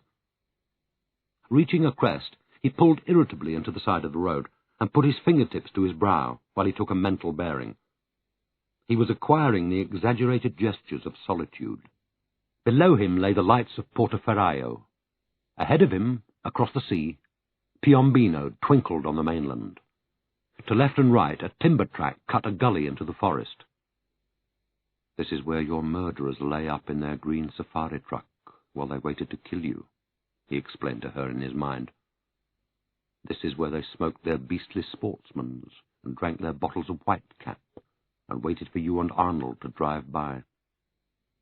He had shaved and brushed his hair and put on a clean denim shirt. His face felt hot, and there was a pulsing in his temples. He plumped for left. The jeep jogged over an unruly mat of twigs and pine needles. The trees parted, the sky lightened, and it was nearly day again. Below him, at the foot of a clearing, lay a cluster of old farmhouses. "I'll never sell them. I'll never rent them out, you told me the first time you brought me here. I'll give them to people who matter. Then later we'll come and die here." Parking the jeep, Jayston tramped through wet grass towards the nearest cottage. It was neat and low, with freshly limed walls and old pink roof tiles. A light burned in the lower windows. He hammered on the door. A sedate plume of wood smoke, sheltered by the surrounding forest, rose vertically from the chimney into the evening light, only to be swept away as the wind seized it. Ragged black birds wheeled and argued. The door opened, and a peasant woman in a garish headscarf let out a cry of pain, lowered her head, and whispered something in a language he did not expect to understand. Her head still lowered, body sideways to him, she took his hand in both of hers, and pressed it against each cheek in turn, before kissing it devoutly on the thumb. "Where's Guido?" he asked in Italian, as he followed her into the house. She opened an inner door and showed him. Guido was seated at a long table under a wooden cross, a crooked, breathless old man of 12, white-faced, bone-thin, with haunted eyes. His emaciated hands rested on the table, and there was nothing in them, so that it was hard to think what he could have been doing before Jayston walked in on him, alone in a low dark room with beams along the ceiling, not reading or playing or looking at anything. With his long head craned to one side and his mouth open, Guido watched Jayston enter, then stood up, and using the table to help him, toppled towards Jayston and made a crab-like lunge to embrace him. But his aim was short, and his arms flopped back to his sides as Jayston caught him and held him steady. "He wants to die like his father and the signora," his mother complained. "All the good people are in heaven, he tells me. All the bad people stay behind. Am I a bad person, Signor Jayston? Are you a bad person? Did the signora bring us from Albania, buy him his treatment in Milan, put us in his house, just so that we should die of grief for her?" Guido hid his hollowed face in his hands. "First he faints, then he goes to bed and sleeps. He doesn't eat, doesn't take his medicine, refuses school. This morning, as soon as he comes out to wash himself, I lock his bedroom door and hide the key." "And it's good medicine," said Jayston quietly, his eyes on Guido. Shaking her head, she took herself to the kitchen, clanked saucepans, put on a kettle. Jayston led Guido back to the table and sat with him. "Are you listening to me, Guido?" he asked in Italian. Guido closed his eyes. "Everything stays exactly as it was," Jayston said firmly. "Your school fees, the doctor, the hospital, your medicine, everything that is necessary while you recover your health, the rent, the food, your university fees when you get there.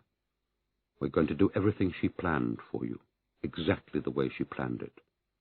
We can't do less than she would wish, can we?" Eyes down, Guido reflected on this before giving a reluctant shake of the head. "No, we cannot do less," he conceded. "Do you still play chess? Can we have a game?" Another shake, this time a prudish one. It is not respectful of Signora Tessa's memory to play chess. Jayston took Guido's hand and held it, then gently swung it, waiting for the glimmer of a smile. "So what do you do when you're not dying?" he asked in English. "Did you read the books we sent you? I thought you'd be an expert on Sherlock Holmes by now." "Mr. Holmes is a great detective," Guido replied, also in English, but without a smile. "And what about the computer the Signora gave you?" Jayston asked, reverting to Italian. "Tessa said you were a big star, a genius, she told me. You used to email each other passionately. I got quite jealous. Don't tell me you've abandoned your computer, Guido." The question provoked an outburst from the kitchen. "Of course he has abandoned it. He has abandoned everything. 4 million lira it cost. All day long he used to sit at that computer, tap, tap, tap, tap, tap, tap. You make yourself blind, I tell him. You get sick from too much concentration. Now nothing. Even the computer must die." Still holding Guido's hand, Jayston peered into his averted eyes. "Is that true?" he asked. It was. "But that's awful, Guido. That's a real waste of talent," Jayston complained, as Guido's smile began to dawn. "The human race is in serious need of good brains like yours.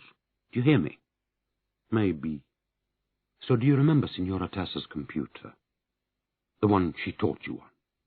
Of course Guido did, and with an air of great superiority, not to say smugness. All right, so it's not as good as yours. Yours is a couple of years younger and cleverer, yes? Yes, very much yes, and the smile widening. Well, I'm an idiot, Guido, unlike you, and I can't even work her computer with any confidence. And my problem is, Signora Tessa left a stack of messages on it, some of them for me, and I'm frightened to death of losing them. And I think she would like you to be the person who made sure I didn't lose them, okay? Because she wanted very much to have a son like you. And so did I. So the question is, will you come down to the villa and help me to read whatever is in her laptop? You got the printer? I have. Disk drive. That too. CD drive. Modem. And a handbook, and the transformers, and the cables, and an adapter. But I'm still an idiot. And if there's a chance of making a hash of it, I will. Guido was already standing, but Jayston tenderly drew him back to the table. Not this evening. Tonight you sleep. And tomorrow morning, early, if you're willing, I'll come and fetch you in the villa jeep. But afterwards you must go to school, yes? Yeah. You are too tired, Signor Jayston, Guido's mother murmured, setting coffee before him. So much grief is bad for the heart. He had been on the island for 2 nights and 2 days, but if somebody had proved it was a week, he would not have been surprised. He had taken the Channel ferry to Boulogne, bought a train ticket for cash, and somewhere along his route a second ticket to a different destination, long before the first ticket was used up. He had shown his passport, to the best of his awareness, only once and cursorily, as he crossed into Italy from Switzerland by way of some precipitous and very beautiful mountain ravine. And it was his own passport. Of that, too, he was certain. Obedient to Leslie's instructions, he had sent Mr. Atkinson's ahead of him via Ham, rather than risk being caught with 2. But as to which ravine, or which train, for that he would have had to study a map and make a guess at the town where he had boarded. For much of the journey Tessa had ridden alongside him, and now and then they had shared a good joke together, usually after some deflating and irrelevant comment of Tessa's, delivered sotto voce. Other times they had reminisced, shoulder to shoulder, heads back, and eyes closed like an old couple, until abruptly she left him again, and the pain of grief overtook him like a cancer he had known all the time was there. And Jayston Quayle mourned his dead wife with an intensity that exceeded his worst hours in Gloria's lower ground, or the funeral in Langata, or the visit to the mortuary, or the top floor of number 4. Finding himself standing on the railway station platform in Turin, he had taken a hotel room to clean up. Then from a second-hand luggage shop purchased 2 anonymous canvas suitcases to contain the papers and objects that he had come to regard as her reliquary. And see, Signor Jayston, the black-suited young lawyer, heir to the Mancini half of the partnership, had assured him, amid protestations of sympathy that were all the more painful for their sincerity, the hat boxes had arrived safely and on schedule, together with orders from Ham to hand over numbers 5 and 6 unopened to Jayston personally.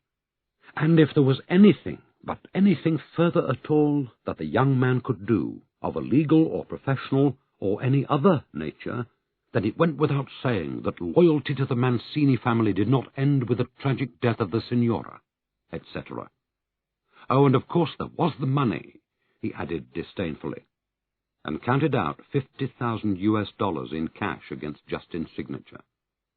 After which Jayston withdrew to the privacy of an empty conference room, where he transferred Tessa's reliquary and Mr. Atkinson's passport to their new resting place in the canvas suitcases, and soon afterwards took a taxi to Piombino, where by fortuitous timing he was able to board a garish high-rise hotel, calling itself a ship, bound for Portoferraio on the island of Elba. Seated as far from the king-sized television set as he could get, the only guest in the gigantic plastic self-service dining room on the 6th deck, with the suitcases either side of him, Jayston treated himself indiscriminately to a seafood salad, a salami baguette, and half a bottle of really bad red wine. Docking at Portoferraio, He was afflicted by a familiar sense of weightlessness as he fought his way through the unlit bowels of the ship's lorry park, while foul-mannered drivers revved their engines, or simply drove straight at him, shoving him and his suitcases against the bolted iron casing of the hull, to the amusement of unemployed porters looking on. It was dusk and deep winter, and bitterly cold, as he scrambled shivering and furious onto the quayside, and the few pedestrians moved with unaccustomed haste. Fearful of being recognized, or worse still, pitied, his hat pulled low over his brow, he dragged his suitcases to the nearest waiting taxi, and established to his relief that the driver's face was unfamiliar to him. On the 20-minute journey, the man inquired whether he was German, and Jayston replied that he was Swedish. The unpremeditated answer served him well, for the man asked no further questions. The Mancini villa lay low against the island's northern shore.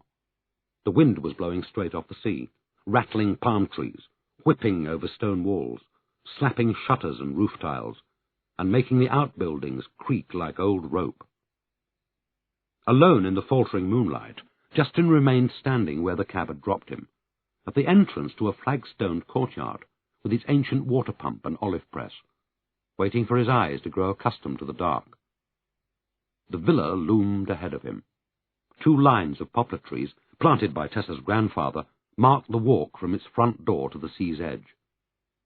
One by one, Jayston distinguished retainers' cottages, stone staircases, gateposts, and shadowy bits of Roman masonry. Not a light burned anywhere. The estate manager was in Naples, according to Ham, gadding with his fiancée. Housekeeping was entrusted to a pair of itinerant Austrian women who called themselves painters and were camped in a disused chapel on the other side of the estate. The 2 labourers' cottages, converted by Tessa's mother, the Dottoressa, a title the island preferred to Contessa, and christened Romeo and Giulietta for the benefit of German tourists, were the responsibility of a letting agency in Frankfurt.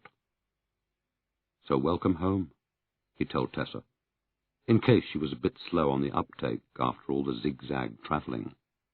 The villa keys were kept on a ledge inside the wooden cladding of the water pump. "First you take off the lid, darling, like so. Then you reach your arm in, and if you're lucky you hoik them out. Then you unlock the front door to the house, and take your bride to the bedroom, and make love to her, like so." But he didn't take her to the bedroom. He knew a better place. Picking up the canvas suitcases once more, he struck out across the courtyard. As he did so, the moon obligingly lifted itself clear of the clouds, lighting his way for him, and throwing white bars between the poplars. Reaching the furthest corner of the courtyard, he passed by way of a narrow alley, resembling an ancient Roman back street, to an olive-wood door, on which was carved a Napoleonic heraldic bee in honour, thus the family legend, of the great man himself, who, treasuring the good conversation and even better wine of Tessa's great-great-grandmother, had appointed himself a frequent guest at the villa during his 10 restless months of exile. Jayston selected the largest of the keys and turned it.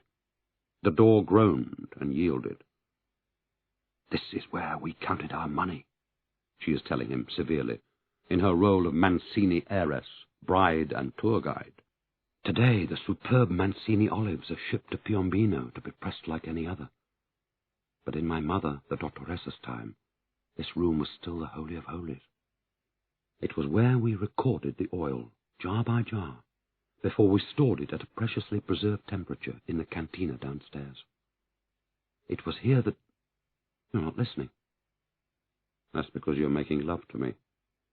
"You are my husband, and I shall make love to you whenever I wish. Pay close attention.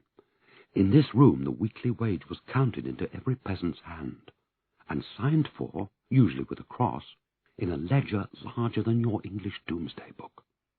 "Tessa, I can't—" "You can't what?" "Of course you can. You are extremely resourceful. Here also we received our chain gangs of life prisoners from the House of Correction on the other side of the island. Hence the spy hole in the door. Hence the iron rings in the wall, where the prisoners could be fastened while they were waiting to be taken to the olive groves. Are you not proud of me, A descendant of slave-masters? Immeasurably. Then why are you locking the door? Am I your prisoner? Eternally. The oil room was low and raftered, the windows set too high for prying eyes, whether money was being counted, or prisoners chained, or two newlyweds were making languorous love on the upright leather sofa that sat primly against the seaward wall. The counting table was flat and square. Two carpenters' workbenches loomed behind it in arched recesses. Jayston needed all his strength to drag them over the flagstones and position them as wings either side of it. Above the door ran a line of ancient bottles, scavenged from the estate. Fetching them down, he dusted each with his handkerchief before setting them on the table to use as paperweights. Time had stopped. He felt no thirst or hunger, no need of sleep. Placing one suitcase on each workbench, he drew out his two most treasured bundles and laid them on the counting table, careful to choose the very centre, lest in grief or madness they took it into their heads to hurl themselves over the edge. Cautiously he began undressing the first bundle, layer by layer. Her cotton housecoat, her Angora cardigan, the one she had worn the day before she left for Lokichogio, her silk blouse, still with her centre round the neck, until he held the unveiled prize in his hands, one sleek grey box, 12 inches by 10, with the logo of its Japanese maker blazoned on the lid, unscathed by days and nights of hellish solitude and travel. From the second bundle he extracted the accessories. When he had done this, he gingerly transported the whole assembly, piece by piece, to an old pine desk at the other end of the room. "Later," he promised her aloud. "Patience, woman." Breathing more easily, he took a radio alarm clock from his hand luggage and fiddled with it until he had the local wavelength for the BBC World Service. All through his journey he had kept abreast of the fruitless search for Arnold. Setting the alarm to the next hourly bulletin, he turned his attention to the uneven heaps of letters, files, press cuttings, printouts, and bundles of official-looking papers of the sort that in another life had been his refuge from reality. But not tonight. Not by any stretch. These papers offered no refuge from anything, whether they were Leslie's police files, Ham's record of Tessa's imperious demands of him, or her own carefully ordered wads of letters, essays, newspaper cuttings, pharmaceutical and medical texts, messages to herself from the notice board in her workroom, or her fevered jottings in the hospital, retrieved by Rob and Leslie from their hiding place in Arnold Bloom's apartment. The radio had switched itself on. Jayston lifted his head and listened. Of the missing Arnold Bloom, doctor of medicine, suspected killer of British envoy's wife, Tessa Quayle, the announcer had once again nothing to say. His devotions over, Jayston delved among Tessa's papers until he found the object he had determined to keep beside him throughout his explorations. She had brought it with her from the hospital. The only thing of Wance's that they left behind. She had retrieved it from an unemptied waste bin next to Wance's abandoned bed. For days and nights after her return, it had stood like an accusing sentinel on her workroom desk. One small cardboard box, red and black, 5 inches by 3, empty. From there it had made its way to the centre drawer, where Jayston had found it during his over-hasty search of her possessions. Not forgotten, not rejected, but relegated, flattened, shoved aside while she gave herself to more immediate matters. The name Dipraxa printed in a band on all 4 sides, the leaflet showing indications and contraindications inside the box, and 3 jokey little gold bees in arrow formation on the lid. Opening it, restoring it to its status as a box, Jayston placed it at the centre of an empty shelf on the wall directly before him. "Kenny K thinks he's Napoleon with his 3 bees," she had whispered to him in her fever. "And their sting is fatal. Did you know that?" "No, darling, I didn't know. Go back to sleep." To read, to travel, to slow down his head, to accelerate his wits, to charge and yet stand still, to be as patient as a saint and impulsive as a child. Never in his life had Jayston been so eager for knowledge. There was no more time for preparation. He had been preparing night and day ever since her death. He had withheld, but he had prepared. In Gloria's ghastly lower ground he had prepared. In his interviews with the police, when the withholding had been at moments almost unbearable, still in some sleepless corner of his head he had prepared. On the interminable flight home, in Alison Lansbury's office, in Pellegrin's club, in Ham's office, and at number 4, while 100 other things were going on in his mind, he had prepared. What he needed now was one huge plunge into the heart of her secret world, to recognize each signpost and milestone along her journey, to extinguish his own identity and revive hers, to kill Jayston and bring Tessa back to life. Where to begin? Everywhere. Which path to follow? All of them. The civil servant in him was in abeyance. Fired by Tessa's impatience, Jayston ceased to be accountable to anyone but her. If she was scattershot, so would he be. Where she was methodical, he would submit to her method. Where she made an intuitive leap, he would take her hand and they would leap together. Was he hungry? If Tessa wasn't, neither was he. Was he tired? If Tessa could sit up half the night in her housecoat, huddled at her desk, then Jayston could sit up the whole night, and all next day as well, and the next night too. Once, prizing himself from his labours, he made a raid on the villa's kitchens, returning with salami, olives, crisp bread, Reggiano, and bottled water. Another time, was it dusk or daybreak, he had an impression of grey light.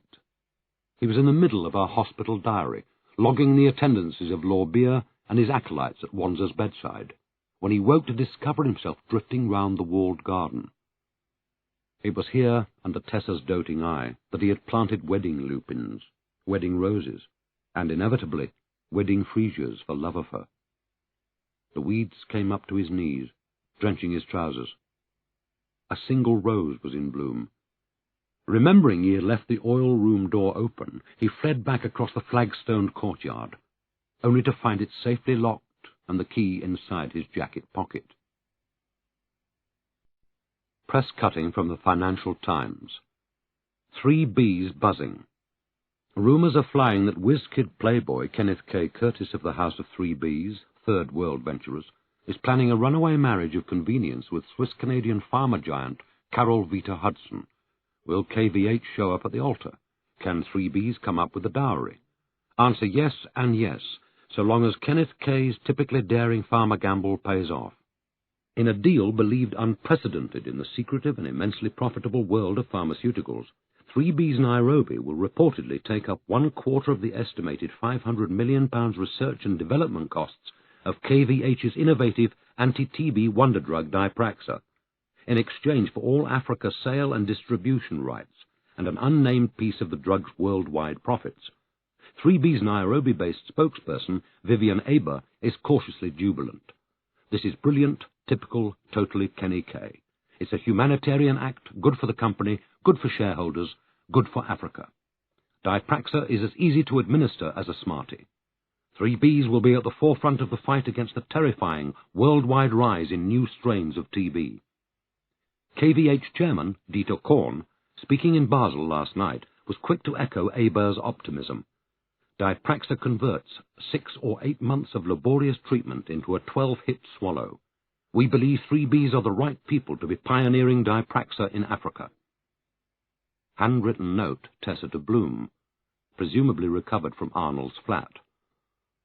Arnold, heart, you didn't believe me when I told you KVH were bad. I've checked. They're bad. 2 years ago they were charged with polluting half Florida, where they have a huge facility, and got off with a caution.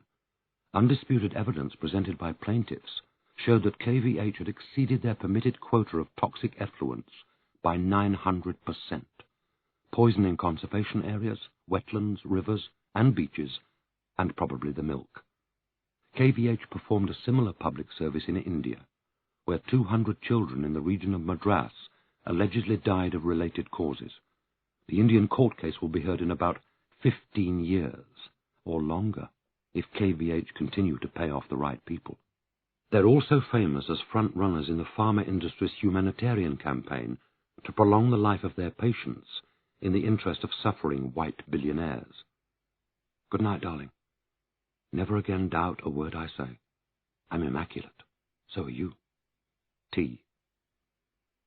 Press cutting from the financial pages of The Guardian, London. Happy bees. The dramatic rise, 40% in 12 weeks, in the value of 3B's Nairobi reflects growing market confidence in the company's recently acquired all-African franchise in the cheap and innovative cure for multi-resistant TB, Dipraxa. Speaking from his home in Monaco, 3B CEO Kenneth K. Curtis said, "What's good for 3Bs is good for Africa, and what's good for Africa is good for Europe and America and the rest of the world." A separate folder marked Hippo in Tessa's hand containing some 40 exchanges, first by letter, then by printed-out email, between Tessa and a woman named Birgit, who works for an independently funded farmer watch outfit called Hippo, based in a small town called Bielefeld in North Germany. The logo at the top of her letter paper explains that her organization owes its name to Greek physician Hippocrates, born circa 460 BC, whose oath all doctors swear. The correspondence begins formally, but once the emails take over, it softens. Key players quickly acquire nicknames. KVH becomes Giant. Dipraxa becomes Pill. Lorbeer becomes Goldmaker. Birgit's source on the activities of Carol Vita Hudson becomes Our Friend, and our friend must be protected at all times, since what she is telling us is completely against Swiss law. Email printout, Birgit to Tessa. For his two doctors, Emmerich and Kovac, Goldmaker opened a company on Isle of Man, maybe two companies, because this was still communist times. Our friend says L put the companies in his own name, so that the women wouldn't get bad trouble with the authorities.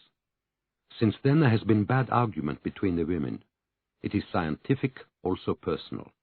Nobody in Giant is allowed to know details. Emmerich emigrated to Canada 1 year ago. Kovac stays in Europe, mostly Basel. The elephant mobile you sent Carl drives him completely crazy with happiness, and now he trumpets like an elephant every morning to tell me he is awake. Email printout, Birgit to Tessa. Here is some more history regarding Pill. 5 years ago, when Goldmaker was looking for financial backing for the women's molecule, not everything went easy for him. He tried to persuade some big German farmers to sponsor, but they are resisting strongly because they don't see big profits. The problem with the poor is always the same. They are not rich enough to buy expensive medicines. Giant came in late and only after big market researches. Also, our friend says they were very clever in their deal with BBB. This was a masterstroke, to sell off poor Africa and keep the rich world for themselves. The plan is very simple, the timing perfect. It is to test Pill in Africa for 2 or 3 years, by which time KVH calculate that TB will have become a big problem in the West. 3 years. BBB will be so compromised financially that Giant will be able to buy them out for pennies. Therefore, according to our friend, BBB have bought the wrong end of the horse, and Giant have the whip. Carl is asleep beside me. Dear Tessa, I hope very much your baby will be as beautiful as Carl. He will be a great fighter like his mother, I'm sure. Ciao, B. Final entry in the Birgit-Tessa file of correspondence. Our friend is reporting very secretive activities at Giant regarding BBB and Africa. Maybe you have stirred a wasp's nest. Kovac will be flown in great secrecy to Nairobi, where Goldmaker is waiting to receive her. Everyone speaks bad things about die schöne Lara. She is a traitor, a bitch, etc. How does such a boring corporation become suddenly so passionate? Take care of yourself, Tessa. I think you are a little bit waghalsig, but it is late, and my English does not translate this word, so maybe you ask your good kind husband to translate it for you. B. P.S. Come soon to Bielefeld, Tessa. It is a beautiful and very secret little town that you will love. B. It is evening. Tessa is heavily pregnant. She is pacing the drawing-room of the Nairobi house, now sitting, now standing. Arnold has told her she must not go down to Kibera until she has had the baby. Even sitting at her laptop is a tiresome chore for her. After 5 minutes of it, she must prowl about again. Jayston has come home early to keep her company in her travail. "Who or what is Waghalsik?" she demands of him, as soon as he opens the front door. "Who is what?" She pronounces the word with deliberate anglicization. Wag, like wag, the dog. Halsich, like Halsik. She has to say it twice more before the penny drops. "Reckless," Jayston replies cautiously. "Daredevilish. Why? Am I Waghalsik?" "Never. Impossible. Somebody's just called me it, that's all. Fat lot of daredeviling I can do in this condition." "Don't you believe it?" Jayston replies devoutly, and they break out laughing simultaneously. Letter from Messrs. Oakey and Farmerlow, solicitors of London, Nairobi, and Hong Kong, to Ms. T. Abbott, Post Box, Nairobi. Dear Ms. Abbott, we act for House of 3Bs, Nairobi, who have passed to us your several letters addressed personally to Sir Kenneth Curtis, Chief Executive Officer of that company, and to other directors and officers of the Managing Board. We are to advise you that the product to which you refer has passed all requisite clinical trials, many of them conducted to standards far higher than those laid down by national or international regulation. As you rightly point out, the product has been fully tested and registered in Germany, Poland, and Russia. At the request of the Kenyan health authorities, that registration has also been independently verified by the World Health Organization, a copy of whose certificate is appended to this letter. We must therefore advise you that any further representations made by you or your associates in this matter, whether directed at House of 3Bs or some other quarter, will be interpreted as a malicious and unwarranted slur on this highly prestigious product, and on the good name and high standing in the marketplace of its distributors, House of 3Bs, Nairobi. In such an eventuality, we are under standing instruction to institute legal proceedings with full vigour and without further reference to our clients. Yours faithfully. Old chap, a quick word with you, if I may. The speaker is Tim Donahue. The old chap is Jayston himself, in whose memory the scene is playing. The game of Monopoly has been voted into temporary suspense, while the Woodrow sons hurry late to their karate class, and Gloria fetches drinkies from the kitchen. Woodrow has taken himself off to the High Commission in a huff. Jayston and Tim are therefore seated alone and head-to-head at the garden table, surrounded by millions of imitation pounds. "Mind if I tread on holy ground in the interests of the greater good?" Donahue inquires, in a low, tight voice that travels no further than it needs to. "If you must." "I must. It's this unseemly feud, old chap. The one your late lamented was conducting with Kenny Kay, bearding him at his farm, poor fellow. Phone calls at unsociable hours. Rude letters left at his club." "I don't know what you're talking about." "Of course you don't. Not a good subject around the halls just now, particularly where the coppers are concerned. Sweep it under the carpet. Our advice. Not relevant. Ticklish times for us all, Kenny included." His voice lifted. "You're bearing up marvellously. Nothing but boundless admiration for him. Right, Gloria?" "He's completely superhuman, aren't you, Jayston, darling?" Gloria confirms, as she sets down her tray of gin and tonic. "Our advice," Jayston remembers, still staring at the solicitor's letters. Not his. Theirs. Email printout, Tessa to Ham. Cars, Angel Heart. My deep throat at BBB swears they are in much worse financial doo-doo than anyone lets on. She says there are in-house rumours that Kenny Kay is considering mortgaging his entire non-farmer op to a shady South American syndicate based in Bogotá. Question: can he mount a company sellout without telling his shareholders in advance? I know even less company law than you do, which is saying a lot. Elucidate or else. Love, Tess. But Ham had no time to elucidate, even if he was able to, immediately or otherwise, and neither did Jayston. The clatter of an elderly car hauling itself up the drive, followed by a thundering on the door, brought Jayston leaping to his feet, and peering through the prisoner's spy-hole, straight into the well-nourished features of Father Emilio Dell'Oro, parish priest, arranged in an expression of pitiful concern. Jayston opened the door to him. "But what are you doing, Signor Jayston?" the priest cried, in his operatic boom, embracing him. "Why must I hear it from Mario, the taxi driver, that the Signora's grief-demented husband has locked himself in the villa and is calling himself a Swede?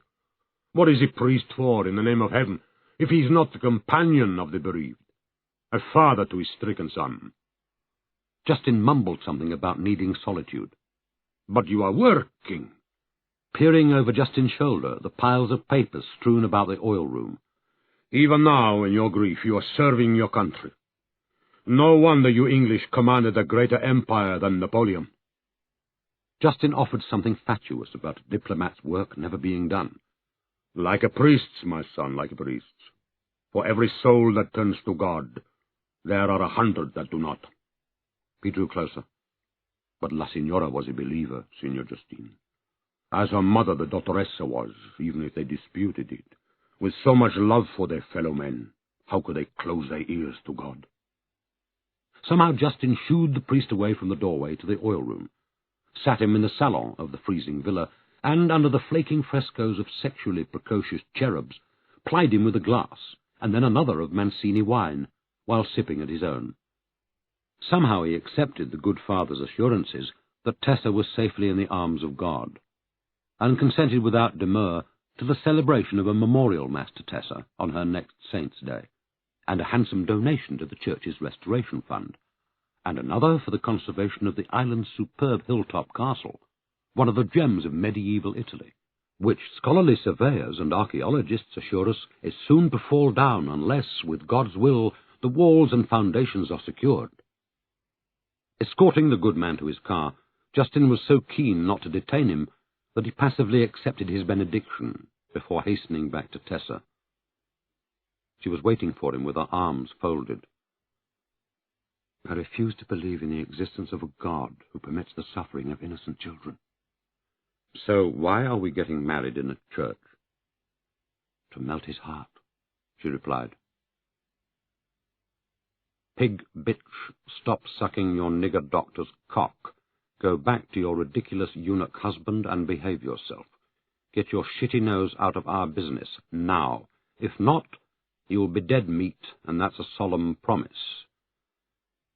The sheet of plain typing paper that he was holding in his trembling hands was not intended to melt anybody's heart. Its message was typed in thick black capitals 1/2 inch high, the signature unsurprisingly omitted, the spelling surprisingly immaculate, and the impact upon Jayston so violent, so accusing, so inflaming, that for a few fearful seconds he lost his temper with her completely. "Why didn't you tell me? Show me. I was your husband, your protector supposedly, your man, your other bloody half. I give up.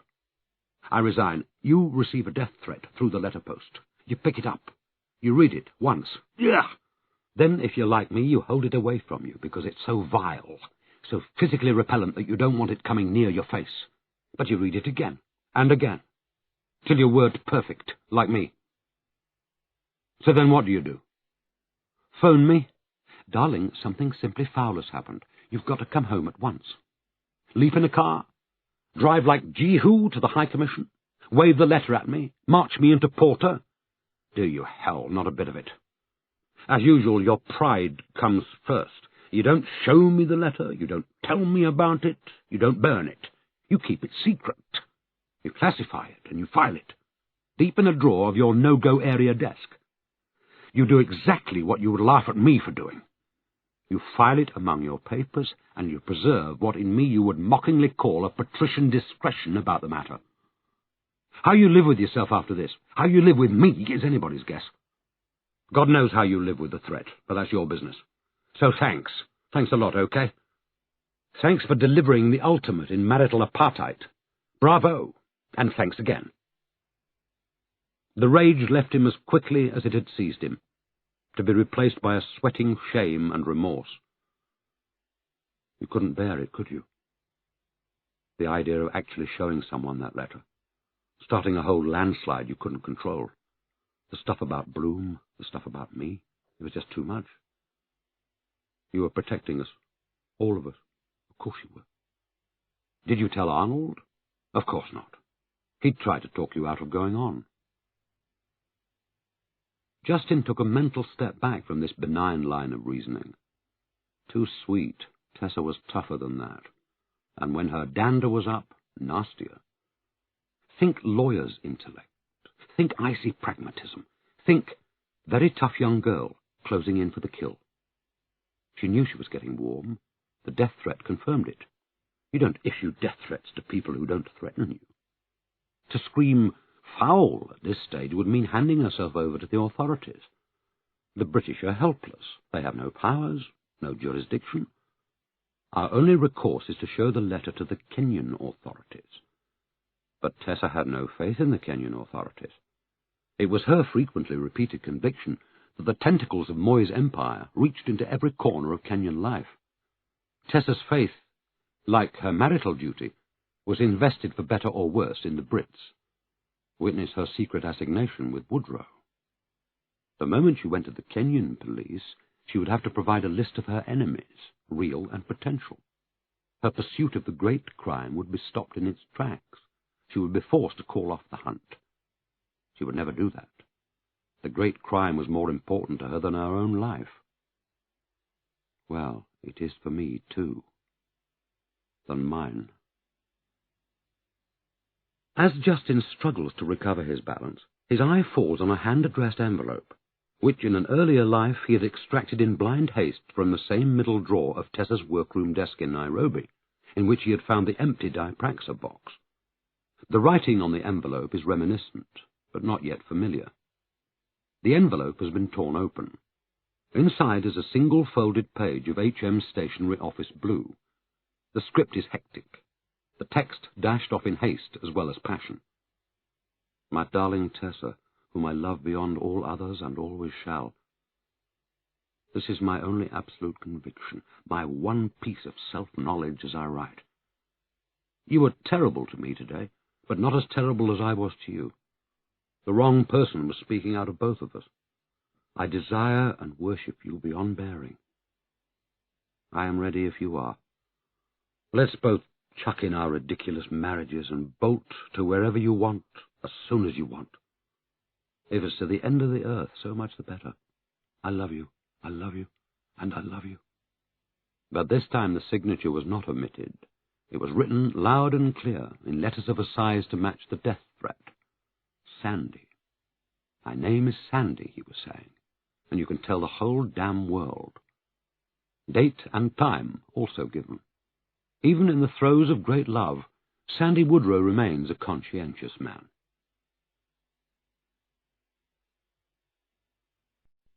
Chapter 12.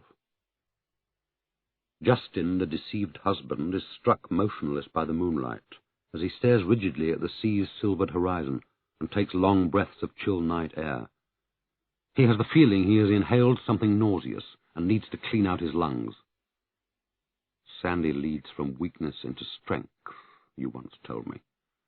Sandy deceives himself first and the rest of us afterwards. Sandy is the coward who needs the protection of grand gestures and grand words, because anything less leaves him unprotected. So if you knew all this, what in God's name did you do to bring this down on yourself? He demanded, of the sea, the sky, the snapping night wind. Nothing whatever, she replied serenely. Sandy mistook my flirtations for a promise, exactly as he mistook your good manners for weakness. For a moment, nonetheless, almost as a luxury, Jayston lets his courage fail him, as in his inmost heart he has sometimes let it fail him over Arnold. But his memory is stirring. Something he has read yesterday, last night, the night before. But what? A printout? Tessa to Ham? A long email, a little too intimate for Justin's blood at first reading, so he put it aside in a folder, dedicated to enigmas to be resolved when I am strong enough to face them. Returning to the oil room, he exhumes the printout and examines the date.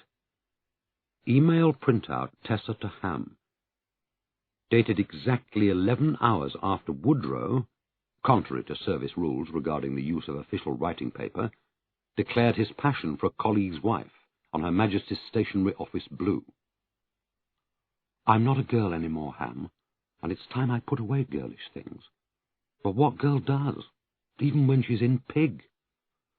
And now I've landed myself with a 5-star mega creep with the hots for me.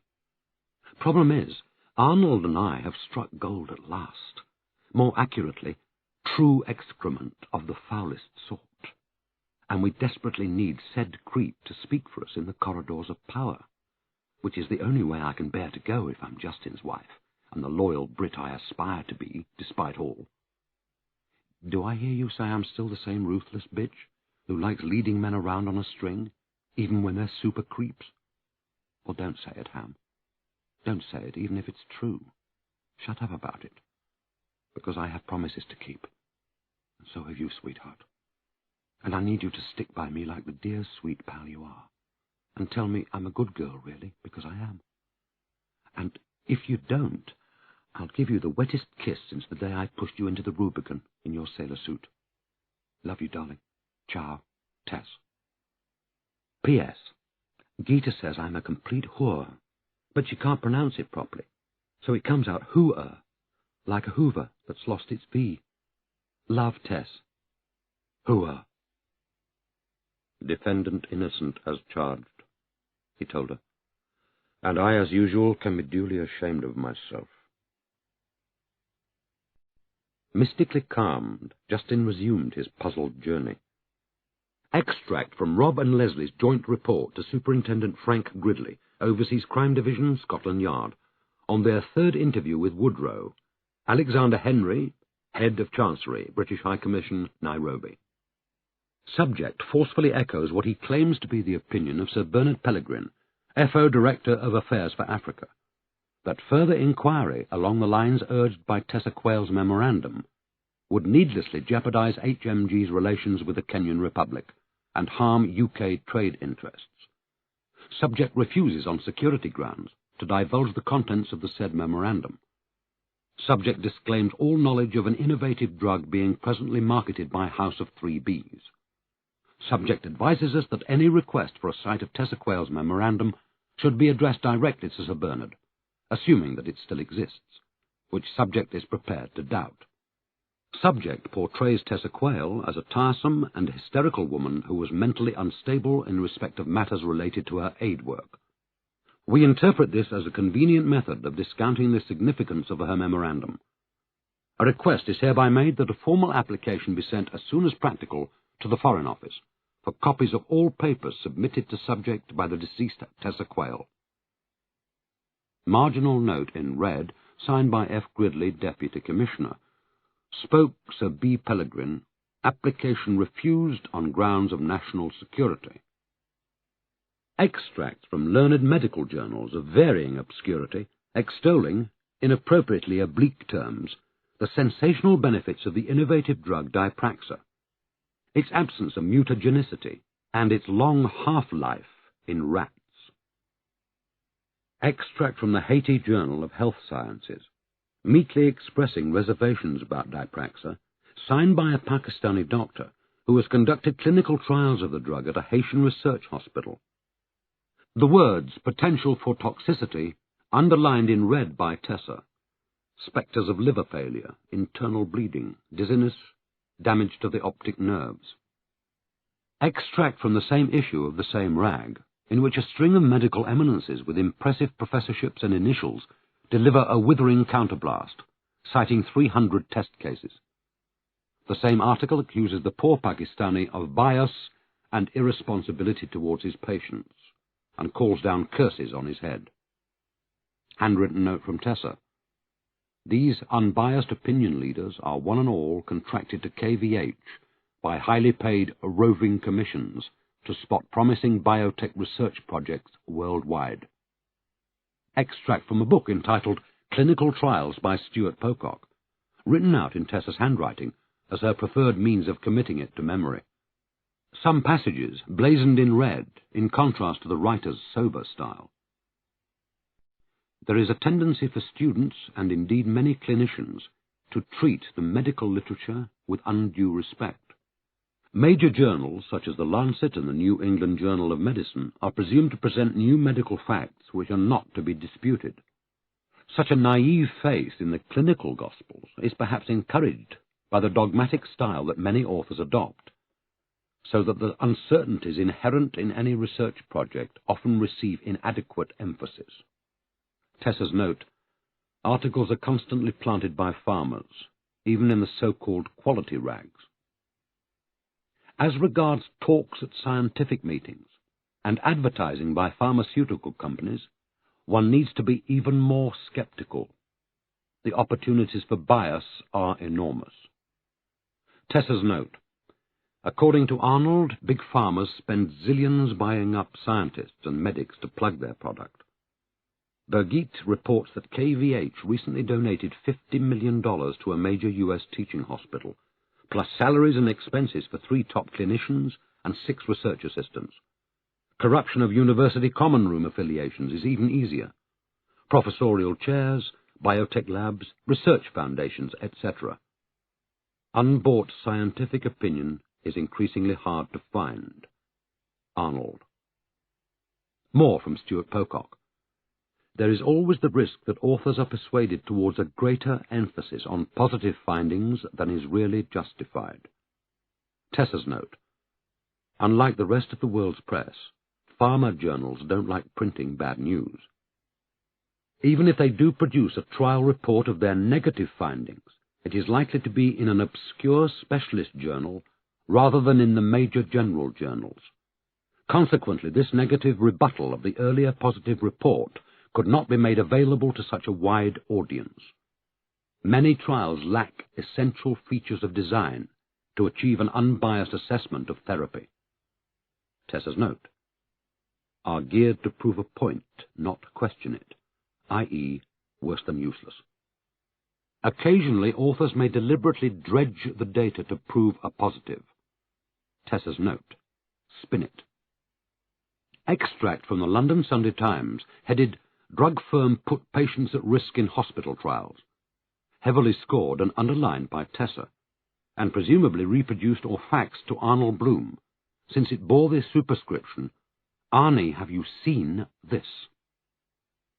One of the world's largest drug companies placed hundreds of patients at risk of potentially fatal infections by failing to disclose crucial safety information to 6 hospitals at the start of a nationwide drug trial. Up to 650 people underwent surgery in Britain in the experiment organized by Bayer, the German pharmaceutical giant, despite the company having conducted studies which showed its drug reacted badly with others, seriously impairing its ability to kill bacteria. This prior research obtained by the Sunday Times was not revealed at the start of the study to the hospitals involved.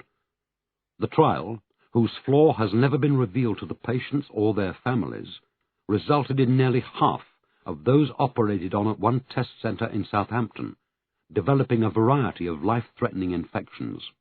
Bayer declined to reveal overall numbers for post-operative infections and fatalities, on the grounds that the data remained confidential.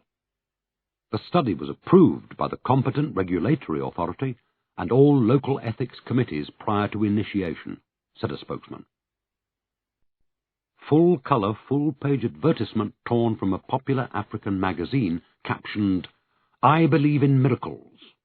Centre stage, one pretty young African mother in low white blouse and long skirt, smiling radiantly. Happy baby sits sideways across her lap, one hand to her breast. Happy brothers and sisters cluster round. Handsome father towers over all. Everyone, including mother, is admiring conspicuously healthy child on her lap. Along the bottom of the page, the words, "3 Bs believe in miracles too." Speech bubble issuing from pretty young mother's mouth reads, "When they told me my baby had TB, I prayed. When my GP told me about Dipraxa, I knew my prayer was heard in heaven. Jayston returns to the police file.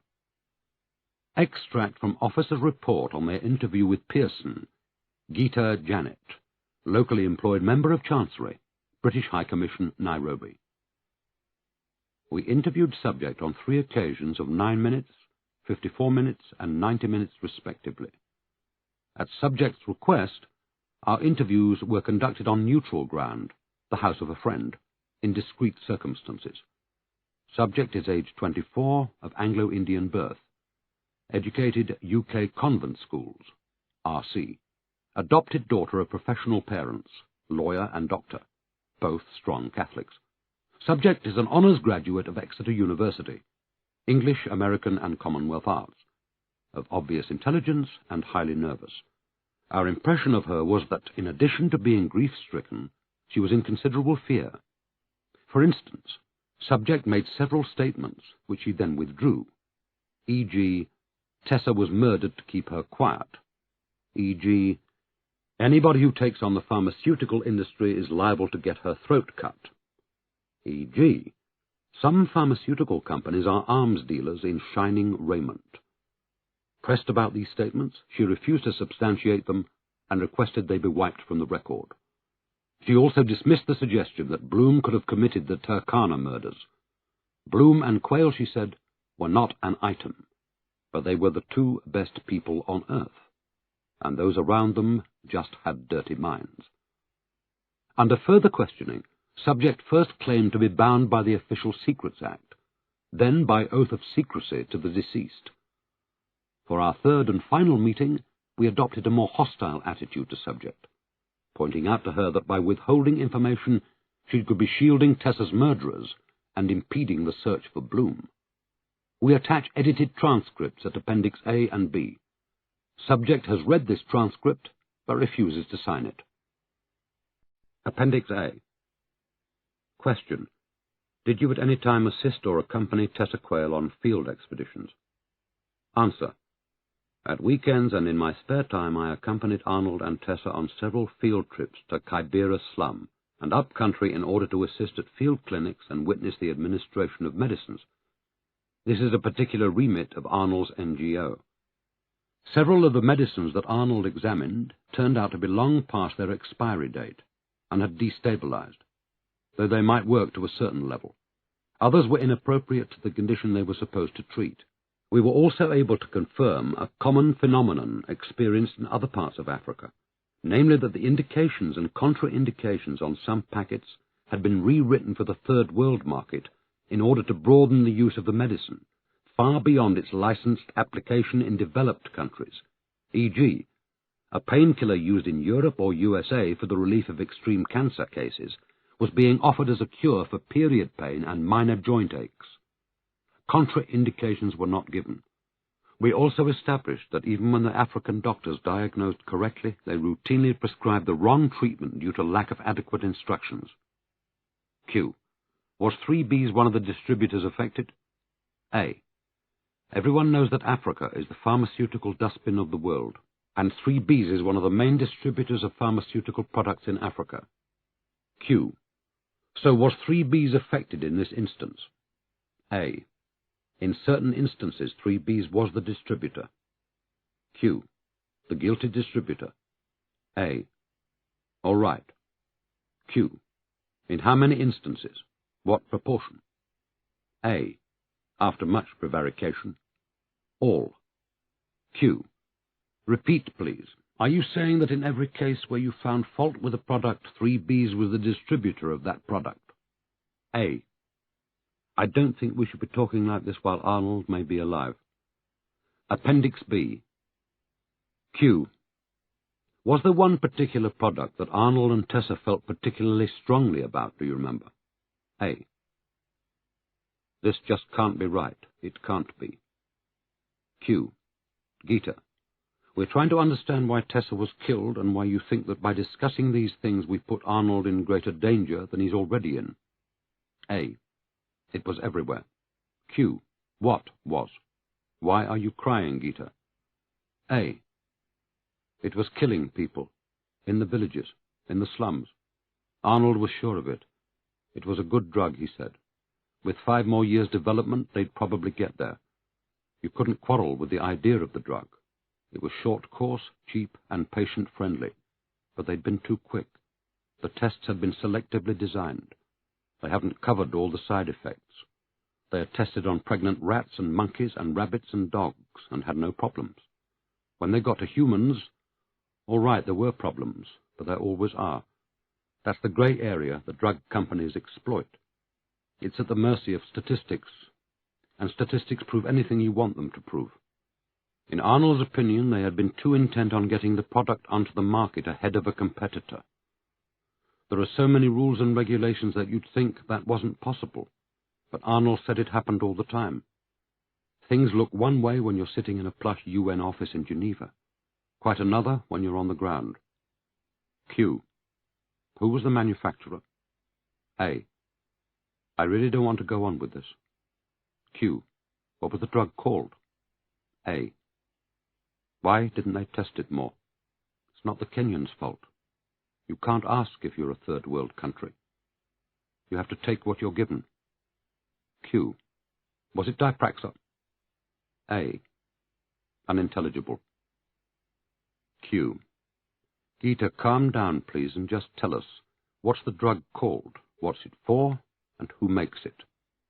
A. Africa's got 85% of the world's AIDS cases. Did you know that? How many of those have access to medication? 1%. It's not a human problem anymore. It's an economic one. The men can't work. The women can't work. It's a heterosexual disease, which is why there are so many orphans. They can't feed their families. Nothing gets done. They just die. Q. So is this an AIDS drug we're talking about? A. Not while Arnold is alive. It's associated. Where there's tuberculosis, you suspect AIDS. Not always, but usually. That's what Arnold said. Q. Was Wanza suffering from this drug? A. Unintelligible. Q. Did Wanza die of this drug? A. Not while Arnold is alive. Yes. Dipraxa. Now get out. Q. Why were they heading for Leakey's place? A. I don't know. Get out. Q. What was behind their trip to Lokichogio, apart from women's awareness groups? A. Nothing. Stop it. Q. Whose Lorbeer? A. Unintelligible. Recommendation. That a formal request is made of the High Commission that the witness be offered protection in exchange for a full statement.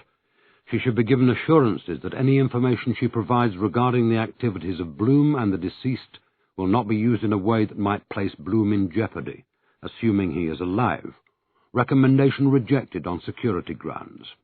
F. Gridley, Superintendent. Chin in hand, Jayston gazed at the wall. Memories of Gita, the second most beautiful woman in Nairobi. Tessa's self-appointed disciple, who dreams only of bringing standards of common decency to a wicked world. Gita is me without the bad bits, Tessa likes to say. Gita, the last of the innocents, head-to-head over green tea with the very pregnant Tessa, solving the world's problems in the garden in Nairobi, while Jayston, the absurdly happy skeptic and father-to-be in a straw hat, clips, weeds and prunes his way through the flower beds, tying and watering and playing the middle-aged English bloody fool. "Watch your feet, please, Jayston," they would call to him anxiously. They were warning him against the safari ants that marched out of the ground in columns after rain, and could kill a dog or a small child by sheer force of their generalship and numbers. In late pregnancy, Tessa feared that safari ants might mistake his watering for an unseasonable shower.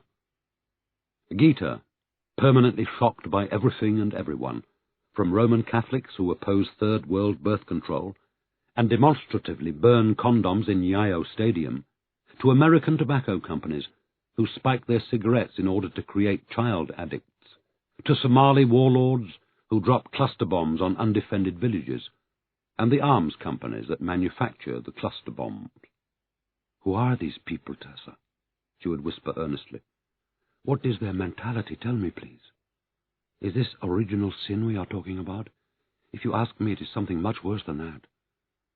To original sin belongs, in my opinion, some notion of innocence. But where is innocence today, Tessa?" And if Arnold dropped by, which at weekends he frequently did, the conversation would take a more specific turn. Their three heads would draw together, their expressions tighten, and if Jayston, out of mischief, watered too close for their comfort, they would make ostentatious small talk, till he had removed himself to a more remote flower-bed. Police officer's report of meeting with representatives of House of 3Bs, Nairobi. We had sought an interview with Sir Kenneth Curtis, and had been given to understand he would receive us. On arrival at House of 3B's headquarters, we were told that Sir Kenneth had been summoned to an audience with President Moy, after which he was obliged to fly to Basel for policy discussions with Carroll Beta Hudson, KVH. It was then suggested to us that we should address any questions we had to House of 3B's pharmaceutical marketing manager, a Ms. Y. Rampuri. In the event, Ms. Rampuri was attending to family matters and was not available. We were then advised to seek an interview with Sir Kenneth or Ms. Rampuri at a later date.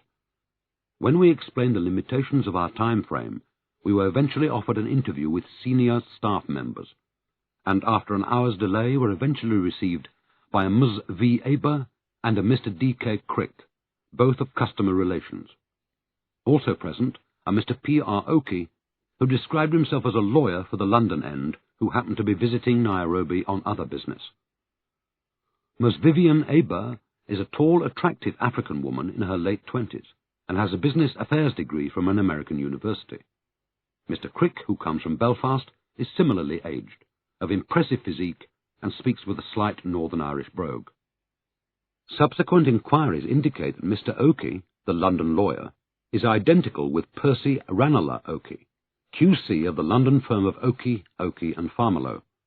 Mr. Oakey has recently successfully defended several large pharmaceutical companies in class actions for damages and compensation, among them KVH. We were not advised of this at the time. See appendix for note on D.K. Crick. Summary of meeting. 1. Apologies on behalf of Sir Kenneth K. Curtis and Ms. Y. Rampuri. 2.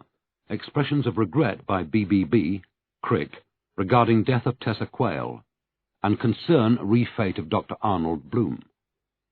BBB, Crick. This damn country gets hairier by the day. The Mrs. Quayle thing, that's just awful. She was a fine lady who'd earned herself a great reputation around town. How can we help you officers? Any way at all. The Chief sends his personal greetings and instructs us to afford you every assistance. He has a great regard for the British police. Officer. We gather Arnold Bloom and Tessa Quayle made a variety of representations to 3Bs regarding a new TB cure you're marketing, name of Dipraxa. BBB. Crick. Did they, though? We must look into that. You see, Ms. Aber here is on the PR side, and I'm sort of on secondment from other duties pending a major restructuring of the company. The Chief has a theory that anyone sitting still is wasting money. Officer. The representations resulted in a meeting between Quayle, Bloom, and members of your staff here, and we'd like to ask you for a sight of any records that were kept of this meeting and any other documents relevant to it. BBB, Crick. Right, Rob. No problem. We're here to help. Only when you say she made representations to 3Bs, do you happen to know which branch you have in mind at all? Only there are a hell of a lot of Bs in this outfit, believe me. Officer. Mrs. Quayle addressed letters, emails, and phone calls to Sir Kenneth personally, to his private office, to Ms. Rampuri, and to pretty well everyone on your Nairobi board. She faxed some of her letters and sent hard copies by mail. Others she hand-delivered. BBB, Crick. Well, great. That should give us something to go on. And you have copies of that correspondence, presumably. Officer. Not at present. BBB, Crick. But you know who attended the meeting on our side, presumably. Officer. We assumed you'd know that. BBB, Crick. Oh dear. So what do you have?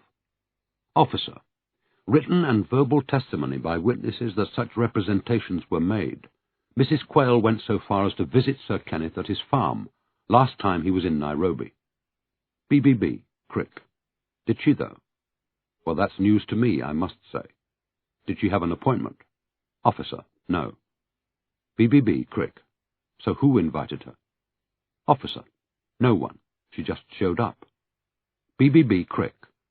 Wow, brave girl. How far did she get?